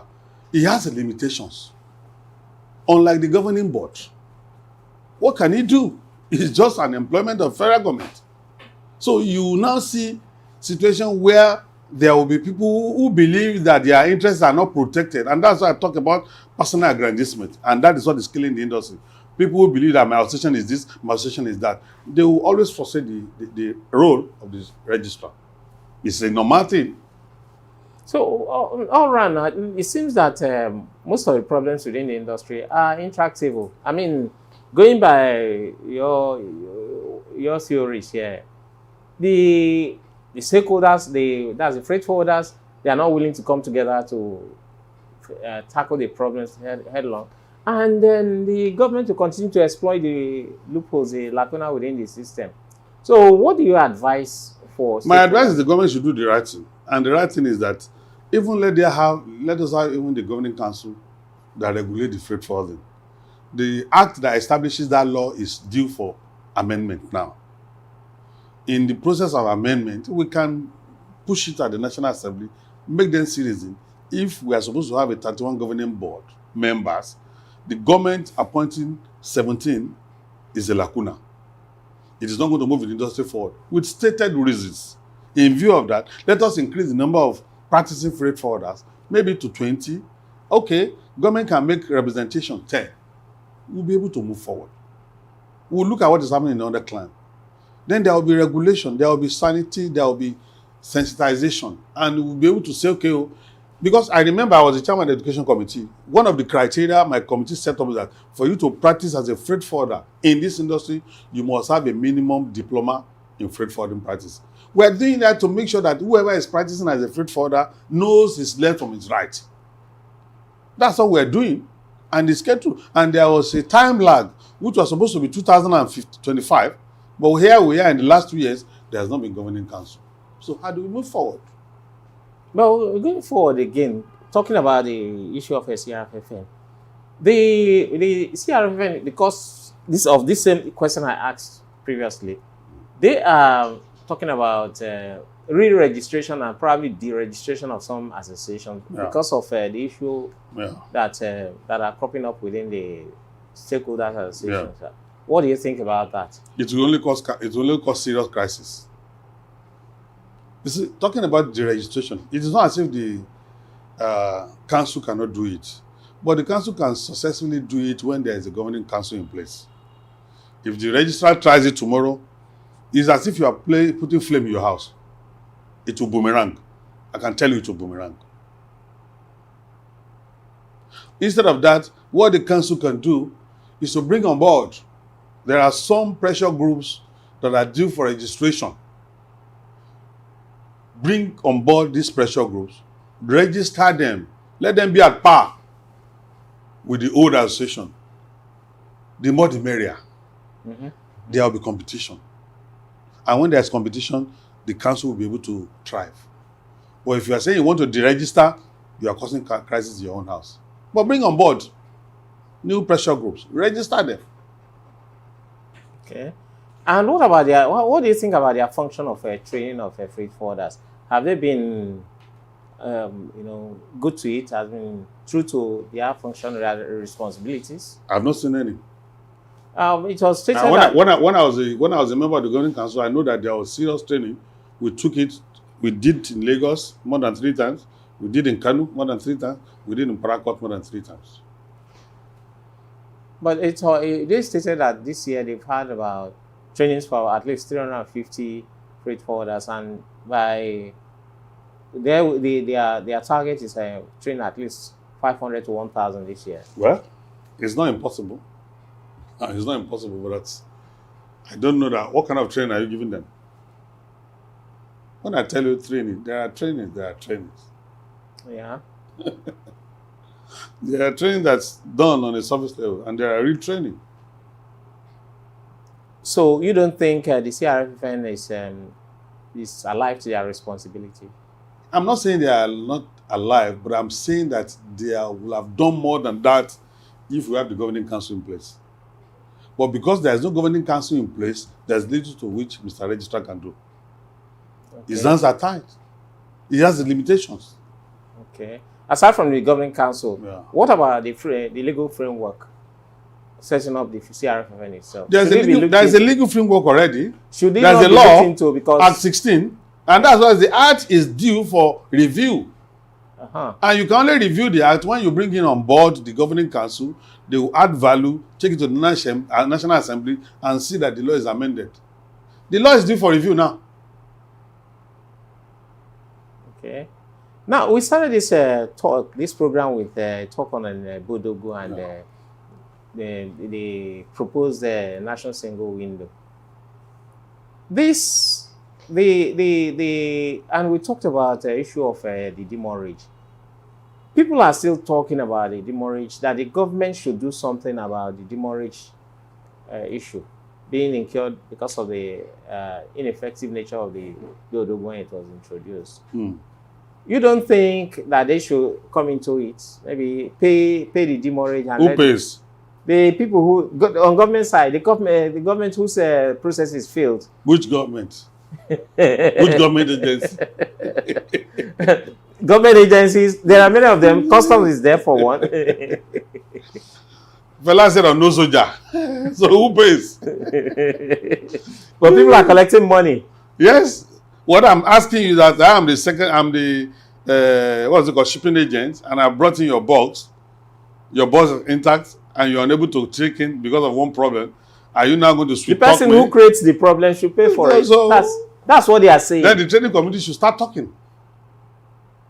Okay. They should start talking. Nobody is talking, so why do I have to cry more than the bereaved? No.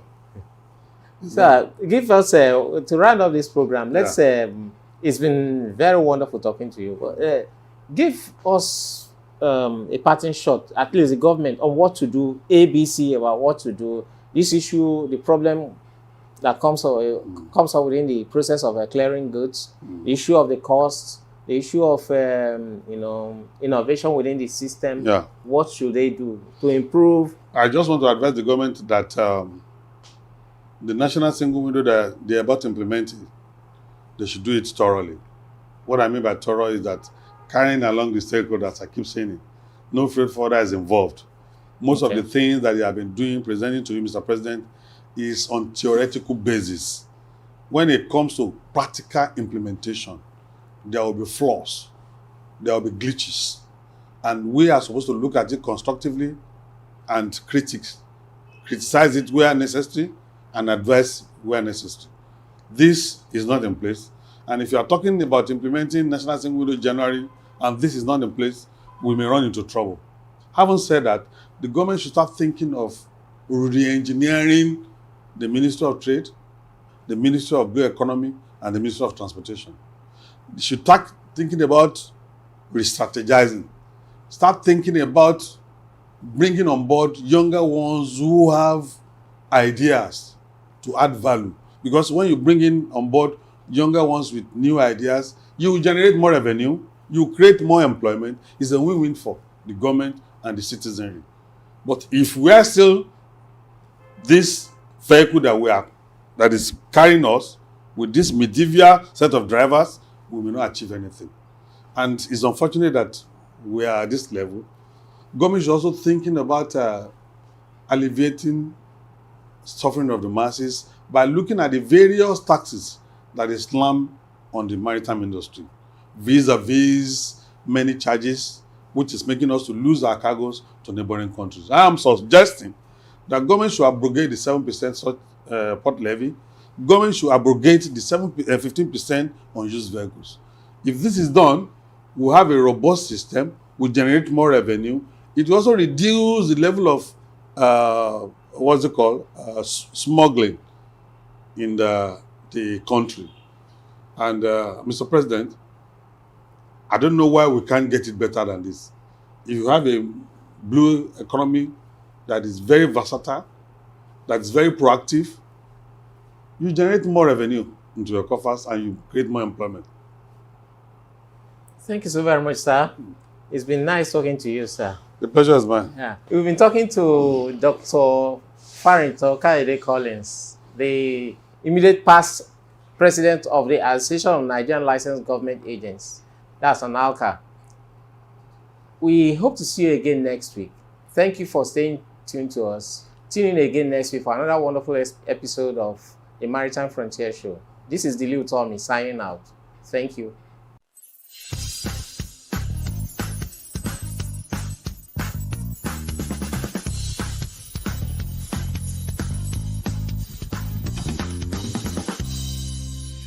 We encourage you to click on the like button and subscribe to our YouTube channel. We are Voice of the People TV. Also follow us on all our social media platforms. We are at VOP TV Live. Visit our website www.vop.ng for fresh and trending news. Also watch us live on SLTV channel 264.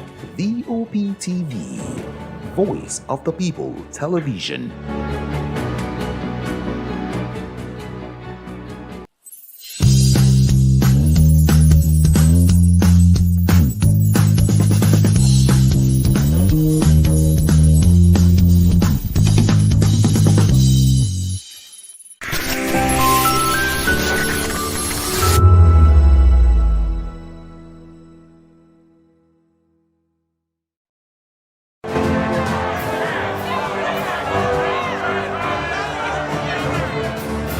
want your voice to be heard? Do you know that you matter in the scheme of things? The People's Voice, the show where ordinary citizens take center stage as we discuss the biggest stories that affect you and I. With you in mind, we facilitate lively discussions, debates, and interviews on the topics that matter most to you and I, from social justice to economic empowerment, education to healthcare, governance, and more. Tackling tough topics and amplifying your voice. People's Voice, Mondays through Thursdays, 7 p.m. to 8 p.m. Join the conversation and make your voice count. The People's Voice. Make your voice count. 2564 is coming up on Barney 9 right. 2564 Atlantic Tower. What happens in the hush behind hangar doors? Who signs the papers that gamble with lives? Which truths were grounded before they even ever had wings? If you've ever buckled a seatbelt at 30,000 feet, if you've ever stared out of that tiny window and wondered who's really in control of the skies, it isn't just flight, it's power, it's politics, it's pressure sealed in steel. We're peeling back the clouds from runway risks to sky-high secrets. We're diving deep where most dare not to look. Aviation Scope, every Sunday at 7 p.m. only on Voice of the People TV. We don't just report, we reveal. We don't just ask, we uncover. Because when it comes to the skies, ignorance is turbulence. Aviation Scope, the sky isn't the limit, it's just the beginning. Voice of the People, you can hear me now. My name is Patrick Doyle, and I wish that you continue to echo the voices of the people. Big up VOP TV. My name is Iba Dokubo. Please keep watching VOP TV. Hi, my name is Kwekumali Ikenda Onyekwena, and I am with the Voice of the People TV. Now, if you're looking for the veritable channel for information, politics, robust discussions, you don't need to go far. VOP has you. VOP will always have you. Thank you. Hi, my name is Patrick Diabwa, aka Ibani Chuka. I'm the Eagle King, and you are watching VOP TV. Stay with us. My name is Esther. They call me the Oga of them are the general overseer of them all. Every man, every woman has got a voice where integrity is the volume. So this is Voice of the People's TV. Voice of the People's TV. So this is the people's voice. And the people's voice is the voice of God. That's the voice populi in Latin. The people's voice is the voice of God. So keep watching Voice of the People. In fact, my name is Voice of the People. Keep watching MC Adobe King. Hey guys, my name is Kegan. I am Nigeria's biggest tech content creator. And I just wanted to give a quick shout out to Voice of the People TV. Keep watching, enjoy, and you're welcome. My name is MC Alamano. They call me Enjoy Landlord. It's VOP TV. Keep watching VOP TV. Don't touch it down. Even if you want to touch it down, increase the volume. If you don't increase the volume, I told me. My name is Collins Agawabe, popularly known as No Maiden, but last, more than No Maiden, or more. Not be all so the cook right at the fry plantain. We keep on watching VOP TV. The voice of the people, the voice of Edo. If you now want to get the authentic news for Edo, the way it be, that's why they show and all they cut anything come on. A VOP TV.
Welcome to People's Voice on VOP TV, where citizen stories shape the narrative.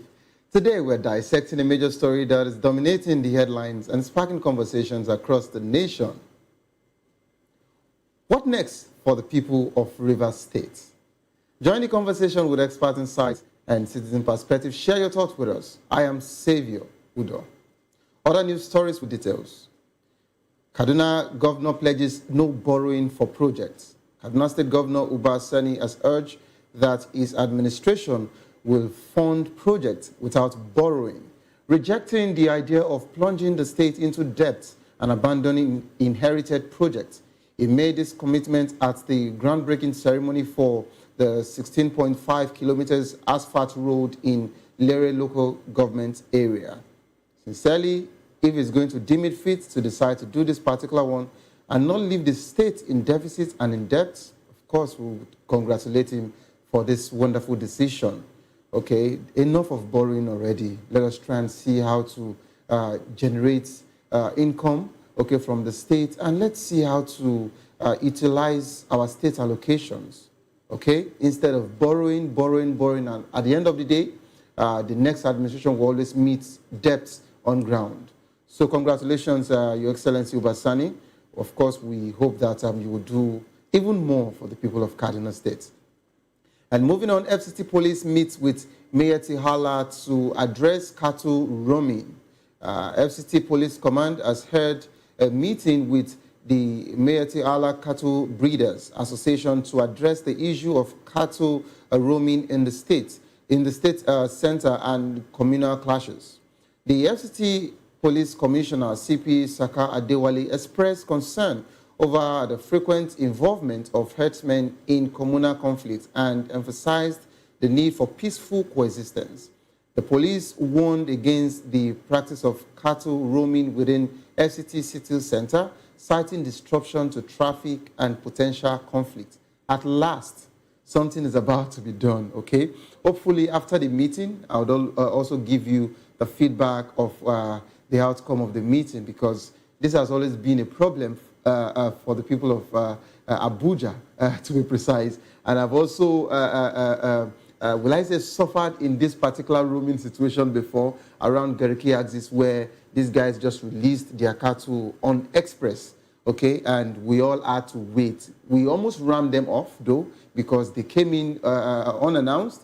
But of course, if this would actually prefer solution for the people of FCT, then it would be a very good one for the CP of FCT and also the Mayor Tihala group, who was actually deemed fit to come together to find a lasting solution for the people of FCT. And away from that, the people we're talking about, the moment we all have been waiting for, Rivers State celebrates Governor Fubara's return after 6 months emergency rule. Hundreds of residents gathered at the government house in Port Harcourt to welcome back Governor Siminalayi Fubara after President Bola Tinubu lifted a 6-month emergency rule in the state. The emergency rule was imposed due to constitutional crisis and standoff between Fubara and the state legislature, disrupting budget approvals and governance. Of course, I just wish you had seen the crowd in Port Harcourt today. The celebration is still going on, and people are already on the streets, you know, saying thank you so much, Mr. President, for lifting this particular suspension and for returning democracy back to us.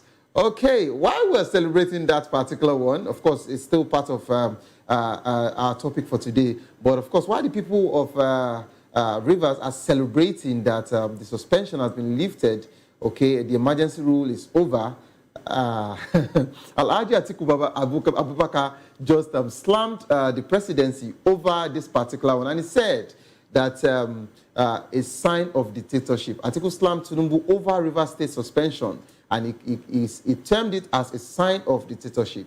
Former Vice President Atiku Abubakar has criticized Bola Tinubu's decision to suspend and later reinstate Rivers State Governor Siminalayi Fubara and members of the State House of Assembly, calling it unconstitutional and a sign of dictatorship. Atiku Abubakar emphasized that Tinubu lacked the power to suspend a democratically elected officials, describing the election as a constitutional aberration. Are we saying this because he's an opposition? Because I remember vividly that when Alhaji Atiku Abubakar was still the vice president, okay, under the PDP, okay, I remember that President Obasanjo, as at the time, also declared a state of emergency in Plateau states. Okay, I believe we're used to our histories and we can still remember all of this particular situation. He declared a state of emergency back then in Jos, Plateau State. So, as at then, you didn't call it a dictatorship, you didn't have issues with it. So why are you having issues with it now and calling it unconstitutional? Of course, all I would say is that it would be better that we check ourselves first before throwing stones and before throwing shades. We still remember when you were at the corridors of power. There were so many things that you never had issues with, but you're having issues with them now. Are you saying this for your own interest? Are you coming out to talk on behalf of Nigerians because you really care about us, or because this is about you? This is just a question that I'm asking. What do I know? I'm just a broadcast journalist of VOP TV, right? Away from that particular one, Peter Obi also describes Rivers' state of emergency as a misstep that shouldn't have happened. The former Labour Party presidential candidate, Peter Obi, has criticized President Bola Tinubu's decision to impose a 6-month emergency rule in Rivers State, calling it a constitutional breach and a misstep that shouldn't have happened. Obi expressed hope that the political gladiators in the state have learned a lesson from the episode. Of course, I think from this particular angle, I don't think I would have issues with it, since he is saying that they have learned their lessons, the political gladiators. But of course, I would only say this, that there is no smoke without fire. The president only did what he had to do because of the safety of the people. This was his reasons, okay? So if we really feel whatsoever reasons the president gave before declaring a state of emergency was wrong, then let us take it up, okay? There's still, law in the land. This is all I have to say. But of course, I remember that as at last week, I was still calling on the presidency and this particular administration to look inward the northern insecurity. If the Northern Elders Forum can actually come together to say, please declare a state of emergency. Until now, the president has not also declared a state of emergency, then it is worrisome for those of us, because what is good for the gander, they say, is good for the goose and the good for the people. This is just my own terminology. This is my own version of saying whatever that is good for this side should be good for this side, okay? Just for the safety of the people. All right, away from that particular one, obedient leader backs El-Rufai power shift call, sees Peter Obi as rallying point for 2027. The leader of Obedient Movement in the Southeast, Dr. Emmanuel Eze, has defended former Kaduna State Governor Nasir El-Rufai's call for power shift to the South, saying it promotes equity and fairness. Eze believes El-Rufai stands aligned with the ideal of Obedient Movement, which seeks a new Nigeria built on citizens' participation in elections and the rule of law. Dr. Eze has actually been on standby for 2 days now, okay, but unfortunately, we were unable to have him today. I would have asked him to shed more light on that particular one. But of course, if you're saying power shift is still for the South, yes, this is what the ruling party also believe. But for it to come from El-Rufai, have you forgotten that the same El-Rufai we're talking about is part of the coalition group, and the coalition we're talking about is actually looking as if their projection would be in favor of Alhaji Atiku Abubakar. And if that happens, whatsoever that the PDP faced back then would also happen to the coalition. I am just saying this because the coalition does not really believe that they want to zone their presidency to the South. But of course, this is politics. Anything can still happen. There is still time. 2027 is still ahead of us, all right? And away from that particular one, FG disburses 330 billion cash transfer to 8.1 million households. The federal government has disbursed 330 billion in cash transfer to 1.8 million households across Nigeria, aiming to elevate the impact of economic reforms on vulnerable citizens. Minister of Finance Wale Edun announced the payments were made through the National Society Safety Net Coordinating Office with funds coming from $800 million from World Bank facility. Please, in case you have received this money, I would like you to put a call through to us while we're still on air, okay, to let me know if you are a beneficiary. I've not seen anyone around me who has received it, and the APC attacked online, allegedly, attacked Atiku Abubakar as regards this same situation of there is hunger in the land, and they said that it was citing the people as towards the place of anarchy. And even the presidency said that the reforms and the economy were getting stable, and they were doing so much about it. So if days afterwards they are coming up by disbursing 330 billion naira, this is a wonderful one from the federal government. But usually I like to confirm things with facts and figures. So we would like to know if you are a beneficiary. Reach out to us and let us know if you've actually received it. As Nigerians, me, I have not received my own. And I think I'm part of this country. I am a citizen. So if I have not received mine, I hope you have received yours. And let us move to the coalition corridors now. The ADC tells courts it has no power to sack Dave Mark-led leadership. The African Democratic Congress, ADC, has challenged the jurisdiction of the Federal High Court in Abuja to air a suit seeking to sack the Senator Dave Mark-led interim leadership of the party.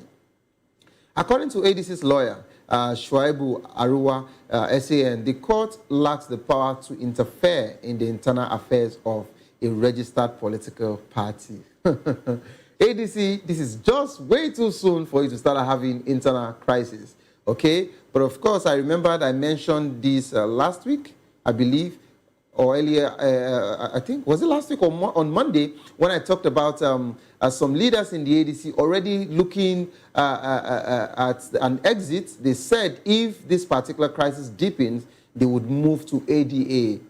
All right, so I believe this is not a good story for the coalition. Coalition was meant to be a gathering of understanding people pursuing and working towards one goal, one mission, one vision, okay? But if this is actually happening now, it is way too soon, and I believe you all are not ready yet. This is just my submission as regards to that conversation. To join the conversation, kindly call the number 090-447-32605 for 090-447-32605. Follow us on social media at VOP TV Live. You can use the hashtag People's Voice on VOP TV.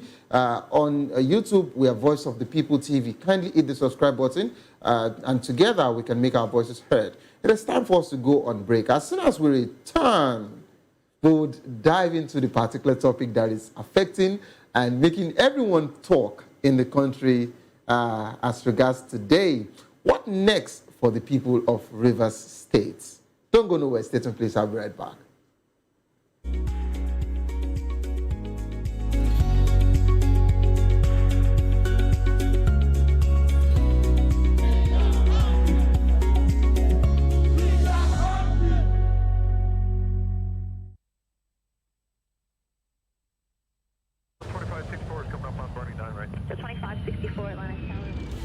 What happens in the hush behind hangar doors? Who signs the papers that gamble with lives? Which truths were grounded before they even ever had wings? If you've ever buckled a seatbelt at 30,000 feet, if you've ever stared out of that tiny window and wondered who's really in control of the skies, it isn't just flight, it's power, it's politics, it's pressure sealed in steel. We're peeling back the clouds from runway risks to sky-high secrets. We're diving deep where most dare not to look. Aviation Scope, every Sunday at 7 p.m. only on Voice of the People TV. We don't just report, we reveal. We don't just ask, we uncover. Because when it comes to the skies, ignorance is turbulence. Aviation Scope, the sky isn't the limit, it's just the beginning.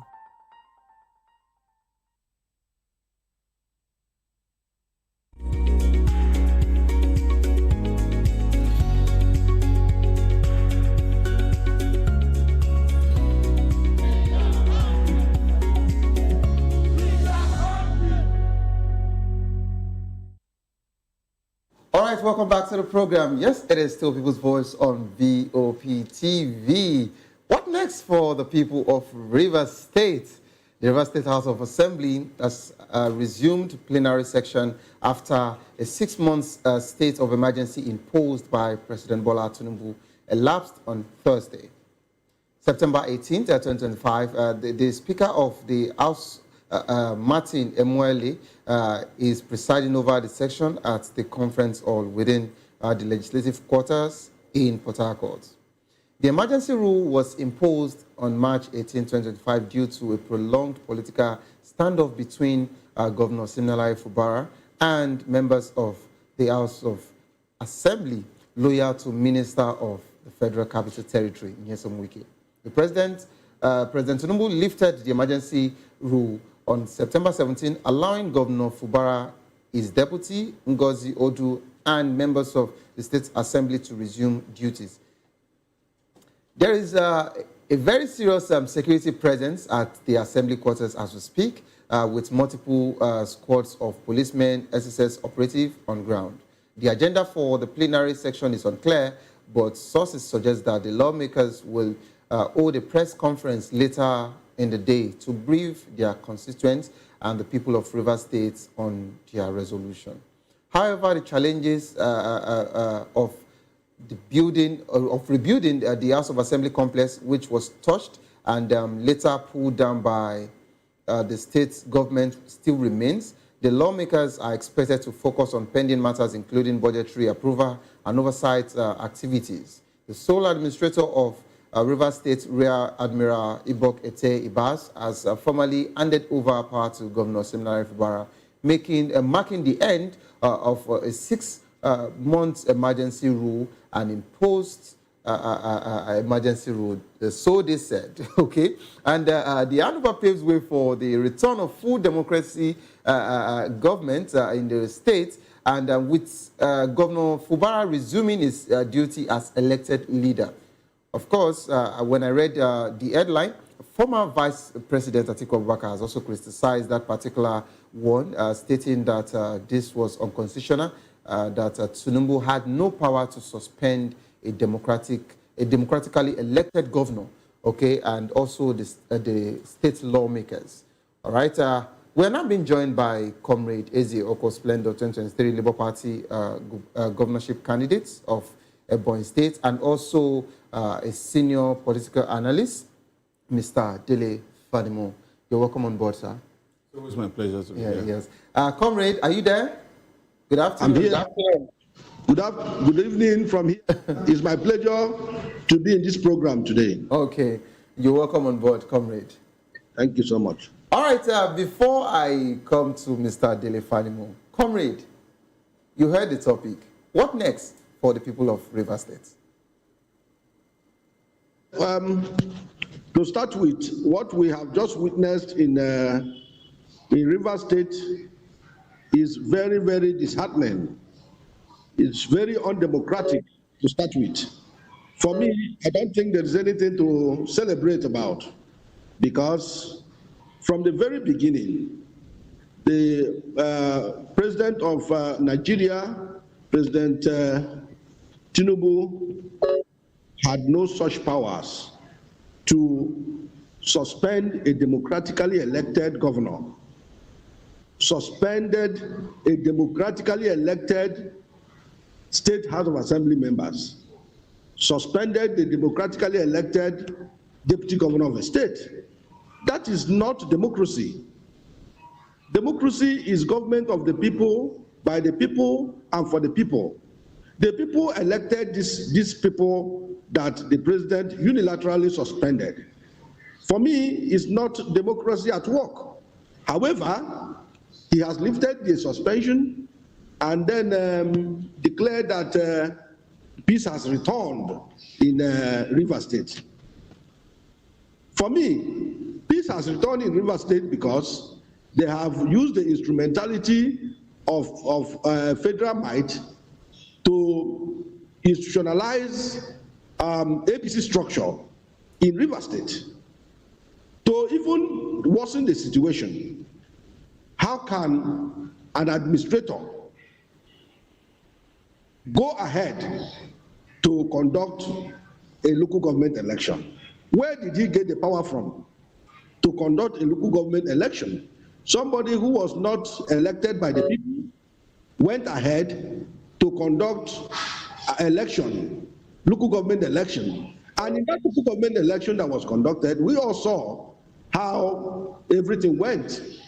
The state that is controlled by PDP, because of intimidation, because of molestation, they coerced the governor and boxed him into a corner and then went into the state to conduct local government election to the point of pulling down the PDP structure that was there and institutionalize APC structure. For me, for Mr. President to say yes, that peace has returned. Yes, peace has obviously returned because the APC structure has been forced on the people. That is the only way peace has returned to them. So the question is, if PDP was still in charge of the local government, then there will be no peace in the state. So peace can only return now that APC is now in charge. APC is in control of 20 wards, leaving only 3. Comrade. So for me, this is... Hello, comrade, are you there? You know, take it too far. And this has to come to stop. You talked about the former president, you know, Olusegun Obasanjo. Yeah. We all know that when Olusegun Obasanjo, you know, gave a state of emergency, he didn't suspend the democratically elected governor. Go and check it out. Of course, I remember. State of emergency was declared in Rivers State, and then the democratically elected governor was suspended. A democratically elected. But you know, comrade, if he was not suspended, don't forget that the House were ready to also impeach him. So either ways, something should have also happened. Don't forget that he was about to be impeached as well. Hello? Yes, can you hear me? Yes, I can hear you.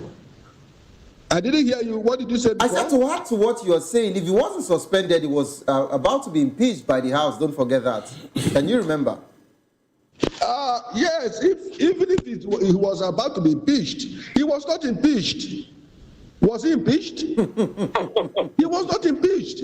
All those things you saw that played out during that period was manipulations stage managed by APC, because for me, I think that the Minister of FCT, Yeso Wike, wanted to prove a point to Mr. President that he is still in charge of Rivers State.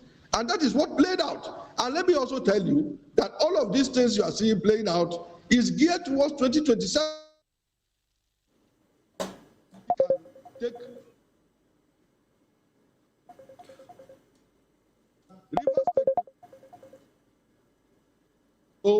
subdued and then intimidated to the point of not knowing their rights. In 2027, they will still come out and vote for whoever they want to vote. Okay, comrade, please hold your thoughts. I think we have a caller there. Hello?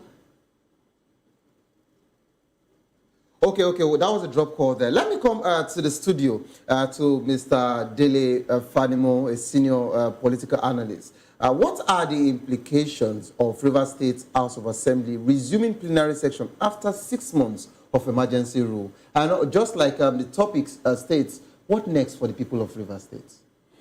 Well, for me, the optics points to the Rivers people as the ultimate loser in this game. As the ultimate loser. And I'll tell you why. You see, before Fubara was allowed to return to the seat of power in Rivers State, he was already Armstrong. Based on the terms and conditions of his return. So, he has two choices. Either to play by all the tenets of the agreement or have himself impeached in the days ahead. And for somebody who is inordinately ambitious like Fubara, he would rather play by the rules as dictated by the mediators that brought him back to the government house. And if he does that, Rivers State people will be the ultimate loser. Because the terms and conditions suggest that everything that belongs to Rivers is still within the hands of Wike, his predecessor, his godfather.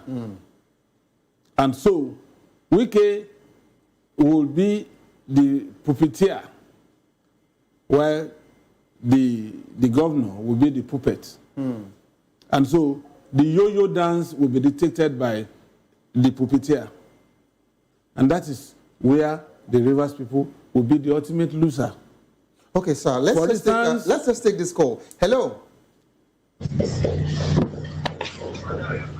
Hello?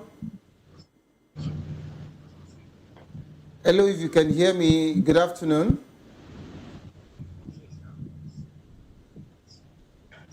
All right, that's a drop call there. Sir, please, you can go ahead. So, ultimately, Rivers people will lose. Because at the heart of all this is the resources of Rivers State and carrying Rivers State to join the bandwagon of moving to the ruling party. Now, moving to the ruling party is already a done deal. Because the House of Assembly members, 27 of them, will ultimately, in the weeks ahead, move to APC. And that leaves the governor again to only 4 on his side against 27. All right, I believe the caller is online now. Hello, good afternoon.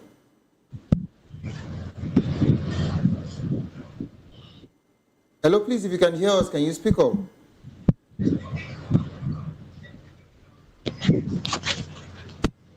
Hello? All right, let's just go on. So I wanted to say something, or rather to ask you a question. You talked about Fubara being given options.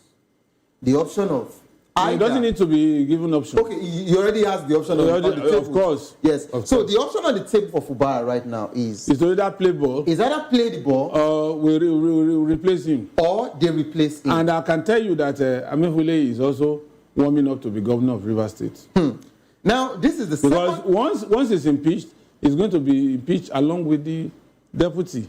Constitutionally, is the speaker that holds forth. Of course. Until another election is conducted. This is the second time I'm hearing this particular statements today. One from a Rivers person, and now you are confirming this particular situation. That is the situation. Now, in a situation like this, what do you expect Fubara to do? Because if Fubara decides not to follow their book or whatsoever offer that is already on the table as we are seated now, he would be impeached. And if he is impeached, it still boils down to the situation affecting the people of Rivers, because the Speaker of House of Assembly of Rivers State is not also ready to do things for the people of Rivers. He is only there for his master. Has any politician done anything for his state? Whenever they come up with their manifesto, or when they come out to say they are doing, they are implementing different things, they always say it's for the people. Talk is cheap. But implementation is difficult. Hello, good afternoon. I don't know what's really going on with the network today. Good afternoon. If you can hear us loud and clear, we're here. Okay, let's just move on from that particular one. Sir, before I go to Comrade, how will the lawmakers prioritize the agenda considering the pending matters and challenges facing the states? Don't forget that they have issues with their budgets and all of that particular payments thing that they had. They asked Fubara to listen to them, which to bring to the floor of the house. To bring to the floor of the house, which actually brooded or started this whole rancor from the first place. Now that it's looking like, okay, peace is being restored, or it is looking to me, but of course with your submission, I don't think peace is being restored, except this particular decision is made in 24 hours by Fubara. Otherwise, peace of the graveyard. Wow. So what would you have to say as regards the old challenges still on ground? There's no challenge.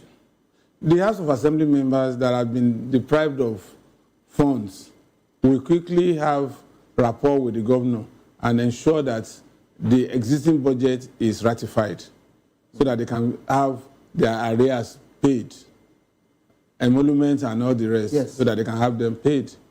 And then from that point, another rough fight will start. So the way you are, the way Mr. Adefarasin is actually going about this situation, I think the playbook is quite open to him, and he's already seeing all of this particular. But that's what is going to happen. So are we saying that Fubara is not safe either ways? No. Because the jubilation is saying otherwise. But what you are telling us, and with the permutation and the predictions in coming days, it is looking like it's not safe. Yes, if you play back all my interventions since this crisis. Yes, I remember vividly. This is the reason why I am even more concerned about the submission. It has always come to pass because I've dealt with politicians at the lowest level and at the highest level. I know the way they think. I know their psychology, and I know, one thing about politics is greed. And greed and wisdom don't cohabit. They don't. One has to go on holiday while the other one is active. Okay, so let me go to Comrade Splendor. Comrade, are you there? Comrade, please unmute yourself.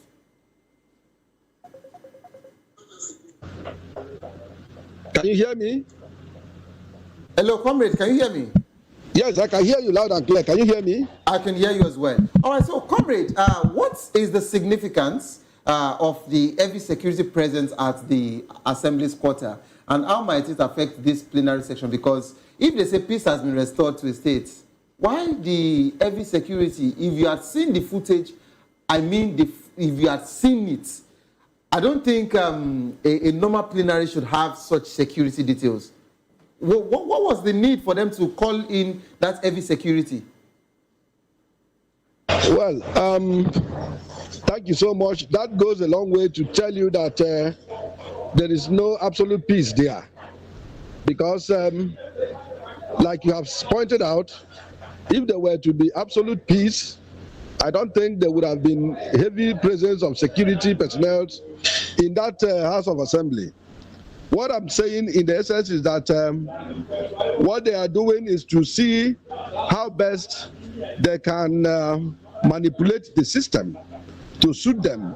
The major interest or the major concern of the ruling party, the APC, at the national level, and the Minister of FCT, Nyesom Wike, is just to, see how best they can capture the River State and then turn it around to become an APC-controlled state. That is what is just playing out. And a situation where a sitting governor has no control, absolutely no control of the local government under his watch.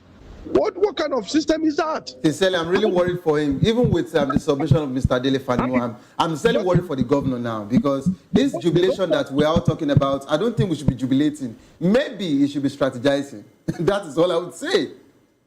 No, the governor is not in charge of the local government. Obviously. The governor is not in charge of the State House of Assembly. Then how does he go to operate? And also, for me, I feel for the people of Rivers State, because in these 6 months, dictatorship, because I will call it dictatorship, because the people never elected the sole administrator. So how do you account for all the money released to the state administrator? How do you show accountability? These are what we are saying. And from what we have seen so far, the sole administrator has never come out to say, this is how much I have received in these 6 months that I was in charge, and this is how best I spent it. There is no accountability. And that is Comrade Splendor, if you remember vividly, I talked about this particular situation about last week, yes, because we were already counting down at the time. And I said, are we just going to allow the sole administrator leave without accountability? Who is going to hold him to give account of how he spent the state funds? Okay? And for every of the implementation, whatsoever project he did, how were we going to track it to see the transparency in that short period of emergency rule?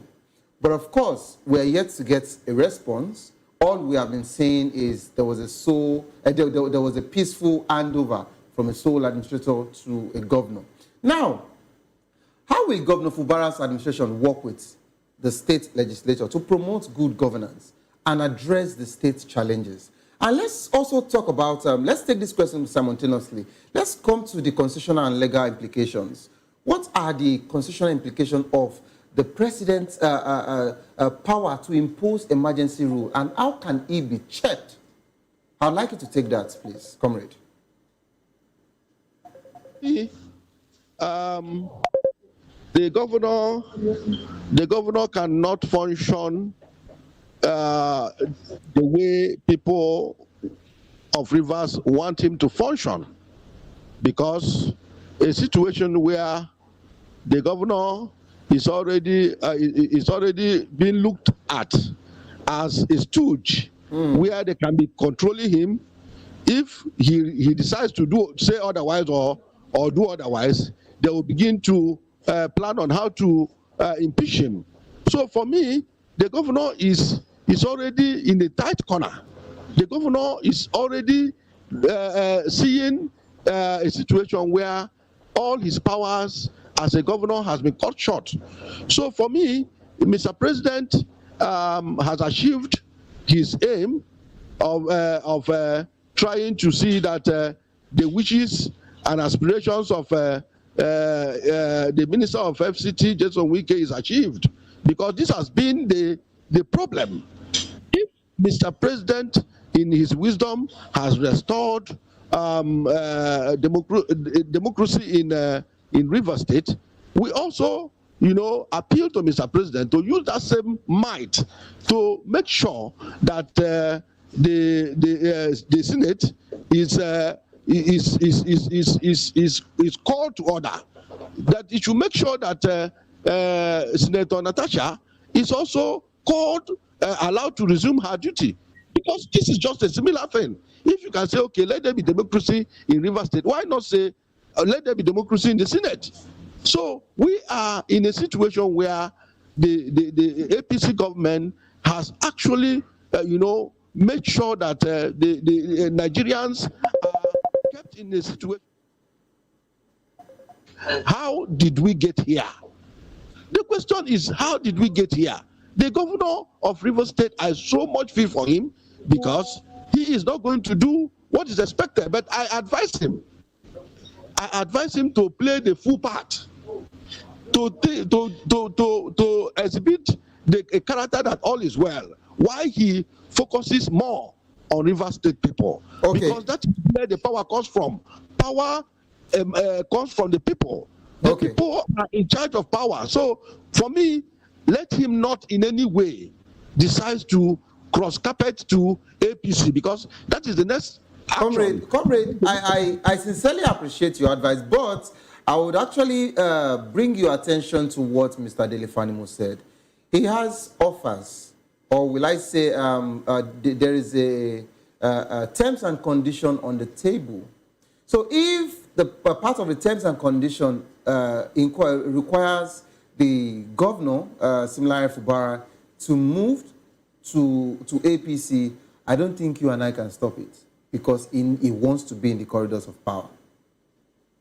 That condition, if it is what, because we have not even seen the condition reached by the federal government and the state governor. Of course, they are not going to put it out there for us to see.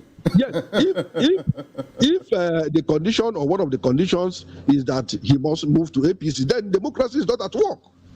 Okay. Democracy is not. Okay, so let me just hold your thoughts there. Let me try and take this particular call and let's hear what this caller has to say. Hello, good afternoon. Hello, good afternoon. Hello, are you there? Good afternoon. I'm sorry, the network has really been going head to head. Needs to unmute himself. Please unmute yourself if you can hear me loud and clear.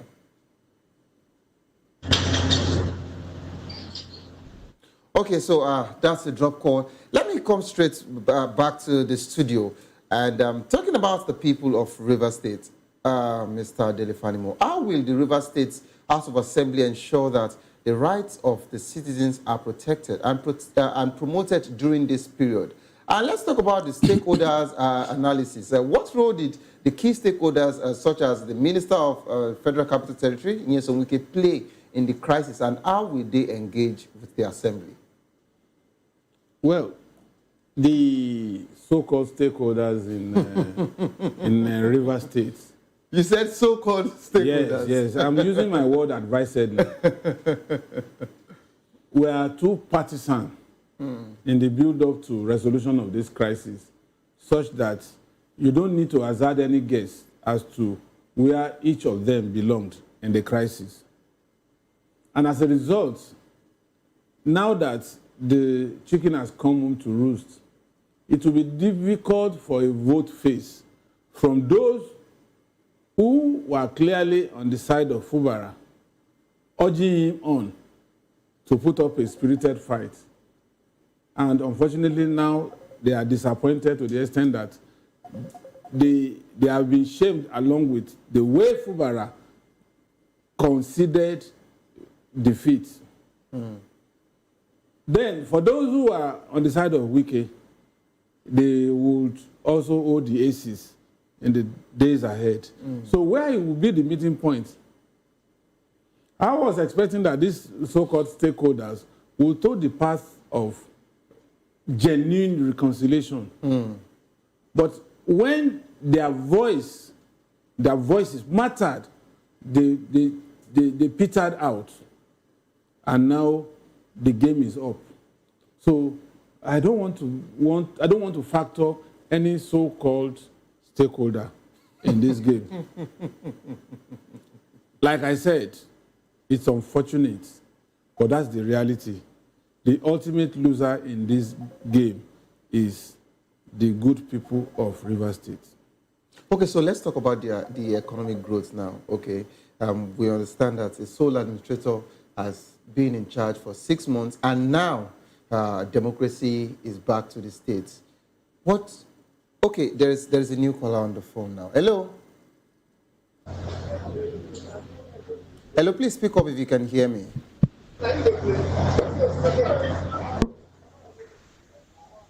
Hello. Hello, good afternoon. Oh, finally at last. Good afternoon. What's your name and where are you calling from, please? This is Ina calling you from Lagos. All right, Ina, please go ahead. Now, let us start with if President Tinubu has the constitutional powers to unilaterally put a state of emergency, I will put that blame on the Supreme Court.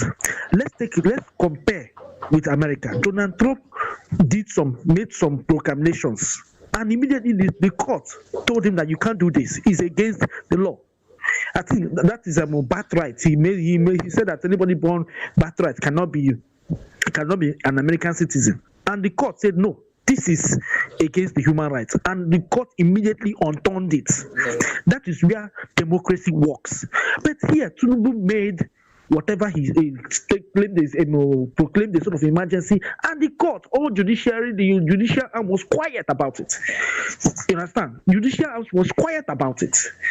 And you say we are in democracy. This is not democracy. Now let's look at Fubara. Let me talk of Fubara. Your analyst on the studio there is on point.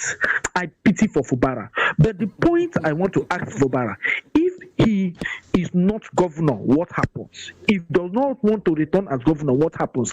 A very good example for you to be a politician, you must learn how to sacrifice. Goodluck Jonathan sacrificed election, his result, and went home, and he got better offers, and his name will be heard in all eternity in terms of Nigerian history. If Fubara cannot sacrifice now, and I tell you, Fubara really didn't go there for the people. You know, just to add to what you said, are you there? Just to add to what you are saying right now. I remember some months ago, Fubara went to a church gathering, and he said that my mind is off that particular seat. I don't even intend to go back there. Did you remember? Did you see that video? He said, I have peace now that I'm even out of that place. Whatsoever they want to do, let them go ahead and do on that particular seat with their position. I am fine now. Aren't you seeing that I'm looking good? My mind is off that particular seat. I was sincerely surprised that a week afterwards, Fubara flied out of the country to see the president, went to do so many consultations, and next thing we heard was he went to prostrate for his oga, and today the rest is history. So is this power a very, very serious or addictive situation that someone cannot actually throw in the towel or even take a bow and walk away? Just to add to what you're saying. It's a matter of principle. I look at all these politicians, they lack principle. As I said, a very good example is Goodluck Jonathan. Even this Tinubu that is now governor, that is now president, there was a time there was an election during his early days. I think the person that he came out as the candidate, I think at the end of the day, found that he was not the rightful person. I can't remember that story very well. He went in, tore his certificate out, and supported the person that was due. He sacrificed that, and where he is now, he is now the president of the Federal Republic of Nigeria. Politicians must learn how to sacrifice, and since Fubara has not seen it right to sacrifice his seat today for a greater tomorrow, I tell you, this same Fubara, mark my word, just as I tell you, it's just a couple of days now before the heat comes up more. Mr. Fanimo is already saying that. Thank you so much for calling. Okay, thank you for being part. Now the predictions are becoming clearer, and everyone is actually saying that in the coming days, what is about to happen in Rivers in the coming days? Okay, for me, I sincerely don't know what is about to come in, okay, for Rivers, and I don't know what is about to come for Fubara. Mr. Fanimo has said, and Unaya is also saying now. Okay, so let me quickly ask you, sir, what mechanism will be put in place to prevent similar causes in the future? Just for us to wrap up, sir. Mr. Fanimo. Well, I can't really... You see, we are just trying here to hazard guesses. But the optics are very clear. You don't need a crystal ball to know what is likely to happen in the days ahead, like I said earlier. And for the State Assembly, their position is very clear. Extremely clear. Because Wike was the one that was standing in for them while they are away. Otherwise, they would have been dead broke by now. It took them, you recall that it took them to somewhere outside the country where he fitted them. And of course, to fit 27 members of the State Assembly. And that's the reason why even PDP cannot even sanction Wike as regards his anti-party. Forget about because PDP and Wike. Forget about it. Because it looks like Wike is bankrolling so many people. Sacking Wike is like you are removing feeding bottle from PDP. Wow. Okay, I'm going to shut it down there. So Mr. Dele Fanimo said, if you sack Wike, it looks as if you're taking off the feeding bottle, okay, from so many people, especially the PDP and every other politicians that are in his corners. Thank you so much, Comrade Splendor, for being part of the show today, and thank you so much, Mr. Dele Fanimo, for coming on board today. Of course, I want you to have this at the back of your mind that whatsoever views that was expressed, as you know, we are all entitled to our opinion, and whatsoever views that was expressed by either the caller or our guests, analysts, they are all entitled to their opinion, and this is not to reflect that of VOP Media, all right? But aside from that particular one, we have the right to speak as a people. We have the right to make our decision. Of course, the program is People's Voice, and my name remains Savior Udo. Don't give up because it is not over. Tough time doesn't last, but tough people do last. Whatsoever you're facing will soon be over, and you will definitely smile again. Do have a wonderful, good evening.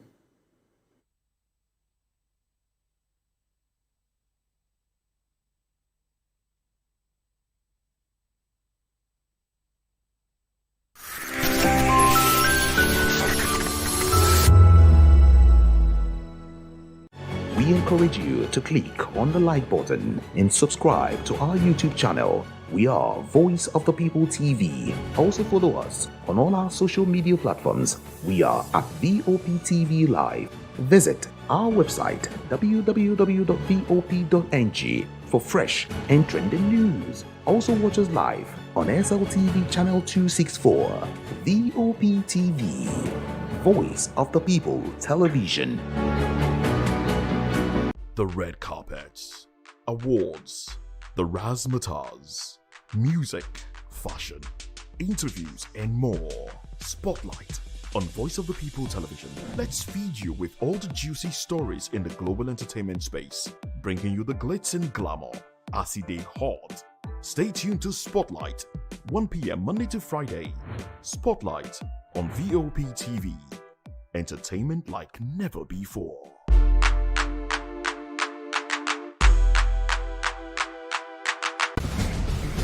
Join us as we drive into the world of politics through insightful interviews with prominent political figures, both serving and former governors, ministers, senators, legislators, party chieftains, activists, and analysts. Get first-hand information into the decision-making processes that affect our daily lives. Highly engaging one-hour program that brings political discourse into focus. I am Chukwuma Okoro. Political Lens, Monday through Friday, 6 to 7 p.m. Join us.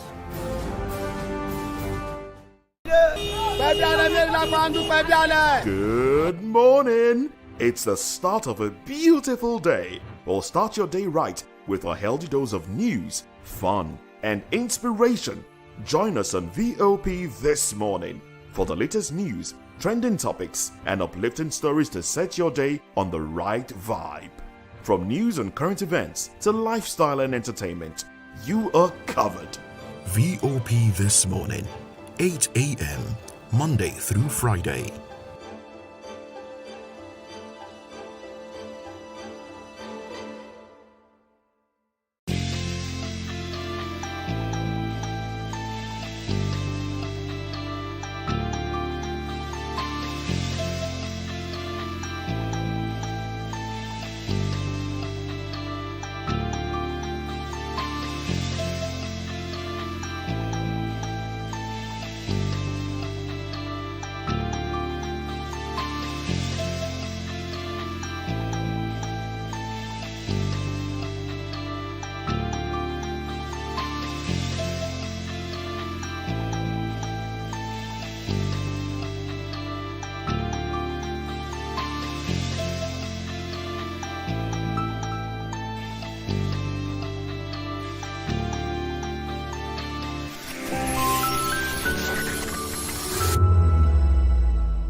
September 15 marks the International Day of Democracy, a day set aside to celebrate democratic principles and promote democratic values around the world. First observed in 2008, the day serves as a reminder of the importance of freedom, participation, and the rule of law in building fair and just societies. It also highlights the role of citizens, institutions, and governments in safeguarding democracy. As nations face challenges such as political unrest, voter apathy, and threats to freedom of expression, this year's commemoration is a call to strengthen transparency, accountability, and inclusiveness in government. Talking of democracy, we don't have democracy here in Nigeria. In fact, if you ask me more, I will tell you everybody to find their way. Divide the country. Let everybody be. As you can see, everybody's agitating. People from the eastern are agitating for Biafra. Some from west are agitating for Odua. I believe up north, some are agitating for Arewa. So, talking of democracy, for me, Nigeria, we don't have it yet. So, the best thing that will bring peace, if at all, is everybody to go their way. The release of Nnamdi Kanu will make everything work out. If Nigeria will still continue, fine. If it doesn't, so be it. Well, there are so many things that are bad about the country right now. Things are getting out of hand. Imagine fuel of yesterday. It's now almost 800 and something naira. Diesel is not something we cannot even talk about. The country on its own is too poor. Our naira note is very poor, so everything about the country is too poor. We need the leaders to step up and do the betterment for this country. Democracy that one don't have a speech. There's no freedom of speech. My brother, I don't think we are in democracy. We are a ministry regime. This is not democracy at all, because you will not allow to talk. They will not allow to protest. So I don't understand. She reduce the price of fuel. Subsidy should come back. Then our naira should rise up and defeat the dollar. That is it. Nothing more than that. It should bring down the economic. Let Nigeria economy be stable. Now we will be buying rice for 80,000, 80-something. Unless you want to eat stone rice, that's why you will be going for 40,000, 50,000 rice. So that is it. The United Nations urges everyone, from leaders to everyday citizens, to work together in defending democracy, ensuring that the rights and voices of all people are protected. Bendamola Olukuton for Voice of the People TV. VOP TV. Now, you have more than a voice. Are you ready to lift him high? All around the world, it's time. Let the praise wave ride. It's Praise Wave Live. Oh, yeah. The rhythm of grace we testify. Let's go. He turned our mourning into dancing, our silence into shouting. It's Praise Wave Live. Let the glory rise. We're riding the wave. Every moment, every tribe. Praise wave, lift him up. Praise wave, don't stop now. Praise wave, all day, all night. Once we're live, let the world ignite. Are you ready for the extraordinary? Something big is happening on your screen. Introducing VOP TV. Now streaming on SLTV channel 264. From breaking news to captivating conversations, news analysis, giving you all sides to the story. We bring in-depth discussions on the issues that matter, from politics to sports, entertainment, and lifestyle. VOP TV on SLTV channel 264. Join us as we redefine what television means to you. Voice of the People Television. VOP TV. Now, you have more than a voice.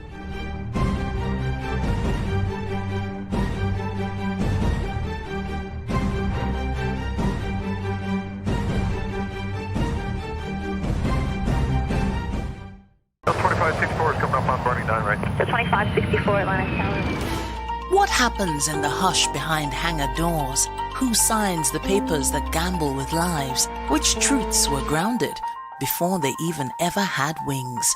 If you've ever buckled a seatbelt at 30,000 feet, if you've ever stared out of that tiny window and wondered who's really in control of the skies, it isn't just flight, it's power, it's politics, it's pressure sealed in steel.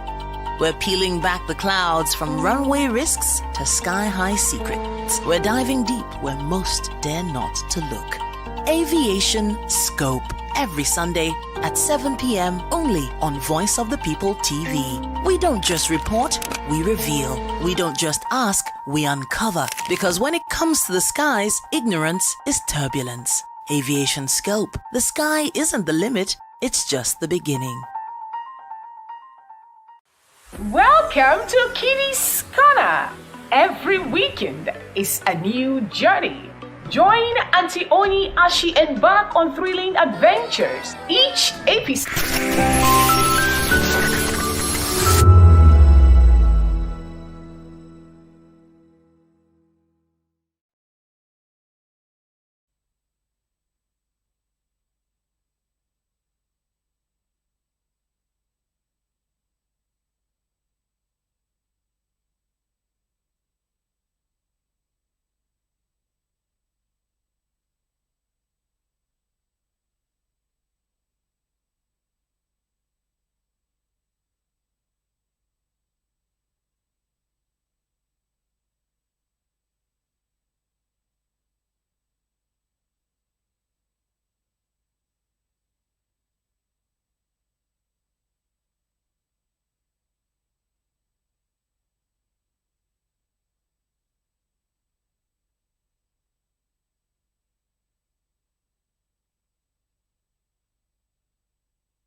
Welcome to the edition of Locker Room.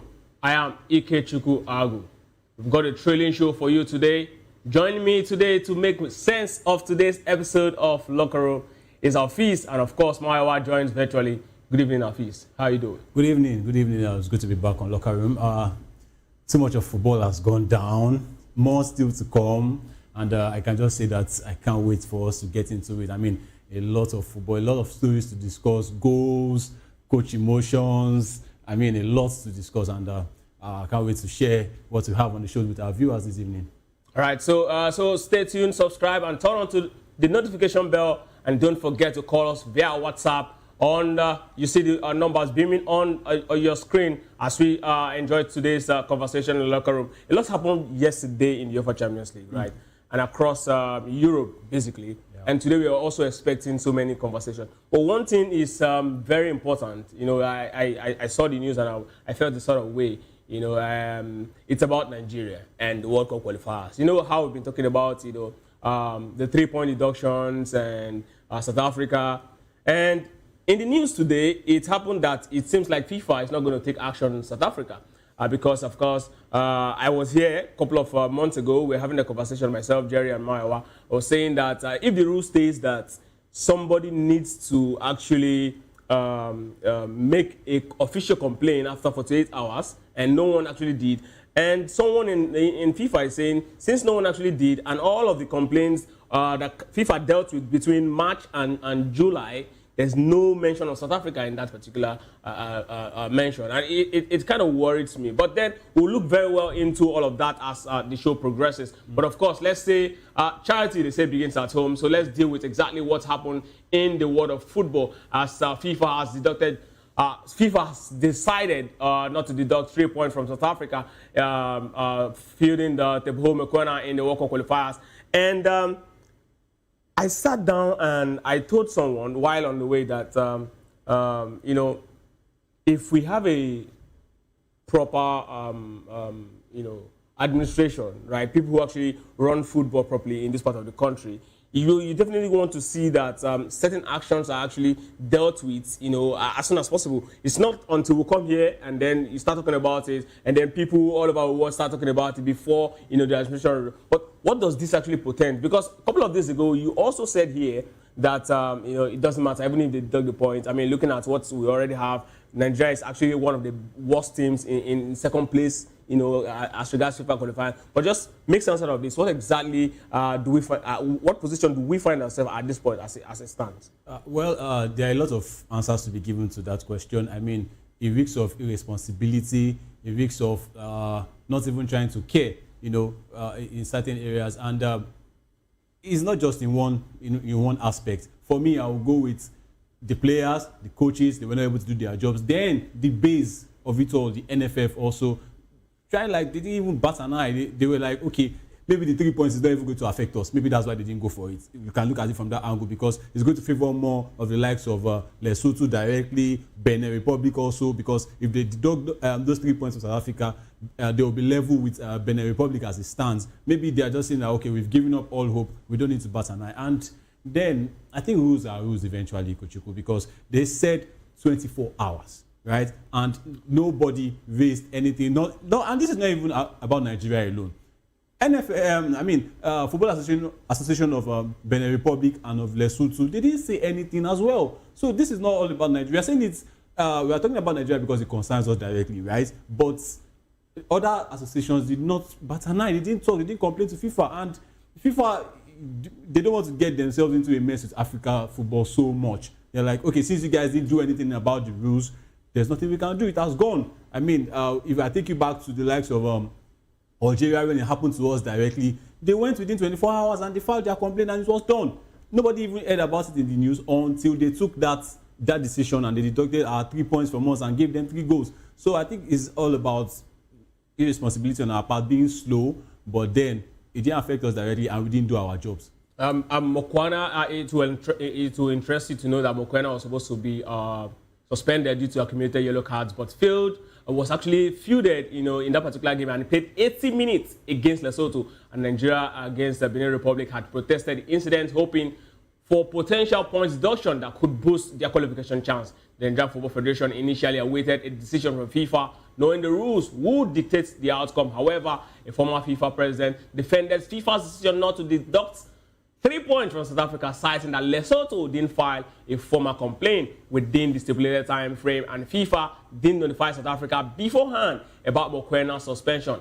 With FIFA silence on the matter, South Africa remains 17 points, leaving Nigeria's Super Eagles, who have 11 points, facing a tough road to qualifications. The Super Eagles now rely on winning their remaining matches and favorable results elsewhere to secure a spot in the World Cup qualifiers.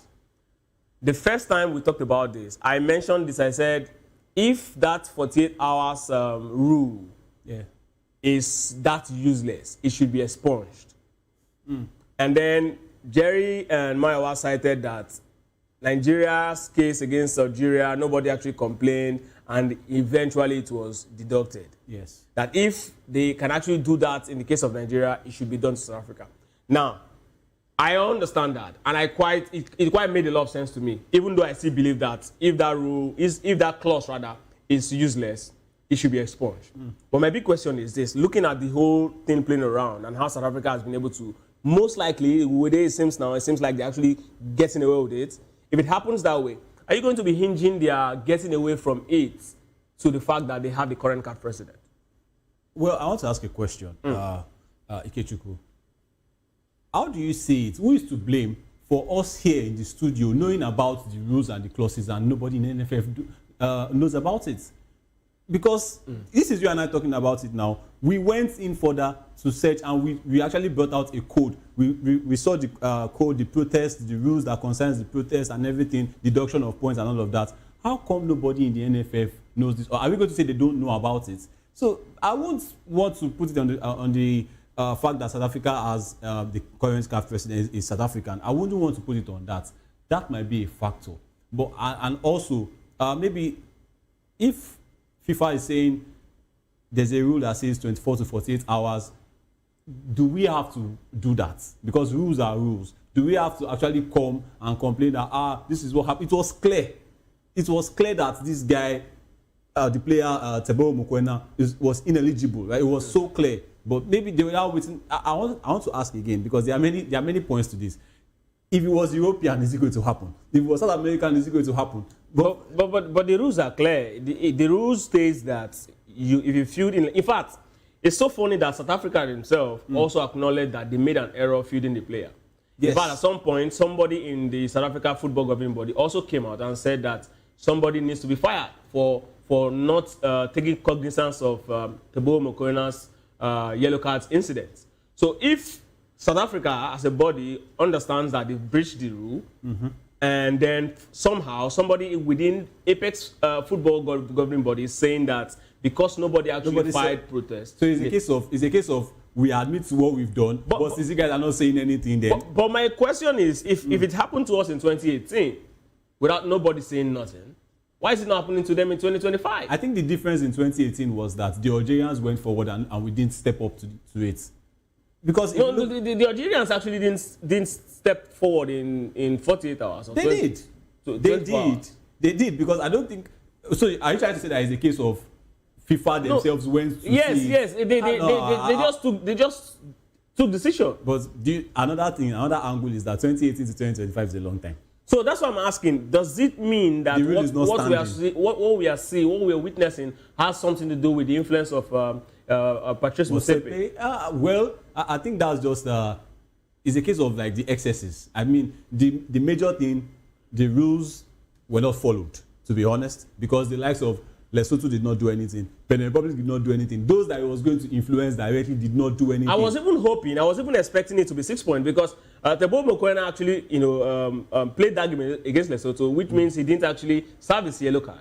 And then when the issue was on, he was supposed to even serve that punishment first. He went further to actually play a game, which means it was supposed to be 6 points. Yeah. Or even more, South Africa was supposed to even be punished more than 6 points because there are many questions to ask. So if all of this is happening, and then South Africa has the man in charge of CAF as their compatriots, yes, and then we are looking at all of these things happening in Africa, how do we even come out of this situation? There are many questions to ask FIFA because if I take you back to the case of Emilio Nsue of Equatorial Guinea, who used to play for Spain, and FIFA are saying that he has been playing for Equatorial Guinea without their knowledge, a long time ago, I think a decade now. The top scorer in the last AFCON. Yeah, the top scorer in the last AFCON. This guy played against Nigeria in the Under-20 World Cup 2009. I can remember very well. He played for Spain with the likes of Dani Parejo. So for me, I think if they can create an action on him without anybody even going to them, that means they should be able to do this, as well. I'm just trying to push your point, saying that the rules. This is what happened. This guy was ineligible. Just the mere mention of it that FIFA Mokoena was ineligible.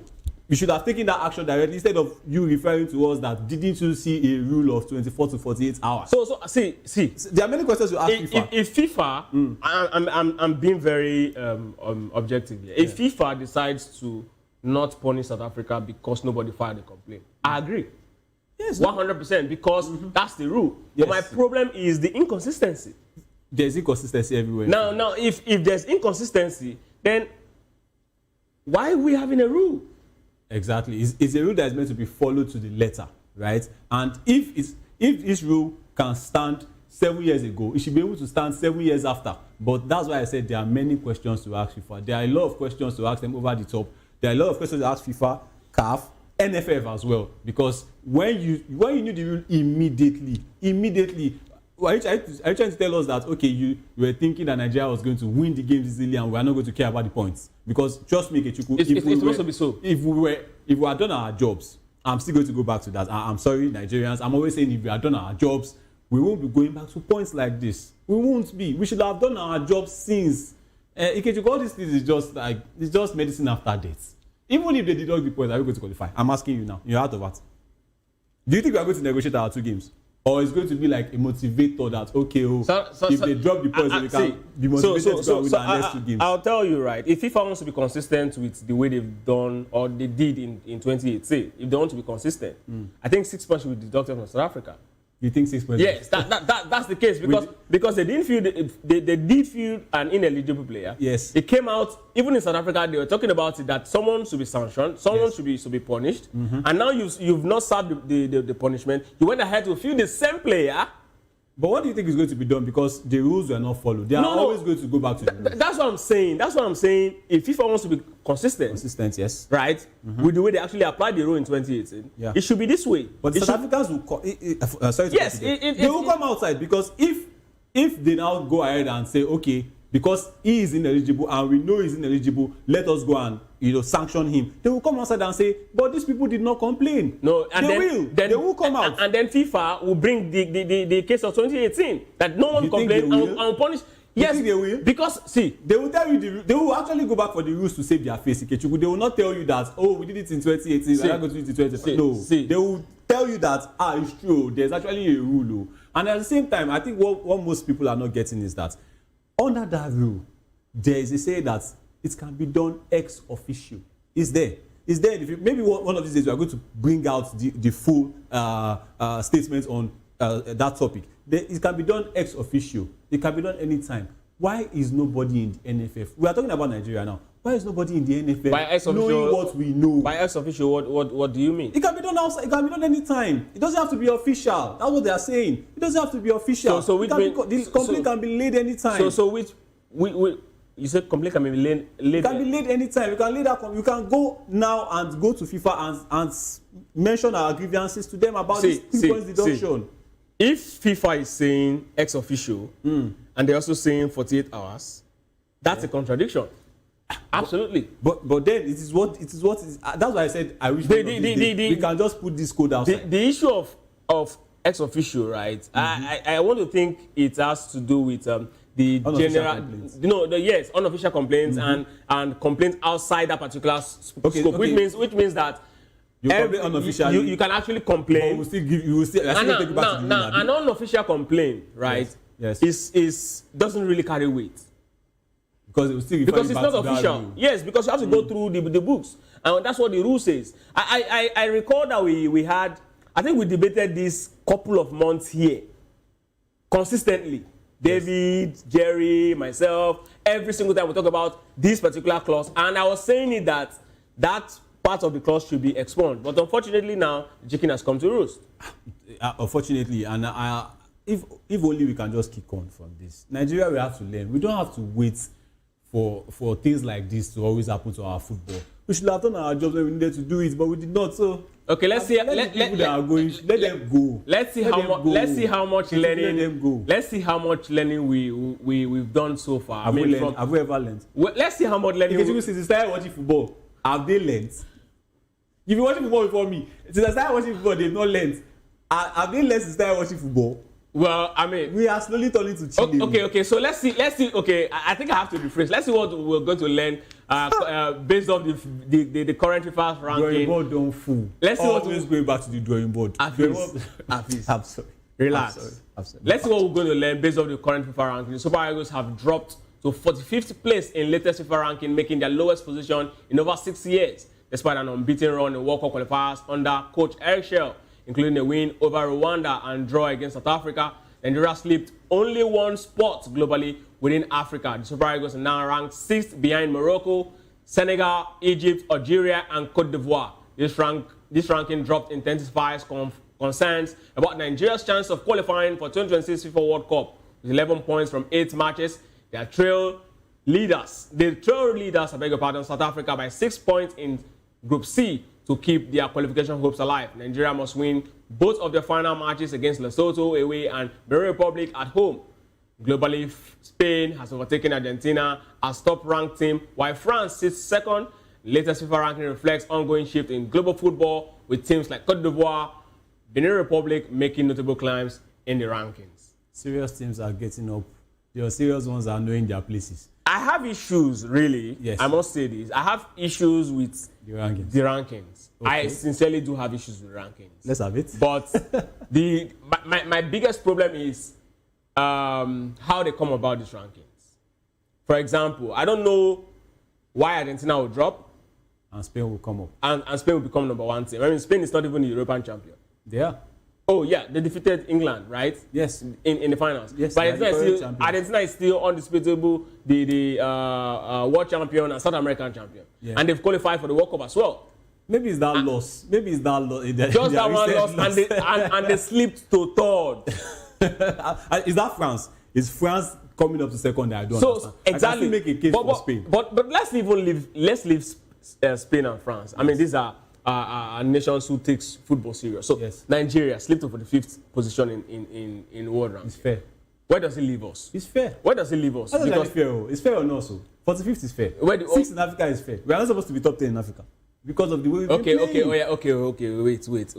I know you like to put Nigeria on the knife, but let me ask you. Yeah. Be very honest with yourself. Tell me your first 10 team in Africa. My first 10 teams in Africa. Yes. Okay. everybody except Nigeria. No. You say we are not supposed to make the top 10.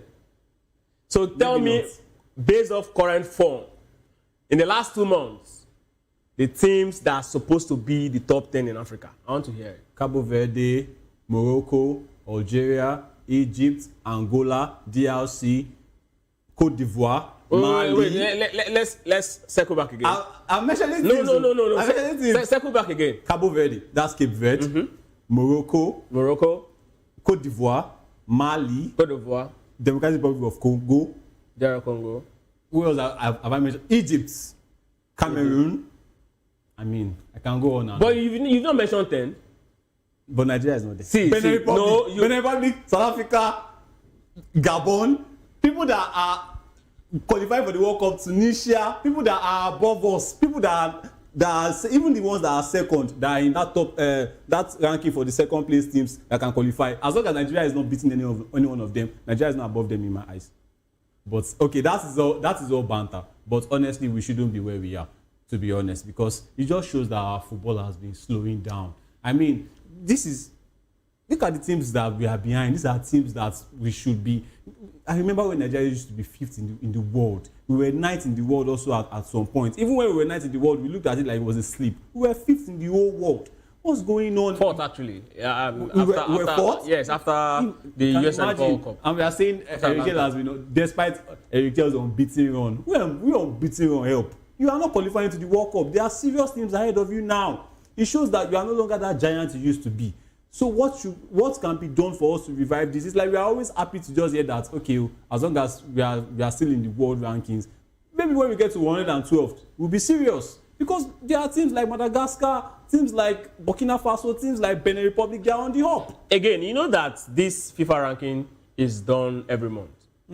Right? Yes. And months, I mean, in sometimes you don't get to play international football for like two months or more. Yeah. And then this rankings keeps changing. Yes. I want to put you on the spot. If you were the one in charge of the rankings, where would you honestly put Nigeria over the last 2 months of our football? Where would you honestly put Nigeria? In Africa? Yes, in Africa. Nigeria should be, I mean... Are you going to put them above any of these things as mentioned? Like I didn't even mention Senegal. We need to understand, we need to understand how the FIFA ranking is done, right? So that we will get the full picture. So the FIFA rankings, that's why I said they actually play this tournament. I mean, they actually play international. They actually do this ranking when no international football is played. Okay. So the way they do this ranking is they actually check how active the national team players are in their club side. In their club side, yes. So now, one, you can be active, and again, they will also check how influential you are in your club. Team, yes. And then the third is how influential is your team in the league. In their league, okay. And then they will now check. Influential is even your league. So now, based off that, if you look at the Spanish national team, you understand that their players are doing very well. Majorly Barcelona players. And we know how you look at the French players too, French national team too. PSG. So you understand why the Argentines are dropping. The likes of De Paul now moved to America. Yes. You see the rankings. Messi, their best player too. It's dropping. But here, now, if we do the coefficients in Africa, Nigeria should be at least top 5. Top 5? Yes. Top 5. That's why I'm shocked that we are 6. Because I'm telling you this because if you look at the players, if you look at the teams now above us, that's why I want to look at the idea that the last 2 months might have changed things because the likes of Morocco and those ones are I'm not even talking about the activities of their players now because when you play international football, it counts now. That's exactly what people see more.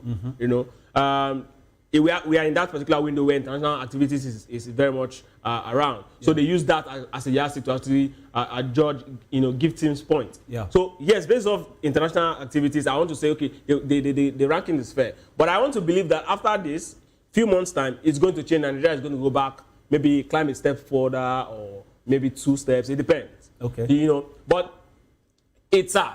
And you mentioned something that going back to our glorious days and things that Nigerians are used to, and it brings me to former Nigerian international Yakubu Ayegbeni, who believes that he will struggle to score goals in the current Super Eagles team due to a lack of creative midfielders. Speaking on a podcast with Sunday, Ayegbeni noted that the team relies too heavily on defensive midfielders to create scoring opportunities. He pointed out that the team's inability to string passes together effectively hinders the ability to build attacks. The Super Eagles are currently struggling in their 2026 FIFA World Cup qualifiers with only 9 goals scored in 8 matches. Group leaders South Africa have a significant goal difference advantage with 14 goals scored and 6 conceded. Ayegbeni's comments highlight the need for the team to improve their creative output if their hope to qualify for the World Cup must remain. And of course, the team's upcoming fixtures against Lesotho and Benin Republic will be crucial in determining the qualification phase. With a strong performance and more goals for the Super Eagles may still be able to turn their campaigns around. However, Ayegbeni's assessment suggests that significant changes may be needed to improve the team's attacking chances. But the thing is this, right? We looked at the Super Eagles today, and we look at the Super Eagles in this of Ayegbeni. Honestly speaking, if Ayegbeni were to be playing Super Eagles of today, is this statement right? Would he really struggle to score, many goals for Super Eagles with the way the team is set up today? I mean, looking at it, how many goals has Osimhen actually scored for us? Maybe off the creativity, because we see the way Osimhen comes in, leaves his natural number 9 role, comes in to even dictate the play himself. So I think in that regard, I think it's slightly right. But at the same time, creativity can come from anywhere. It doesn't have to be on number 10. Creativity can even come from your full-backs. I'm giving you the case of of Trent and Robertson when they were at Liverpool in their prime, playing really well. They were getting, maybe when the creativity was not coming from the midfield, we saw the number of assists that Trent and Robertson were creating for their strikers. So creativity can come from anywhere. I beg your pardon. Now, even your striker can be creative. Harry Kane is an example. So for me, I think I would say even our defensive game that he's saying, we've scored 9 goals and conceded 7. We're on the +2 goals difference. Even our defense, they concede goals. What exactly is our problem? Is it everything? Is it the coach, or is it that the Super Eagles have just moved away from the way we naturally play, the template that former coach Westerhoff actually left? Yeah. Is it that because we've moved from that? Or is it that the coach we have There's simply no joy in football anymore? No, not at the level of the current Super Eagles players. Nigerians are actually struggling to adapt to the kind of football we are playing these days. I mean, during that time, we had the likes of Christian Obodo, Wilson Oruma, JJ Okocha, that we know that if it's with the ball, anything can happen. It is not over, it is over. But now we seem to we resign after the 68th minute that these guys are not going to do anything. Yes, we have this lack of creative spark in that middle. Alex Iwobi is carrying the country on his back, and it's really showing on him. He can't really do much. But how about our wingers? I mean, the game against South Africa, when Chukwueze came on, a lot of Nigerians were not even impressed. They were like, this guy will just dribble and he's not going to. And he did the same thing. He wasn't crossing. The ball was not coming. You could see the striker cutting a frustrated figure. At the end of the day, they came out and they threw him under the bus. Was he getting the service? So I think in that regard, I would want to say Ayegbeni might be right. But when you had the chance, Nigerians will still go back and ask you, when you had the chance in 2010 against South Korea, what did you do? So I mean, if you say Ayegbeni is right, because I'm looking at his statement. He's saying that Ayegbeni is not Nigeria's greatest striker, right? But he's saying that if he had played in this particular generation, he would really have struggled. Which means if Osimhen has played in his generation, Osimhen would have scored more. He might be banging goals. I mean, the likes of Ike Uche, Agawa, they were scoring. But now, with the situation that we have at hand, and with ex-international coming out to make these sort of claims, I don't know as a fan, what do you think Nigeria needs to actually turn things around? Because it's quite worrisome. I mean, watching Nigeria back in the days, you'll be certain that Nigeria can actually get you 3 goals in a game, 4 goals, when we actually meet teams that we deem as minor. The likes of Lesotho, I mean, whipping boys and 4-3, Nigeria is definitely going to actually do that. But now we struggle to even get 2 goals past them. What is the problem with our football today? Why can't we find, I think I should rephrase. How are we going to find the right balance to actually get the best out of our players? Or is it that the players that we have now are actually not good enough? On a more serious note, Ikechukwu, I think we just have to go more in depth, because if you look at these players, to be very honest with you, and I'm 100% honest now, these players care more about their club careers than what they have to offer to the national team.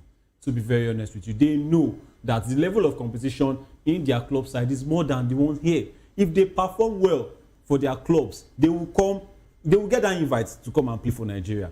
But they know that if their club is actually watching them, even while they were on international duty, and they know that any slight injury, they might lose their place to another person in their club. So they put more energy, for their clubs than for the country. And now that the NFF has realized that, if they have, actually, they should know that we have a running league.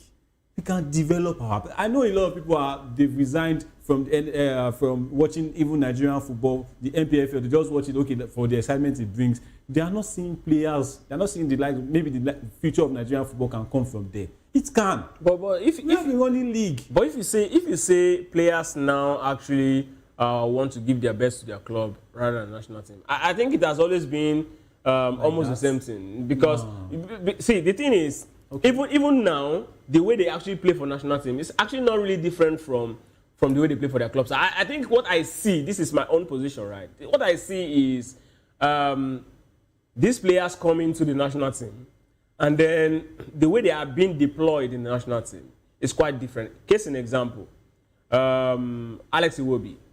The way the coach deploys Alex Iwobi brings out his best in Fulham. When it comes to the national team, we often play him deep.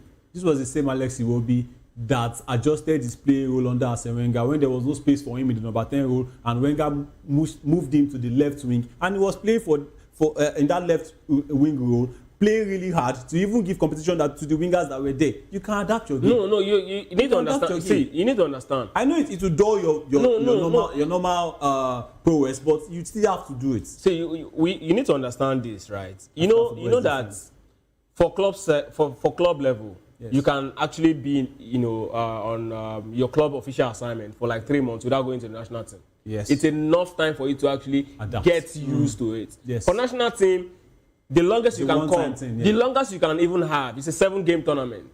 Yes. Right. That's the longest. You cannot play more than 7 straight games. That's a tournament. Okay. But other times you can just be friendly match. Now, if you move from playing consistently, I remember a statement Ronaldinho made after he faced heavy backlash after the World Cup in 2006, where Ronaldinho had a below par performance. After what we saw few months ago in the UEFA Champions League, they won the Champions League, and then he got to the World Cup. He was barely recognized. Yeah. And he said that, in his club side, right, before Eto moves, before Eto sneezes, he knows the next movement. Yes. But that it takes about 3 months to learn the movement of a player. You don't have that time. You don't have. So now you bring a player who plays a certain role week in, week out, to come and be defended. To come and play deep in the national team. Yeah. You see how terrible. And that's exactly what cost Nigeria our game against South Africa. We came into that game on a very good note. The team seemed to have gotten a rhythm, and Eritrea actually decided to actually play Kevin Bassey wide and then obstruct the chemistry of the team. So, as much as I understand what you're saying, but I still believe that the players actually want to give their all.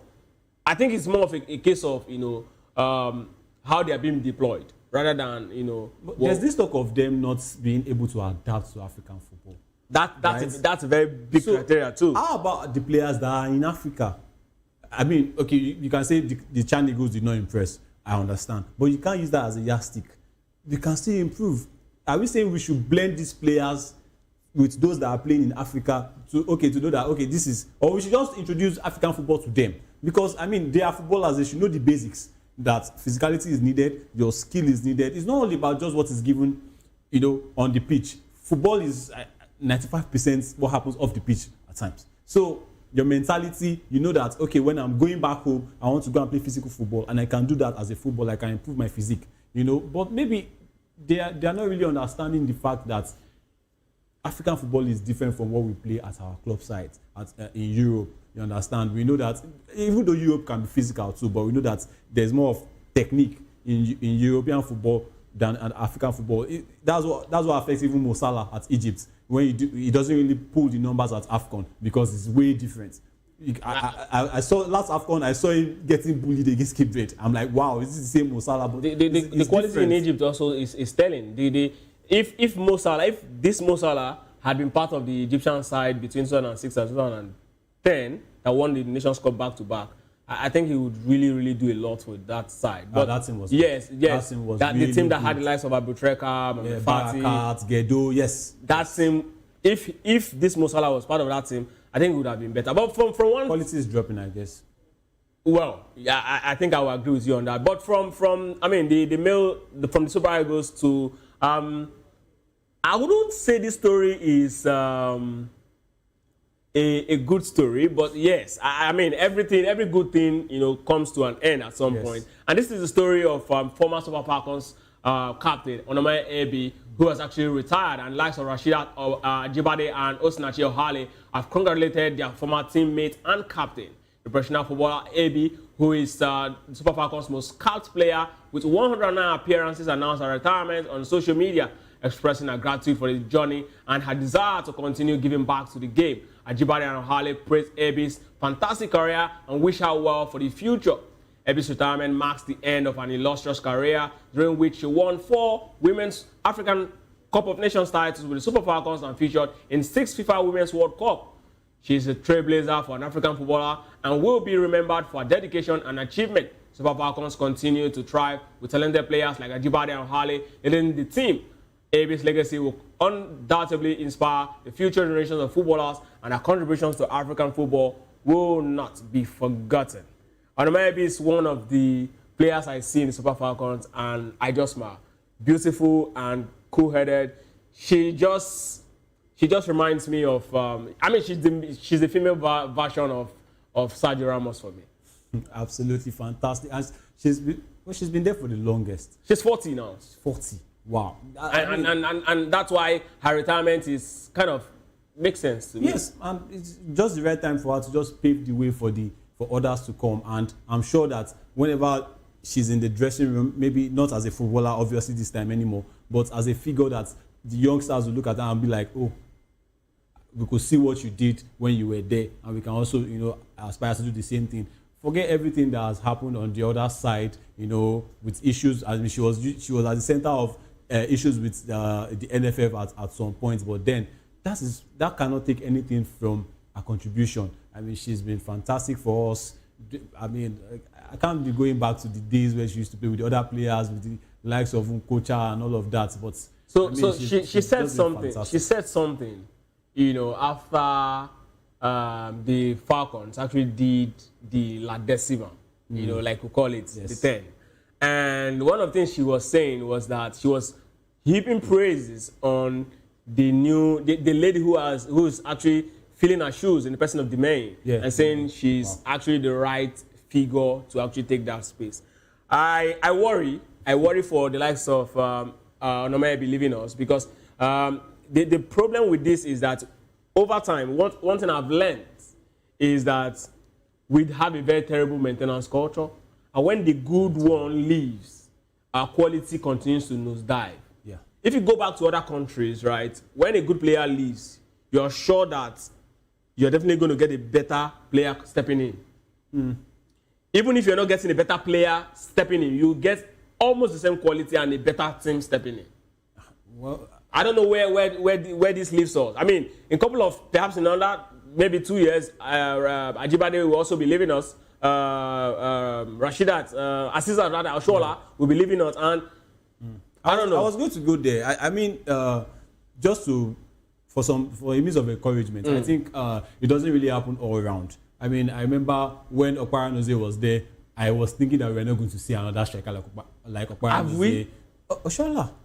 No, Oshola came in at twilight when Okpara Noze was like at the peak of her power. So the thing is, Okpara Noze was like the arrowhead. Asisat Oshola was always coming from side. And sometimes they play the both of them. Yes. No doubt. As but when Okparanuze left, Oshola was like the focal point. Okay, now Oshola did well. Oshola is leaving. Exactly. Have we seen her quality? Maybe not. Maybe not. But we still have the likes of Kanu. Kanu might still do well for us. I mean, at the age these girls are. Yes. At the age these girls are in, the likes of Kanu. Yes, I know we saw top talent quality from Esther Okoronkwo, yes. Echegini is actually a midfielder, but yes. I'm looking at attackers now. I know, yes, we've seen good quality of players like Onumonu and co, but yes, Onumonu, at the age they are in now, and at the age Oshola was in, when we started saying, okay, this is the next person. Come on. I don't know. I fear for the current Super Falcons. I don't know what's going to be the future of this team in 5 years. Maybe what I'll just say to Onome is that maybe she can help us, work with the NFF and help us find talents, because that's what we need now. Because, like you said, the quality is dropping, but if we can find talents, I mean, rare talents there are talents in women football. How do we find this talent if we're not grooming them? That's a big question for the NFF, my friend. That's a big question for the NFF. We need to groom these people. We can't be depending on. You said we have a very bad maintenance culture, but we know how to recycle. You will play if you are still, like, let me say, relevant. Your two legs are still working, and they know that they can call you anytime. You will play. I remember the first Nations Cup that you are 45. I remember the first Nations Cup. In fact, a couple of Nations Cup. I'm talking about a female Nations Cup now. Yeah. And these teams, naturally, the likes of these North African teams, when Nigeria come head-to-head with them, it's easy peasy. Yeah. But I saw how it's difficult for us to actually go past them. I don't even want to remember it, sincerely. But let's just go to Europe and look at what's happening. And former Manchester United coach René Molenstein believes that the team's struggle under Ruben Amorim stemmed from the manager's style of play, not the players, despite significant summer signings like Brian Mbeumo and Matis Cunha. United have managed just one Premier League win and were eliminated from EFL by League 2 side Grimsby Town. Molenstein thinks that with the right system, the players could excel and showcase their talent. The coach emphasized that the need for a clear structure that the players can buy into, allowing them to pack and perform at their best. He believes that the current players at Manchester United are capable, but the system isn't suiting them. According to him, common sense and well-structured approach like that of Michael Carrick implemented could bring out the best in the team. The former coach's comments come as Manchester United face growing pressures with poor starts to the season. The coach insight suggests that changing the team's approach might be the key to unlock the potential to achieving success. So I'll ask you, you've seen Manchester United since last season that Ruben Amorim joined. What exactly have you seen? Have you actually noticed that, or did you share the sentiment of this particular former Manchester United manager that the problem is not the players, that United have players that can actually do a good job or a decent job, because what they are doing now is not even close to decent? For me, Manchester United's issues are deep-rooted. But since he's mentioning Ruben Amorim now, I think I will actually want to agree with him, because, I mean, there's a level to which you can be stubborn. There's a level to stubbornness. You can always change. You can be pragmatic. Pragmatism can win you the league. And you can ask Pep Guardiola. He did that in 2022. There were times when that flowing football wasn't there anymore, and he was winning games by a goal to nil. He had to come back from 2 goals against Aston Villa in 2022, to win 3-2 and win the league. You can be very pragmatic. When you know that 3-4-3 or that 3-5-2 that you were trying at Sporting, you don't have the quality of players that can execute that. You can change. There's nothing wrong with changing. I mean, he mentioned something about Michael Carrick, which I feel is trying to campaign for to come back to the Manchester United manager. We know how they do these things. Okay. But it actually worked. Look at Manchester United. I was speaking with a Man U fan. He said if they had kept Van Nistelrooy, these are people that they know what they call the United way. Okay. They know how they can play. I mean, when Ferguson was there, the players were not all world class initially, but that system helped them and groomed them into becoming world class players. You play to the strength of your players. It's not just about you this time around. It's not. He came out. He said, "I will not change my philosophy. If you rather change the man, they will change you and you will go." If they are really serious, that's why away from Amorim now, I want to talk to Manchester United board. Look at Bruno Lage of Benfica. He just bottled 2 goals to Karabakh and he was sacked in the midnight. Jose Mourinho is that the new manager. So if the Manchester United board are serious about what they want to achieve, Amorim should have been gone by now. he's still there. He's still having that confidence that I have the backing of my board, so I'll still be there. So he's saying that he is not ready to change his philosophy, but the philosophy is clearly not working. Why not play to the strength of your players? Why are you using Amad Diallo as a right wing back and you are using Bruno Fernandes as close to a DM? It's not going to work. And if you think that 17, 15, 16 is the standard you want to set for your club, well, all well and good by you if your board is accepting it. But if your club knows what to be done, if they are being serious right now, Amorim should be gone by now because it is clearly not working. And it's just driving these players into the mud. Look at the likes of Benjamin Sesko. Benjamin Sesko, okay, fine. It's not that be all end all for strikers. I mean, he has only 13 Bundesliga goals last season. But then you bought this striker for big money, and you're not playing to his strengths. This is somebody that is good in the air. He can even hustle defenders, but he's not even getting the service. You had the chance to sign midfielders. You were not signing midfielders. So what are you trying to do? Your style is not working, Mr. Ruben. You should change. Change is allowed in football, and it's constant. That's the only thing that is constant, change. But since he's not ready to change, I pity for him and Manchester United. Well, Manchester United, it's Hafiz saying, Ruben Amorim, Hafiz is saying Manchester United sack you. It's not me. I don't know, but it's just so sad that United find themselves. They are playing the Champions League game today, Abi? United. No, United is not Champions League. Okay, talking about Champions League. Yes, 2025-2026 Champions League is currently on, and Tuesday, Wednesday we're supposed to talk about it, but had issues. We're not here, and so yeah, let's look at so far UEFA Champions League 2025-2026 season kicked off 2 days ago in the thrilling showcasing top European clubs. Bayern Munich, Inter Milan, Liverpool, and Paris Saint-Germain actually played yesterday and they secured wins in the opening fixtures. Liverpool actually edged Atletico Madrid 3-2 thanks to Virgil van Dijk's dramatic leg header, while Bayern Munich defeated Chelsea 3-1. World champions. Yes, and it was a game of an own goal and 2 strokes of the cane from Bayern Munich, courtesy of Hurricane, and Inter Milan actually defeated Ajax and 2 goals, and that was awesome from Marcus Thuram. I mean, it was an impressive performance right there at the Parc des Princes, and Parc des Princes, I beg your pardon, at San Siro, at the Parc des Princes, it was PSG against Atlanta-less Ademola Lookman, and I don't know why the coach actually decided to actually put him on the bench, but now I heard today that he has returned back to training, and perhaps they're trying to actually work things out to bring him back into the team. And other notable fixtures included the Arsenal 2-0 win against Athletic Club, Gabriel Martinelli. I think that was 2 days ago. Yeah. And yes, and Lisandro Trossard also scoring crucial goals. And of course, Union St. Gilio. That's the most shocking game. They actually won 3-1 away from home against PSV Eindhoven, and trust me, that game actually came as a huge surprise. Juventus actually played a dramatic 4-4 game of the round so far against Borussia Dortmund, and that game is so huge. Real Madrid, yes, the golden boy, golden boy. Kylian, you call it luck? Very lucky. 2-1. That was not a penalty. And the Champions League. Every other day, that's not a penalty. The Champions League continues today with Manchester City takes on Napoli with their, I think, arguably one of the greatest players ever, coming back to the Etihad Stadium. It's going to be huge. A lot of talk. Rodri was talking about how he's definitely not going to allow Kevin play because he knows him, he knows his quality. If he's given a little chance, it's going to cause him a lot of problem. And not forgetting Erling Braut Haaland, the boogeyman, is definitely going to want to, show why he's arguably one of the best strikers in the world. Newcastle United against Barcelona. That's going to be also so big. And Bukan Urok also left out, what's his name, Victor Osimhen in that particular game against Frankfurt. It was fit. It wasn't really fit. But looking at all of this, right, let's look at the Barcelona and Newcastle game.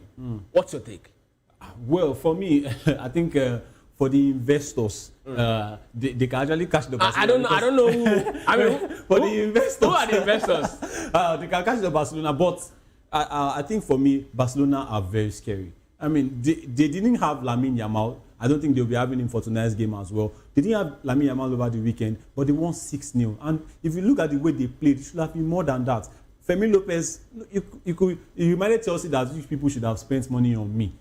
I think they wanted to go for him for 90 million, or Barca said they should bring 90 million. And it looked like a 90 million player on that day. There's quality all around. Yamal or not, Lewandowski, give me a prediction. Is still firing. For me, It's going to be a tough game, but I think Barcelona will Scoreline? You're putting me on the spot. Let me say 2-1 because Newcastle can do well as well. Napoli, Man City? It is not De Bruyne they should be worried about. It's McTominay. McTominay. But I think City should a draw. I think a draw in that game. A draw in that game. I don't want to rule out Napoli. 2-2 draw, 1-1 draw. 0-0 draw. 1-1. All right, you've heard it from us. You've heard it from Octopus Afis. Perhaps tomorrow we'll come again and look at the predictions he's made. And that's exactly what we'll be leaving off our show today here in the locker room. Afis, it's been awesome having you today again. Thank you very much. It's been wonderful. All right, so that's exactly where we'll be drawing the curtain today on Locker Room. Join us for another very exciting episode tomorrow, because definitely it's going to be exciting as we look at all of the remaining fixtures of the match day 1 of the UEFA Champions League and other stories that concerns us in Africa. Up next is Political Lens with Chukwuma Okoro. Stay tuned.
The red carpets, awards, the razzmatazz, music, fashion, interviews, and more. Spotlight on Voice of the People Television. Let's feed you with all the juicy stories in the global entertainment space, bringing you the glitz and glamour as it is hot. Stay tuned to Spotlight, 1 p.m. Monday to Friday. Spotlight on VOP TV. Entertainment like never before.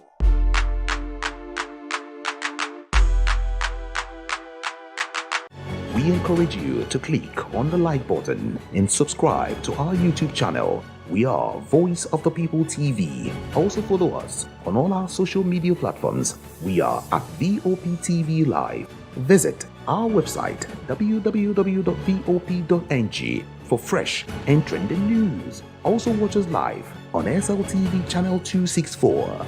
VOP TV, Voice of the People Television. The world unites to observe World Patient Safety Day today, an initiative of the United Nations and the World Health Organization. This year's theme, Safe Care for Every Newborn and Every Child, draws attention to the urgent need to protect the most vulnerable patients, which are the infants and the young children, from preventable harm in healthcare settings. Every year, millions of children face risks that can be avoided with proper care, from infections caused by unsafe medical practices to complications during delivery or inadequate neonatal support. These challenges highlight the importance of prioritizing patient safety at all levels of healthcare. Health experts stress that safety for newborns and children goes beyond treatment. It includes preventive actions such as clean birthing environments, timely immunizations, safe administration of medicines, adequate nutrition, and early detection of illnesses. Strengthening healthcare systems, providing continuous training for workers, and investing in child-friendly equipment are key to saving lives. Patient safety is critical, especially for newborns and children, because of their unique biological, care-related, and psychological vulnerability. Now, What I'm trying to say in essence is that for patients, for babies and children, there are communication barriers. You do not know, they're not able to tell you what is actually wrong with them. You just need caregivers to be able to tell their distress mode or when they actually need something. And also they need them as higher risks because of their organs and their immature body, their parts, their movement, their kidney, their lungs, and also little mistake can also cause long-time consequences or a long-time impacts.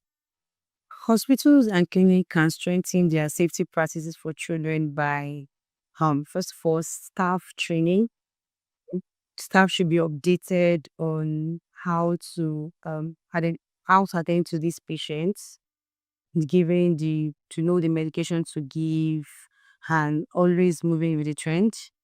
We also have infection control. There should be vigorous hand washing. Aseptic techniques should be used when attending to the patients. And for babies, we have following medical pediatric charts. I think that should be pediatric medication practices. Yeah. Following medical pediatric practices to attend to these babies, and also strict patient identification. We can make use of ID band for them, making sure that you're surely knowing that this is the patient to attend to before attending to the patient, double checking calculations before administering medication to the patient based on weights. So these are ways we can actually strengthen our safety towards our patients. It builds a safety culture where everybody and every member working there, every staff, is actually looking towards the safety of the patients, avoiding risks, and also updated medical equipment. When the medical equipment, it does not give room for medical errors or low quality procedures done on that patient. So yes, those are the rules it plays, and it keeps skills fresh. You're getting updated with the new trend, the new ways, better, safer ways to attend to the patients and the babies. In my own experience, the little things that I think we can do to actually improve patient safety, especially in the hospital environment, is actually we have patient identification, working more on how we be able to identify our patients. If we can use code colors or ID band to be able to identify our patients, involving the families at every step of the way to be there. Whatever is happening, they should be updated. And also, double checking of medications with whoever you're working with to be certain that you are giving the right medication, the right dose, at the right route to the right patients. And also vigorous hand hygiene before getting close to any of the patients. And I think for babies, they're basically supposed to have their own things like stethoscope, thermometer. Those things should just be for them to avoid cross infection. The advice I would give to my colleague and policymaker on World Patient Safety Day is for us to work together to commit to delivering safe care through vigilant practices, proper training, and a system that prevents harm. As the world marks this day, healthcare professionals, from doctors and nurses to midwives and pediatric specialists, are being called upon to reaffirm their role as guardians of safety for children. Praise Peters for Voice of the People TV. VOP TV. Now, you have more than a voice. Are you ready to lift him high? All around the world, it's time. Let the praise wave ride. It's Praise Wave Live. Oh, yeah. The rhythm of grace we testify. Let's go. He turned our mourning into dancing, our silence into shouting. It's Praise Wave Live. Let the glory rise. We're riding the wave. Every moment, every tribe. Praise Wave, Praise Wave.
Hello there, good evening, and thanks for joining us. Now, this is Political Lens, and I am Chukwuma Okoro. We are broadcasting on Metro SLTV channel 264. On YouTube, we are Voice of the People Television, and on other social media platforms, we are at VOP TV Live. On the show today, emergency rule. Rivers bleeds after 6 months under solar at Ibas. Future remains uncertain as Fubara returns. Well, we are joined in the studio here in Lagos, where we are broadcasting from by Barrister Darlington Agbomo, a political affairs analyst who will help us understand the past, the present, and the future of Rivers politics. We will also be joined virtually by Mr. Somi Oranta. Mr. Somi Oranta is a political affairs analyst. As we speak, he is presently in Port Harcourt, so he's going to give us a feel of what is going on in Port Harcourt, the pulse of the people, and all of that about the future of Rivers politics. Well, now let's get into it. President Bola Tinubu has officially lifted the 6-month emergency rule in Rivers State, reinstating Governor Siminalayi Fubara and other elected officials. The emergency rule declared in March 2025, exactly on the March 18th, that's 6 months today, due to a political crisis that stalled governance and provoked unrest, ended at midnight on September 17, that's yesterday, 2025, prompting widespread celebration across Port Harcourt. Well, despite the jubilation, concerned stakeholders have raised concerns about the lack of accountability and transparency deployed by the sole administrator, retired Admiral Ibas, in the conduct of government business, citing the absence of new infrastructure in the 6 months, stoppage of ongoing work under Fubara, and the inability of the sole administrator to complete the House of Assembly, which was bombed before the declaration of the state of emergency. Speaking during VOP this morning's show, that's today, 18th of September, Mr. Sonny Dada raised concerns about the budget process that gave Ibas the powers to spend Rivers money. While stakeholders also opined that Fubara returns with weakened authority, APC chieftain Tony Cole and PDP leaders described him as a lame duck, warning that key powers have been stripped away, leaving him unable to govern effectively without interference, especially from political godfathers like Nyesom Wike. Tensions were resurfaced earlier at the government house when aides to outgoing sole administrator Ibok Ete Ibas blocked his exit, demanding unpaid allowances. Although the protest was calmed, it revealed lingering dissatisfaction with the emergency regime, which many residents and civil servants said brought no tangible improvement to governance or the economy. Rights groups and opposition leaders, including CUPP, criticized the Supreme Court's silence on the legality of the emergency rule, calling it unconstitutional and a dangerous precedent. They demanded full transparency from the presidency on the legal basis and costs of the emergency. While Governor Fubara's political future remains uncertain, with both the PDP and APC vying for his allegiance. While PDP cautions him against defecting, the APC has offered him party leadership in Rivers if he joins them, an offer that could alter the state's power dynamics and intensify internal rivalries. While observers they argue that Fubara's restatement may be symbolic as it returns without control over key institutions like the State Assembly, security agencies, or full party support. The unresolved power struggle with Wike continues to cast a shadow over his administration's effectiveness. Meanwhile, outgoing Administrator Ibas defended his tenure, highlighting reforms like the adoption of IPSAS and modern revenue codes as part of his legacy. He claimed these changes will enhance transparency, accountability, and fiscal discipline in Rivers State's financial cost management. Oh well, that's it. Let's get into the meat of the matter now. Barrister Darlington, let me start with you. 6 months flashed past in Rivers State. State of emergency ended. Fubara resumes with Deputy Ngozi Maodu. Martin Sawamewule as Speaker and other lawmakers. Let's have your general overview of what happened before we get into the specifics. Barrister, what's your broad reaction? Yeah, Mr. Koro, what happened in Rivers was the height of infamy in our democratic journey. The democratic institution in Rivers State was hijacked and pummeled. In fact, Rivers State will not be the same again, whether Fubara comes back or not. Because the injury Rivers State is suffer because of this state of emergency can never be recovered, even in the next electoral cycle. Because the institution has been disabled. And as long as the Wike is around, it will be impossible for Rivers State to be a state of democracy. It will be impossible. Because this is godfatherism taken to a different height entirely. As long as Wike is around and alive, it will be impossible for anybody to govern Rivers State in a democratic setting. He will always want to show his power and throw his weight around. That is one.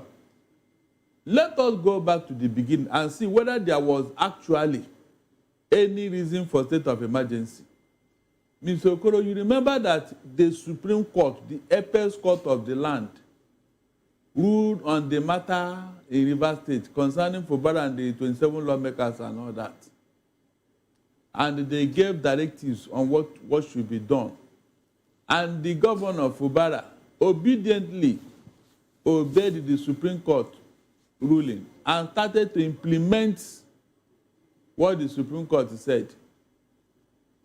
Remember that before this time, there was no serious crisis, as to say people were dying, they were burning things, there was rioting, there was breakdown of law and order. There was nothing like that. It's just a disagreement between a godfather and his son. And you have seen such things all over Nigeria. It has happened severally. Remember Carl Orji and his own, what is it called, his own chief of staff, T.A. Orji, who even won an election while inside the prison. And when he came out, there was disagreement between both of them. Heaven did not fall. There was no state of emergency in Rivers. And so when this thing happened in Rivers, I was thinking that when many Nigerians, civil society groups and all that, will rise up to the occasion and challenge what happened in Rivers State, because there was no need for it. The person that imposed the state of emergency in Rivers State have not convinced anybody that there was need for it, because the governor was implementing what the Supreme Court said to bring sanity in the governance of Rivers State. We all saw it. The governor did not obey. The governor did not disobey the Supreme Court. He was even begging the lawmakers and all that so that they can move on with the governance of the state. But what happened next? All of a sudden, state of emergency emerged. And people did not ask questions and say, what is the reason? They were telling us that the pipeline was busted, and there was threat, there was this. All manner of reasons that does not hold water. Meanwhile, the real places that Nigerians are having serious problem in this country, which is the northern region, where an entire village was sacked, people were killed in numbers. In fact, where part of a state has been taken over by terrorists, and they are dictating the terms for peace and all that. Where terrorists are sharing power with the state governors. It happened in this country. Even where the people were begging for state of emergency, nobody paid attention. Nobody listened to them. But because they wanted Rivers State at all costs, that's why they imposed that state of emergency. All right. Barrister, you have said quite a lot in the few minutes that you spoke. And one of the things that you spoke that struck me is when you said that whether Fubara returns or not, whether he returns or not. Before you chime into that, I would like for us to go to Rivers State, where we have Mr. Somi Oranta on standby, so that he will tell us, what's going on in Port Harcourt, the pulse of the people, whether the governor has resumed, what is going on in Port Harcourt and all of that. Good evening, Mr. Somi Oranta, and thanks for being part of Political Lens. And good evening to our viewers, anywhere they may be. I'm in Port Harcourt, like you just stated. Okay. And Rivers State is in a festive mood. Okay, beautiful. Good to know. I'd like for you to walk us through what's going on in Port Harcourt at the moment. You said that River State is in a festive mood. First off, is the governor back on seat? Has he resumed? Are you aware that the governor is in River State and he's in the government house, carrying out his duties and responsibilities to the people of River State that elected him in the first instance? I can't say categorically that he has resumed. Okay. Because up to the last time I got information from the government house, they were waiting for him. Dancers, a lot of people were there waiting for the governor. Okay. He has yet to show up. As at the time I came in. All right. What time was that? What time was that? Was it yesterday or today? Today. At what time? Till 3 o'clock. Up till 3 o'clock. Up to 4 o'clock. Up till 4 o'clock. 4 o'clock. Okay. Yes. There was no sign of the governor. In River State? Yes. Okay. And there are traditional, cultural dancers and groups from the 23 local government areas of River State. People are celebrating. But as at the time, I got I checked out on it. The governor had not shown up.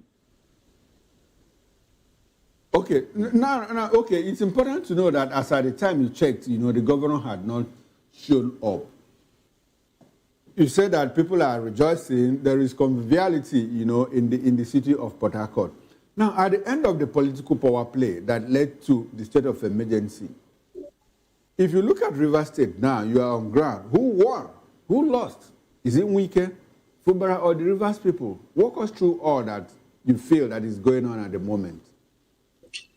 In terms of the power play. Yes, it goes without saying that the greatest losers in this whole game or this whole power play happen to be the people of River State, and the developmental strides, of the governor for the good people of River State.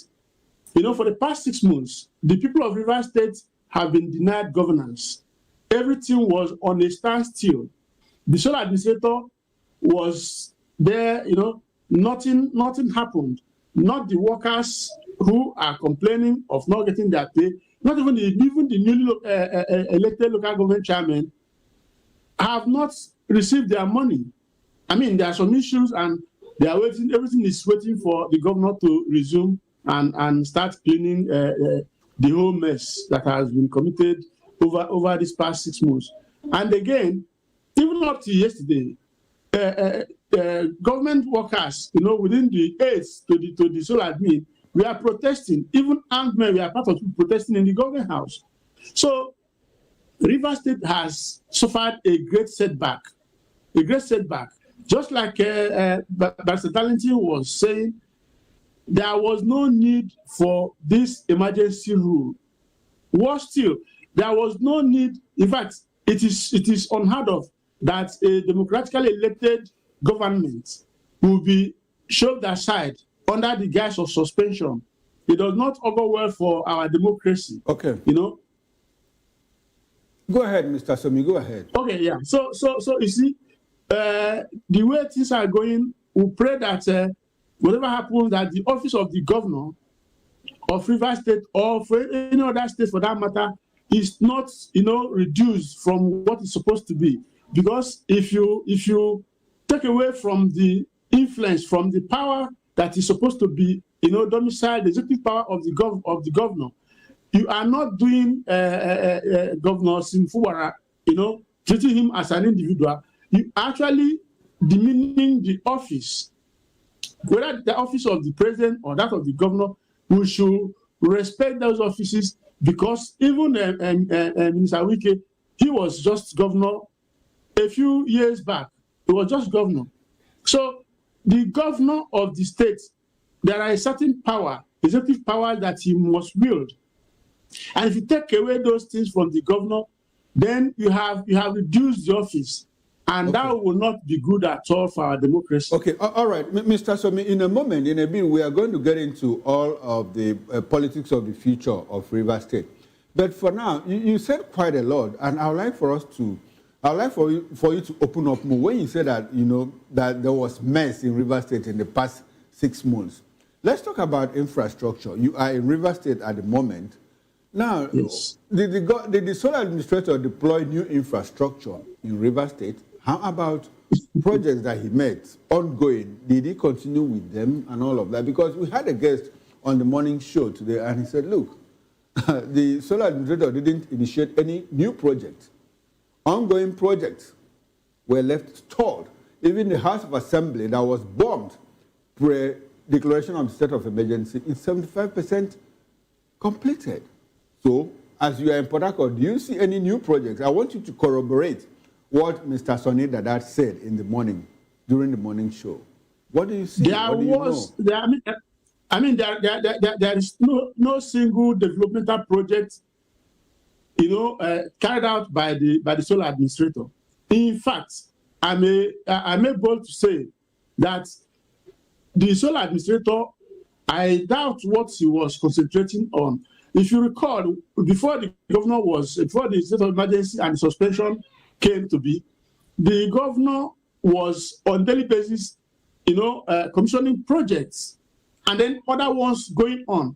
But when the emergency thing happened, the governor, obeyed them and stayed back.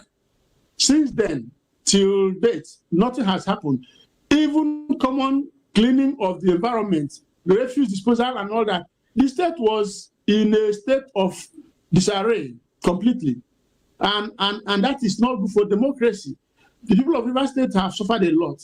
And I also want to use this opportunity to state that we must get our 6 months back, because it was taken from our people, from our democracy in Rivers State, by force, by executive fiat, by presidential fiat. We must get it back. That means to say Rivers State will not be doing election when others will be holding election across the country in 2027. The 6 months must be given back to us. Okay. Otherwise, it will be a great... Go ahead, land on your thoughts, sir. Yeah. So it will be a great injustice on the people of Rivers State who have elected and given their mandate to Governor Fubara's government. So, as it is, we are hoping that the governor, he has a lot of jobs on his hands, but I know that he's capable, and the people of Rivers State are waiting. If you also will recall, when the sole administrator came in, he said that the job at the state assembly that was ongoing, that the governor has paid up to 75%, for it. So how come the job, everything just got stalled, as if there is nobody at all? I don't understand. All right, Mr. Somi Oranta, thank you very much for that letting. At least we understand what is going on in Port Harcourt at the moment. You raised some legal issues, and good enough, we have a barrister here in the studio, and he will let us understand the legal implications of what you have said and all of that. Please, I will encourage you to stay with us, because we'll come back to you in a bit. Now, barrister, there's something I wanted us to talk about. The court cases that remained frozen, in the 6 months that the state of emergency was declared. But Mr. Oranta has raised a very cogent point, which is, he says that the people of Rivers State won their 6 months back. What are the legal provisions for that? Can you help us understand? I mean, they say that, look, 6 months have been taken away from us democratically, and we want it back. Do you expect, what does the law say? What are the provisions of the law about staggered elections? If Fubara, okay, now he wasn't sworn in again because he didn't take another oath of office, he was just recalled. So how would the people of Rivers State get back their 6 months? Is it possible? Good. This is where I expect the governor to go to court, just like Obi in Anambra. Remember, it was Obi's tenure that started this off-cycle election. Yes, staggered. Good. Okay. It was Obi. So in the same vein, the governor, even for the sake of claiming his right and the right of River people, he should go to court over this matter. Why did I say so? Because in the first place, there was no need for state of emergency in River State. And even if there should be, the Constitution did not envisage that an elected governor should be removed from office by military fiat. It was never envisaged. No, by executive fiat. By executive fiat. You know, so it was never envisaged. That is why it was not stated clearly there. And that is why that 6 months must be brought back to Governor Fubara's tenure. Okay. He needs to challenge it in court. It's only the court that will rule on that matter. Okay, only the court. Yes, but if you sleep on your right, then... Now, Barrister, as a lawyer, if Sim Fubara consults you now and asks you to take up the brief, what are the arguments that you prefer before the court? That, look, 6 months were taken away from him. Because do you have any precedent that you give? There is none. The only precedent here is that in the Constitution, Section 305, that gave the executive the power to declare state of emergency, it was not envisaged that the governor should be removed. That is the issue. We have seen state of emergency in the government of Yo in this country. Okay. The governor was not removed. Remember, we have also seen situations where the governors were removed. Because those people, they decided to sleep on their right. Okay. Remember what the vice president said, Shetima. Remember what he said about removal of governor, elected governor from office. Okay. That almost cost him his job. That means everybody knows that no matter what you do, in a state of emergency, an elected governor should not be removed from office. That is what we are saying here. If it is a security matter, yes, the military are there to do their job and then, defer to the governor, as it happened under Jonathan. We have seen it. So that is the basis for my argument. That look at what happened when this happened and look at what the result. So why should this one, you remove the state assembly, you remove the governor, you remove the deputy? That means the state was left without governance for 6 months. And then when I can now look at all the developmental project that was stored in Rivers State within this period. And I can now declare that, look, within this period, there was no governance in Rivers State. They need to take it back. And I'm sure any reasonable judge will listen to such argument. Any reasonable judge? How reasonable are the judges here? Look, if they don't, it will be added to them. It will be added to their infamy so that when we want to criticize them, we add it up. Okay. It will be added to their infamy and their misapplication of justice. Okay. Now, Barrister, before that, I had lined up a question for you. Now, after the declaration of the state of emergency, concerned citizens went to court to challenge the declaration. Curiously, about 40 cases remained frozen, as the president himself admitted during his speech. Now, what does that tell you about? It tells you that the judiciary have been compromised. Because for a matter like this, it requires speedy attention. Okay. Expedited action. Yes. In fact, you don't need to be told that this is an emergency. Such a matter cannot come to Supreme Court and they will warehouse it as if nothing happened. So, what are they going to do now that the thing have expired? They will now tell us that events has overtaken this suit. There's no need for it and all that. Then they will discharge and acquit it or throw it away. And they will tell it's for lack of diligent prosecution. That's what is going to happen. Because on what basis are you going to court now? On what basis? Are you going to say that they should remove it or they should bring it back? I don't understand. So you can see why that matter should have been attended to. And now, we are looking at a situation whereby the governor has signed away his soul, his liver and his kidney. So what is left of him? Okay, Barrister, we'll come to that in a bit. Because you have raised an issue here. Now, the judiciary, how have they helped to build up our democracy? I would like for you to look back, the 26 years of our democracy in the Fourth Republic. What role has the judiciary played, in trying to build up our democracy? Because we copied from somewhere and we want to look like those people. How far in the journey have we traveled? To what extent do you think that we are measuring up? Where we copied the democracy, which is the United States, the judiciary is very strong. In fact, I've never heard or seen any American president that will now mortgage the American judiciary.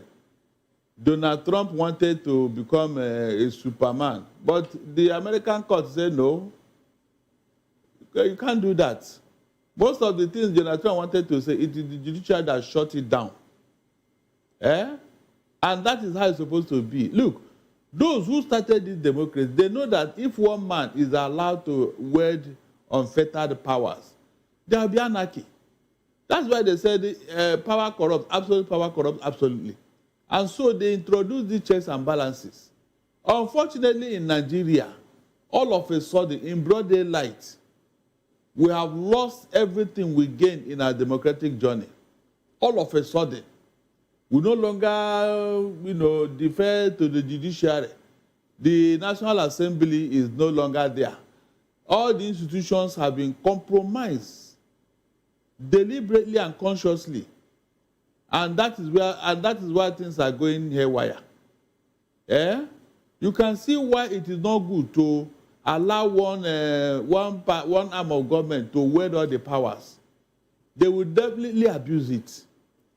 It is this abuse that have kept us where we are today. That the whole Supreme Court will rule on the matter and nobody will obey it. Rather, they will not impose their own will. It's so sad, Mr. Okoro. You don't know how bad does that amount to what people have conceptualized as state capture? I mean, this is more than state capture. It is people's capture. The people have been captured. When you have taken over the mind of a people, what else is left of those people? That nobody even challenged what happened. So it's not just a state capture, it is the people's capture. The people have been captured from exercising their rights. That's the truth. The people are in hostage. They are in bondage. Okay. All right. Now, let's go back to Port Harcourt, to Rivers State, where we still have Mr. Somi Oranta. Now, Somi, I want for us to talk about the future of Rivers politics. Now, what kind of governor will Fubara be? Power stripped of him. Now, do you agree with Tony Cole that Fubara will be a lame dog? All powers stripped off. Do you think that Fubara will fight again? Within the context of, if you talk about local government autonomy, though we are not yet there, but there's a degree of local government autonomy now. Now, out of the 23 local government areas in Rivers State, 20 of them are controlled by the All Progressives Congress, APC, only 3 for the PDP. A situation where we have a governor who supervises APC local government chairman. What kind of power, what kind of governor would that governor be?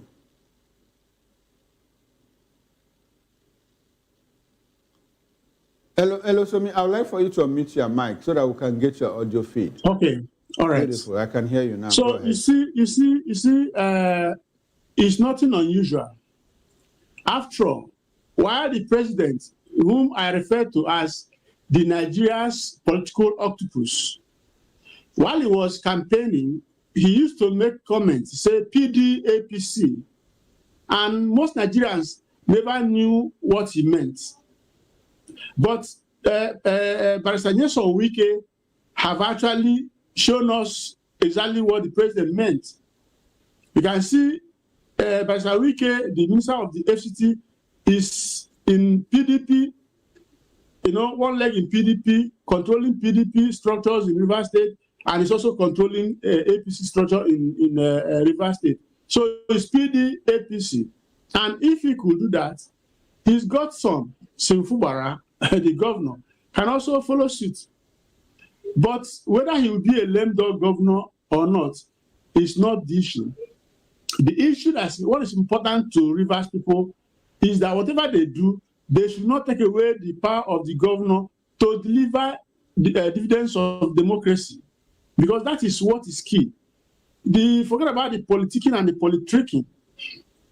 Rivers people are not concerned with that. Our concern is that let the governor come back and continue with his developmental strides, which was ongoing before this unfortunate declaration of a state of emergency and the suspension of the executive and legislature in Rivers State. Okay. That's what's key to us. Okay. Everything else is secondary. All right. Now, Somi, I like the issues that you raised now, the point that you raised. what led to the imbroglio in the first place was the distribution of resources, whether we like it or not. Or sharing. Yeah, distribution of resources between Godfather and Godson. We might try to paper over it, but that was the meat of the matter. Now, you say that the people of Rivers State are not interested in the politics or the politicking. But we have a situation where the governor now looks like he's hamstrung. The House of Assembly is controlled by who? The other faction. The local government areas, the grassroots, where development is supposed to be deployed, is controlled by who? The other faction. And if they gang up against him, what will be the interest of the Rivers man if development doesn't get to the people, where personal interests overshadow public interest? So at this point, what should be the concern of the average Rivers man? Should it be policy or development within the context of the situation that I have just talked about now? Yes, in the true tenets of democracy does not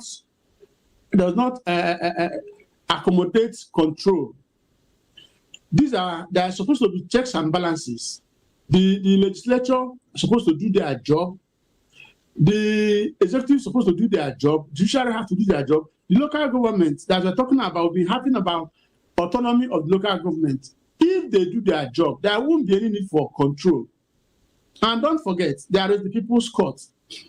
If the governor bring up an issue, a project, or something, a policy that will augur well for the welfare of Rivers people, if he brings it up and if they shut it down, he will go to the public opinion, court of public opinion, and let the people hear what is happening. You see, I know that all parties must have learned a bitter lesson out of what has happened, because, like I stated in another fora today, and even before now, that when two lions are fighting over a conquered prey on how to share, who will take the head, who will take the tail, who will take the center. Sometimes they'll be so engrossed in the fight, for oversharing or sharing formula, that an innocuous animal will come and carry the prey and go and be enjoying it. So Rivers people have seen what has happened. All of them have suffered it. How outsiders came to Rivers State, Rivers State became like a playground, for all. House of representative, a committee to oversee Rivers State, the sole administrator, and all manner of influences extraneous to Rivers State and the people of Rivers State. So they have learned their lessons. I am sure that they will do better to cooperate and collaborate for the development of Rivers State. Okay. That is our expectation. Okay, that's your expectation. Now, I'd like for you pointedly, now, based on what you understand, the personality of Phineas Omwike and that of Sim Fubara, do you think that, because it looks like some people have said also that the condition under which Fubara finds himself now is even worse than the situation or the circumstances that he fought against. Do you think that he's going to fight again? You see, Governor Sim Fubara is a very peaceful person. Okay. And he has given instruction to his supporters to please respect his godfather, Barrister Omwike. They shouldn't, use all manner of words on him and all that. He really meant for peace. In fact, at the point where Supreme Court judgment came, and he saw that he has lost the battle, he threw in the towel, and stopped everything about fighting and quarreling. He set out to, the barrister there, stated it. He set out to fulfill all the conditions, implement the terms and conditions of the Supreme Court, the judgment. And it was the assembly that was pulling back, So now they have, like I said, they have learned their lessons. It was the assembly people that went, in fact, the speaker went to welcome him with some of his men, from the aircraft as he was coming in. So there is no reason for them to fight again. I expect that they will do collaborative and unified, governance that will benefit the people. If they fail to do that, whichever party that will lead to that, Rivers people will see it and then we'll know where we'll take it from there. But we have to be positive because we have had negative for so long. We should be positive at this juncture. All right, then. Thanks very much, Mr. Somi Oranta. Please do stay with us because we'll come back to you. Now, let's come back to the studio where we still have Barrister Darlington. Barrister, if you look at with the political crystal ball, if you look from everything that has happened, pre-declaration of emergency, the state of emergency itself, and the post. Now, what do you see? What do you think is the future of Rivers politics in terms of stability, in terms of Fubara trying to fight back? Because a lot of people still believe that, look, all is not well with Rivers State. A lot of stakeholders have said, look, Mr. Sim Fubara, don't accept this because it's unacceptable to us. Do you think they are going to nudge him into another fight and all of that going forward? I think so, because I remember what happened in Kaduna under Balarebe Musa, who was surrounded by MPN State Assembly members, and who wanted to remove him from office at all costs because he was a UPM man, and he wasn't ready to play ball. First, they refused to approve his commissioners, and Balarabe Musa was running his government without commissioners. Two, they now told him he should give them, each one of them, a plot of land, and then 50,000 naira to develop those plots of land. A condition that Balarabe Musa said no, because I don't have that kind of money to give you. And that was it. They came together and impeached him. So I see something like that happening in Rivers State because as long as the use of Wike is still around and alive, Fubara will never have peace, neither will Rivers people. Because he will always want to throw his weight around. No thanks to his godfathers in Abuja who are backing him up. So as long as this kind of scenario is still there, Nyesom Wike will never give up. So it is either they will impeach Fubara at the end of the day, or they will force him to resign honorably. These are the two scenarios that I see playing now, because you don't know the extent of the agreement he signed until he come into office and you start seeing things happening. The State Assembly will now be more recalcitrant. They will even be disobeying him right, left, and center. The chairman of local government will not even defer to him. They will even be referring matters to Wike. That's the serious part of it. They will be referring matters to Wike instead of the governors. So what kind of governor is that? So they will make things so difficult that the man will either resign or they will impeach him, which is the final end game. Okay, now from what Mr. Somi Oranta told us, as at 4 p.m. this evening, that's about less than 2 hours ago when he checked, the governor had not resumed duties. Yes, because he wouldn't want the sole administrator to hand over to him now. But he handed over to the sole administrator? Because he's the governor, he's the elected governor. He is the elected governor of a state. What role is the Ibas man playing in River? Who elected him? No, but he was trying to fulfill a presidential mandate, which he said he fulfilled within 6 months. Did the presidential mandate that he said that Ibas should hand over to him? Did you hear such a thing? You didn't hear such a thing. So what are we talking about? So who should hand over to Fubara? Fubara should hand over to himself. Because no, Barrister, let's be real here. Who do you think should hand over? Because there's no way he can hand over to himself. Handover notes were prepared by Ibok himself. Fubara handed, if they wanted the president to hand over to Fubara, the president would have simply taken powers from Fubara and now hand it over to Ibas. But in this situation, it was Fubara that handed over to Ibas. So is it not conventional wisdom that Ibas should also hand over to him? But it's not even the issue of handover. The issue is that as we speak now, maybe he has resumed, but that's at the time. Our guest in Port Harcourt checked, 4 p.m., the governor was nowhere around the government house. Maybe the man is praying. Okay. He must be praying seriously. Because one, he doesn't know how polluted the government house has become. since these 6 months. So he need prayer to go back there. Then 2, he's not even sure what he's going to see. You know, because I'm sure the Ibas man have left. Yes, reports have it that he's gone back to Abuja. He has left. So that means the place is without leadership now. Without leadership, no handover, nothing.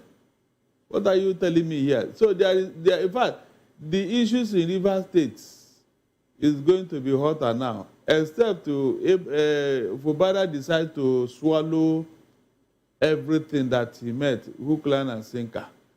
Because without being told, the place has become messier now. Okay. I mean, financially. And that's why nobody handed over to anybody. Okay. They just don't want him to come. Just that there was an ambush. There was a trap for Fubara during this 6 months. You know the trap? They thought he was going to make noise or going to, cause some ruckus or instigate some of these boys to, And so when all those things did not happen, they were surprised. They were shocked. They didn't know what to do. That was why this second thing happened now about handing over. Okay. It was so shoddy. It's an embarrassment. In fact, they just treated him as if it does not matter. Okay. All right. Now, Barrister, I'd like for us to go back to River State, where we still have Mr. Oranta on standby, because we want to understand a lot that is going on in Port Harcourt. Now, Mr. Oranta, do you think that Fubara will move to the APC under the current setup? APC leadership in Rivers says they are willing to receive him, and if he moves to APC, he becomes the leader of the party in the state.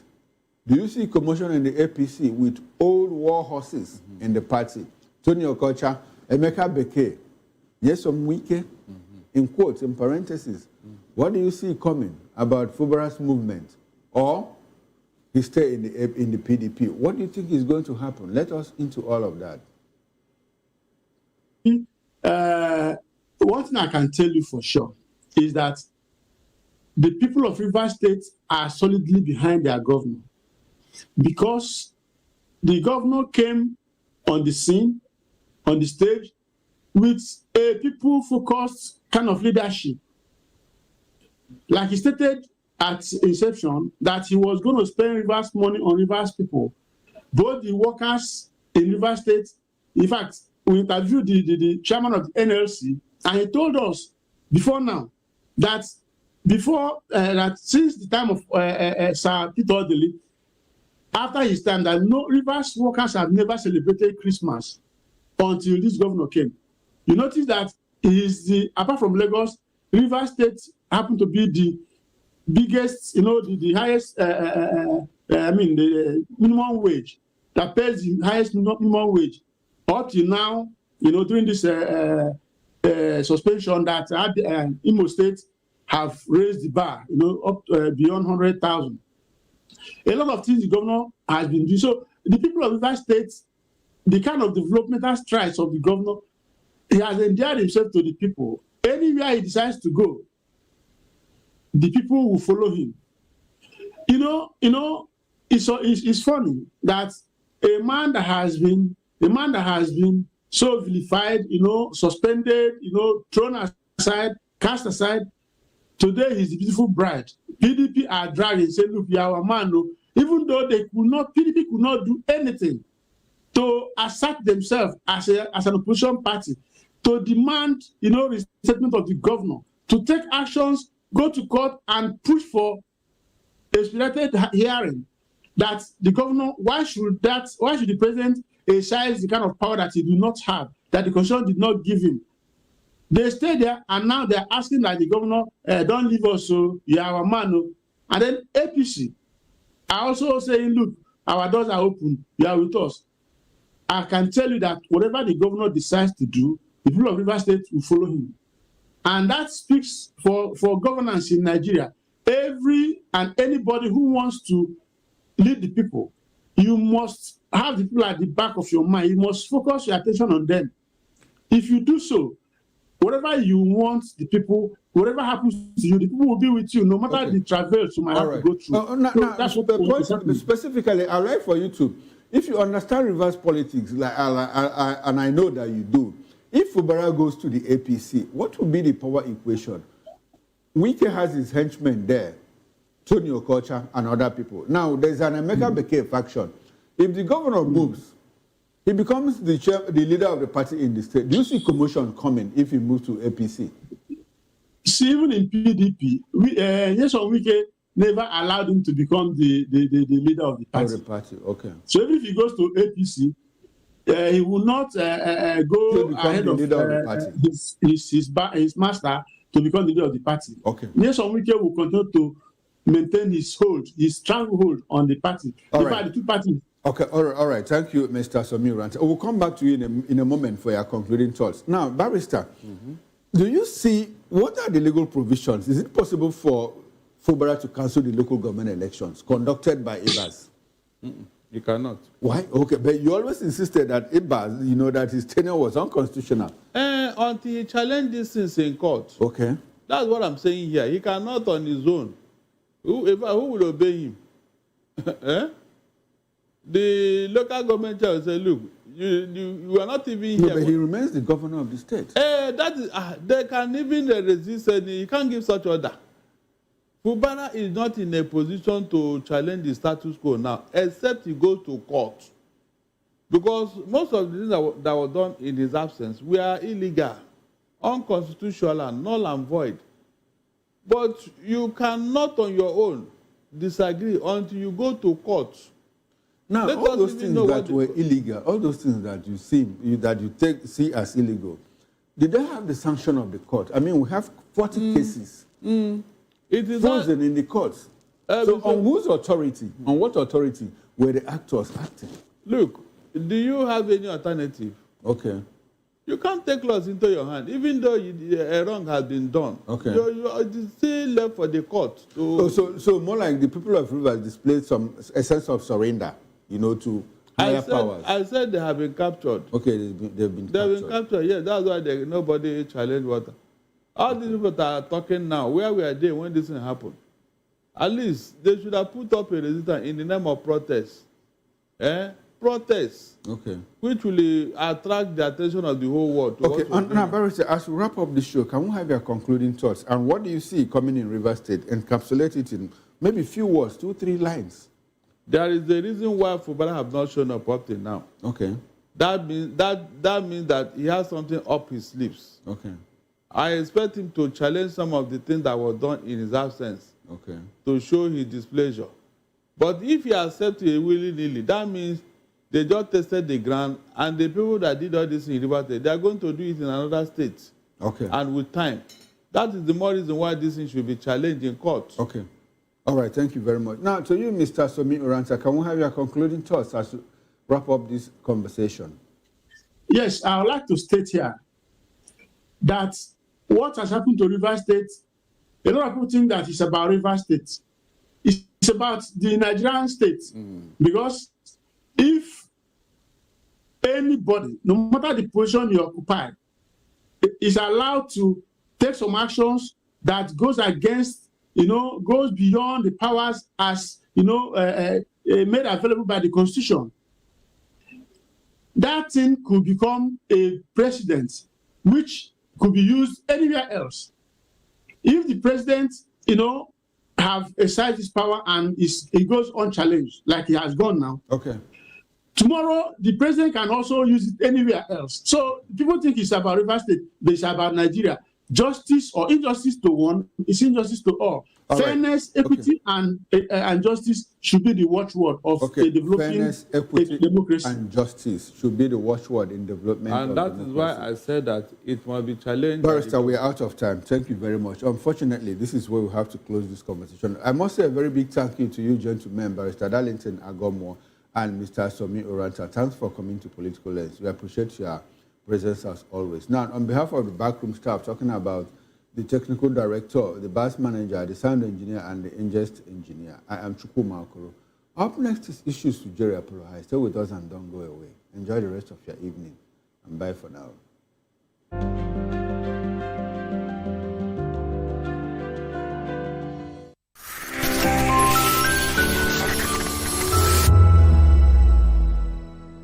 The 2564 is coming up on Barney 9, right? The 2564 Atlantic Tower. What happens in the hush behind hangar doors? Who signs the papers that gamble with lives? Which truths were grounded before they even ever had wings?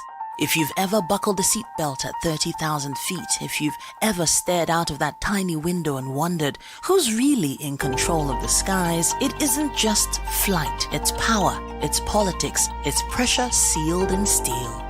We're peeling back the clouds from runway risks to sky-high secrets. We're diving deep where most dare not to look. Aviation Scope, every Sunday at 7 p.m. only on Voice of the People TV. We don't just report, we reveal. We don't just ask, we uncover. Because when it comes to the skies, ignorance is turbulence. Aviation Scope, the sky isn't the limit, it's just the beginning. Are you ready for the extraordinary? Something big is happening on your screen. Introducing VOP TV. Now streaming on SLTV channel 264. From breaking news to captivating conversations, news analysis, giving you all sides to the story. We bring in-depth discussions on the issues that matter, from politics to sports, entertainment, and lifestyle. VOP TV on SLTV channel 264. Join us as we redefine what television means to you. Voice of the People Television, VOP TV. Now you have more than a voice.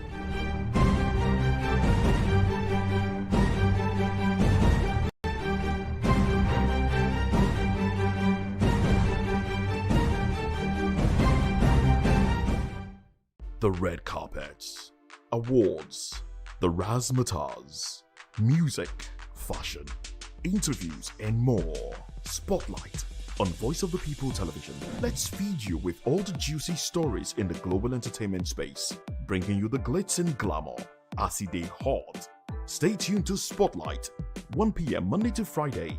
Spotlight on VOP TV. Entertainment like never before.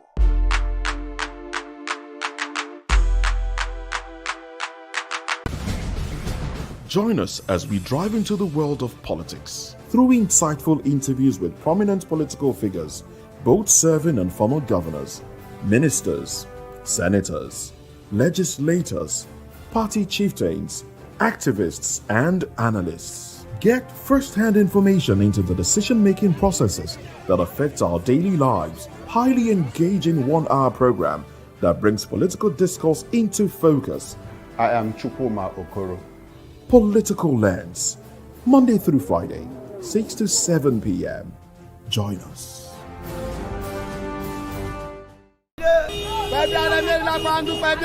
Good morning. It's the start of a beautiful day. Well, start your day right with a healthy dose of news, fun, and inspiration. Join us on VOP this morning for the latest news, trending topics, and uplifting stories to set your day on the right vibe. From news and current events to lifestyle and entertainment, you are covered.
September 15 marks the International Day of Democracy, a day set aside to celebrate democratic principles and promote democratic values around the world. First observed in 2008, the day serves as a reminder of the importance of freedom, participation, and the rule of law in building fair and just societies. It also highlights the role of citizens, institutions, and government in safeguarding democracy. As nations face challenges such as political unrest, voter apathy, and threats to freedom of expression, this year's commemoration is a call to strengthen transparency, accountability, and inclusiveness in government. Talking of democracy, we don't have democracy here in Nigeria. In fact, if you ask me more, I will tell you everybody to find their way. Divide the country. Let everybody be. As you can see, everybody's agitating. People from the eastern are agitating for Biafra. Some from west are agitating for Odua. I believe up north, some are agitating for Arewa. So, talking of democracy, for me, Nigeria, we don't have it yet. So the best thing that will bring peace, if at all, is everybody to go their way. Release of Nnamdi Kanu will make everything work out. If Nigeria will still continue, fine. If it doesn't, so be it. Well, there are so many things that are bad about the country right now. Things are getting out of hand. Imagine fuel of yesterday, it's now almost 800 and something naira. Diesel is not something we cannot even talk about. The country on its own is too poor. Our naira note is very poor, so everything about the country is too poor. We need the leaders to step up and do the betterment for this country. Democracy that one don't have a speech, there's no freedom of speech. My brother, I don't think we are in democracy. We are a military regime. This is not democracy at all, because you will not allow to talk, they will not allow to protest. So I don't understand. She reduce the price of fuel. Subsidy should come back. Then our naira should rise up and defeat the dollar. That is it. Nothing more than that. It should bring down the economic. Let Nigeria economy be stable. Now we will be buying rice for 80,000, 80-something. Unless you want to eat stone rice, that's why you will be going for 40,000, 50,000 rice. So that is it. The United Nations urges everyone, from leaders to everyday citizens, to work together in defending democracy, ensuring that the rights and voices of all people are protected. Bendamola Olukuton for Voice of the People TV. VOP TV. Now you have more than a voice.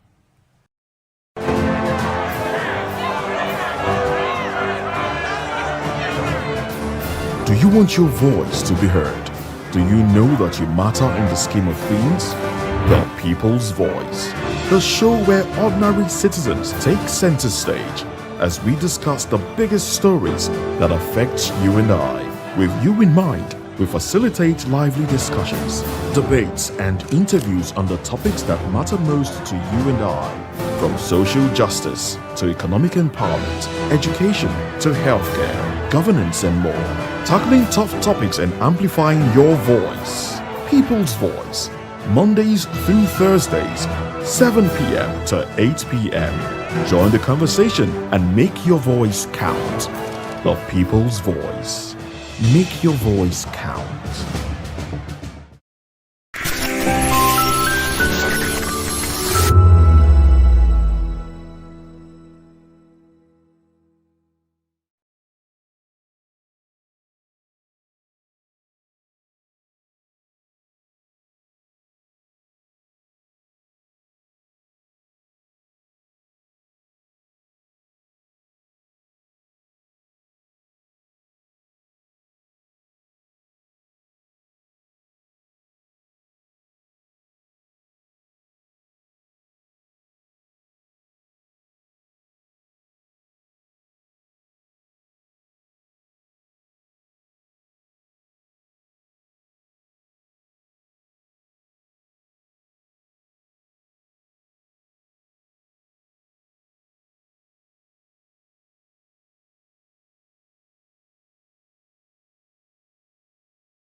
We encourage you to click on the like button and subscribe to our YouTube channel. We are Voice of the People TV. Also follow us on all our social media platforms. We are at VOP TV Live. Visit our website www.vop.ng for fresh and trending news. Also watch us live on SLTV channel 264. VOP TV. Voice of the People Television. Welcome to Kitty's Corner. Every weekend is a new journey. Join Auntie Oni as she embarks on thrilling adventures. Each episode takes the young explorers to a different fantastical world filled with exciting challenges, making new friends and learning valuable life lessons. The show begins with lots of excitement in a cozy storytelling mood. Fairies teach the importance of kindness, honesty, bravery, teamwork, or curiosity. Kitty's Corner is a delightful blend of fun, education, and imagination with catchy songs, interactive games, and heartwarming stories. Join Auntie Oni every Saturday, 10 a.m. to 10:30 a.m. on Voice of the People Television. Kitty's Corner, perfect destination for curious minds.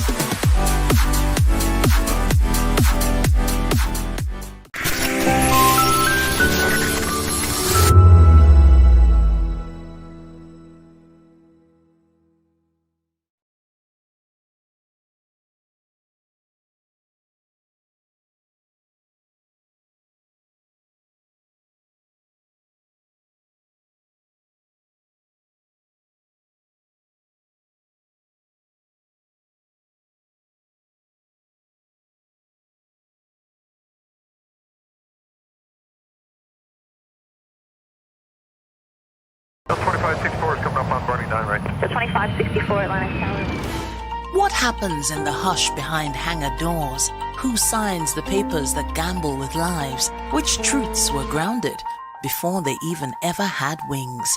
If you've ever buckled a seatbelt at 30,000 feet, if you've ever stared out of that tiny window and wondered who's really in control of the skies, it isn't just flight, it's power, it's politics, it's pressure sealed in steel.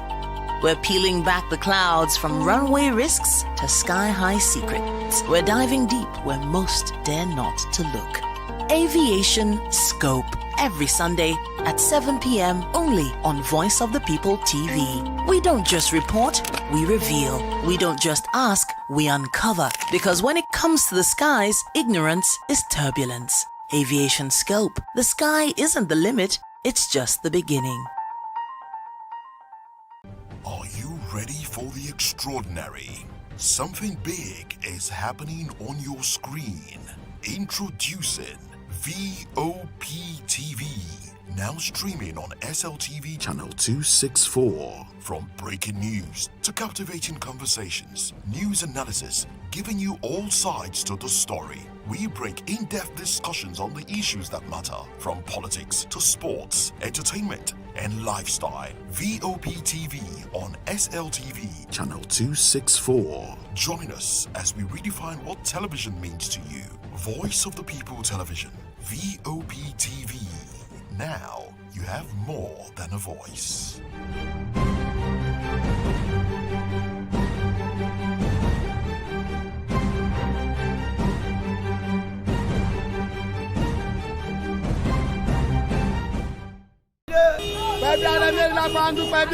Good morning. It's the start of a beautiful day. Or start your day right with a healthy dose of news, fun, and inspiration.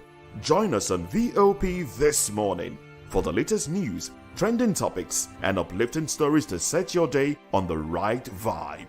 From news and current events to lifestyle and entertainment, you are covered. VOP.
encourage you to click on the like button and subscribe to our YouTube channel. We are Voice of the People TV. Also follow us on all our social media platforms. We are at VOP TV Live. Visit our website www.vop.ng for fresh and trending news. Also watch us live on SLTV channel 264. VOP TV, Voice of the People Television. The red carpet came alive in Lagos as industry players, cultural enthusiasts, and cinema lovers gathered for the premiere of Amayanabo, The Eagle King. Written and produced by media entrepreneur Betty Irabo and directed by veteran filmmaker Fred Amata. The historical drama brings to life the rich culture and traditions of the Niger Delta, told through the lens of royalty, power, and identity. All we've learned in history is what the white man has told us. Let us start telling them our own side, how our forefathers felt, how they... We had city-states, we had a structure, we had a government before the white man came in. We need to start telling our own side of the story, not their side of the story. And we can do it, and we are doing it, and I will continue. Nothing will stop me by the grace of God. The movie explores themes of leadership and betrayal with standout performance from its cast. One of the lead actors who played the antagonist shared his excitement about embodying a complex role that challenged the king's authority. Let me say without revealing too much, my character was the character that led King Ibanichuka down the path of unrighteousness. Hey! Oh yes, so this is that means you're like a villain in the movie. Well, without really revealing too much, I wouldn't say I was a villain. I would say I was a principled person that insisted on sticking to terms. So those terms are now open to interpretation by the audience. Audience members who attended the screening described the film as a bold celebration of culture, applauding his storytelling, costuming, and cinematography. As the stunt director, how was it?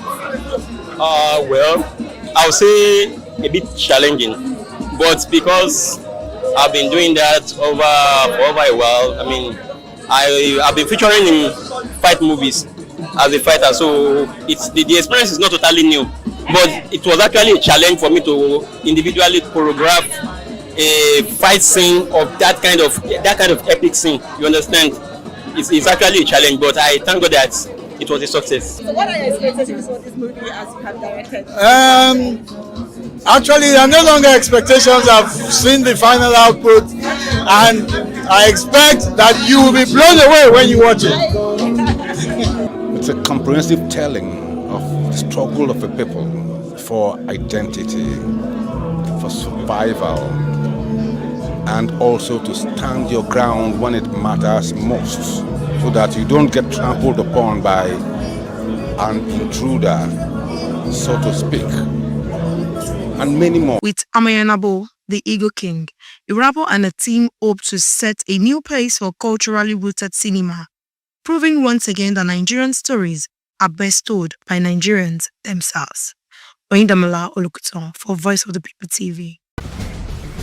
Join us as we drive into the world of politics through insightful interviews with prominent political figures, both serving and former governors, ministers, senators, legislators, party chieftains, activists, and analysts. Get first-hand information into the decision-making processes that affect our daily lives. Highly engaging one-hour program that brings political discourse into focus.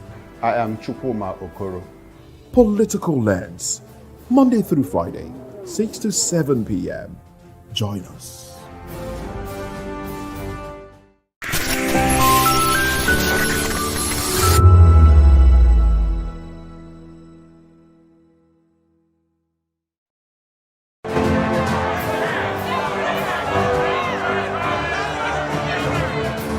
Do you want your voice to be heard? Do you know that you matter in the scheme of things?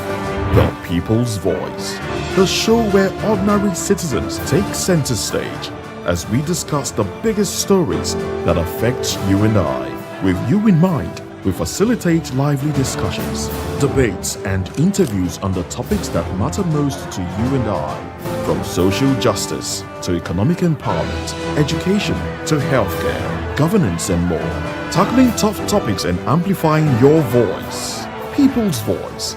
Mondays through Thursdays, 7 p.m. to 8 p.m. Join the conversation and make your voice count. The People's Voice. Make your voice count. Everybody keep watching Voice of the People. All right? Love you all.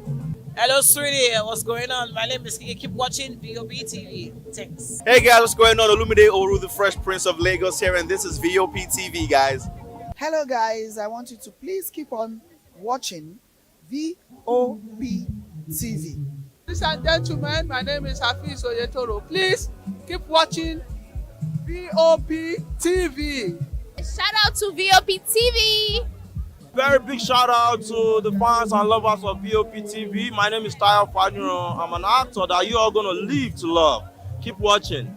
Cheers. Hi everyone, so shout out to VOP TV. Voice of the People Television awuchiela o onye nụ ya ka ọrụ ibe ya. Ị chọrọ ịmata akụkọ ndị gbara n'ọkwa akụkọ dị iche iche n'ala anyị kwa ụbọchị. Ị chọrọ ịmata ka o si afịatụ na ndọrọndọrọ ọchịchị, agụmakwụkwọ, azụmahịa, ime njem, ọbụladị egwuregwu. Mgbasonyere anyị n'oge ndị Igbo na Voice of the People Television. Anyị nwere ndị ọbịa bụ ọkachamara bụkwa ndị ga-enye aka tapịa isiokwu ndị anyị jiri bịa kwa ụbọchị. Anyị ga-eji ka o siri gbaa n'akwụkwọ akụkọ dị iche iche wee malite tupu anyị akọzie n'uju n'ubi onye anyị bịara na nke ya. Ibamuru nzem ọzọ kerikosi ya gazere onye ukwu ma gazere onye nta. Mkparịta ụka tọrọ atọ ka anyị ga-ewetara gị bụkwa nke ga-eme ka ịmata ka ihe si aga n'ala anyị bụ Naijiria ọbụladị na mba ofesi. Oge ndị Igbo na Voice of the People Television ga na-abịara gị site n'ụbọchị Mọnde ruo Fraịde na SLTV Channel 264. Ekwekwala ka akọrọ gị ya akọrọ. Chetakwa na ọ bụ na SLTV Channel 264 ka ị ga-ekiri Voice of the People Television. Voice of the People Television. Ugbu a iwere karịa olu. Former Vice President Atiku Abubakar has cautioned the federal government against mismanaging the $1.7 billion allocated to the health sector in the 2025 budget. In a statement on Sunday, Atiku urged transparency and accountability, warning that the past claims of missing public funds linked to animals like snakes, monkeys, and termites must not repeat. He called on President Bola Tinubu's administration to provide a clear framework on how the funds will be spent, stressing that every kobo must be used to strengthen Nigerians' healthcare system. As Voice of the People TV, we're on the streets to bring you the opinion of citizens regarding the situation. Experience have shown us from time immemorial, we have had different governments. So I will not be surprised if such happens again. It does not really mean that animal, it means those people that will handle the money, that they should use that money as they ask them to do it. They should not divert the money to another sector or to their pocket. If we start lying on our government that the money of a thing is being taken away by tiger, lion, monkey, at the same time lions and termites, at the same time snake, we are all lying to ourselves. We all know where that money is going to. And that's the pulse of people on the street. While some believe the youth should focus on self-improvement, others argue that accountability lies with those in power. With Atiku's concerns raised, Nigerians remain watchful, hoping that this administration will deliver on its promises. I'm Oyindamola Olukuto reporting for Voice of the People TV. Ever wonder what inspires your favorite gospel artists? Explore and discover the rich heritage of continental gospel music and how this transformative journey has evolved and shaped cultures around the world. As we dig deep into archival treasures, feel the energy in our praise jam, Gospel Fusion on Voice of the People Television. Tune in this Sunday, 3 to 4 p.m. and be part of a transformative experience that uplifts and inspires.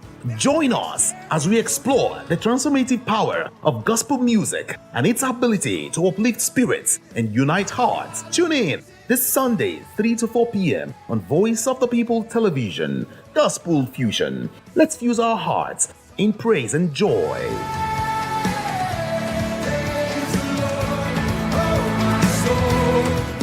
Voice of the People, you can hear me now. My name is Patrick Doyle, and I wish that you continue to echo the voices of the people. Big up VOP TV. My name is Ibefa Dokobo. Please keep watching VOP TV. Hi, my name is Kwekumali Ikenda Onyekwena, and I am with the Voice of the People TV. Now, if you're looking for the veritable channel for information, politics, robust discussions, you don't need to go far. VOP has you. VOP will always have you. Thank you. Hi, my name is Patrick Diabwa, aka Ibani Chuka, Amayanabo the Eagle King, and you are watching VOP TV. Stay with us. VOP TV. Now, you have more than a voice. The world unites to observe World Patient Safety Day today, an initiative of the United Nations and the World Health Organization. This year's theme, Safe Care for Every Newborn and Every Child, draws attention to the urgent need to protect the most vulnerable patients, which are the infants and the young children, from preventable harm in healthcare settings. Every year, millions of children face risks that can be avoided with proper care, from infections caused by unsafe medical practices to complications during delivery or inadequate neonatal support. These challenges highlight the importance of prioritizing patient safety at all levels of healthcare. Health experts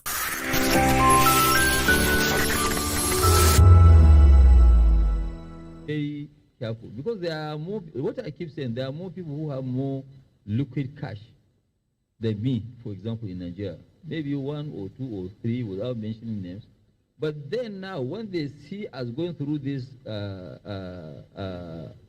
wahala, they run to Monaco and just stay. They don't want to go through this help. But me, I've already developed too much gray hair, and I'm ready to just carry on. You know, so that is the issue. So we have to be very careful, because you are scaring people who are supposed to. And as you are scaring them, then you are actually creating us to now become bigger and bigger and bigger alone. And you alone, you can't score football alone now. You need a team. So the only team is for everybody. We can't be now, we as Nigerians, we have a problem. We don't have steel, we don't have enough, power, or we don't have this. It's not done now. It's not everything that government will do. Just here and now, it's supposed to be one of the big guys, either Tony, Elimelu, and that will go and say, you know what, let me go and do, let me go and do hydro of 5,000 megawatts. Or let me go and work with the government and do infrastructure. So the fault is not only government, we also are at fault. Because the government is one, we are on the other side. And you cannot clap with one hand. So we must also do our own for government to succeed. So the support of government is mandatory on us. And we don't have any issue. Just like what I said, earlier on, I said that you look at it today, we're building a brand new 6 million tons at Itori. And the 6 million tons in Itori we're building is 100% export. Itori is not for Nigeria's market, it's for, am I right? Yeah. It's for export, 100%. And when we went to China, so people will know that, no, we are continuously going to be investing in our country, nowhere else. Despite all these people, because most of them now, they are actually staying on the fence. So since they are scared of investing, once we are there, they will start shouting, monopoly, monopoly, monopoly. So how? It's a game. Monopoly, you have to stop somebody, or you go now and you have a system where you block other people. But we are not blocking anybody. There is what you call a face setter. So when we set the face, the others will see that, okay, so this is like before now. Before we used to watch all these Maradona and co playing. Our players were not up to that tour. But right now, you look at the French team, most of them are blacks. Today, when somebody like Burna Boy or Davido, they go and perform, you see 85,000 people, full stadium. An American cannot gather that crowd. So there are so many possibilities of life. Once you have a life, you should not have limited ambition.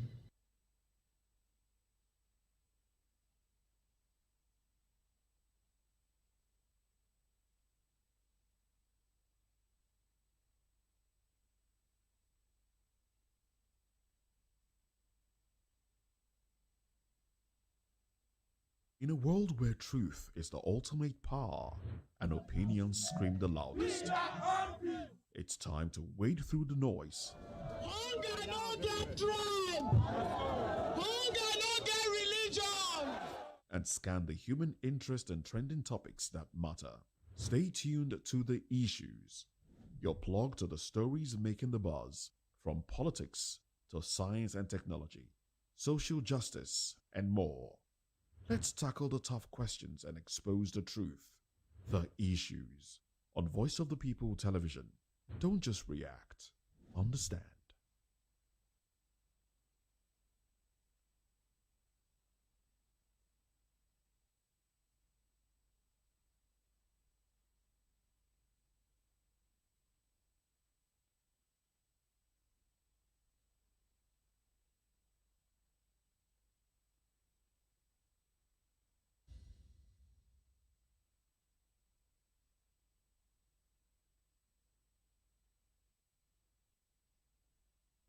Hello Nigeria, it's another exciting episode of The Issues on Voice of the People Television, where we bring you the most important and pressing issues shaping our nation today.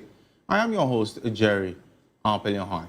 Today on The Issues, we are examining the latest developments in Nigeria's politics and economy, from the controversy surrounding the recent emergency rule in Rivers State and the calls for transparency and accountability, to the criticisms of Peter Obi's philanthropy and labor credentials by Daniel Bwala, and the court's decision to ban Openg from disrupting Dangote refinery operations. We'll dive into the complexities and implications of these stories. Join us as we break down the facts and provide context to help you stay informed. Stay tuned. After this short break, we'll dig into these topics and more. Don't go away.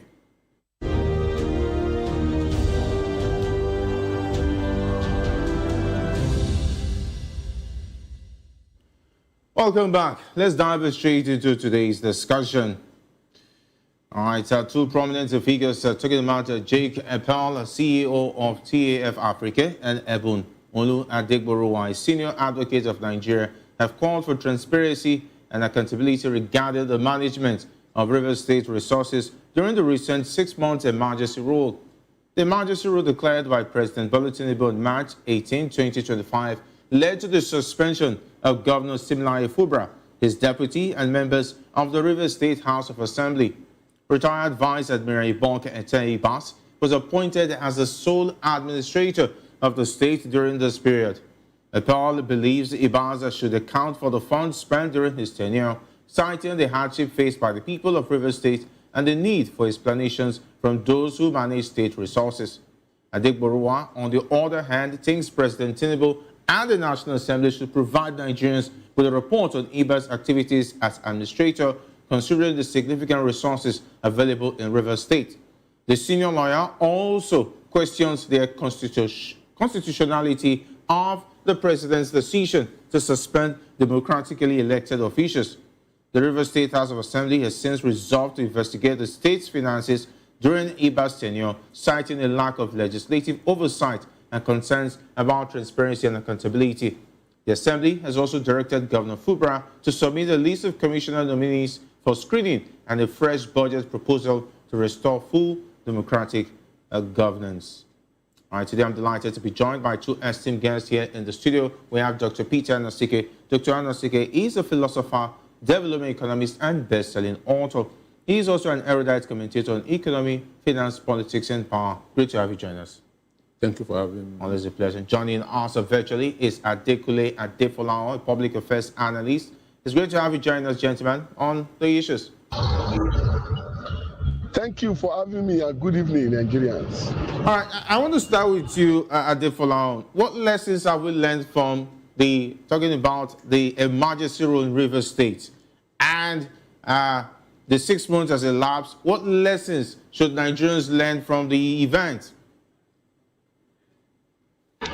Thank you very much. I think the only lesson is we learned about illegality, turning illegality to legality. Because in the first place, the president doesn't have that power to impose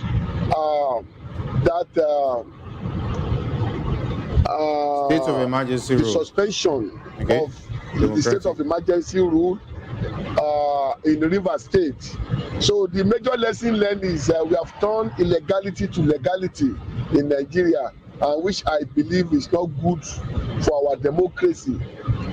Because apart from that, I don't think there is any other major issue, because the administrator ruled for 6 months without any legislative oversight, and he spent the resources of River State the way he feels like.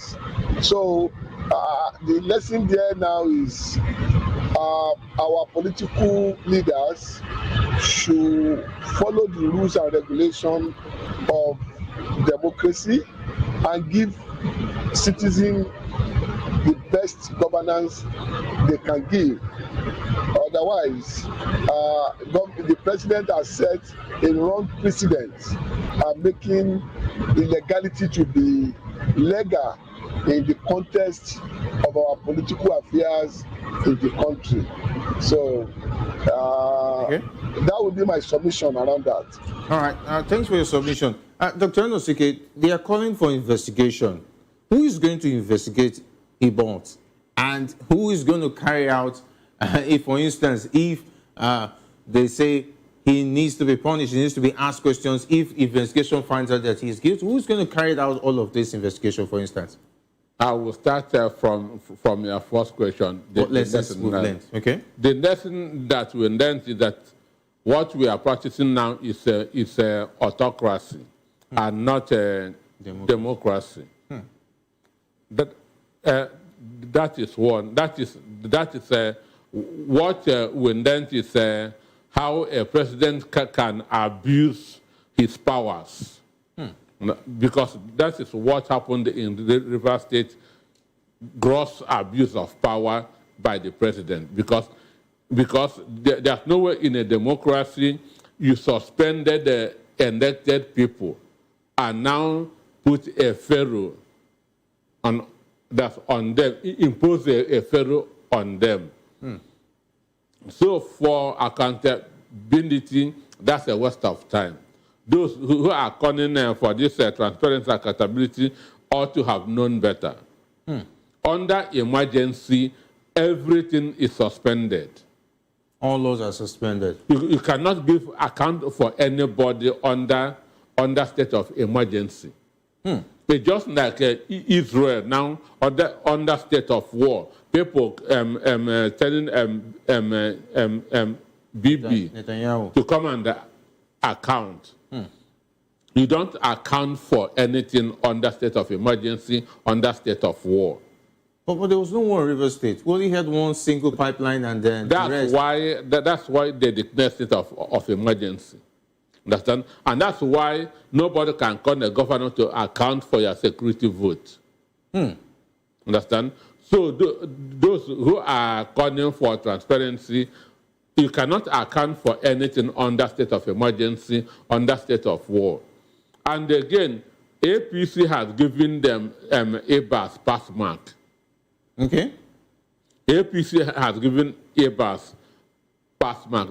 It is only NNPP, Labour Party, and ADC that condemned what happened in River State. So the ruling party has given them pass mark. This is a victory for Nyesom Wike. So how can Nyesom Wike and Tinubu now begin to punish Ibas? So they just remembered him. Understand? They just remembered him and empowered him. 30, 40 years, he and his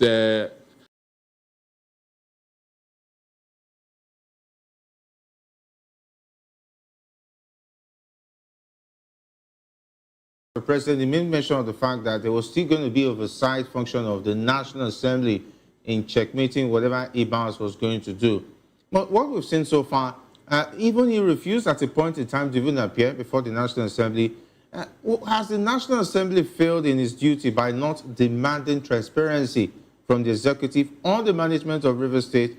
And what does that say about the state of federal and legislative oversight? Thank you very much. You have answered the question because it was glaring during the 6 months. National Assembly did nothing in terms of oversight. And that is not their core responsibility. So, like Dr. Nosike mentioned, you can't be accountable under the emergency rule. So National Assembly failed completely to maintain check and balances when the naval officer was there. And I think we are encouraging impunity in our democracy. I will still call it democracy that is not democracy in nature. Because if National Assembly played that constitutional role, I don't think State Assembly that resumed today will do the same action. But unfortunately, the National Assembly failed woefully to play that check and balances on the naval officer that was appointed as sole administrator in Rivers State. Look at what happened to the security personnel in State Assembly 24 hours to the expiration of the emergency rule. It is so unfortunate that we are experiencing that type of thing in our system. So it shows lack of coherence between the arms of government. The emergency rule has been declared, but nobody checked the activities of the sole administrators, and the man felt he can do whatever he likes. And that is why I mentioned we have legalized illegality in the Nigerian political system, making the man to feel that he can do and undo, because he was appointed to fulfill specific indicators. And one of them is to organize the election, to make sure that it makes life unbearable for people of Rivers State within that 6 months. So National Assembly naturally failed in discharging their duty by not checking on how they are spending the resources for Rivers State, apart from approving the budget for the state, and after that nothing happened on how he spent the resources. So to say the National Assembly failed is an understatement, and I think no state should allow such to happen again, because that 6 months of governance in Rivers State, it will take time for them to meet up. And now we are in October. By the time they will finish screening of commissioners and what have you and put everything in place, we enter a campaign period where nobody talks about governance any longer in Nigeria. By February next year, nobody talk about governance again in Nigeria. It's about politicking. And it is very unfortunate that that is what Rivers